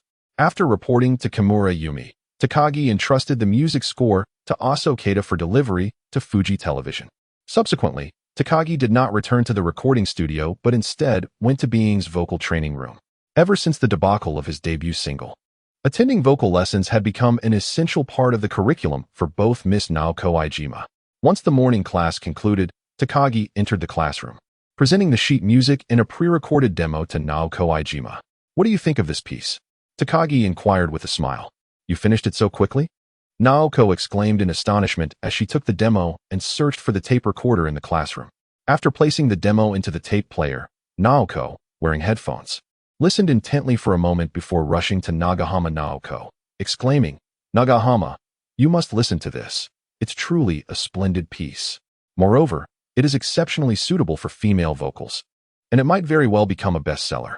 Chapter 58. The acquisition plan for Burning. Observing the two ladies, each with a headphone, immersed in listening to his recorded demo, Takagi couldn't help but smile at the gleam in their eyes. "So, does it meet Miss Iijima's expectations?" he playfully inquired. Naoko Iijima, while rewinding the tape to listen again, remarked, "This song indeed sounds exceptionally melodious and is quite catchy, embodying all the characteristics necessary for a hit. Shall we inquire about the opinion of President Nagato?" Nahama Iijima turned to Naoko Iijima and asked. "Sure, Takagi-kun can join us as well." Naoko Iijima retrieved the demo from the tape recorder, linking arms with Nahama Iijima as they walked ahead, frequently glancing back at Takagi Taku, as if fearing he might disappear. "It is truly a remarkable piece, Takagi-san. I must reevaluate my impression of you," President Nagato said after listening to the demo. "Indeed. I too believe that Takagi-san's compositional prowess can stand shoulder to shoulder with that of Oda-san," Naoko Iijima concurred. "I am but a novice, President Nagato." "Please do not flatter me so, Miss Iijima," Takagi Taku replied, waving his hands dismissively. After a brief chuckle, President Nagato reflected for a moment before addressing Naoko Iijima and her companion. "I consider this piece composed by Takagi-san to be quite seasonal. His new album is scheduled for release in early summer. Perhaps you two should also launch a new single around that time. It might allow you to ride on Takagi-san's coattails." President Nagato's calculations were astute, yet Naoko Iijima, as Takagi Taku's friend, found him more than willing to assist her. "Very well, President Nagato. Shall we commence preparations for recording now?" Naoko Iijima inquired. Upon seeing President Nagato nod, she excitedly exchanged a high-five with Nahama Iijima. Upon exiting the president's office, Takumi Takagi was left last with Yoshikazu Nagato, who inquired, "Takagi-san, do you have any thoughts on holding a concert?" Takagi pondered for a moment before responding. "I certainly wish to hold a concert. However, I only have 4 songs at present. Even if I were to adapt songs written for others, it would still not suffice for a full concert. Then I have decided to schedule the concert for September, coinciding with the release of your album. How does that sound?" Nagato replied with a smile. Takagi, internally resigned, thought, "You've already determined the date. What can I say?" He then conceded, "Very well, I shall follow President Nagato's arrangements." After bidding farewell to Nagato, Takagi finally found the time to focus on his own endeavors. He first visited his teacher, Masao Akashi, at the recording studio. After receiving the revised sheet music from him, Takagi returned to his own studio to prepare for the official recording of his album, as this was his first true major release since debuting. Takagi approached the album with utmost dedication. Following extensive discussions with his sound engineer, he proceeded to the studio for his initial trial recording. In the recording process, artists often tackle songs in segments, allowing the engineer to make necessary adjustments and enabling the artist to re-record any unsatisfactory parts. However, Takagi was not fond of this method. He felt that dissecting a song into fragments stripped it of its original essence, making it impossible to convey the song's genuine emotion. Thus, Takagi Taku would sing each song in its entirety during every audition, which, although more time-consuming, left him more satisfied with the final product. This recording process spanned a week, and as the main single neared completion, Takagi Taku was enjoying a work meal in the studio's lounge when Kimura Yumi hurriedly rushed in. "Takagi-san, you absolutely must see this article," Kimura Yumi exclaimed, breathless, as she placed a magazine before him. "What is the fuss about? What news could possibly warrant such excitement?" Takagi Taku inquired, glancing at the magazine. "You'll find out once you read it." With keen interest, Takagi Taku began to examine the contents of the magazine, which was a fresh release of the morning's Bunga Shunsh. Kimura Yumi had opened to the very first article. Although brief, the piece contained sensational news. Burning Production is reportedly interested in acquiring Being Records. According to our reporters who have interviewed insiders, the negotiations have entered a substantive phase. Why would Burning Production take an interest in our small company? This news was indeed shocking, yet Takagi Taku, possessing foresight of the future, was aware that the acquisition plan would ultimately be thwarted by Being's vigorous opposition. Nevertheless, he felt it necessary to maintain appearances, feigning surprise as he posed a question to Kimura Yumi. Perhaps it is due to our company's potential, especially considering that we already have numerous artists with best-selling records, including Takagi-san. With a smirk, Kimura Yumi remarked, "Hehe, what are your thoughts on this matter, Kimura-san?" "Well, to be honest, I do not wish for our company to be acquired by Burning Production. Although Burning Production is indeed a formidable agency, I must admit that I am not particularly fond of its origin story," Kimura Yumi replied, somewhat disdainfully. "It is not merely a matter of being a powerful agency. In the realm of RB Entertainment, there exists a concept of one leading and two strong agencies. While we shall not discuss the two strong, the leading agency referred to is none other than Burning Production. The agency's president, Suwa Yukio, who has been at the helm for over 50 years, is regarded as the most formidable figure in the RB Entertainment industry, straddling both light and dark realms. At Burning, he is considered the apex of the entertainment world. Over half of the smaller agencies in the industry are either affiliated with Burning or maintain some form of business relationship with them. This implies that more than half of the artists in RB are, to varying extents, under Burning's management. Although these agencies may not bear the Burning name, they are collectively referred to as the Burning System. Such a colossal entity cannot merely be described as powerful. If someone with ulterior motives were to overhear your words, and should the acquisition by Burning Production come to fruition, you might find yourself in a precarious position, Takagi Taku jested. Kimura Yumi, fear nothing, she retorted. Besides, I trust that Takagi-san is not the kind of person to act maliciously, right? Kimura Yumi smiled. Very well, I shall keep your secret, Takagi Taku winked. To be honest, are you not the least bit concerned? Unable to contain her curiosity at Takagi Taku's seemingly calm demeanor, Kimura Yumi inquired. Concerned about what? Even if the acquisition succeeds, it merely means a change of shareholders. It has little bearing on us, he replied. However, I have heard that President Suwa is rather eccentric. If the acquisition truly succeeds, who knows what might transpire? Kimura Yumi expressed her apprehension. Fear not. Our company is not as feeble as you imagine. The influence of the Shoto Group is considerable. This acquisition will not succeed, Takagi Taku reassured her. I hope you are correct, Kimura Yumi said, departing with a furrowed brow. Takagi Taku shook his head in exasperation. This young lady certainly had a penchant for unnecessary worry. Yet, he suddenly pondered a question. Could the postponement of Zard's summer concert be linked to this acquisition? Was the concert rescheduled to October due to the turmoil surrounding the acquisition? Takagi Taku believed his analysis to be quite astute.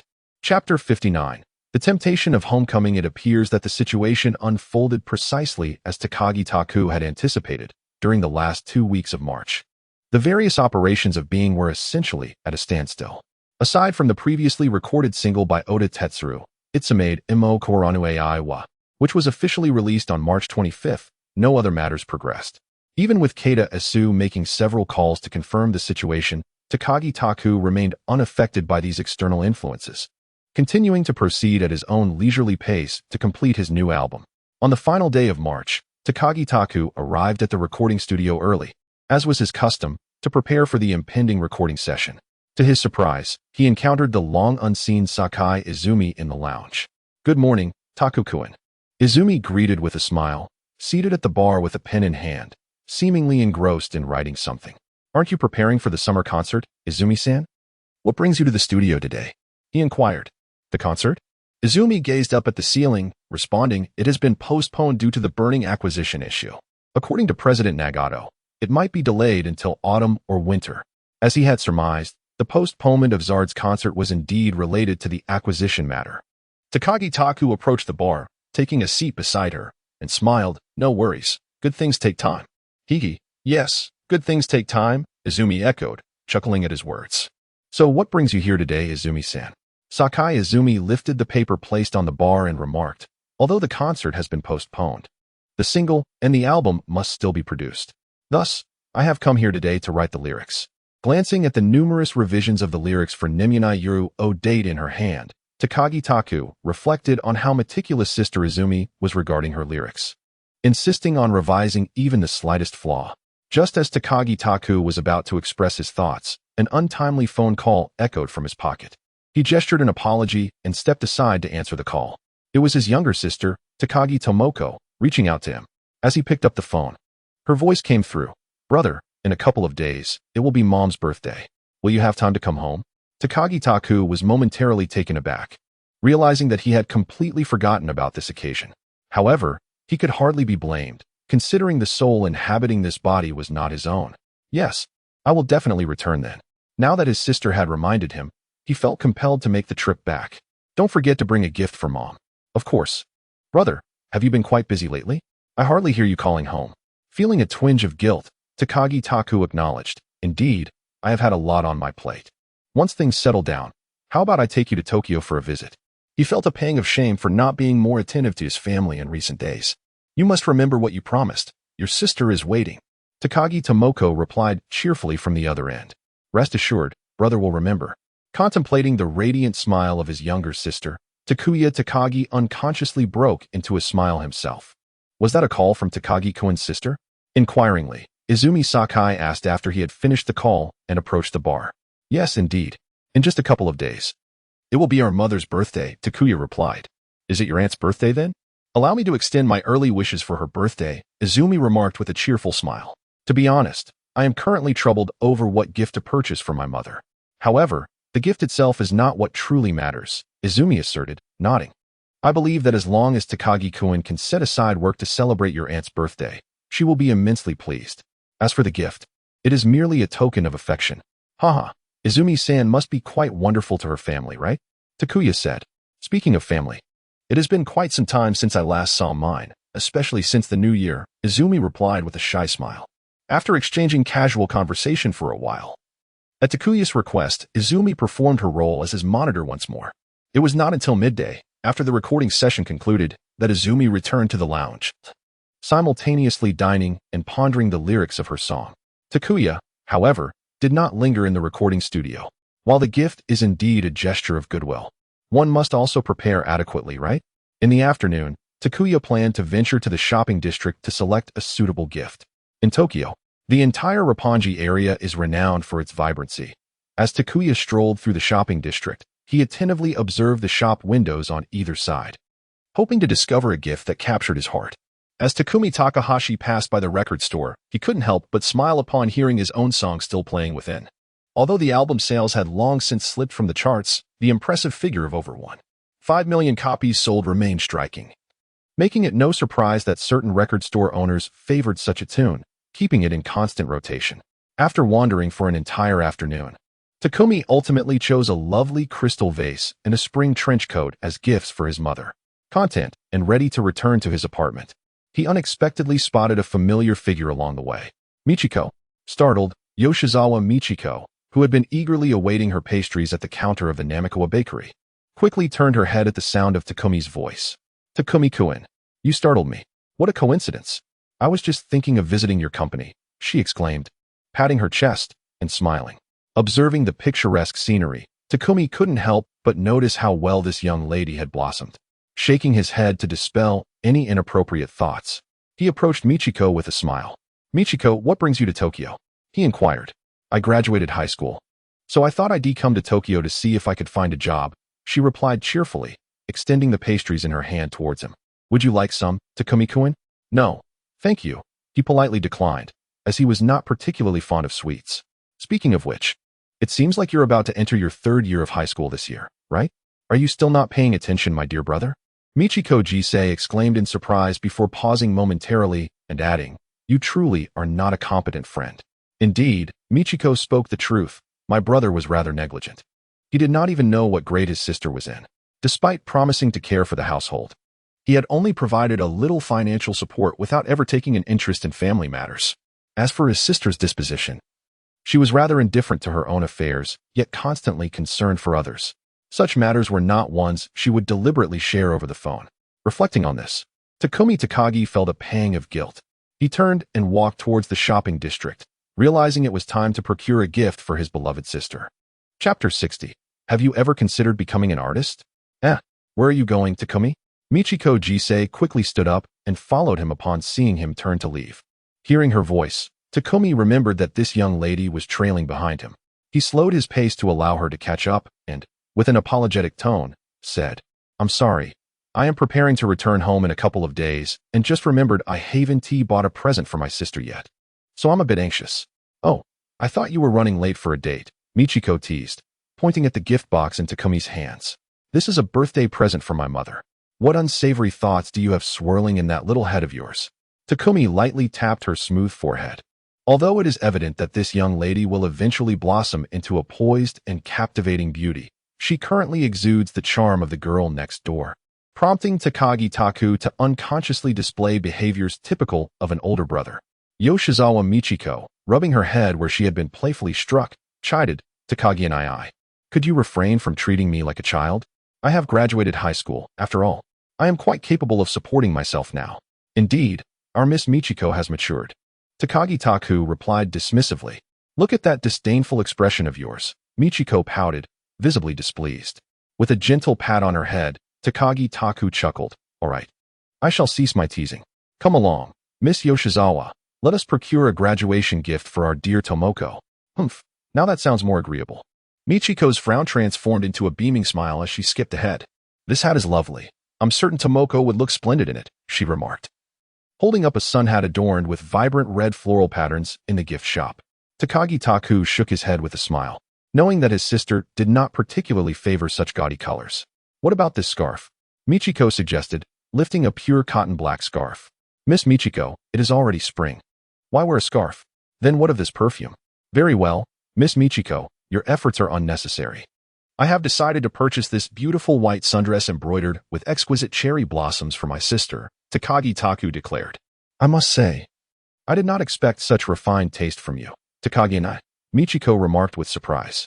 Upon examining the dress in Takagi's hands, Michiko guys evaluated it from a girl's perspective.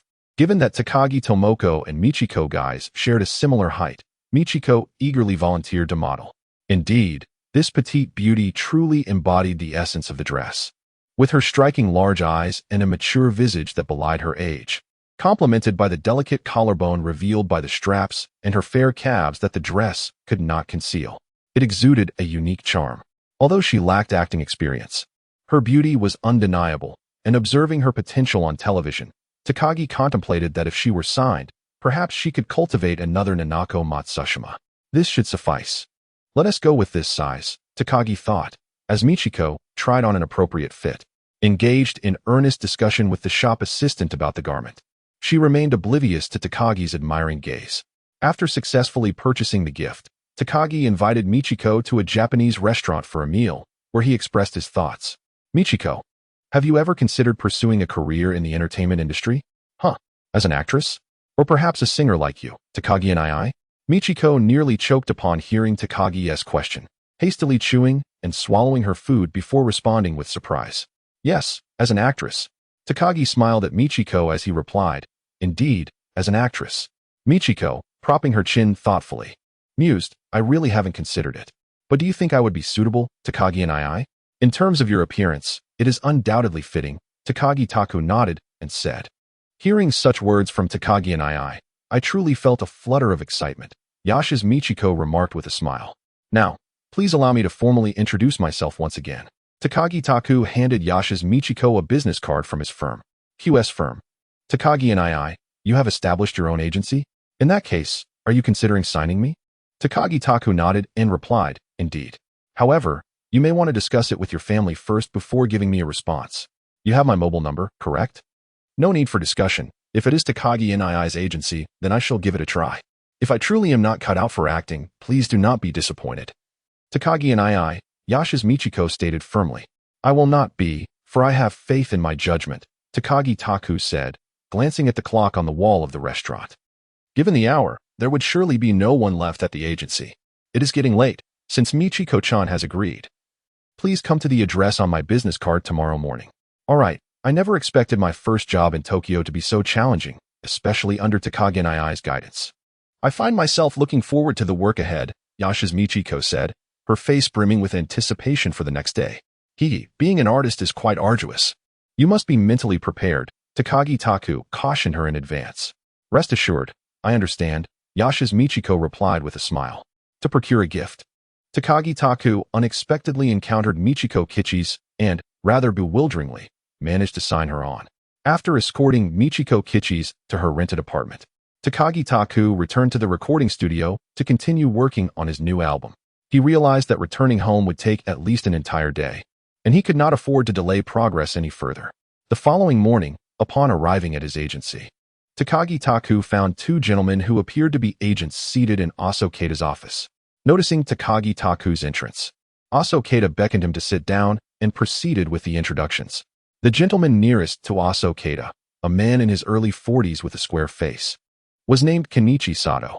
He had previously worked at Yoshimoto Kogyo but was dismissed due to the fallout from an incident involving an artist he managed.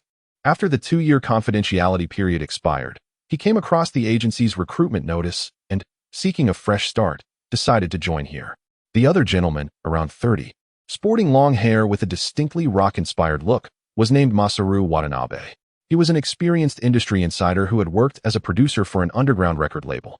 After exchanging pleasantries with the two gentlemen, Takagi Taku sensed that he and Aso Keita had matters to discuss, prompting them to discreetly exit the office. Chapter 61. The first signed artists speak, our esteemed president. What brings you here today? Aso Keita inquired with a smile. Enough with the jests.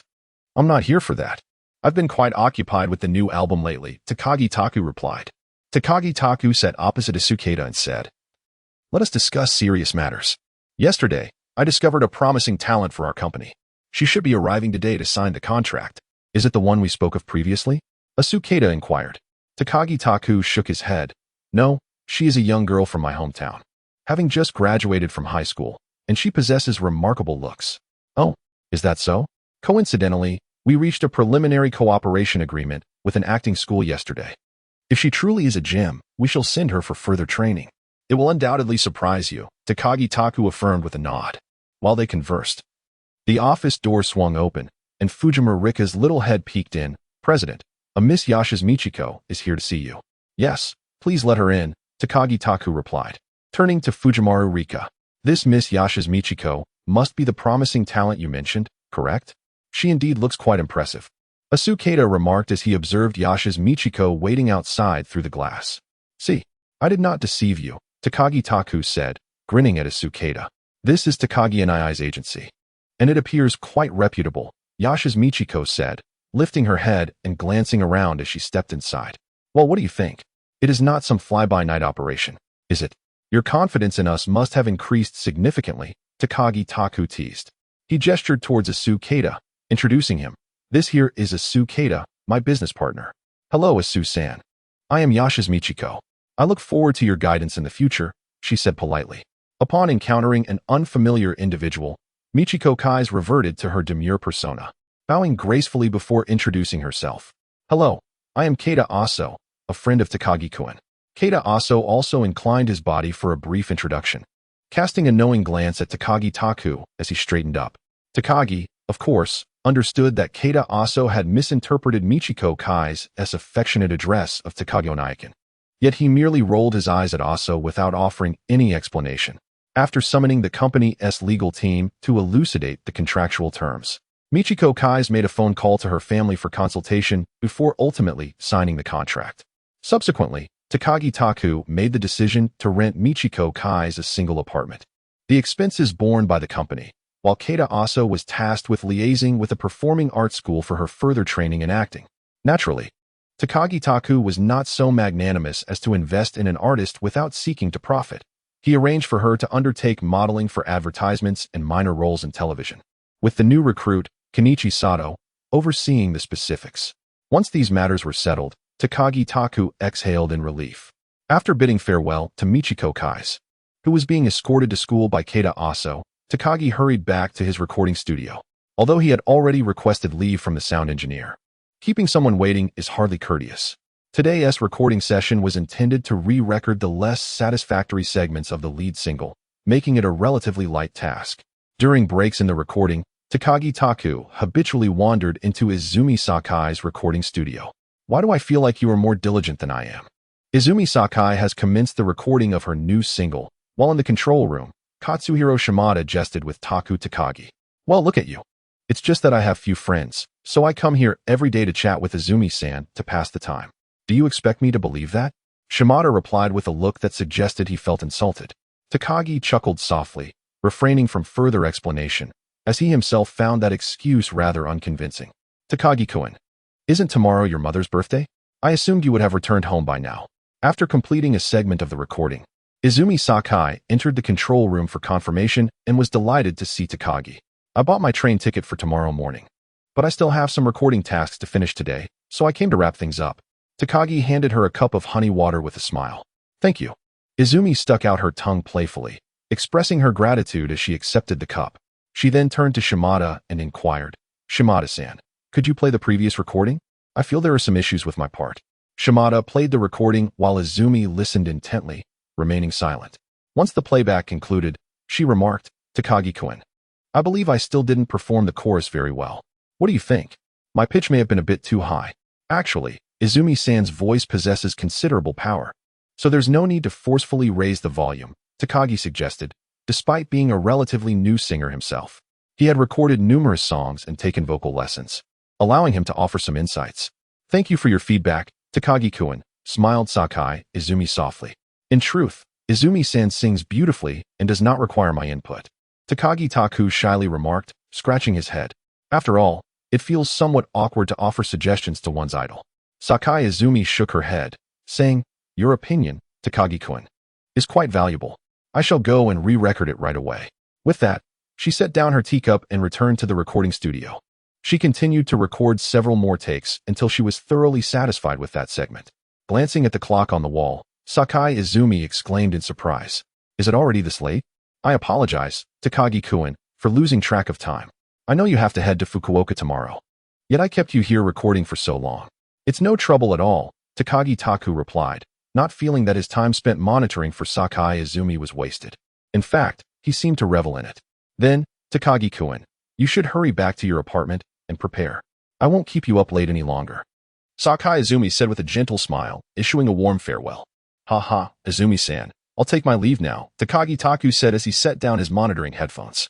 After bidding farewell to Shimada Katsuhiro, he strolled back to his apartment alone.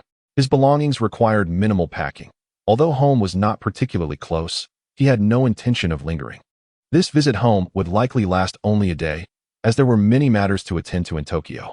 After neatly packing gifts for his mother and sister and selecting a change of clothes to tuck into his travel backpack, Takagi Taku completed his preparations. After taking a warm bath, Takumi Takagi lay on his bed, reminiscing about his past home. Each time he returned home, these thoughts would resurface. Perhaps this explains why, despite having embraced his current life, he harbored little desire to return. Chapter 62.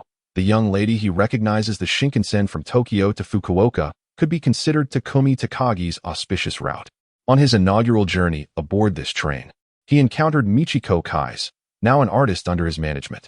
During his second ride, he was recognized by fellow passengers, further affirming his popularity. However, this particular journey on the Shinkansen unfolded without incident. Disguised as a weary traveler returning home, Takumi was not recognized and arrived in Fukuoka City without any commotion. Upon disembarking from the train, his sister, Tomoko Takagi, who had meticulously timed her arrival, was waiting at the station as usual. It was the spring break, and Takumi had anticipated his sister would come to greet him. Thus, he had already retrieved the dress he intended to gift her from his bag. Brother, you finally made it. I thought the train might be delayed, Tomoko exclaimed, rushing towards him as soon as she spotted him. Foolish girl, I have arrived, haven't I? Takumi said affectionately, tousling Tomoko's hair and handing her the bag containing the dress. This is a gift from my lovely sister. Tomoko's eyes lit up with surprise as she accepted the bag from Takumi, opening it with excitement. Brother, you came home to celebrate Mom's birthday, and I didn't expect you would think of your adorable sister too. When Takagi Tomoko beheld the exquisite dress nestled within the bag, she turned to Takagi Taku and exclaimed, It is truly beautiful. Thank you, brother. But how did you know my size? Those words nearly caused Takagi Taku to stumble, prompting him to hurriedly explain. I encountered Yasha's Michiko in Tokyo, and together we selected this gift for you. The size of the dress was determined with her guidance. This matter certainly required clarification. Takagi Taku had no desire to be perceived as a brother with an inappropriate fixation. Did you really meet Sister Michiko in Tokyo? Tomoko inquired. Now that you mention it. She came to bid me farewell just a few days ago. Indeed, not only did I meet her, but I also signed her to my agency. Takagi Taku replied with a smile as he walked. You signed Sister Michiko? You, brother? Takagi Tomoko expressed her astonishment before continuing. Well, Sister Michiko is so beautiful. She is indeed suited for a career in the entertainment industry. Hee, my sister is quite lovely as well. Would you consider trying your hand at my agency? Takagi Taku jested with his sister. I couldn't possibly. Besides, I'm nowhere near as beautiful as Sister Michiko, Takagi Tomoko replied with a shy smile. If one were to assess her beauty, Tomoko undoubtedly held her own, rivaling Yasha's Michiko without a doubt. Her allure was not as ostentatious as Michiko's. Rather, it was a subtle, gentle beauty, akin to that of a refined and delicate flower. However, the suggestion of her entering the entertainment industry was merely a jest made by Takagi Taku. Her character is least suited for such a cunning and treacherous realm. He would never advocate for her to join that world, yet should it be her own desire, he would undoubtedly do everything in his power to assist her in realizing her dreams. As these thoughts occupied his mind, the two of them had already arrived at their doorstep. Takagi Tomoko hurriedly stepped forward to open the door, awaiting her brother to help her hang up her outerwear. You're back? This time, our parents didn't go to work, but rather than being busy in the kitchen, Mother was seated in the living room, eagerly anticipating the arrival of her children. Yes, Mom. I'm home, Takagi Taku replied cheerfully to his mother, then produced the prepared birthday gift, saying, Mom, this is your birthday present. Happy birthday. Haha, just place it over there, Mother indicated towards a corner of the living room, smiling as she added. As long as you remember your mother's birthday, that alone brings her immense joy. Indeed, as long as you recall your mother's birthday, she is quite content, chimed in their father, Takaki Chikane, who peeked out from the kitchen. It appeared that this normally stern father possessed a tender side for his wife, taking the initiative to cook for her birthday. Reflecting on this, Takaki Taku remarked, surely, bringing a gift is the better course of action. For if father merely remembered mother's birthday without preparing a meal, she would certainly be displeased.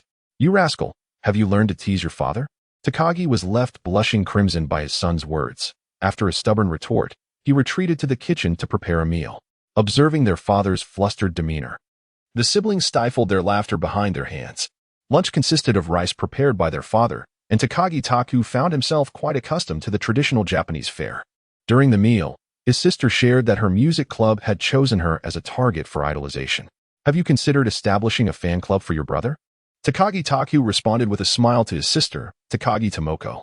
We're just middle school students. How could we afford to organize such a large club? However, we do have a small fan group for you among ourselves, Tomoko replied. I trust that my sister's efforts have significantly contributed to my popularity in your school, Taku remarked. That goes without saying, Tomoko said proudly, puffing out her developing chest, which elicited hearty laughter from the family. After lunch, Taku took a moment to rest in his room before his sister dragged him along with the family to Nishikawan Park to enjoy the cherry blossoms. April marked the season of blooming sakura, yet this year, the blossoms were delayed due to the chilly weather. Fukuoka, being the first region on the main island of Japan to witness the cherry blossoms, saw their anticipated bloom in late March postponed to early April, with the flowers only beginning to blossom the day before. It must be said that these flowers, originating from the Himalayan mountains of China, were indeed beautiful. In his past life, Takagi Taku had never seen cherry blossoms. This was, in fact, his first encounter with them. Strolling through Fukuoka's most exquisite cherry blossom park, Nishikawan, alongside his parents and sister, Takagi Taku found a rare sense of tranquility amidst the blooming trees. Takagi Tomoko, carrying a picnic mat for their outing, chose the most suitable spot to admire the cherry blossoms and settled down. The family sat there comfortably, savoring snacks while gazing at the blossoms. Mom, this place feels quite pleasant. Why don't we have our picnic here? The serene ambience was abruptly interrupted by the melodious voice of a girl nearby. A young girl, around 12 or 13, with pigtails, walked ahead, accompanied by a woman in her 30s, presumably her mother. Brother, that little girl is so beautiful, Takaki Tomoko remarked, tugging at the sleeve of her brother, who was engrossed in the splendid view of the cherry blossoms. Lost in thoughts about whether the cherry blossoms in Tokyo would be blooming when he returned, Takagi Taku was jolted back to reality by his sister's comment. Following her gaze, he was taken aback. He recognized the girl. Chapter 63. The diva throughout the Heisei era, a shadow loomed over the nation, cast by the collapse of the bubble economy. Particularly in the 1990s, this period was referred to by the RB as the lost decade. Amidst the severe downturn of the RB economy, the music industry flourished remarkably, with sales soaring. This phenomenon can be attributed in part to the relatively affordable nature of recorded music as a form of entertainment. But the emergence of numerous talented artists during the Heisei period was also a significant factor driving record sales. The title of diva, which was inherited from the Showa era, experienced considerable expansion during the Heisei period. If one were to inquire who the most beautiful songstress of the Heisei era is, myriad answers would undoubtedly arise from different hearts. However, when posed with the question of who reigns as the foremost diva of that period, it is likely that no name other than Ayumi Hamasaki would be uttered. With cumulative record sales surpassing 50 million, over 37 chart-topping singles, being the first to grace the cover of Time magazine, and the sole Asian artist to hold the title of the world's best-selling artist for 3 consecutive years, Hamasaki's accolades are indeed innumerable. To regard her as the premier female artist in Asia would not be an exaggeration. Yet, these honors lie in the future, at present. Ayumi is merely a 12 or 13-year-old girl still attending junior high school.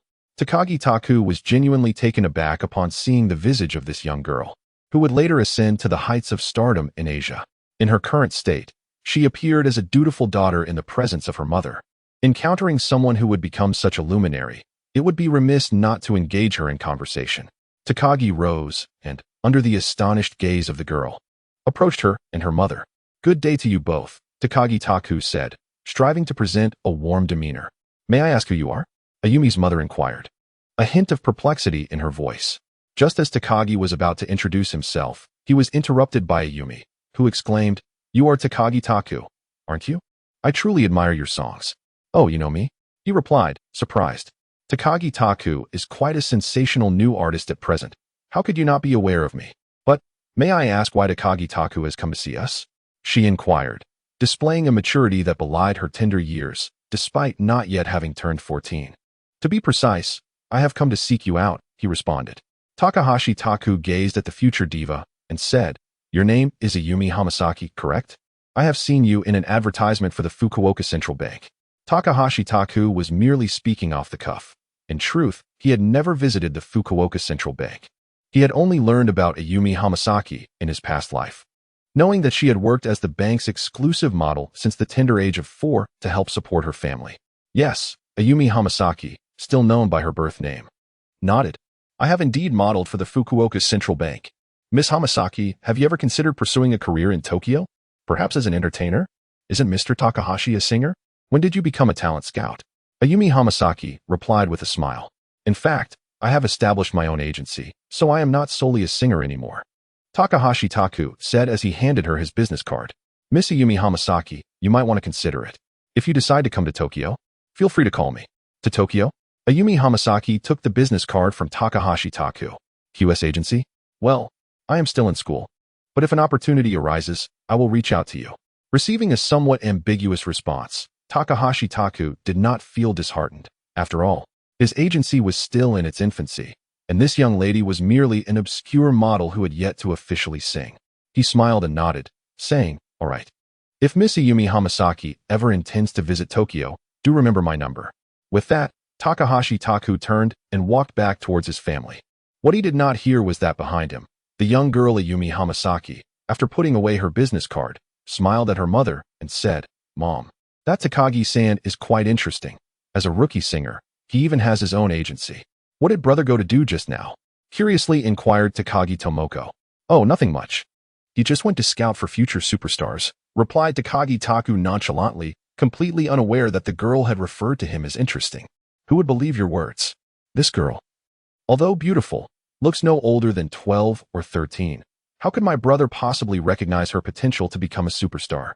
Takagi Tomoko wrinkled her nose in skepticism. "Don't believe it? Just wait and see. This little girl before you will undoubtedly become a great star in the future," Takagi Taku said with a raised eyebrow and a smile. Although Takagi Taku could not stay long at home each time he returned, his parents always made every effort to ensure he felt the warmth of home. This time was no exception when he boarded the Shinkansen again.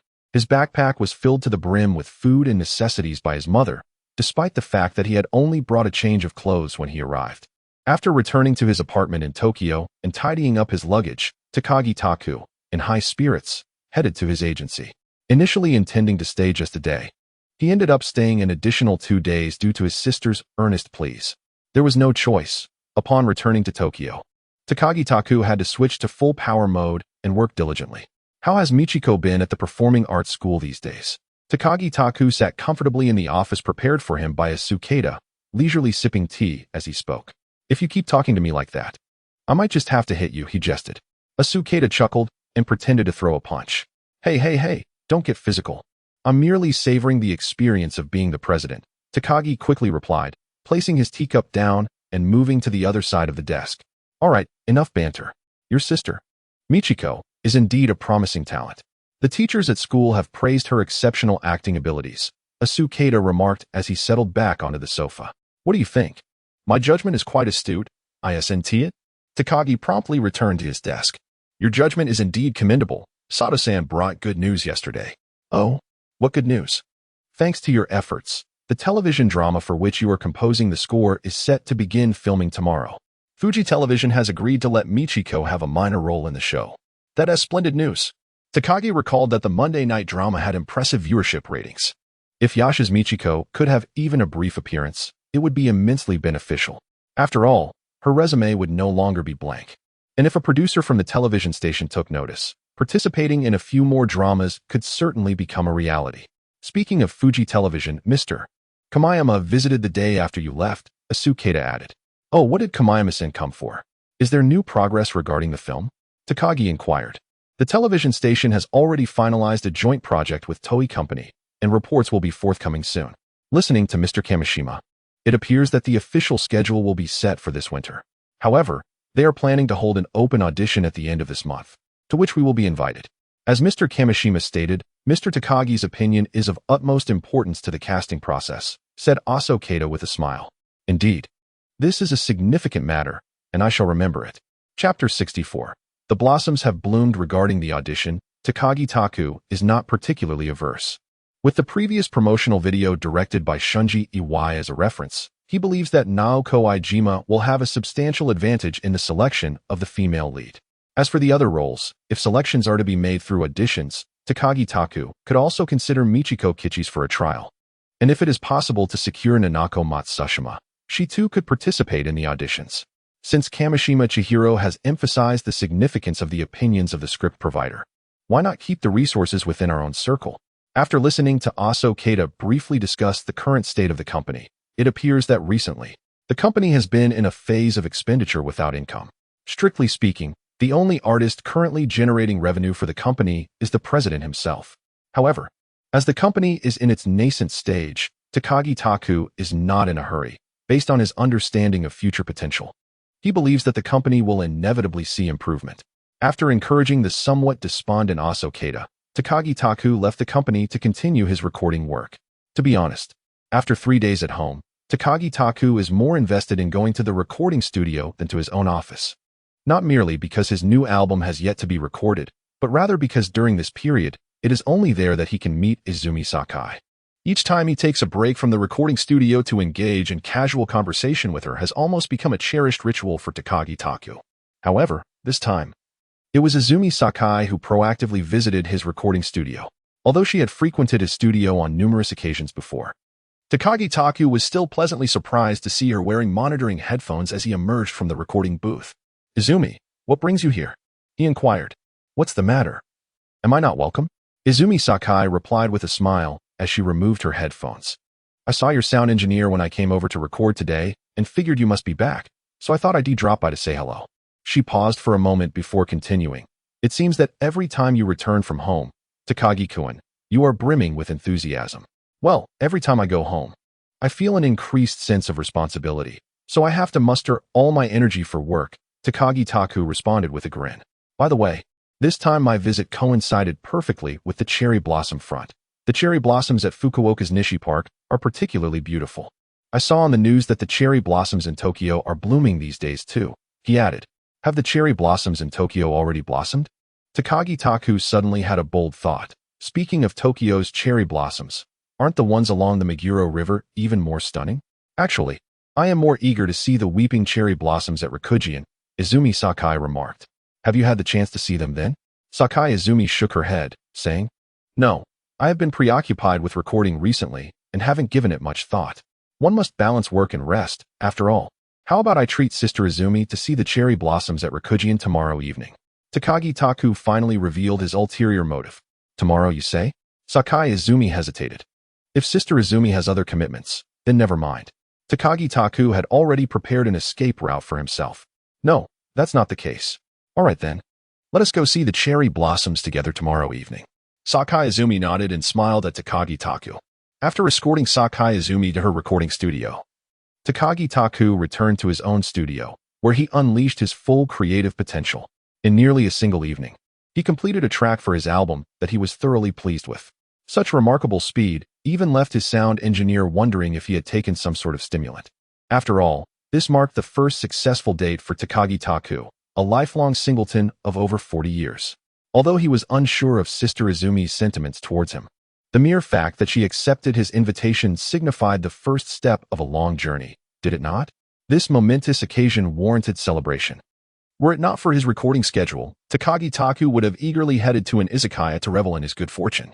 Upon concluding his recording session and returning to his apartment, he found himself preoccupied for quite some time over what to wear the next day. Eventually, with the guidance of his assistant, he exchanged 50 energy points for a suitable casual outfit. The following evening, having dispatched his sound engineer early, Takagi Taku arrived at Rikujian, where he had arranged to meet Sakai Izumi. The Sixiyuan garden was constructed over a span of 7 years by Yanagisawa Yoshiyasu, a retainer of the 5th shogun of the Edo period, Tokugawa Tsunayoshi, with its completion in 1702. This garden is characterized as a stroll garden featuring a scenic pond and artificial hills. Within its expanse, one can find a spacious lake suitable for boating, alongside a variety of flora including azaleas and maples.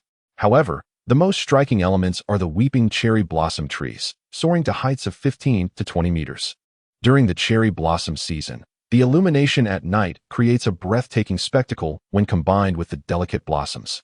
When Takagi Taku arrived, Sakai Izumi had yet to make her appearance. Standing at the entrance of the garden, he took a moment to adjust his attire, meticulously checking his essential disguises, such as his sunglasses and cap, as he wished to avoid any unnecessary complications.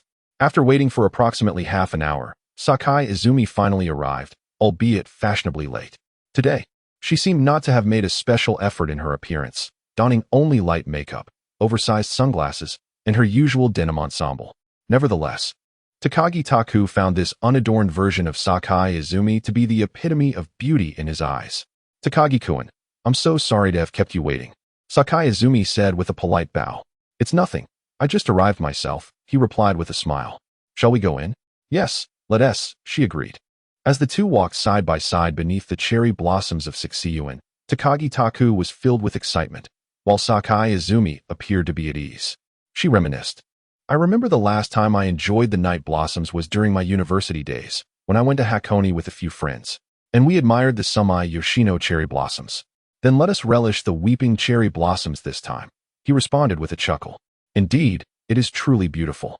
Sakai Izumi gazed up at the cherry blossom path that hung down from the towering trees, lamenting the absence of her camera. Such a splendid view deserves to be immortalized.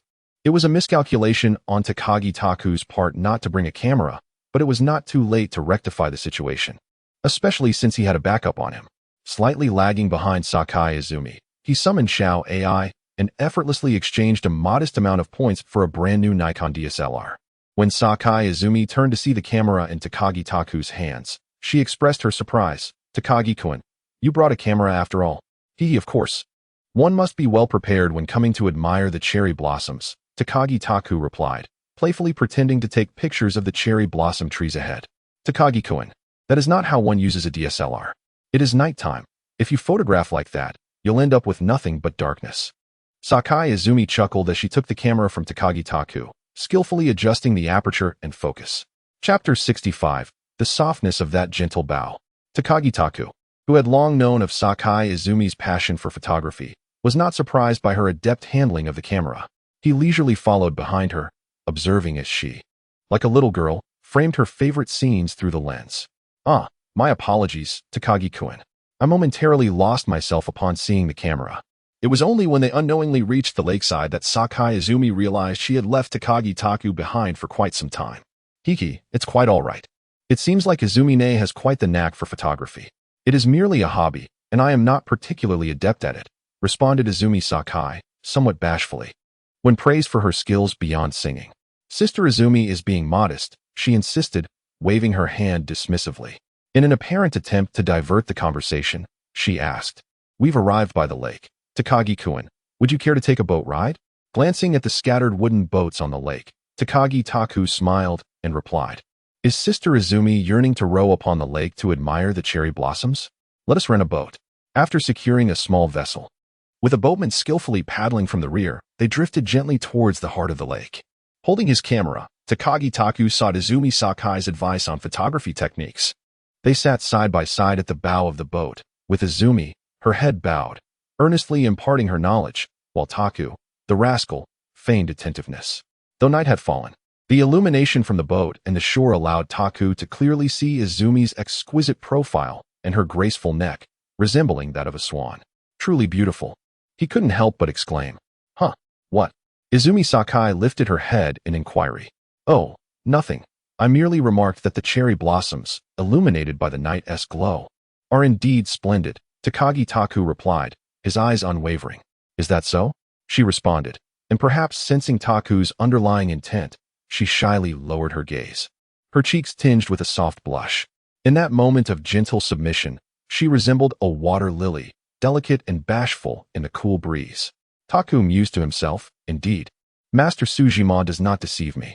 Perhaps it was the slightly ambiguous atmosphere that lingered, as the two of them floated upon the lake, admiring the starry sky and the cherry blossoms lining the banks, neither uttering a word. It was not until the small boat nestled against the shore that Takagi Taku leapt onto solid ground, turned back, and extended his hand, saying, "Izumi-san, please come aboard." "Thank you," replied Sakai Izumi graciously, placing her hand in his as he assisted her onto the land. The Rakujian Garden, being a landscape-style park, was not particularly vast. Having taken a shortcut by boat, they now found themselves at the end of their journey, beginning their return along a different path. Unlike their approach, Takagi Taku now held a camera, capturing the essence of their surroundings. The upper portion of the film contained scenic photographs, while the lower half transformed into portraits.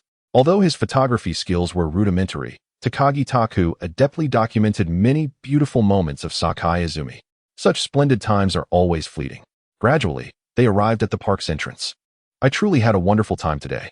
Thank you, Takagi-kun, for inviting me to enjoy the cherry blossoms." Sakai Izumi smiled as they exited the park. "Haha. As long as Izumi-san is happy, that's what matters. It's essential to relax during the recording period as well." Sakai Izumi hesitated, seemingly grappling with her thoughts. "Is there something on your mind, Izumi-san?" Takagi Taku inquired, noticing her troubled expression. "Actually, I wanted to ask if you could give me the film from the camera. I really love the photos we took earlier," Sakai Izumi confessed. "Film? Let us keep the film with me for now. However, I shall promptly deliver the developed photographs to Izumi-san once they are ready." Takagi was about to agree, but then he recalled that the latter half of the film contained few landscape shots, so he altered his response. "Well, you must remember to do so. Rest assured, I will ensure it reaches you at the earliest opportunity." "Indeed, Takagi-kun.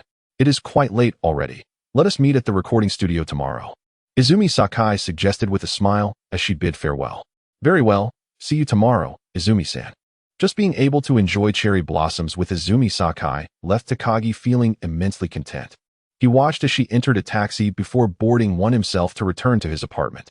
The following morning, Takagi did not rush to the recording studio but instead made his way to a photography studio in Roppongi. After borrowing their darkroom, he developed the photographs taken the day before.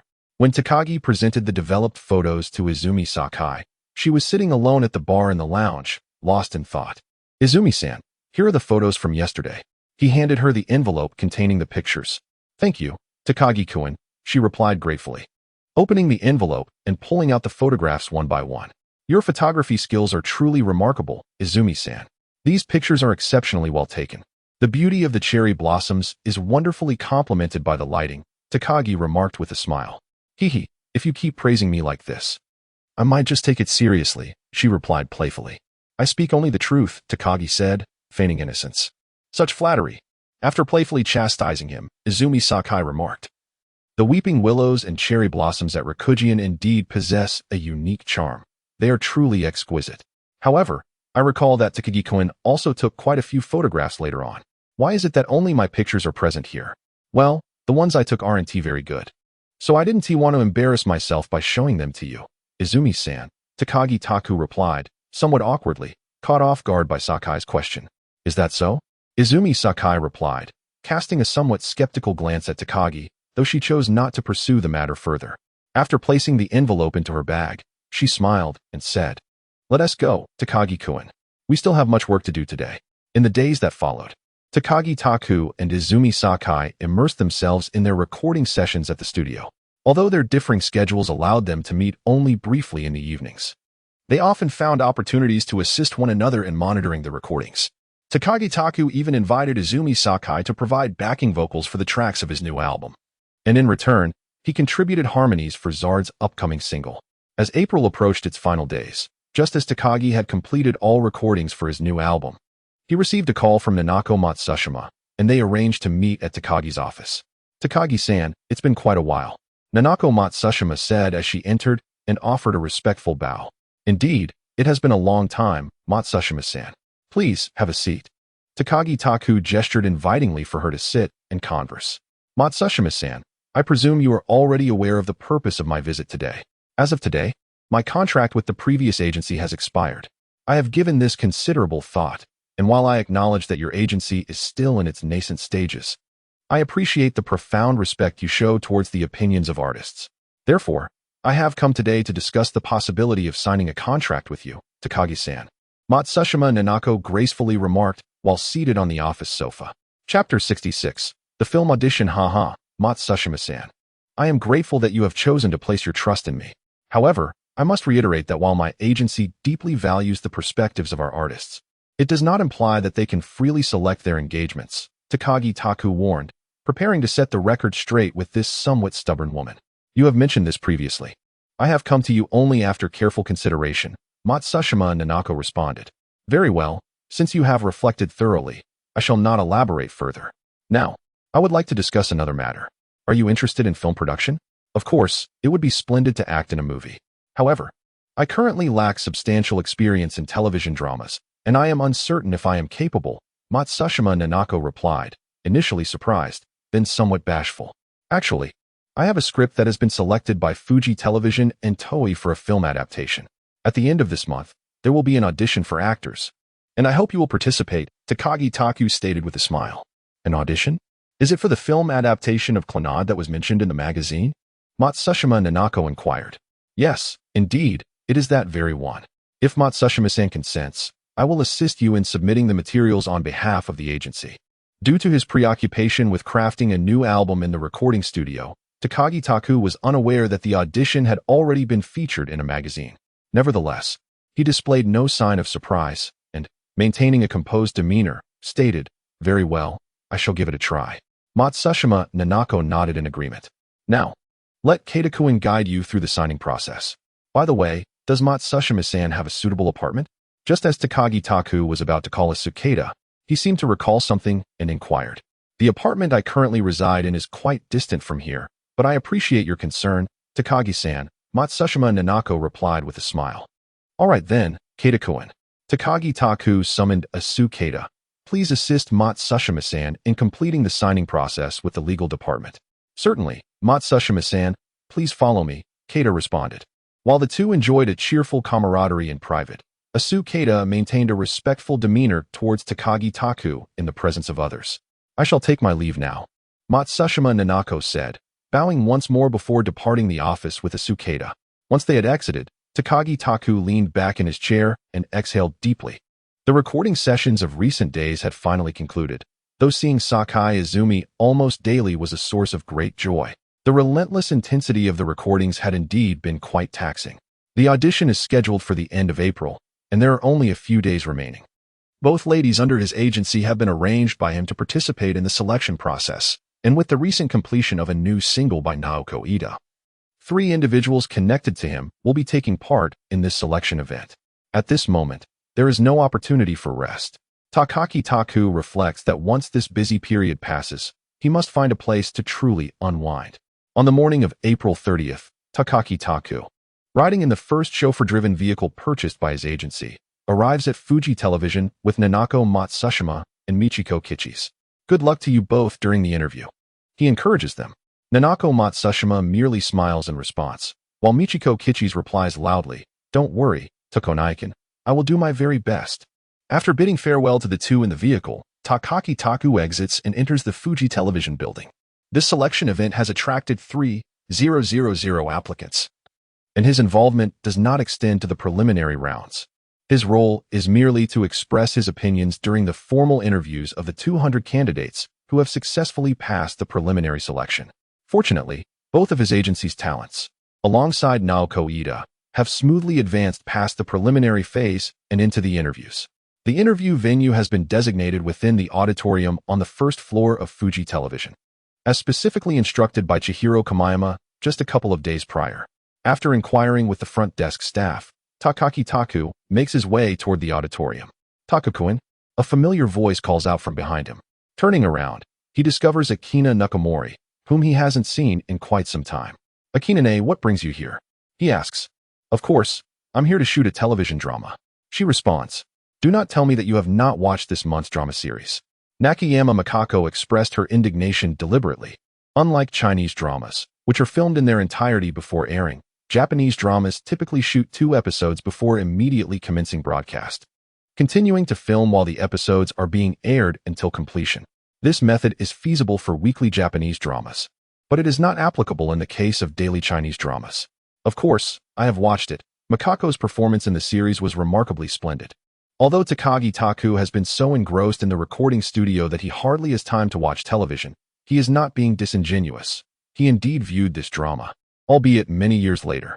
"Regarding my portrayal in the drama, do I come across as somewhat carefree and foolish? Let it be known that this is merely for the sake of the storyline. I am not truly like that." Upon hearing Takagi Taku mention he watched his own drama, Nakayama Makako shyly remarked, "No need to explain, Makako. I completely understand." Takagi Taku responded with a smile. "Why do I feel there is a deeper meaning behind Takagi-kun's smile?" Nakayama Makako gazed at him. "Not at all. I recognize that while Makako may appear somewhat carefree, she is certainly not foolish," he replied. "You cheeky fellow. Are you seeking a fight?"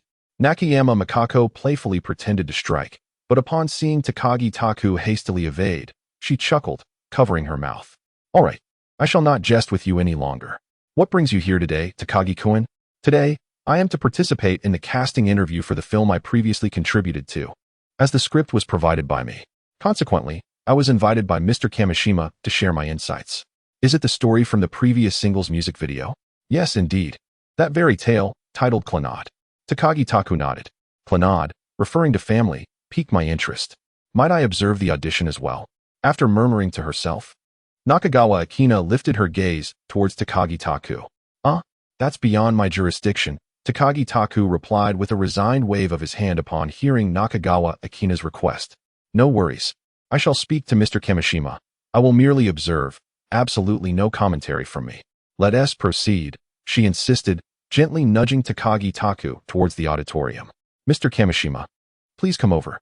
The interview is about to commence," called out Kamishima Chihiro, who was already inside the auditorium, waving at Takagi Taku. Mr. Kamishima, I must inform you that I am not alone," Takagi Taku said, a mix of amusement and exasperation in his tone. "Not alone? Ms. Akina? What brings you here?" Kamishima Chihiro inquired, puzzled, as he noticed Nakagawa Akina following Takagi Taku. Mr. Kamishima, after encountering Takagi-kun in the corridor and hearing his introduction, I felt this casting call would be quite intriguing, so I decided to come for a visit. Is that acceptable?" Nakagawa Akina responded with a smile. "Ms. Akina, do you not have a shoot scheduled for today?" Kamishima Chihiro questioned, his brow furrowed in curiosity. Nakagawa Akina glanced at her watch and replied, "The filming is set to commence around 11 o'clock. It is not yet 9, so I have ample time." Very well, if Akina-san wishes to pay a visit, I would be most delighted to welcome her. It seems that Chihiro Kamiyama is also an admirer of Akina, as he did not decline her somewhat unreasonable request. Chapter 67. The beautiful youth of the end of the century. After each individual introduced themselves, they took their seats at the judging table in the auditorium. Takumi Takagi glanced at the lineup for this audition. At the center sat the film's producer, Chihiro Kamiyama, flanked by Shunji Iwai on either side, followed by representatives from Toei Company and Fuji Television, with the ever-enthusiastic Miss Akina Nakamori rounding out the group. Having distributed the audition materials to everyone, Kamiyama signaled to the staff at the entrance. The first contestant stepped into the auditorium, marking the official commencement of the audition. As this was an audition for film actors, the candidates were given excerpts from Takumi Takagi's script, selected by Kamiyama, to showcase their acting skills. To avoid any spoilers, the excerpts closely mirrored those in Takagi's singles music video. The first candidate to audition was a male actor. Although his appearance was somewhat acceptable, his acting left much to be desired. Even Takagi felt that his own amateur performance surpassed that of the contestant. Bored, he flipped through the candidate materials, and, halfway through, a name suddenly caught his eye: Takashi Kashiwabara. Takagi glanced again at the photograph in the file, confirming that this 15-year-old boy was indeed the one hailed as the beautiful youth of the end of the century, who would later rise to fame across Asia for his role in Idazura na Kiss. The young man has unexpectedly arrived for the selection meeting, and one wonders if it is still that kind-hearted aunt who sent his materials. Takagi Taku pondered this thought and, seizing the moment between the exit of the first contestant, gently nudged Kamiyama Chihiro with the materials he held. Kamiyama glanced at Takagi with a look of confusion, but Takagi, undeterred by his expression, directly handed the materials to Kamiyama, saying, "Kamiyama-san, what do you think of this young man named Kawaii Takashi?" After a brief look at the materials Takagi offered, Kamiyama replied, "I have noticed this child before. He possesses a remarkable charm. Rather than merely handsome, he is strikingly beautiful, not in a feminine sense, but undeniably captivating. However, his lack of acting experience, as indicated in his materials, does not meet the criteria for auditioning. Nevertheless, his extraordinary appearance compels me to ascertain whether he possesses any innate acting talent. Did you also take note of this child, Kamiyama-san?" "Indeed, of course. After all, children with such an enchanting aura are quite rare," Kamiyama Chihiro remarked with a smile. Straightening his posture, Takagi Taku fell silent. Ever since he first laid eyes on Kawaii Takashi, he felt that the young man would be exceptionally suited for the role of the protagonist in this film. He eagerly awaited Takashi's entrance, focusing intently on the sequence of the materials. Finally, as noon approached, Kawaii Takashi made his entrance as the last male contestant, appearing somewhat unadorned. Yet this casual attire only accentuated his striking features. Certainly, Takagi Taku considers his appearance to be quite remarkable and does not harbor any envy towards Kawaii Takashi. "Hello everyone. I am Kawaii Takashi, hailing from Kafu City in Yamanashi Prefecture, and I am 15 years old." Despite his tender age, Kawaii Takashi presents himself with remarkable poise, displaying no signs of nervousness. "You are holding the script for this audition. I will give you 5 minutes to familiarize yourself with it before you perform," Kamiyama Chihiro stated, nodding in approval, clearly satisfied with his initial impression of Kawaii Takashi. "All right," Kawaii Takashi replied, diligently studying the script. "This boy is quite handsome," Nakamori Akina remarked quietly as she approached Takagi Taku. "Indeed, I find beautiful a more fitting descriptor than handsome," Takagi Taku responded, startled by her voice, but he relaxed upon recognizing her. If he were to take on the lead role, I am certain he would attract a significant following among young girls, Nakamori Akina agreed wholeheartedly. "Hehe. Both Kamiyama-san and I are eagerly anticipating his performance," Takagi Taku noted. "It seems Kamiyama-san and Takagi-kun have already taken notice of him," Nakamori Akina mused. "Certainly. The photograph of this boy in the materials is indeed striking. All right, Akina-ne, hurry back to your seat. He appears to have familiarized himself with the script," Takagi Taku said with a smile. "Understood," Nakamori Akina replied and returned to her seat. The performance by Takashi Bakahara lasted approximately 3 minutes. Although he had not undergone formal training in acting, his performance surpassed that of fellow novice Taku Takagi by a considerable margin. Overall, while still somewhat unpolished, his innate talent for acting was unmistakable. After Bakahara concluded his performance, Chihiro Kamiyama nodded in approval and remarked, "Thank you for your performance. If you are selected, We will notify you shortly. Thank you. Bakahara responded with composed humility before exiting the auditorium. Quite impressive, better than I anticipated. This young man possesses a certain commanding presence. Komiyama commented to Takagi after Bakahara had left. So, are you considering giving him an opportunity to play a role? Takagi inquired. To be precise, I intend to cast him as the young male lead, Komiyama replied, to which Takagi nodded in agreement, saying, I was thinking along the same lines. The auditions for the female roles were scheduled for the afternoon, which explained why Takagi had not accompanied his two artists into Fuji TV. After bidding farewell to Akina Nakamori, who had delayed the shooting for a short while, Takagi shared a working lunch with Komiyama and Shunji Iwai. The caliber of male actors this morning was quite varied. However, I was particularly impressed by the last gentleman, Iwai remarked, picking at the rice in his bento box. Takagi exchanged a knowing glance with Komiyama and, in unison, stated, It seems Iwai-san shares our perspective entirely. After finishing the work meal and enjoying a brief respite of approximately an hour, the audition for the female lead officially commenced at 1:30 in the afternoon. The first to enter was Ms. Naoko Ijima, the leading lady of Takaki's PV. As she entered the auditorium, Naoko discreetly winked at Takaki, a gesture that, though subtle, did not escape the notice of Chihiro Komiyama. Takaki-san, is Ms. Ijima indeed your leading lady for the PV? Komiyama inquired, seizing the moment while Naoko feigned perusing the script. Indeed, although her age may not align perfectly with the youthful heroine's characterization, Ms. Ijima possesses a naturally youthful visage, rendering it quite inconspicuous, Takaki replied with a nod. Does this imply that you intend for Ms. Ijima to continue in her role as the female lead? Komiyama pressed. If possible, that would be splendid, Takaki said with a smile. In Chapter 68, Being a Scout Isn't Bad, Naoko, now familiar with the script from her second performance, showcased her ease. Not only did Komiyama nod in approval, but the representative from Toei also expressed considerable admiration. What do you think, Komiyama-san? My choice for the female lead seems commendable. Does it not? Takaki-san indeed has a discerning eye, Komiyama remarked with a chuckle. I am prepared to select Ms. Ijima as the primary candidate for the youthful phase of the character. And what of the character's adolescent years? Do you have a candidate, Komiyama-san? Komiyama cast a penetrating glance at Takaki before responding. I wonder where Takaki-san has unearthed such a beauty. The agency for this Ms. Michiko guys listed in her dossier is yours. Michiko, Komiyama-san, have you taken a liking to her? Takagi Taku inquired with a hint of surprise. Just a few days ago, during my visit to Akina's film set, I happened to encounter Miss Michiko Kichis in her role. I must say, this young lady possesses remarkable talent. Moreover, I found her aura strikingly similar to the early characterization of the female lead in Takagi's script, which prompted me to directly ask her if she had any interest in acting in a film. To my astonishment, she informed me that she had already signed with Takagi's agency and was currently preparing for a casting call. Upon hearing Takagi's name, I understood immediately, lamented Kamiyama Chihiro. At that moment, Kamiyama realized that the casting call Michiko referred to was indeed this very event. Takagi Taku chuckled. Therefore, Takagi, if you were not to pursue a career as a singer, becoming a talent scout would certainly suit you. For your discerning eye is truly remarkable, Kamiyama remarked while patting Takagi's shoulder. Kamiyama-san, you flatter me, Takagi replied modestly.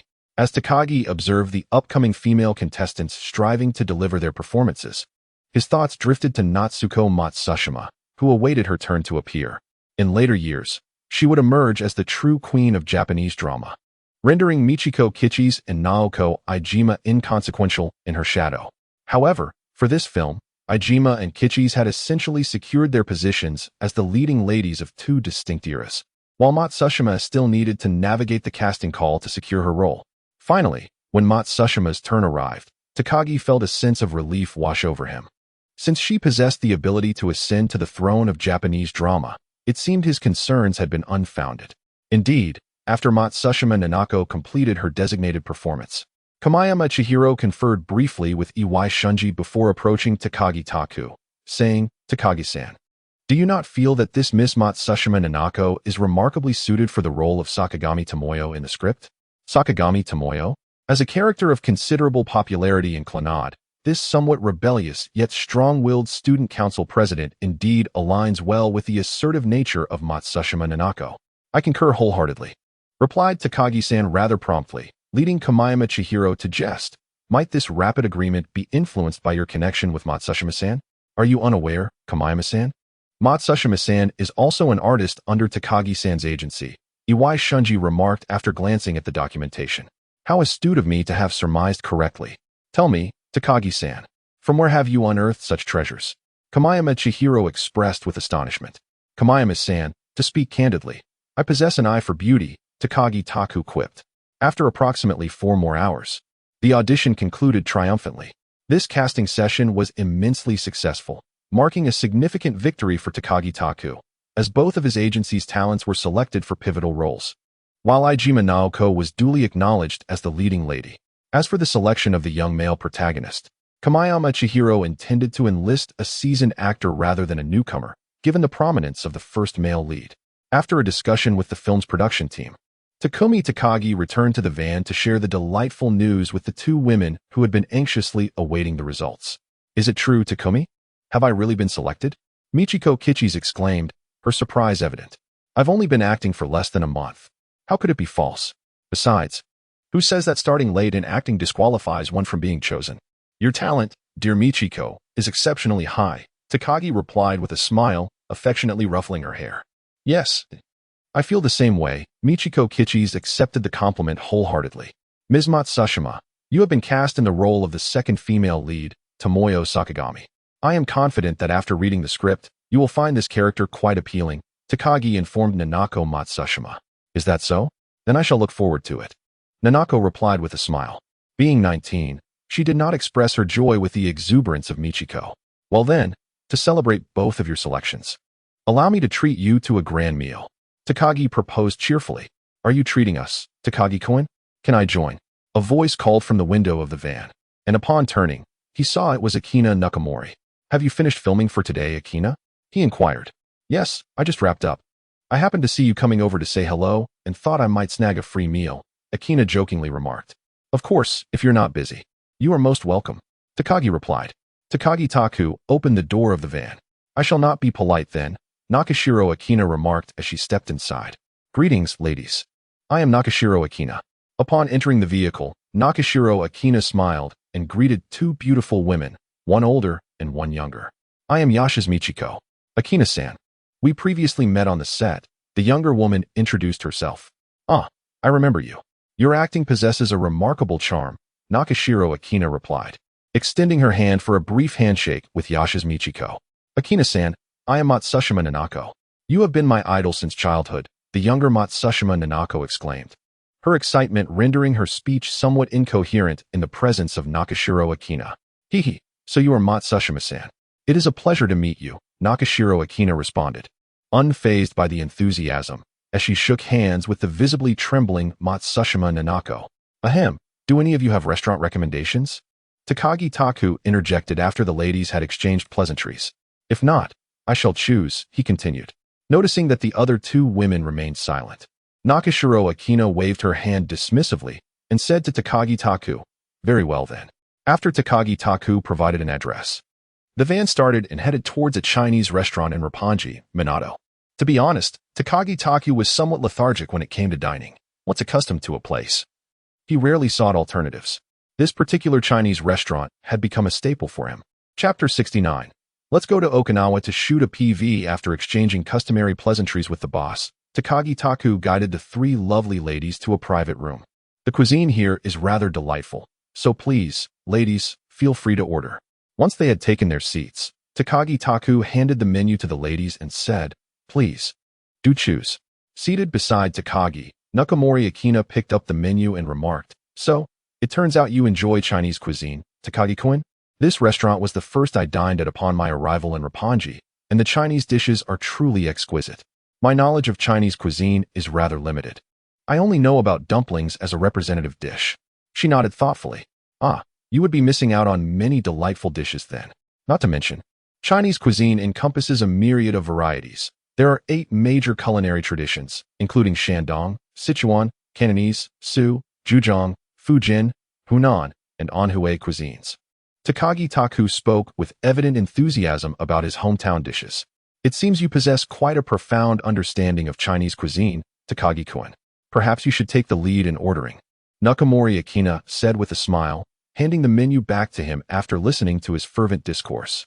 Indeed, let Takagi and I can choose the dishes, Yoshizawa Michiko chimed in, echoing her agreement. Well, all right then, I shall take care of it.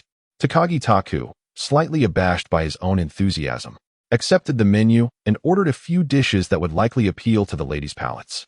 While waiting for the food to arrive, he also took a moment to advise his two artists about the upcoming film, which is set to commence shooting in June. During this period, it is imperative to diligently hone one's acting skills, particularly since Michiko Kichis has relatively little experience in performance and must devote herself to learning at school. Takagi Kuin, the president, seems to be quite adept at his role. Akina Nakamori jested with Taku Takagi. Naturally, Takagi did not shy away from this compliment. After a delightful meal, the group departed the restaurant. Following the arrangement of a taxi for Akina Nakamori, the three returned to their vehicle. Given that Michiko Kichis resided nearby, she was dropped off at her apartment first. As for Nanako Matsushima, who lived farther away, it would be unseemly for the president to leave her unattended.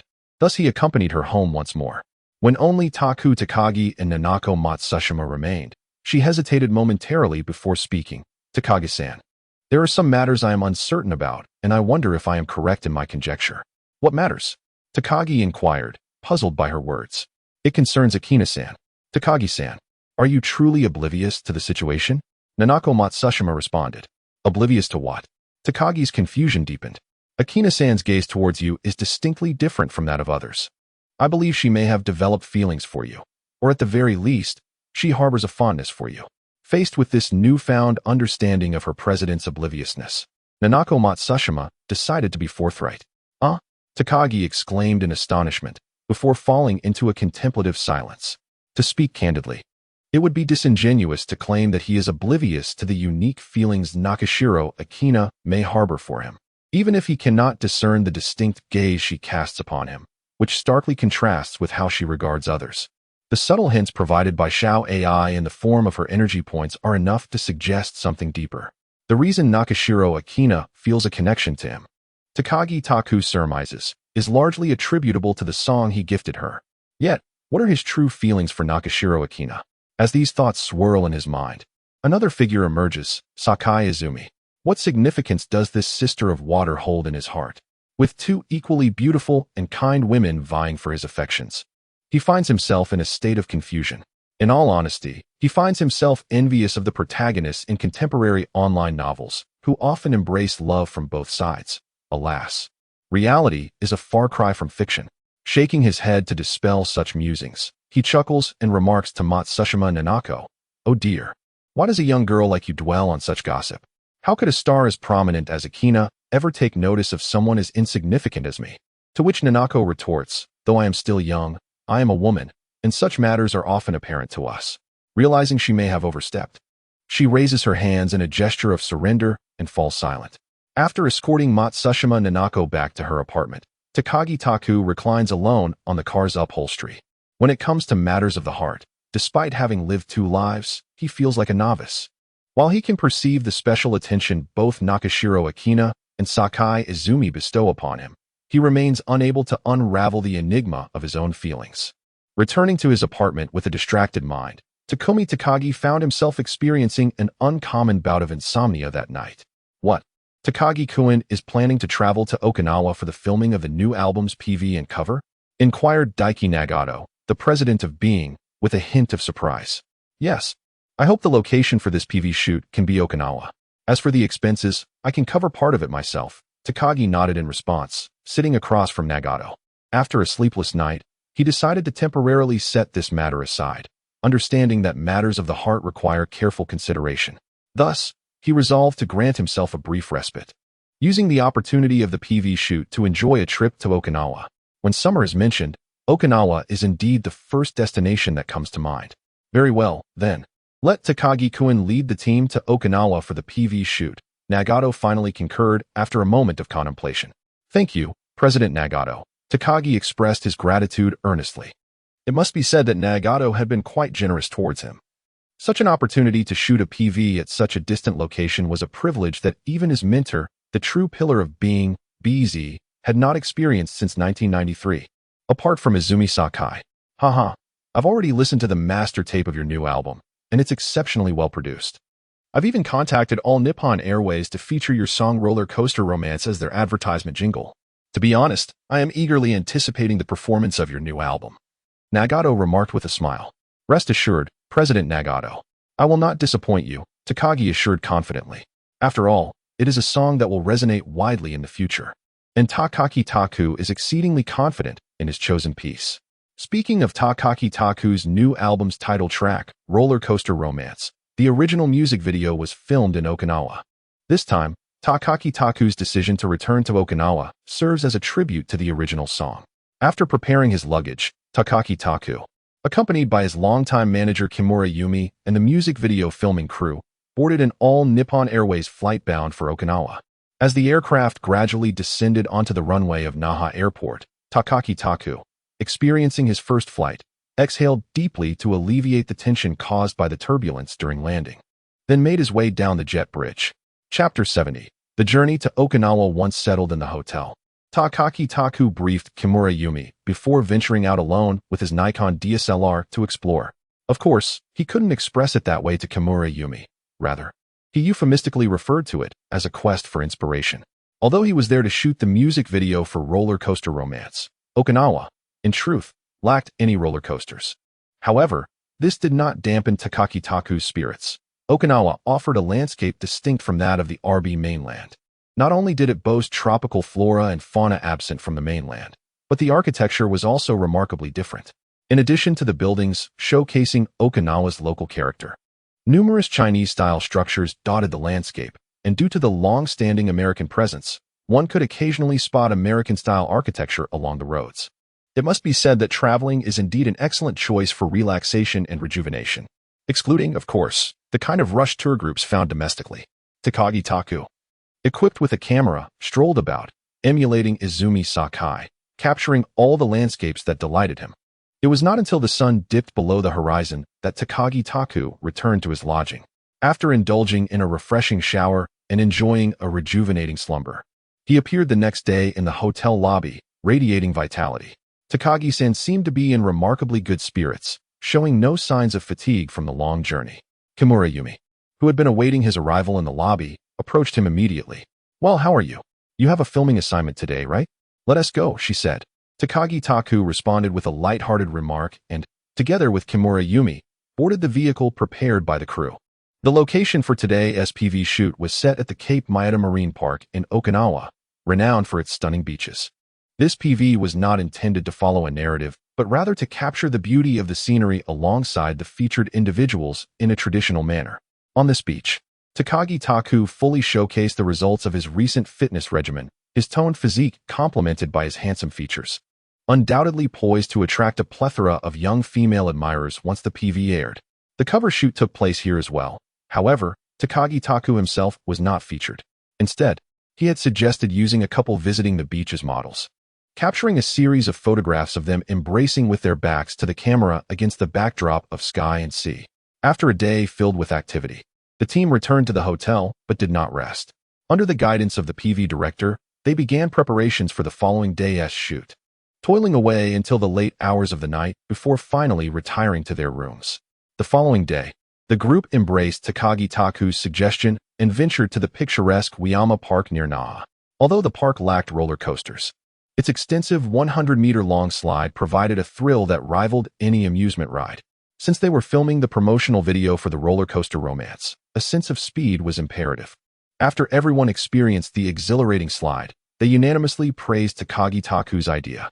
However, as the sole female member of the team, Kimura Yumi held a less favorable view of him, not out of fear of sliding, but rather due to the considerable discomfort her delicate form endured on the lengthy descent.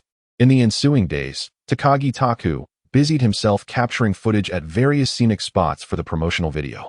Though his schedule was hectic, the beauty of the landscapes he encountered filled him with joy, and his backpack gradually filled with used film rolls.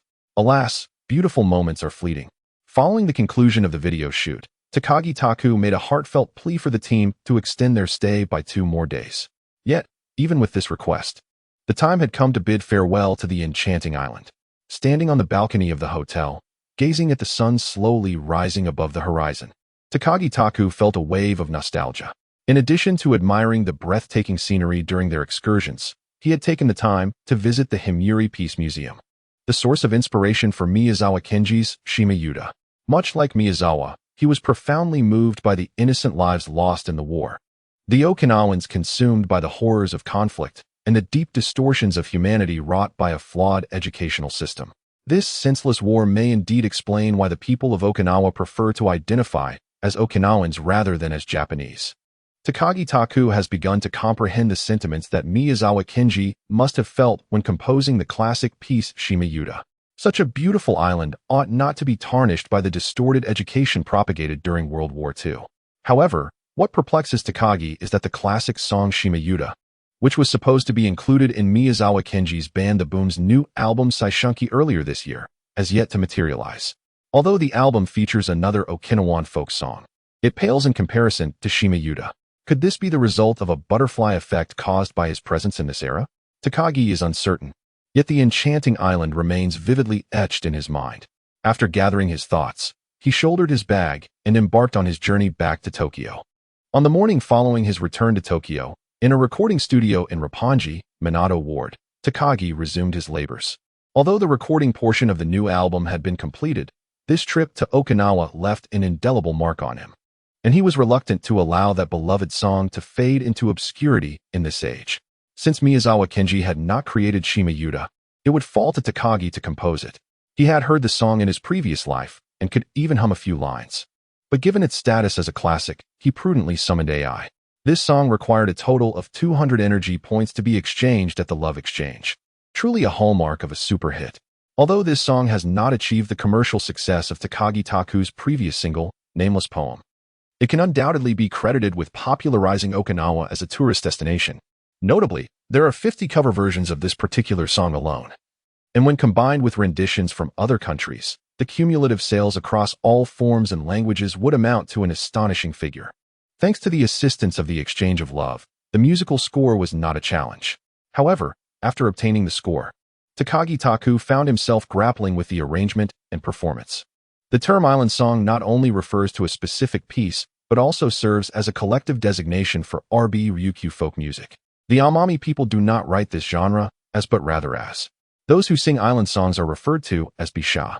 The vocal style of island songs is imbued with a tropical essence, evoking images of warm sea breezes and pristine beaches, imparting a languorous sensation akin to a gentle, liberating wind from the sun-kissed south. Island songs possess a distinctive vocal technique that features a seamless transition between chest and falsetto, complemented by the accompaniment of the shamisen and often punctuated by the rhythmic sounds of whistling, su, su, su, while undeniably melodious. This style presented an unprecedented challenge for Takagi Taku, who had limited exposure to Okinawan folk music. In a previous era, Kazushi Miyazawa not only employed the shamisen for the introductory melody, but also incorporated ancient taiko drums into the accompaniment. This particular arrangement was uncharted territory for Takagi Taku. Despite having acquired intermediate arranging skills, he found the task of composing for this song to be exceedingly daunting. Chapter 71. Island Song. It appears that the arrangement of this song cannot be completed in haste. Reluctantly, Takumi Takagi decided to set this task aside for the moment and instead endeavor to learn the vocal style of island music. The singing technique, reminiscent of Hosen's J, is rather challenging. Lacking any experience with the shamisen, Takumi could only substitute with his guitar. While holding the sheet music, he attempted to adapt to the island vocal style and began to hum. Is this a folk song from Okinawa? Just as Takumi was grappling with the transition between falsetto and chest voice, the crystalline voice of Izumi Sakai resonated in his ears, and the elegant figure appeared at the door of his recording studio. Good morning, Izumi. Takumi greeted her with a smile, pressing down on the sound hole of his guitar. Good morning, Takumi-kun, Izumi replied warmly as she stepped into the studio. Taking a seat on the sofa, she inquired, "Is this inspiration from your time filming the PV in Okinawa?" Takumi nodded, responding, "Indeed, it was during my time in Okinawa that this idea struck me. I listened to many local folk songs and found this musical form to be exceedingly enchanting, which sparked my impulse to create my own piece." Truth be told, this song was originally composed by Kazushi Miyazawa during a research trip to Okinawa. However, our protagonist merely appropriated it for his own use. It indeed sounds melodious. and it appears that the lyrics are exceptionally crafted. Izumi Sakai leaned on the sofa with both hands and inquired, "Might I request Takagi-kun to sing it once more?" She had only caught fragments of the song earlier. "If Izumi-san wishes to hear it, I would be more than happy to oblige. Though I am not yet well-versed in the style of island melodies," Takagi replied. Izumi Sakai smiled reassuringly. "No worries. I have considerable faith in Takagi-kun's vocal prowess." With a hint of modesty, Takagi picked up the guitar beside him, adjusted the tuning, and began to sing. Perhaps it was the presence of an audience that ignited his latent talent for live performance. This rendition of Island Melody was undoubtedly the finest among his recent attempts. "What a splendid song, and your rendition was delightful, Takagi-kun," Izumi Sakai remarked, leaning slightly forward, intently listening to his performance. "Is this a song that depicts a farewell?" Takagi chuckled softly, shaking his head. "While I am pleased to receive your praise, this song is not a farewell ballad." "Did I misinterpret it?" Izumi inquired, her curiosity piqued. "Is there a story behind this song, Takagi-kun?" As he set aside his guitar, Takagi began to recount the tale of the Himuri Peace Museum he visited in Okinawa. Sharing the poignant history of the Himuri Nursing Corps, formed by the Okinawa Normal School for Girls and the Okinawa Prefectural First Girls High School, with Izumi Sakai. Sakai Izumi listened intently to Takagi Taku's narrative and sighed softly. Such a senseless war is indeed not worth the sacrifice of so many young girls' lives. However, it is precisely because of this that we must cherish the peace we have now, right? Takagi Taku nodded in agreement, saying, "Yes. I hope there will never be war again." Sakai Izumi closed her eyes, seemingly lost in the reverie of the song that Takagi Taku had just sung. Observing her immersion in her own world, he refrained from interrupting her. After a while, Sakai Izumi opened her eyes and remarked, "If that's the case, could we say that your song, Takagi-kun, serves as a requiem or perhaps a lullaby for the innocent female students who perished?" Takagi Taku responded with a smile, "Yes, one could say that.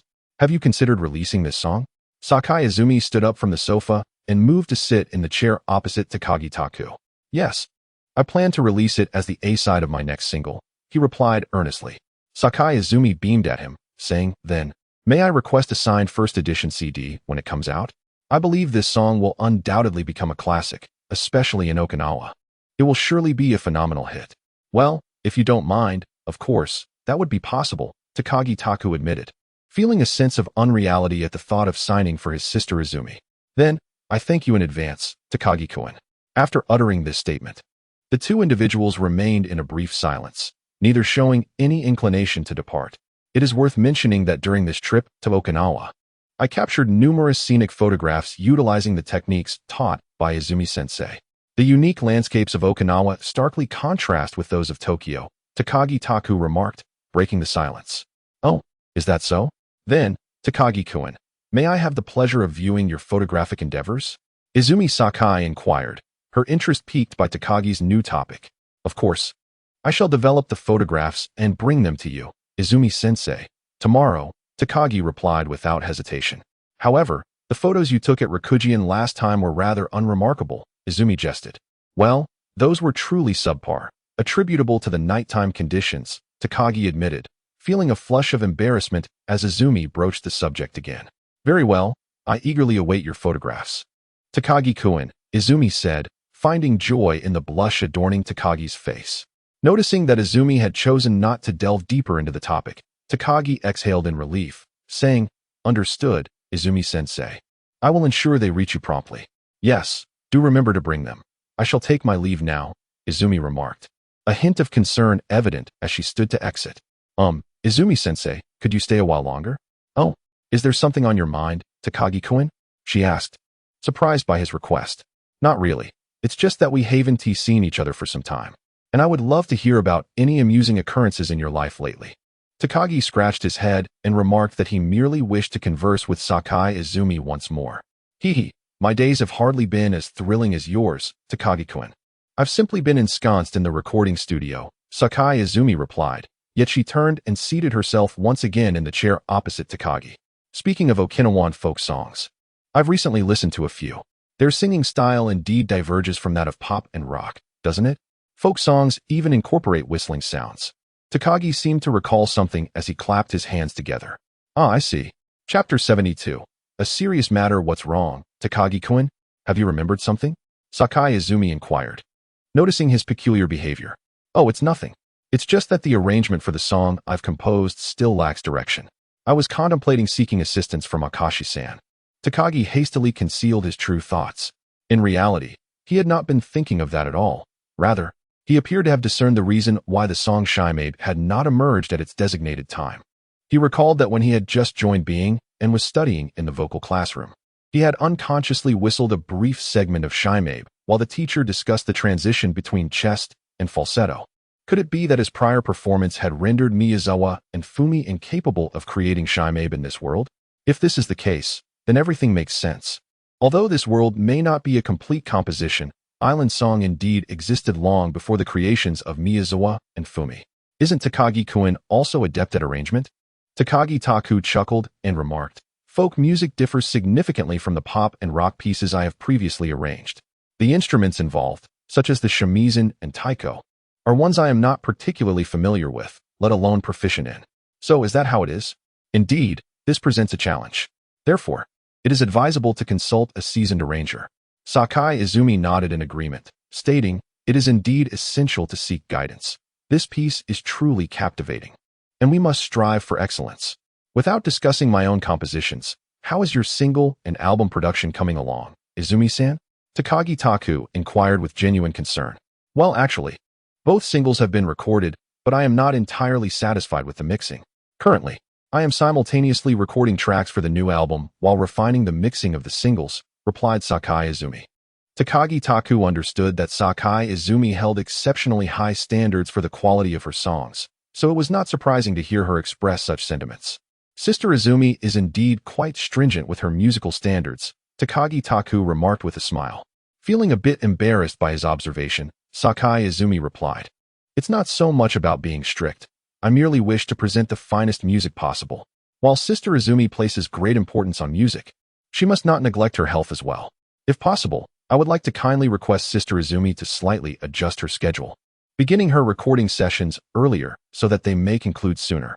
Although it may seem like a recurring topic, Takagi Taku feels compelled to remind Sakai Izumi to take care of her health from time to time. Thank you for your concern, Takagi-kun. I am indeed striving to make some changes, Izumi replied with an unusual seriousness, eschewing her typical nonchalance. It seems that such reminders during their meetings yield tangible results. Takagi mused to himself. So, at what time did Sister Izumi finish recording yesterday? He inquired. Well, actually, the recording just wrapped up a little while ago, Izumi replied, slightly embarrassed. However, I did finish by midnight yesterday. Is Sister Izumi still not resting? Takagi ignored her subsequent remark about feeling sorry for having kept her chatting for so long. Actually, I came over to speak with you, Takagi-kun. Sakai Izumi said with a smile, it has nothing to do with you. Yet, since Takagi had mentioned it, she decided to take her leave and rest. As she stood up and made her way towards the door, Takagi called out, goodbye, Sister Izumi. I will bring the photos tomorrow. Yes, thank you, Takagi-kun. Izumi turned back and offered him a warm smile before stepping out and heading towards the exit of the recording studio. After an engaging conversation with Izumi, Sakai, Takagi Taku, in high spirits, picked up his guitar and began to sing the song Shima Yuta. However, once he completed the piece, a sudden realization struck him, prompting him to slap his thigh and exclaim in Chinese, oh no, this matter is quite serious. Takagi Taku reflected that if his humming of the song could potentially deprive the original composer of their opportunity to create it, then Shima Yuta was of little consequence, as he had never met Miyazawa Kazufumi. Yet, apart from this song, he had also, in a moment of hubris upon receiving his first royalty share, inadvertently hummed Sakai's renowned hit Make Nate. This indeed seemed quite serious. If Takagi Taku's suspicions were correct, then this piece would never be crafted by the legendary Oda Tetsuro, who was often hailed as the creator of divine songs. Consequently, Sakai Izumi might never have the chance to engage with this composition. It became evident to him that he must find an opportunity to present this song to Sakai Izumi. With this thought in mind, Takagi Taku lost the desire to continue singing Shima Yuta. He hastily tidied up the recording studio, stored away the completed piece, and then hailed a taxi back to his apartment. Upon entering, even before changing his shoes, he immediately conjured thoughts of Xiao AI. Hello, host. How may I assist you today? Xiao AI's voice seemed to carry a hint of human emotion. Takagi Taku was indifferent to this. He inquired, Xiao AI, Could you please check how many energy points are required to exchange for the song Magnate? After a rare moment of silence, the information appeared on the screen of his mind's eye. The song Magnate requires 200 energy points. This information was similar to when Takagi Taku had exchanged for the song Cookie no Shurinen previously, with the figure of 200 points crossed out. However, this time, the new requirement indicated was a staggering 2,000 points. Xiao AI, how much do you dislike this song to set the points so high? Takagi Taku mused, uncertain why he jested with an artificial intelligence. He recalled that Xiao AI had once expressed her fondness for Cookie no Shurinen, which was why she had offered it at a discounted rate. You are mistaken.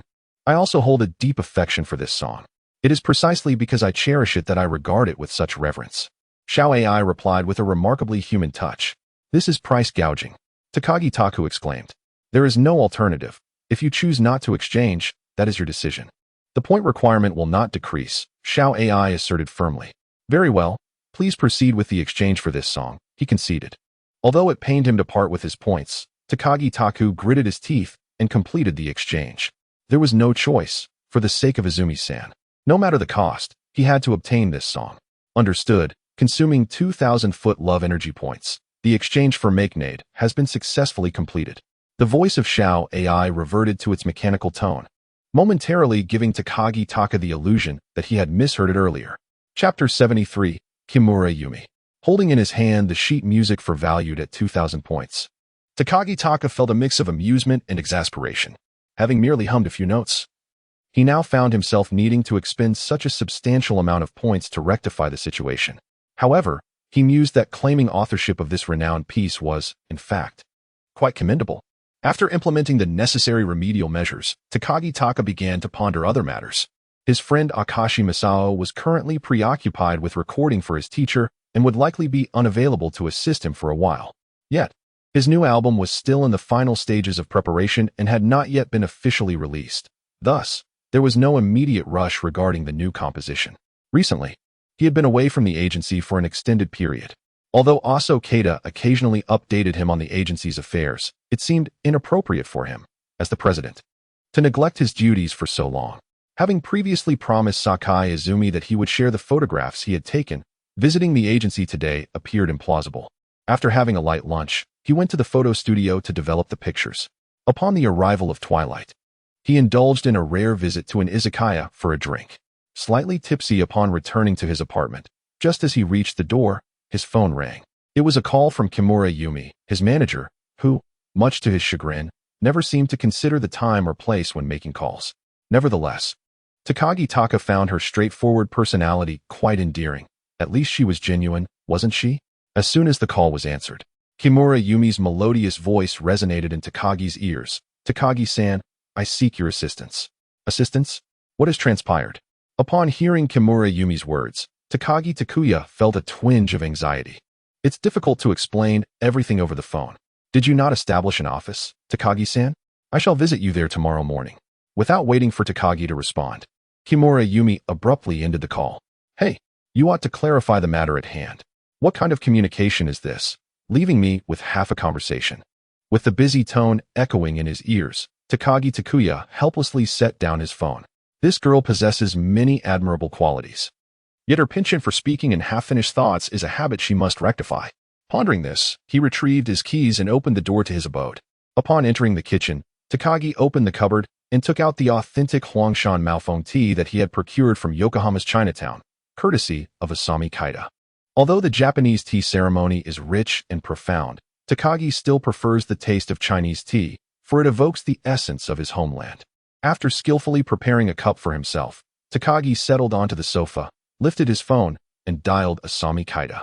Takagi-kun, let me preface this by saying, do not share any information with me that you are not certain about, Asami Kaida replied as he answered the call, dousing Takagi with a splash of cold reality. Am I truly that unreliable? Takagi retorted. After a brief pause, the voice on the other end responded, well, you are indeed quite dependable in singing. However, when it comes to your office, you are rather untrustworthy. As for other matters, further observation is required. All right, enough of the jesting. To address the matter at hand, tomorrow, the agent assigned to me by being will arrive at our office. If I happen to arrive late, I would appreciate your assistance in receiving them. Although Kimura Yumi did not specify the nature of the issue, the tone of her voice suggested it was not trivial. Takagi Taku, in a serious mood, bypassed any frivolity with Asu Keita and went straight to the point. "Oh, your agent will be coming over?" "Yes, understood," he replied. Upon discussing the matter, Asu Keita also set aside his playful demeanor and responded earnestly. The following day, when Takagi Taku arrived at his office, he found, as expected, that Kimura Yumi was already present. At that moment, she was engaged in cheerful conversation with the front desk attendant, Miss Fujimaru Rika. Upon noticing Takagi Taku's entrance, Kimura Yumi greeted him with enthusiasm. "Good morning, Takagi-san. Wait, I ascend this my office. It feels as though I'm the one visiting," Takagi Taku jested. "Hee. From today onward, this is my office too," Kimura Yumi suddenly proclaimed. "Your office? What does that mean?" Takagi Taku inquired, puzzled, glancing at Fujimaru Rika, who appeared to be privy to the situation, as if he were the only one left in the dark. "I have officially become a staff member of our agency. Asu-san has already signed a contract with me. However, due to industry regulations, I am still only able to act as your agent for the time being," Kimura Yumi explained. "What on earth is going on?" Still bewildered, Takagi Taku turned to Asu Keita, who had emerged from the partition upon hearing the commotion, seeking assistance. Keita also pointed to Yumi Kimura and said, "You should inquire about the specific reasons from the person in question." Unable to contain herself any longer, Yumi Kimura burst into laughter and revealed, "The truth is, I couldn't stay at being any longer, so I came to seek refuge with you." Having grasped some of the context, Taku Takagi finally understood what Yumi had meant by her plea for help the previous night. He remained silent, aware that Yumi Kimura had more to share. Indeed, after laughing for a moment, her expression shifted to one of indignation. That Yumi Shizumi in the office has grown envious since I became Takagi-san's manager and earned a bonus with his rising fame. Unable to tarnish Takagi-san's reputation, she decided to target me instead, spreading malicious rumors about me, even insinuating that I must have resorted to underhanded tactics to become Takagi-san's manager. The people in the office are now gossiping about me, leaving me no choice but to resign to President Nagato. Did President Nagato agree? Taku Takagi inquired. Yes. It seems he has heard some of the whispers too, so he consented to my resignation request. However, he subtly suggested that I come to you. The address of your agency was also disclosed to me by President Nagato. Yumi Kimura nodded in affirmation. Is Nagato Daisuke attempting to curry favor with me? Such a seasoned manager is precisely what I currently require, although industry regulations prevent me from managing anyone other than myself at this time. Having an adept manager to handle affairs would undoubtedly simplify the multitude of tasks I must attend to. Upon reflecting on this, Takaki smiled and said, "Very well. I shall reluctantly accept you." "Reluctantly? I am quite in demand, you know," replied Yumika Kimura, visibly irked. "All right then, Miss Kimura. I am profoundly grateful for your esteemed presence in my humble office. Is that satisfactory?" That is more acceptable," Yumika nodded in satisfaction. At noon, buoyed by the arrival of a capable ally, Takaki treated the entire company to a sumptuous feast before leisurely strolling towards the recording studio. Chapter 74. As if returning to youth after pondering the arrangement of Island Song in his studio for some time, Takaki glanced at the wall clock. It was 5 in the afternoon. At this hour, Izumi Sakai should have arrived. Takaki rose and made his way to Sakai's recording studio. "Sister Izumi," he called as he entered the open door, only to discover that he was not alone in the studio. "Mr. Akashi, what brings you here?" Takaki inquired, somewhat surprised. "Why can't I be here? After all, I am Ms. Izumi Sakai's arranger," Masao Akashi replied with a smile. "Weren't you recording for my teacher's team?" "The recording work concluded yesterday," Akashi nodded and continued. "The selection for Ms. Sakai's new album is nearly complete, so there will be much to arrange moving forward." "Ah, Takaki-kun, weren't you just seeking Mr. Akashi's assistance?" "The opportunity is quite opportune," he added with a chuckle. Sitting beside him, Izumi Sakai winked at Taku Takagi and said, "Oh, right. Akashi-san, recently I traveled to Okinawa to shoot a music video and drew some inspiration from there, which led me to compose a folk song of Okinawa. However, I find myself in a bit of a quandary regarding the arrangement, as I have never engaged with the shamisen before." Upon noticing the glimmer in Sakai's eyes, Taku Takagi immediately responded, "Oh, you've composed a folk song of Okinawa, Takagi-san? It's worth noting that Okinawan folk music differs quite significantly from contemporary pop music. May I take a look?" Akashi Masao, intrigued by the revelation that Takagi had penned a folk song, inquired further. Of course, just a moment. Takagi returned to his recording studio and fetched the score he had composed the previous day. What a splendid piece. I am astonished that you, Takagi-san, who had no prior exposure to folk music, could create such an exceptional melody merely from a few days in Okinawa, Masao remarked as he sat on the sofa, carefully examining the score before looking up at Takagi. Ah, it was merely a sudden burst of inspiration, Takagi chuckled. Masao shook his head and replied, There's no need for modesty, Takagi-san. It is evident from these compositions that your grasp of music is remarkably precise, and you exhibit mastery over various styles. Given that you mentioned you have not received formal training in music, I can only attribute this remarkable ability to innate talent. After a brief pause, Masao continued, I shall take this folk song home to study it thoroughly. Rest assured, the arrangement will undoubtedly meet your expectations. Then I thank you in advance, Akashi-san. Takagi said with a smile. Every time, you express gratitude, yet you never offer to treat me to a meal or a drink, Akashi Masao jested. This time, I shall certainly treat you. I have taken note of it. Rest assured, I shall not default on my promise, Takagi Taku replied, nodding. Ah, Sakai-san, I must apologize. The arrangement for your new album may have to be postponed, Akashi Masao remarked as he stood and approached the door. Sakai Izumi shook her head, saying, It is quite all right. After all, the anticipated release date is still far off, so there is no need for you to rush, Akashi-san. Thank you for your understanding, Sakai-san. I shall take my leave now, Akashi Masao said before hastily departing with the score that Takagi Taku had given him. After bidding farewell to Akashi Masao, Takagi Taku settled into the chair beside Sakai Izumi and remarked, Today has indeed been fortunate. It seems the arrangement for the song Shima will be resolved. Then I extend my congratulations to you, Takagi-kun. Sakai Izumi playfully winked at him. Takagi Taku chuckled sheepishly, retrieving an envelope containing photographs from his pocket. Here are the photos I promised to bring you yesterday, Izumi-san. Sakai Izumi accepted the envelope, briefly glancing at the contents before placing them back inside. I will take them home to appreciate them properly, she said, tucking the envelope away. By the way, your new album should be releasing soon, correct? If all goes as planned, it should be out by early June, Takagi Taku nodded. Then I wish for your new album to achieve the same remarkable success as your single, Sakai Izumi said with a smile. Thank you, Izumi. Is there anything else, Takagi-kun? Izumi Sakai, with a smile that was both enigmatic and inviting, gazed at Taku Takagi. No, that would be all. Takagi-kun, I shall take my leave now, he stammered, struggling to find words. Well then, farewell, Takagi-kun. As she watched Taku Takagi slowly exit her recording studio, Izumi Sakai could not suppress a soft chuckle. With no recording tasks remaining, he had lost even the pretext for visiting her. Upon returning to his apartment, Taku Takagi lay on his bed, feeling an inexplicable emptiness. Little did he know that, at the same time, Izumi Sakai was grappling with her own troubles.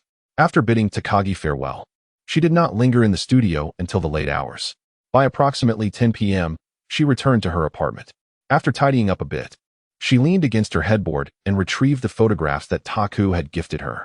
As she gazed at the carefully selected scenic images, Izumi felt as though she were transported to those tropical islands. Reflecting on the joy Taku must have felt while capturing those moments, a beautiful smile unconsciously curved her lips. There were not many photos, perhaps just over 50. Even examining each one meticulously wouldn't take long. When she finished the last photograph, a sense of melancholy washed over her as she placed them on the bedside, raising her gaze to the ceiling, lost in thought. She had always believed that she regarded Taku merely as a friend, yet when she contemplated giving him a Valentine's Day gift, she found herself in a state of confusion. What, indeed, was Taku Takagi's true place in her heart? She felt a twinge of fear, having once experienced a relationship herself. She knew all too well that bitterness often outweighed sweetness. This left her hesitant about embarking on a new romance. This was merely her conjecture. Yet the lyrics of her sister's earlier songs hinted at a past love, perhaps during her time as a real estate employee. She began to deliberately avoid Takumi Takagi. Yet each serendipitous encounter sparked an irresistible desire to see him again. When Takumi remarked on her beauty while on the boat at Rikugien, she shyly lowered her gaze, aware that he was not referring to the cherry blossoms, but to her. Although she typically disliked being told she was beautiful, Takumi's words did not provoke anger, but rather a flutter of warmth within her. Later, when Takumi stealthily captured her image with his camera, she noticed but chose not to confront him about it. His furtive photography ignited a small, sweet thrill within her. This peculiar sentiment, caught between friendship and the cusp of romance, was enchanting, reminiscent of her youthful days, and Izumi Sakai found herself unwittingly ensnared. She rose and rummaged through her pocket to retrieve 2 tickets for the Hokusai exhibition she had purchased the day before, glancing at them before putting them back. Would he accept her invitation to the exhibition tomorrow? A wave of anxiety washed over Izumi as she pondered the uncertain outcome. Chapter 75. Let us visit the exhibition the following morning. Takumi headed to the recording studio in Roppongi, as usual. Although there were no recording tasks awaiting him, he still felt compelled to visit, perhaps not solely for the sake of inspiration. After being met with a closed door at Sakai Izumi's recording studio, Takagi Taku returned to his own studio, feeling somewhat bored as he strummed his guitar for a while. Just as he was about to put down the guitar and head to the office, the familiar figure of Sakai Izumi appeared at the doorway. Dressed in a snug white short-sleeved shirt and denim jeans, her ponytail swaying gently. "Good morning, Takagi-kun. You've come quite early again today, haven't you? Isn't the recording task already complete?" she said, leaning against the door frame with her hands clasped behind her back. "Good morning, Izumi-senpai. Although the recording task has concluded, I occasionally stop by to seek inspiration. Who knows, I might just create something remarkable," Takagi replied, a hint of surprise in his voice upon seeing her. "Then let me take you to a place that is sure to ignite your creativity," she suggested. "Where might that be?" Takagi inquired, his curiosity piqued. Sakai Izumi brought her hands from behind her back, waving 2 tickets for an art exhibition. "Today, there will be an exhibition featuring the Master Hokusai at the Oda Memorial Museum of Art. While I believe you prefer modern oil paintings, I regret my limited knowledge of renowned RB modern oil painters, so I settled for the more famous Master Hokusai. My apologies. Is that the esteemed ukiyo-e artist Hokusai, known for 36 views of Mount Fuji from the Edo period? Indeed. Would you care to join me?" "Of course. I would be delighted to accompany you, Izumi-senpai," Takagi said, setting down his guitar and rising to his feet. "Then let us be on our way," Sakai Izumi said, her enthusiasm evident. "Senpai?" "Yes?" As Izumi Sakai was about to exit the recording studio, she heard Takagi Taku calling her and, puzzled, turned around to inquire, "What's the matter? I mean, don't you think you should disguise yourself a little?" Takagi Taku explained. "Oh, I have this," Sakai replied, retrieving a large pair of sunglasses she had worn during their previous outing to admire the cherry blossoms. "However, I believe it's necessary to prepare additional gear, such as this." Takagi Taku pretended to rummage through his lounge, but his mind immediately connected with a thought, using 10 energy points to exchange for 2 black baseball caps. He handed one of the caps to her, saying, "Here you go, a black cap. This will help you remain more inconspicuous. Rest assured, it's unused." Sakai took it and tried it on, smiling as she said, "Thank you, Takagi-kun." The Ukiyo-e Memorial Art Museum, located in Shibuya, Tokyo, is a private art museum dedicated to showcasing ukiyo-e, established by the RB entrepreneur Seis Ta, 1893 to 1977. It boasts a collection of over 14,000 ukiyo-e pieces, making it one of the largest ukiyo-e collections in the world. Instead of taking a taxi, the two leisurely boarded a train towards their destination. "Do you really enjoy paintings, Izumi-san?" Takagi asked softly as they sat at the back of the train. "Yes, I do. Occasionally, I also attempt to paint at home," Sakai nodded in response. "Is that so? I look forward to the day I can appreciate your artwork," he remarked. "My painting skills aren't very impressive. I don't possess much talent for it," she replied modestly. Sakai Izumi shyly remarked, "It's all right. I believe that someone as talented as you, Izumi-san, will undoubtedly create beautiful paintings." Takagi Taku responded with a smile. "Well, if the opportunity arises, please bring a piece for Takagi-kun to see." Sakai Izumi hesitated for a moment before agreeing. The train gradually came to a stop at the station closest to the Oda Memorial Museum of Art, which was not far from the museum. After a brief walk, they reached the entrance. Presenting their tickets, the two finally entered the interior of the museum. This private gallery predominantly features the collection of industrialist Oda Shizo, with ukiyo-e paintings as its main exhibits. Among the showcased works is the renowned Edo period artist Katsushika Hokusai, the sole RB individual selected as one of the 100 personalities who impacted the world in the millennium. His masterpieces have significantly influenced many Impressionist masters, including Degas, Manet, Van Gogh, and Gauguin. As they wandered through the corridor adorned with ukiyo-e artworks, Takagi Taku felt as though he had stepped back into the Edo period, while Sakai Izumi appeared utterly captivated. In truth, Takagi Taku was not well acquainted with Hokusai's works. He only knew of the 36 views of Mount Fuji, but was unaware of the specific scenes depicted. Furthermore, his limited knowledge of painting left him with little to discuss with Sakai Izumi, compelling him to quietly follow in her wake. After a while, he finally spotted a painting that piqued his interest, an artwork featuring remarkably realistic waves that dominated the canvas. "This painting is truly exquisite," Takagi Taku exclaimed, pointing to the display case containing the artwork. "Oh." Sakai Izumi turned around and smiled at Takagi Taku, who was pointing at the painting. "This is a renowned work from Hokusai's 36 Views of Mount Fuji, created when he was 70, titled The Great Wave off Kanagawa. Isn't the depiction of the waves incredibly lifelike? Indeed, it resembles reality almost perfectly. But is that small boat surfing?"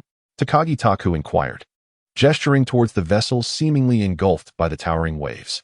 "Not quite," Sakai Izumi replied, gently shaking her delicate finger. The correct segmentation of the painting's title is Kanagawa Oki Nami Yura.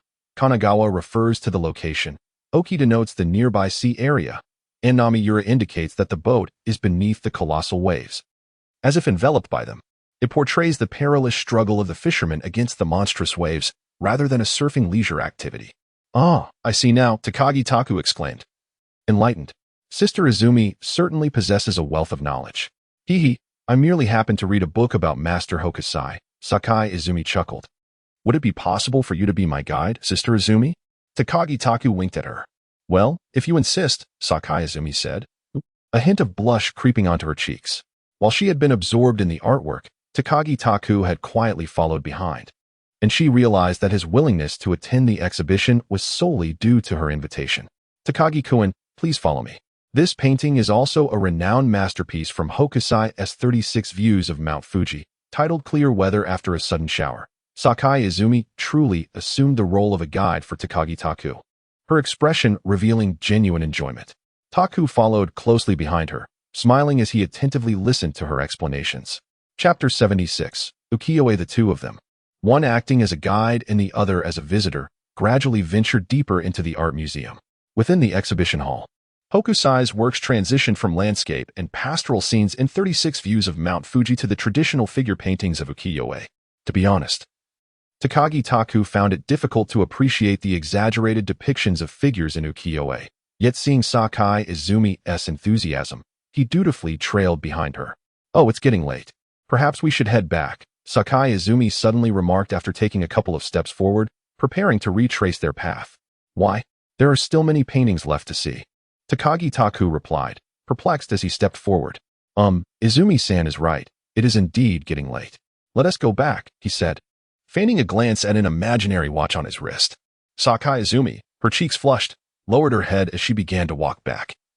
While Takagi Taku's face also bore a hint of redness, yet his expression was remarkably captivating. As Sakai Izumi suggested returning, Takagi Taku took 2 steps forward and then grasped the reason behind Sakai Izumi's proposal to leave. Ukiyo-e, a distinctive form of folk art that emerged during the Edo period in Japan, epitomizes the art of the pleasure quarters. As a quintessential representation of this genre, it inevitably includes a certain type of artwork.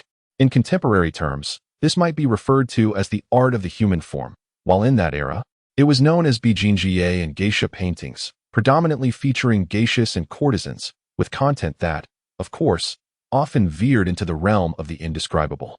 What Takagi Taku beheld in the display case ahead was indeed such a piece of human art, and he instantly comprehended its implications.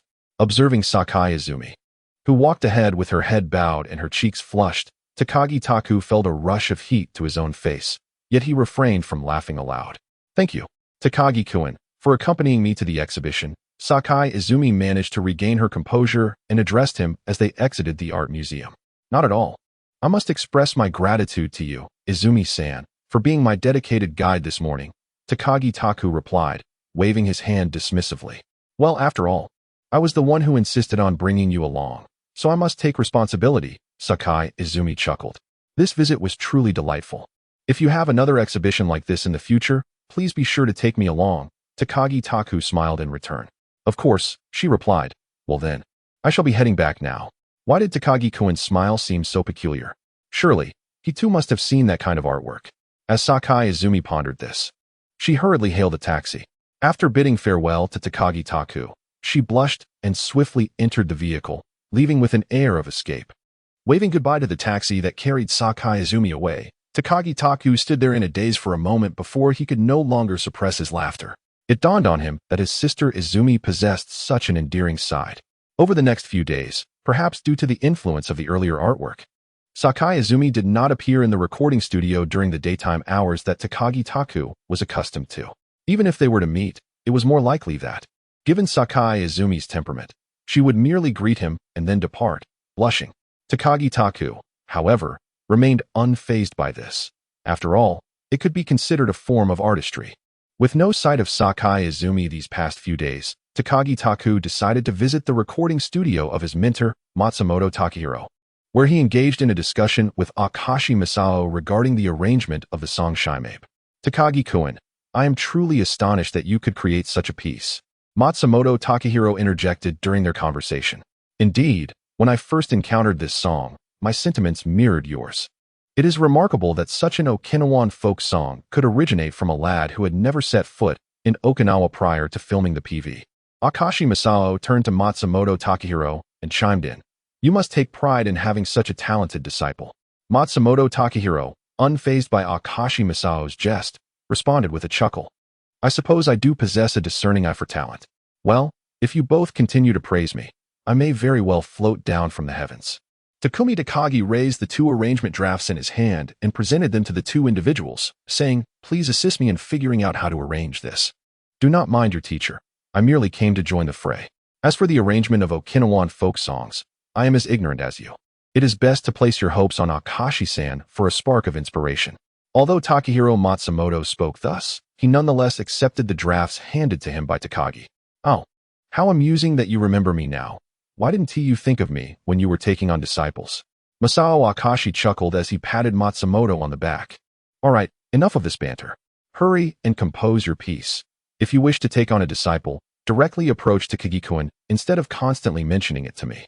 Matsumoto waved his hand dismissively. Very well, Takagi-san. I believe that in addition to traditional instruments like the shamisen and taiko, we will still require guitar accompaniment. I will entrust that part to you. The taiko is not particularly challenging, and as for the shamisen, I have invited a skilled expert who should arrive today. I have already prepared the basic arrangement. Once we have the sound, we can attempt to revise it. Masao Akashi set aside his playful demeanor and spoke earnestly to Takumi Takagi. That sounds splendid. Takagi nodded and then inquired, But who is this shamisen expert you have invited? Akashi shrugged and replied, I am not entirely certain who they are. I merely leveraged my connections within the circle to find someone. However, from the description, they should be a genuine Okinawan singer. The Okinawan singer, could it be that they will actually invite Miyazawa Kazushi? That would certainly be amusing. Takagi Taku pondered. Since we are waiting, we might as well attempt to record the guitar accompaniment now. All right, here is the sheet music for the guitar accompaniment. Akashi Masao nodded and handed a score to Takagi Taku.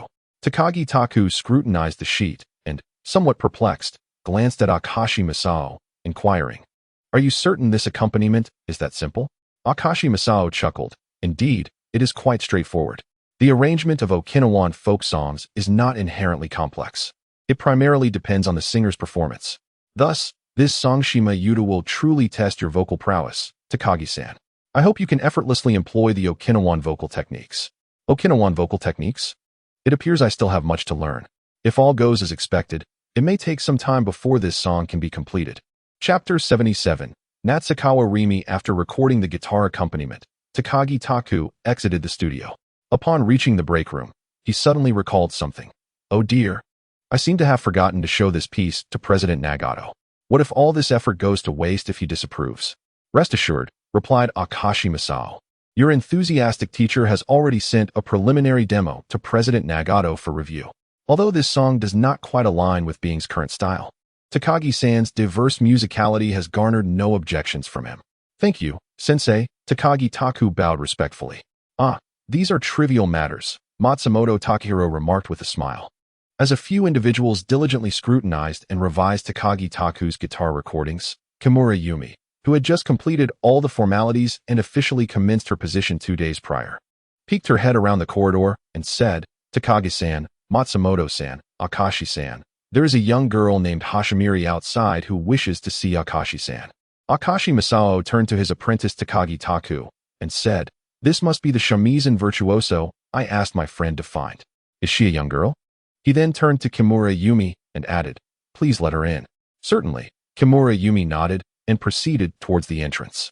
Takagi Taku found himself unable to recall anything about the name Hashimiri, despite searching his memories thoroughly for any trace. It seemed she was merely an obscure singer from Okinawa. Just then, the girl named Hashimiri shyly entered the room. Hello everyone. I am a signed artist with Polydor, and my name is Hashimiri." Upon entering, the young girl promptly bowed and introduced herself. "Miss Hashimiri, is it? I am Akashi Masao," Akashi Masao said as he approached her. "And I assume you are familiar with these two, the renowned Matsumoto Takahiro and Takagi Taku?" "Good day, Akashi-san. I have come at the request of your friend Fujita Takashi." Hashimiri replied, a bit bashfully. "Of course, I know Matsumoto-san and Takagi-san. They are both prominent star singers." Akashi Masao nodded and remarked, "In truth, I have heard from friends that your shamisen playing is quite exceptional. This time, we require a shamisen arrangement for a particular piece, which is why I have invited you here. Rest assured, we will also make the necessary introductions on our end regarding your agency." Throughout the conversation between Akashi Masao and Hashimi Sato, Takagi Taku was completely oblivious. Upon the arrival of the young lady named Hashimi Sato, Takagi Taku had already scrutinized her. Indeed, the girl bore the traits of Okinawan descent, possessing a physique that was somewhat more robust than the average Japanese girl. However, when he beheld her face, he instantly recognized her as the future Okinawan diva. Naturally, Takagi Taku was aware of her true name, Nakagawa Satomi. This songstress, born on Ishigaki Island in Okinawa, had won the prestigious Gold Award at the RB Record Awards with her piece Tears Sparkling, and was renowned for her extraordinary vocal talent, often referred to as a living, breathing CD. Takagi Taku had previously watched her live performance videos on Bilibili and could not help but acknowledge that it was his first time witnessing someone whose live singing surpassed even their studio recordings. Incidentally, the piece he was currently composing, Island Melody, would later be covered by her, and it could be said that her rendition would rival, if not surpass, that of the original by Miyazawa Kazushi. Yet, at present, she was merely an obscure singer under a large label. And Takagi Taku had not even encountered her name on the Oricon charts. "Miss Hashimi, is it? I am Takagi Taku, and it is a pleasure to meet you. The primary reason for your invitation is to assist me in the arrangement of my composition and to record the shamisen accompaniment." Upon reflecting on this, Takuya Takagi approached the young girl, now known as Rimi Natsukawa, who was calling herself Saimiri. "Good day, Takagi-san. I would be delighted to assist you if I can." Saimiri said politely, "May I first take a look at your sheet music?" "Of course, it's no trouble at all," Takuya replied, turning to retrieve the sheet music for Shimabai from the table in the control room, which he then handed to Saimiri. She accepted the music and, becoming engrossed, unconsciously moved to the sofa, humming softly along with the notes. "Is this song titled Shimabai? It truly is a splendid piece," she remarked. "If your composition were to be released, Takagi-san, I believe it would create quite a stir throughout Okinawa." After examining the sheet music, Saimiri lifted her gaze to Takuya and said, "Then, I would be grateful if you could allow me to help complete this piece." Takuya smiled warmly at her. "Certainly. It would be an honor for me to collaborate on such a wonderful shimabai." Saimiri stood up, retrieving the shamisen she had been carrying on her back. "Shall we officially begin?" After Masao Akashi handed her the accompaniment score for the shamisen, he escorted her into the recording studio. The four of them spent the entire day engaged in recording attempts and subsequent revisions. Around 8 o'clock in the evening, Masao Akashi stretched and rubbed his neck, which had grown sore from prolonged sitting, and then spoke to Takuya as they exited the studio. "Takagi-kun, let us conclude for today. It would not be appropriate for Saimiri-san to return home so late." "Indeed, that sounds good," Takuya replied. "Let's call it a day," Takagi Taku remarked, glancing at the clock on the wall, which indeed indicated that it was getting late. "Mizuki-san, if possible, I sincerely hope you can come by tomorrow." Akashi Masao then turned his gaze towards Hashimi Mizuki. She promptly nodded, replying, "Of course, to be honest, I have little to occupy myself with at the company." That would be quite troublesome for you, Mizuki-san. Not at all. I must also express my gratitude to Akashi-san for allowing me to participate in the accompaniment recording of this song, Mizuki said while tidying her belongings. Regardless of the circumstances, Mizuki-san has indeed been of great assistance. Has everyone had dinner yet? If it's not too much trouble, I could treat everyone to a meal, Takagi-taku suggested. There's really no need to trouble yourself with dinner, Mizuki replied, looking somewhat embarrassed. Well, if Mizuki-san has other commitments, we can postpone the meal for another time, Takagi-taku said, perceptively retracting his suggestion upon noticing her discomfort. Mizuki bowed and said, I truly apologize. My residence is quite far, and if we were to dine, I would miss the last train. Is Mizuki-san in a hurry for the last train? It is already evening. Allow me to escort you to the station, Takagi-taku offered as he donned his coat. Then, thank you, Takagi-san. To be honest, considering the late hour and the distance to my apartment in the port area, coupled with the current economic downturn leading to a rise in crime rates, it would be disingenuous of me to claim I am not fearful. However, upon hearing Takagi-san's offer to accompany me, I hesitated momentarily and ultimately agreed. After bidding farewell to Akashi Masao and Matsumoto Takahiro, and exchanging a few words with Kimura Yumi, the two exited the recording studio, one after the other. Chapter 78. I've noticed the reason Takagi-taku offered to escort Hashimi Saki to the station was not only due to his concern for the safety of a young girl alone at night, but also for his own ulterior motives. As they walked along the path, Takagi-taku feigned casualness and inquired about Saki's recent developments. Saki-san, you were signed with Polydor, correct? Saki nodded, offering a wry smile. Yes. In fact, I signed with Polydor back in the first year of Heisei. Is Saki your real name? Takagi probed further. No. My real name is Nakagawa Satomi. Hashimi Saki was a name created for me by the company when I debuted, Saki replied, shaking her head. May I call you Satomi-san then? Takagi ventured cautiously. Of course. She responded amiably. After walking in silence for a while, Takagi broke the quiet again. I hope this doesn't come off as rude, but I don't believe I've seen your name on the Oricon charts, Satomi-san. Have you yet to release any singles? Feeling somewhat embarrassed, Nakagawa Satomi admitted. It is a bit shameful to admit, but I have released 4 singles. However, their sales were quite disappointing, and none have ever made it onto the Oricon charts. Currently, I am essentially in a state of being shelved by the company. Upon hearing this response, Takagi Takuya was somewhat taken aback. After all, he had personally experienced the vocal prowess of this Okinawan songstress in his previous life. Although the current Satakawa Rimi was still a young girl, not yet 20, her innate talent was evident, and it seemed improbable that she could have released 4 consecutive singles, all of which flopped. With a touch of astonishment, Takagi inquired, how could this happen? Is it due to the songs not being suitable? At this moment, he could only speculate that perhaps this was the reason behind the failure of singles from a songstress who was renowned alongside Teresa Tung in the realm of R&B. There may be some truth to that, but perhaps the greater issue lies in my own lack of effort. Rimi sighed as she spoke. Have you considered changing agencies to make a fresh start? Takagi ventured to ask. With a rueful smile, Rimi replied. Which agency would accept a little-known singer whose 4 consecutive singles have all failed? Takagi chuckled softly and cleared his throat, saying, well, right before you stands the president of an artist agency. Are you referring to yourself? Rimi asked, surprised to learn that this rising star was already the head of an agency. Indeed, Takagi responded with a smile. Why not sing a song here? You might just move me. Do you wish to hear me sing? Rimi said, not feeling any embarrassment about singing in the street. She cleared her throat and began to sing. The song sung by Satakawa Satomi that Takagi-taku had heard was a renowned Okinawan folk song titled Hana. Despite the absence of accompaniment or a band, Satakawa's unaccompanied rendition rendered the piece extraordinarily enchanting. As Takagi listened to her soulful performance, he couldn't help but marvel at her talent, aptly dubbed the walking human CD. Once Satakawa completed her song, Takagi remarked, Satomi-san, your vocal prowess is simply remarkable. I would like to invite you to join my agency. To put it simply, I am quite taken with you. Of course, I will take full responsibility for your initial songs. Will Takagi-san be composing for me? Satakawa inquired, lowering her gaze for a moment before looking back up at Takagi. Could you create a song for me akin to Shimabue? Takagi nodded, assuring her, rest assured. I could immediately discern that you might be more suited to sing authentic Okinawan folk songs. I will base my compositions on that aspect. In truth, it was not merely Takagi's insight. He was aware that Satakawa would indeed become a genuine folk singer in the future. However, my contract with Polydor has yet to expire. Satakawa replied, her interest piqued, yet still hesitant. You need not worry. If you agree to sign with us, I will certainly negotiate the transfer with Polydor on your behalf. Takagi stated with unwavering confidence. Upon hearing Takagi's words, Satakawa Satomi hesitated momentarily. Given her complete failure in her singing career at Polygon, she concluded that rather than lingering and squandering time, it would be more prudent to seize the opportunity to collaborate with this rising singer-songwriter.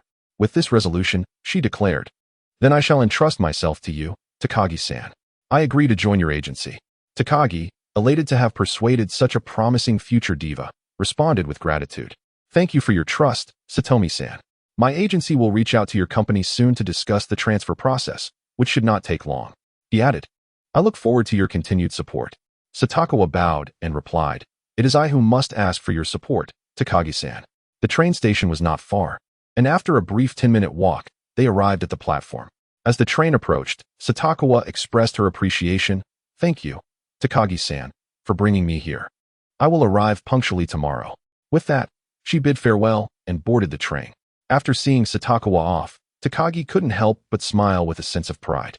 He had effortlessly secured a future renowned singer, and even he was astonished by his own eloquence. Little did he know that it was his rendition of the song Shima by that had truly swayed Satakawa, instilling her with faith in his abilities. Upon returning to the recording studio, Takagi discovered that his two mentors had not yet departed. So, have you taken a liking to that young girl? Joked Akashi Masao, teasing Takagi. How did you know? You were indeed correct. I have truly taken a liking to this young girl. Takagi Taku feigned surprise. Takagi-kun? Could it be true? His words astonished Kimura Yumi, who stood nearby, while only their teacher, Matsumoto Takahiro, smiled quietly at Takagi without uttering a word. Hee, my notion of liking differs from your understanding. I admire her talent and intend to recruit her from Polycon, Takagi Taku explained with a grin. I see, you startled me there, Kimura Yumi said, patting her ample chest, as if relieved. However, she was soon astonished again. Takagi-san plans to sign her to the agency? Indeed, that is my intention, Takagi Taku nodded. I aim to secure her contract, but I find it somewhat unrealistic to place her record deal with Bing. Is it because this girl is merely a folk singer? Matsumoto Takahiro inquired at that moment. Chapter 79. The first signed artist Takagi Taku thought to himself how truly remarkable his teacher was, and nodded in agreement. You are correct, Sensei. This girl, Hashimi Sato, whose real name is Nakagawa Satomi, is indeed a bona fide Okinawan. Earlier, I listened to her a cappella performance on the way here. She is most suited for Okinawan folk songs. Okinawan folk singer, huh? If she were to occasionally pen a folk song like Takagi-san, it might be feasible. But if she is solely a folk singer, I doubt President Nagato would consent to the contract, Akashi Masao concurred. Nevertheless, regardless of the circumstances, I am indeed a signed artist of Being, and it would not be prudent to bypass them entirely. I suppose I shall attempt to seek fortune with President Nagato for the time being. Takagi Taku stood up and remarked, Well, it is getting rather late. Everyone should head back. All right, I shall take my leave then. See you tomorrow, Sensei. Takagi Taku had already prepared to depart, and after bidding farewell, he and Kimura Yumi took a taxi back. Takagi had never intended to sign Natsukawa Satomi with Being, had he? Once only the two were left in the vehicle, Kimura Yumi inquired. Takagi Taku turned to glance at Kimura Yumi and smiled. How did you deduce that, Kimura-san? From your tone. It seems you do not wish for President Nagato to sign her. Takagi Taku nodded. Indeed, Being's style has essentially been established, and my occasional deviations are already the limit of what President Nagato can tolerate. If a folk singer were to join Being, I believe she would be relegated to obscurity until the end of her contract, just as it was with her previous agency. It seems Takagi-san possesses quite a bit of cleverness, Kimura Yumi chuckled. The following morning, Takagi Taku ventured alone to the BZ recording studio. As for Kimura Yumi, he had assigned her the task of reporting to the agency and preparing for discussions with Polydor regarding Natsukawa Satomi's transfer. Another day of busyness ensued, and the arrangement for his song Shima was finally nearing completion. In the afternoon, the imaginative Akashi Masao had a sudden whim and invited Nakagawa Satomi to the recording studio to trial the song Shima Yuta. Takagi-san, Nakagawa-san sings with far greater proficiency than you. Perhaps we should let Nakagawa-san perform Shima Yuta. After listening to Nakagawa Satomi's rendition, Akashi Masao nudged Takagi Taku, who was also wearing headphones. After all, she is a genuine Okinawan, and I, a latecomer, can hardly compare. However, I already have other plans for her comeback single. Regardless, Takagi-san has indeed found a remarkable vocalist this time. Congratulations in advance, Akashi Masao gestured with his hands. But we haven't finalized the contract with her agency yet. It's still early days, Takagi Taku responded with a smile, feeling quite pleased with himself. Ordinarily, once the arrangement is complete, the recording phase would follow. However, Takagi Taku was not in a hurry to record, as he had other matters to attend to first. To avoid any complications, the urgent task at hand was Nakagawa Satomi's transfer. Despite her long hiatus, negotiating with a company like Polydor would undoubtedly pose its challenges. Fortunately, this matter was primarily in the hands of Akira Kaida, with Takagi Taku merely providing support. Thankfully, since Polydor is a subsidiary of Fuji Television, and Takagi Taku maintains a good relationship with Fuji Television, after 2 days of negotiations, both companies reached an agreement regarding Nakagawa Satomi's transfer. Once Takagi Taku signed the document, Nakagawa Satomi officially became a member of his agency. However, signing Rimi Natsukawa was merely the initial step. As the agency currently lacks an affiliated record label, Rimi must choose a record company anew in order to release her single. As Takagi Taku anticipated when he presented Rimi's profile to Nagato Daiko, the latter declined Takagi's recommendation without a second thought. Left with no choice, Takagi had to seek alternative avenues. His first thought naturally turned to the record company Victory Entertainment, which Rimi would likely sign with subsequently. Thus, a resume and demo were submitted through the agency. During the wait for Victory Entertainment's response, Takagi encountered a significant milestone in his singing career. The post-production of his debut album was finally completed. After discussions with the company, on June 1st, his new album graced the shelves of record stores nationwide. On the same day, the single he dedicated to Naoko Iijima, titled Secret Base, All That You Gave Me, was also released. As Takagi had hoped, both albums, with their catchy melodies resonating with the season, achieved commendable initial sales. Takagi's new album sold 200,000 copies in its first week, while Iijima's new single sold 100,000 copies, securing the second position on the charts, just behind the new single from the renowned band BZ. Thank you, Takagi-kun. This fulfills a wish of mine, Naoko Iijima remarked, raising her glass in a bar in Azabu. No need for thanks. We are friends, after all. Isn't it only natural to compose a song for a friend? Takagi replied, clinking his glass with Iijima's. This is different. She countered. I am acutely aware that my potential is rather limited. Thus crafting a chart-topping song for me is indeed a formidable challenge, Naoko Iijima remarked, shaking her head. It is no easy feat. It has cost me quite a bit of effort, Takagi thought to himself, suppressing a smirk, and then said with a smile, well, Miss Iijima, you must deliver a stellar performance in the film. After all, I am one of the investors, and should the box office thrive, it would be a fitting recompense for my support. There's no need for you to remind me, Takagi-kun, I hold a fair amount of confidence in my acting abilities. Naoko Iijima replied with a laugh. The film is set to commence shooting soon, isn't it? Takagi inquired. Iijima nodded. We should begin around mid-month. Were you not aware, Takagi-kun? Takagi felt a flush of embarrassment. His role as a detached overseer perhaps had made him a bit too complacent, having not paid much attention to the artists under his management. He quickly shifted the topic. By the way, who has been selected for the male lead? According to Iwai-san, it seems that Mr. Atsushi Toyokawa will take on the role. However, I have yet to meet him, as the actors' meeting for the film has not yet been held. Naoko Iijima responded. Atsushi Toyokawa? Takagi found himself in an amusing predicament. Realizing that he was referring to the male lead of Shunji Iwai's acclaimed work, Love Letter, he recalled that Takashi Kashiwabara played the youthful protagonist in that very film. Was this a twist of fate? So it is Mr. Toyokawa. He is indeed a seasoned actor, Takagi acknowledged, nodding, though his expression revealed a more complex sentiment. After all, he had orchestrated the collaboration of the two male leads of Love Letter 3 years prior. It seems that Fuji Television holds this film in high regard. One can only hope for a favorable outcome. Naoko Iijima nodded in agreement. Chapter 8. The debut song of Unfaltering Dreams. On the day following the announcement of the album sales, Takumi Takagi's agency received a response from Victory Entertainment. Perhaps recognizing Takumi's potential for crafting hit songs, Victory Entertainment readily agreed to sign Rimi Nakagawa. However, they did stipulate a condition. for at least the first 2 years. All of Rimi Nakagawa's singles must be produced by Takumi Takagi. Naturally, Takumi was more than willing to comply with this arrangement.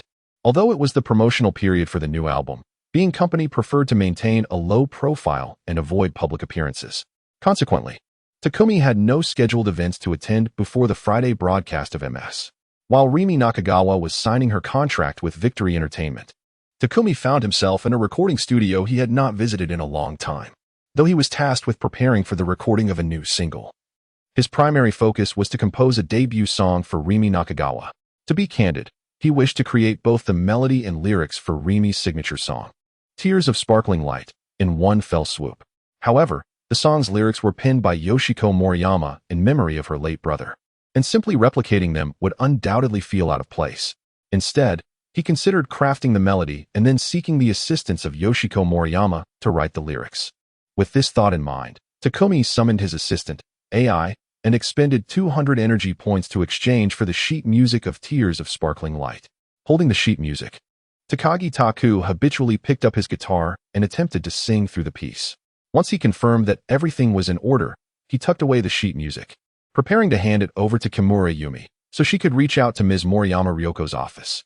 For this particular coupling track of Shima Yuta, Takagi Taku chose a relatively gentle song, Gaining Through Losing. While many may not be familiar with this piece performed by Hirai Ken, its Chinese version, Meteor Shower, is widely recognized throughout China. In accordance with tradition, Takagi Taku meticulously pieced together the song solely from memory and with the aid of his guitar. By the time he completed this endeavor, it was already afternoon, yet he summoned his sound engineer to conduct a trial recording. The rehearsal persisted until 8 p.m., and after concluding the recording, Takagi Taku found himself still devoid of that familiar figure. Feeling somewhat despondent, he ventured out alone and returned to his apartment. The following morning, when Takagi Taku presented the finished song to Kimura Yumi at the agency, he genuinely surprised her. In her eyes, not only was Takagi-san a master composer, but his lyric writing skills were commendable as well. Moreover, even if he struggled to craft lyrics, he had the close companionship of Sakai Izumi for assistance. Yet this time, he chose to seek out Moriyama Ryoko instead of relying on someone nearby, leaving her quite astonished. After all, only Ms. Moriyama could create the most fitting lyrics for this song. With a touch of mystery, Takagi Taku remarked this, leaving Kimura Yumi bewildered as he exited the agency alone. In a recording studio in Roppongi, Takagi Taku was grappling with the Okinawan dialect, a skill that did not come easily to him. "Mr. Takagi, could you please repeat that last line?" inquired Akashi Masao from the control room, his tone rather serious as he donned his monitoring headphones. "Understood," replied Takagi Taku, somewhat bashfully. The traditional singing style of Shimada was certainly not something a pop singer like him could master in a short span of time. While emulating the Okinawan folk song superficially was not overly challenging, failing to capture its essence would strip the song of the profound emotions it sought to convey. At that moment, Takagi began to comprehend why his sister Izumi was so stringent in her expectations for a song. As a lyricist, her compositions were imbued with the sentiments she wished to express. If she felt that her performance did not adequately convey these emotions, requesting a retake was merely routine. Even the mixing process post-recording was something she approached with utmost diligence. "Mr. Takagi?" Akashi Masao's voice jolted Takagi back to reality. "I apologize for zoning out. Let us commence." With that, Takagi Taku embarked on yet another recording attempt. After a long day of effort, he even found himself straying from his usual recording habits, opting to dismantle the song line by line for the sake of completion. Despite this, only a third of the piece had been realized, a feat achieved only through Takagi's newfound insights. "Honestly, I believe you should let that song be sung by Nakamura-san. You are driving me to the brink of madness." Masao Akashi addressed Takuki Takagi, who had just entered the control room, saying, "As you mentioned, I merely wish to enhance the quality of the recording, don't you agree? Isn't that what Izumi-chan aims for as well?" Takagi chuckled in response. All right, you make a valid point." He then continued, "By the way, you mentioned preparing another debut song for that Ms. Nakagawa. Could you show it to me? It might alleviate the fatigue inflicted upon my auditory senses by your incessant demands." Masao Akashi settled onto the sofa, extending his hand towards Takagi. "The composition is complete, though the lyrics remain unwritten." "No lyrics? Are you planning to enlist Sakai's assistance once more?" Akashi inquired. "Not this time. I intend to request Ms. Yoshiko Moriyama to write the lyrics, Takagi replied candidly. Masao Akashi chuckled. Oh? Since when has Takagi-san forged a connection with Ms. Moriyama? Is it impossible to seek help without a relationship? Takagi retorted, slightly annoyed. Very well. If there are no lyrics, so be it. Let us first examine the score, Akashi remarked, indifferent to whom Takagi might choose for the lyrics, as his primary concern was the quality of the song. All right, I will retrieve the original manuscript from Ms. Moriyama. Allow me to rewrite it for you now, Takagi said. Taking a sheet of staff paper, after a considerable time of writing, he handed the score to Masao Akashi. Receiving the composition from Takagi, Masao Akashi scrutinized it intently. After a pause, he lifted his gaze to Takagi. Takagi-san, are you certain you wish to allow someone else to perform this song? Of course. This was originally composed as a debut song for Satakawa Rimi, Takagi affirmed.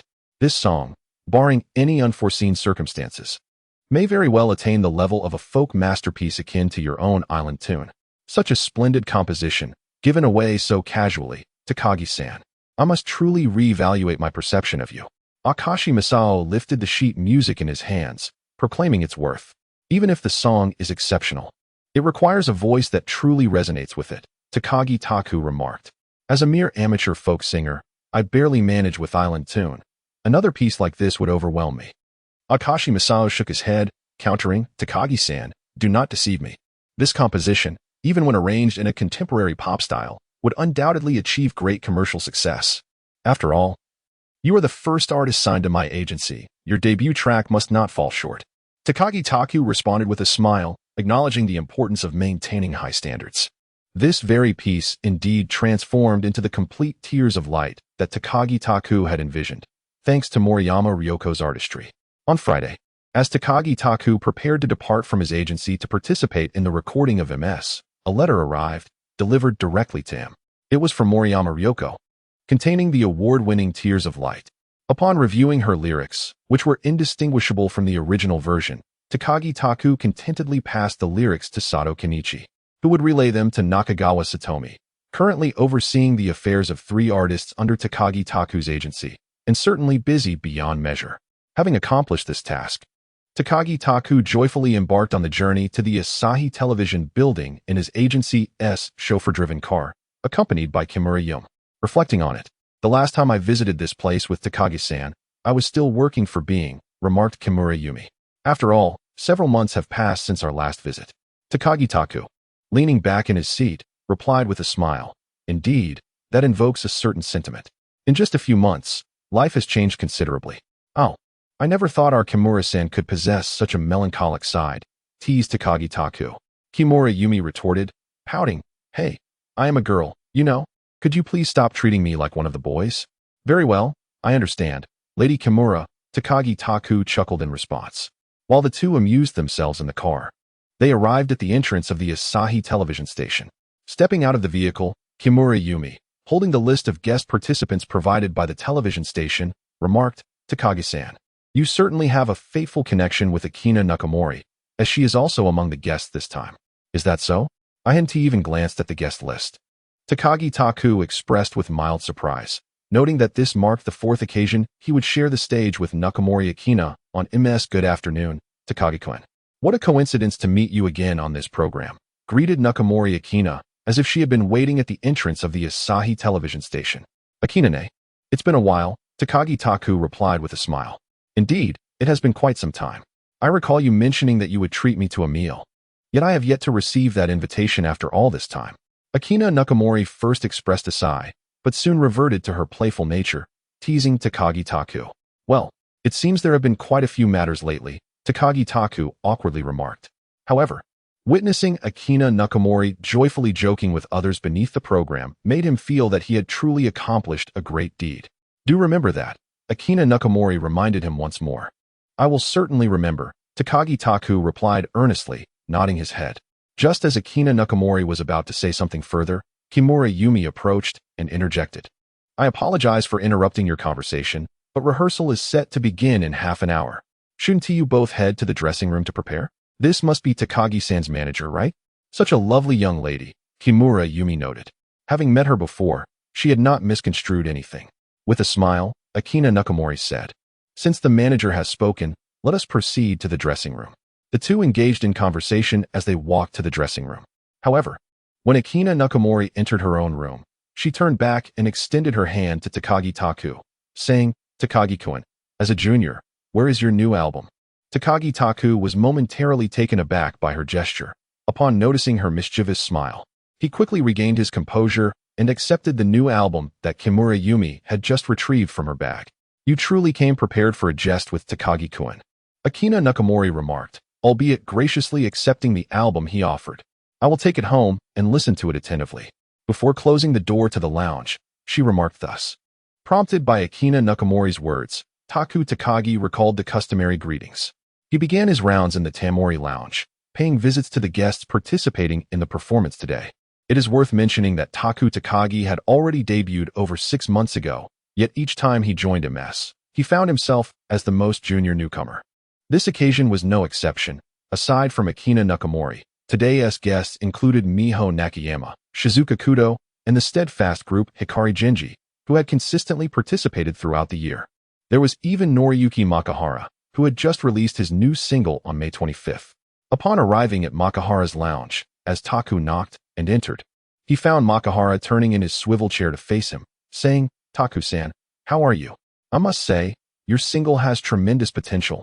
It surpassed 1.8 million copies just last week." 1.8 million is still shy of 2 million, Taku replied. "I would love to invite you for a drink, but alas, I have yet to meet the conditions." Taku feigned helplessness, spreading his hands. You will reach that milestone eventually. I am counting on that drink," Makahara chuckled. "Perhaps you could purchase the remaining 200,000 copies for me. Then I could treat you," Taku jested. Makahara shook his head. "That's wishful thinking. Let it take its time. I am in no hurry." "Then it seems Makahara-san will have to wait," Taku said, presenting his new album. "This new album is already on sale, but I wonder if the previous single can maintain its popularity." Makahara Noriyuki reached out to take the record, glancing at it as he remarked, "You sly fellow, you've included a song from your last single in this album. Hence, I mentioned that Makahara-san must be patient."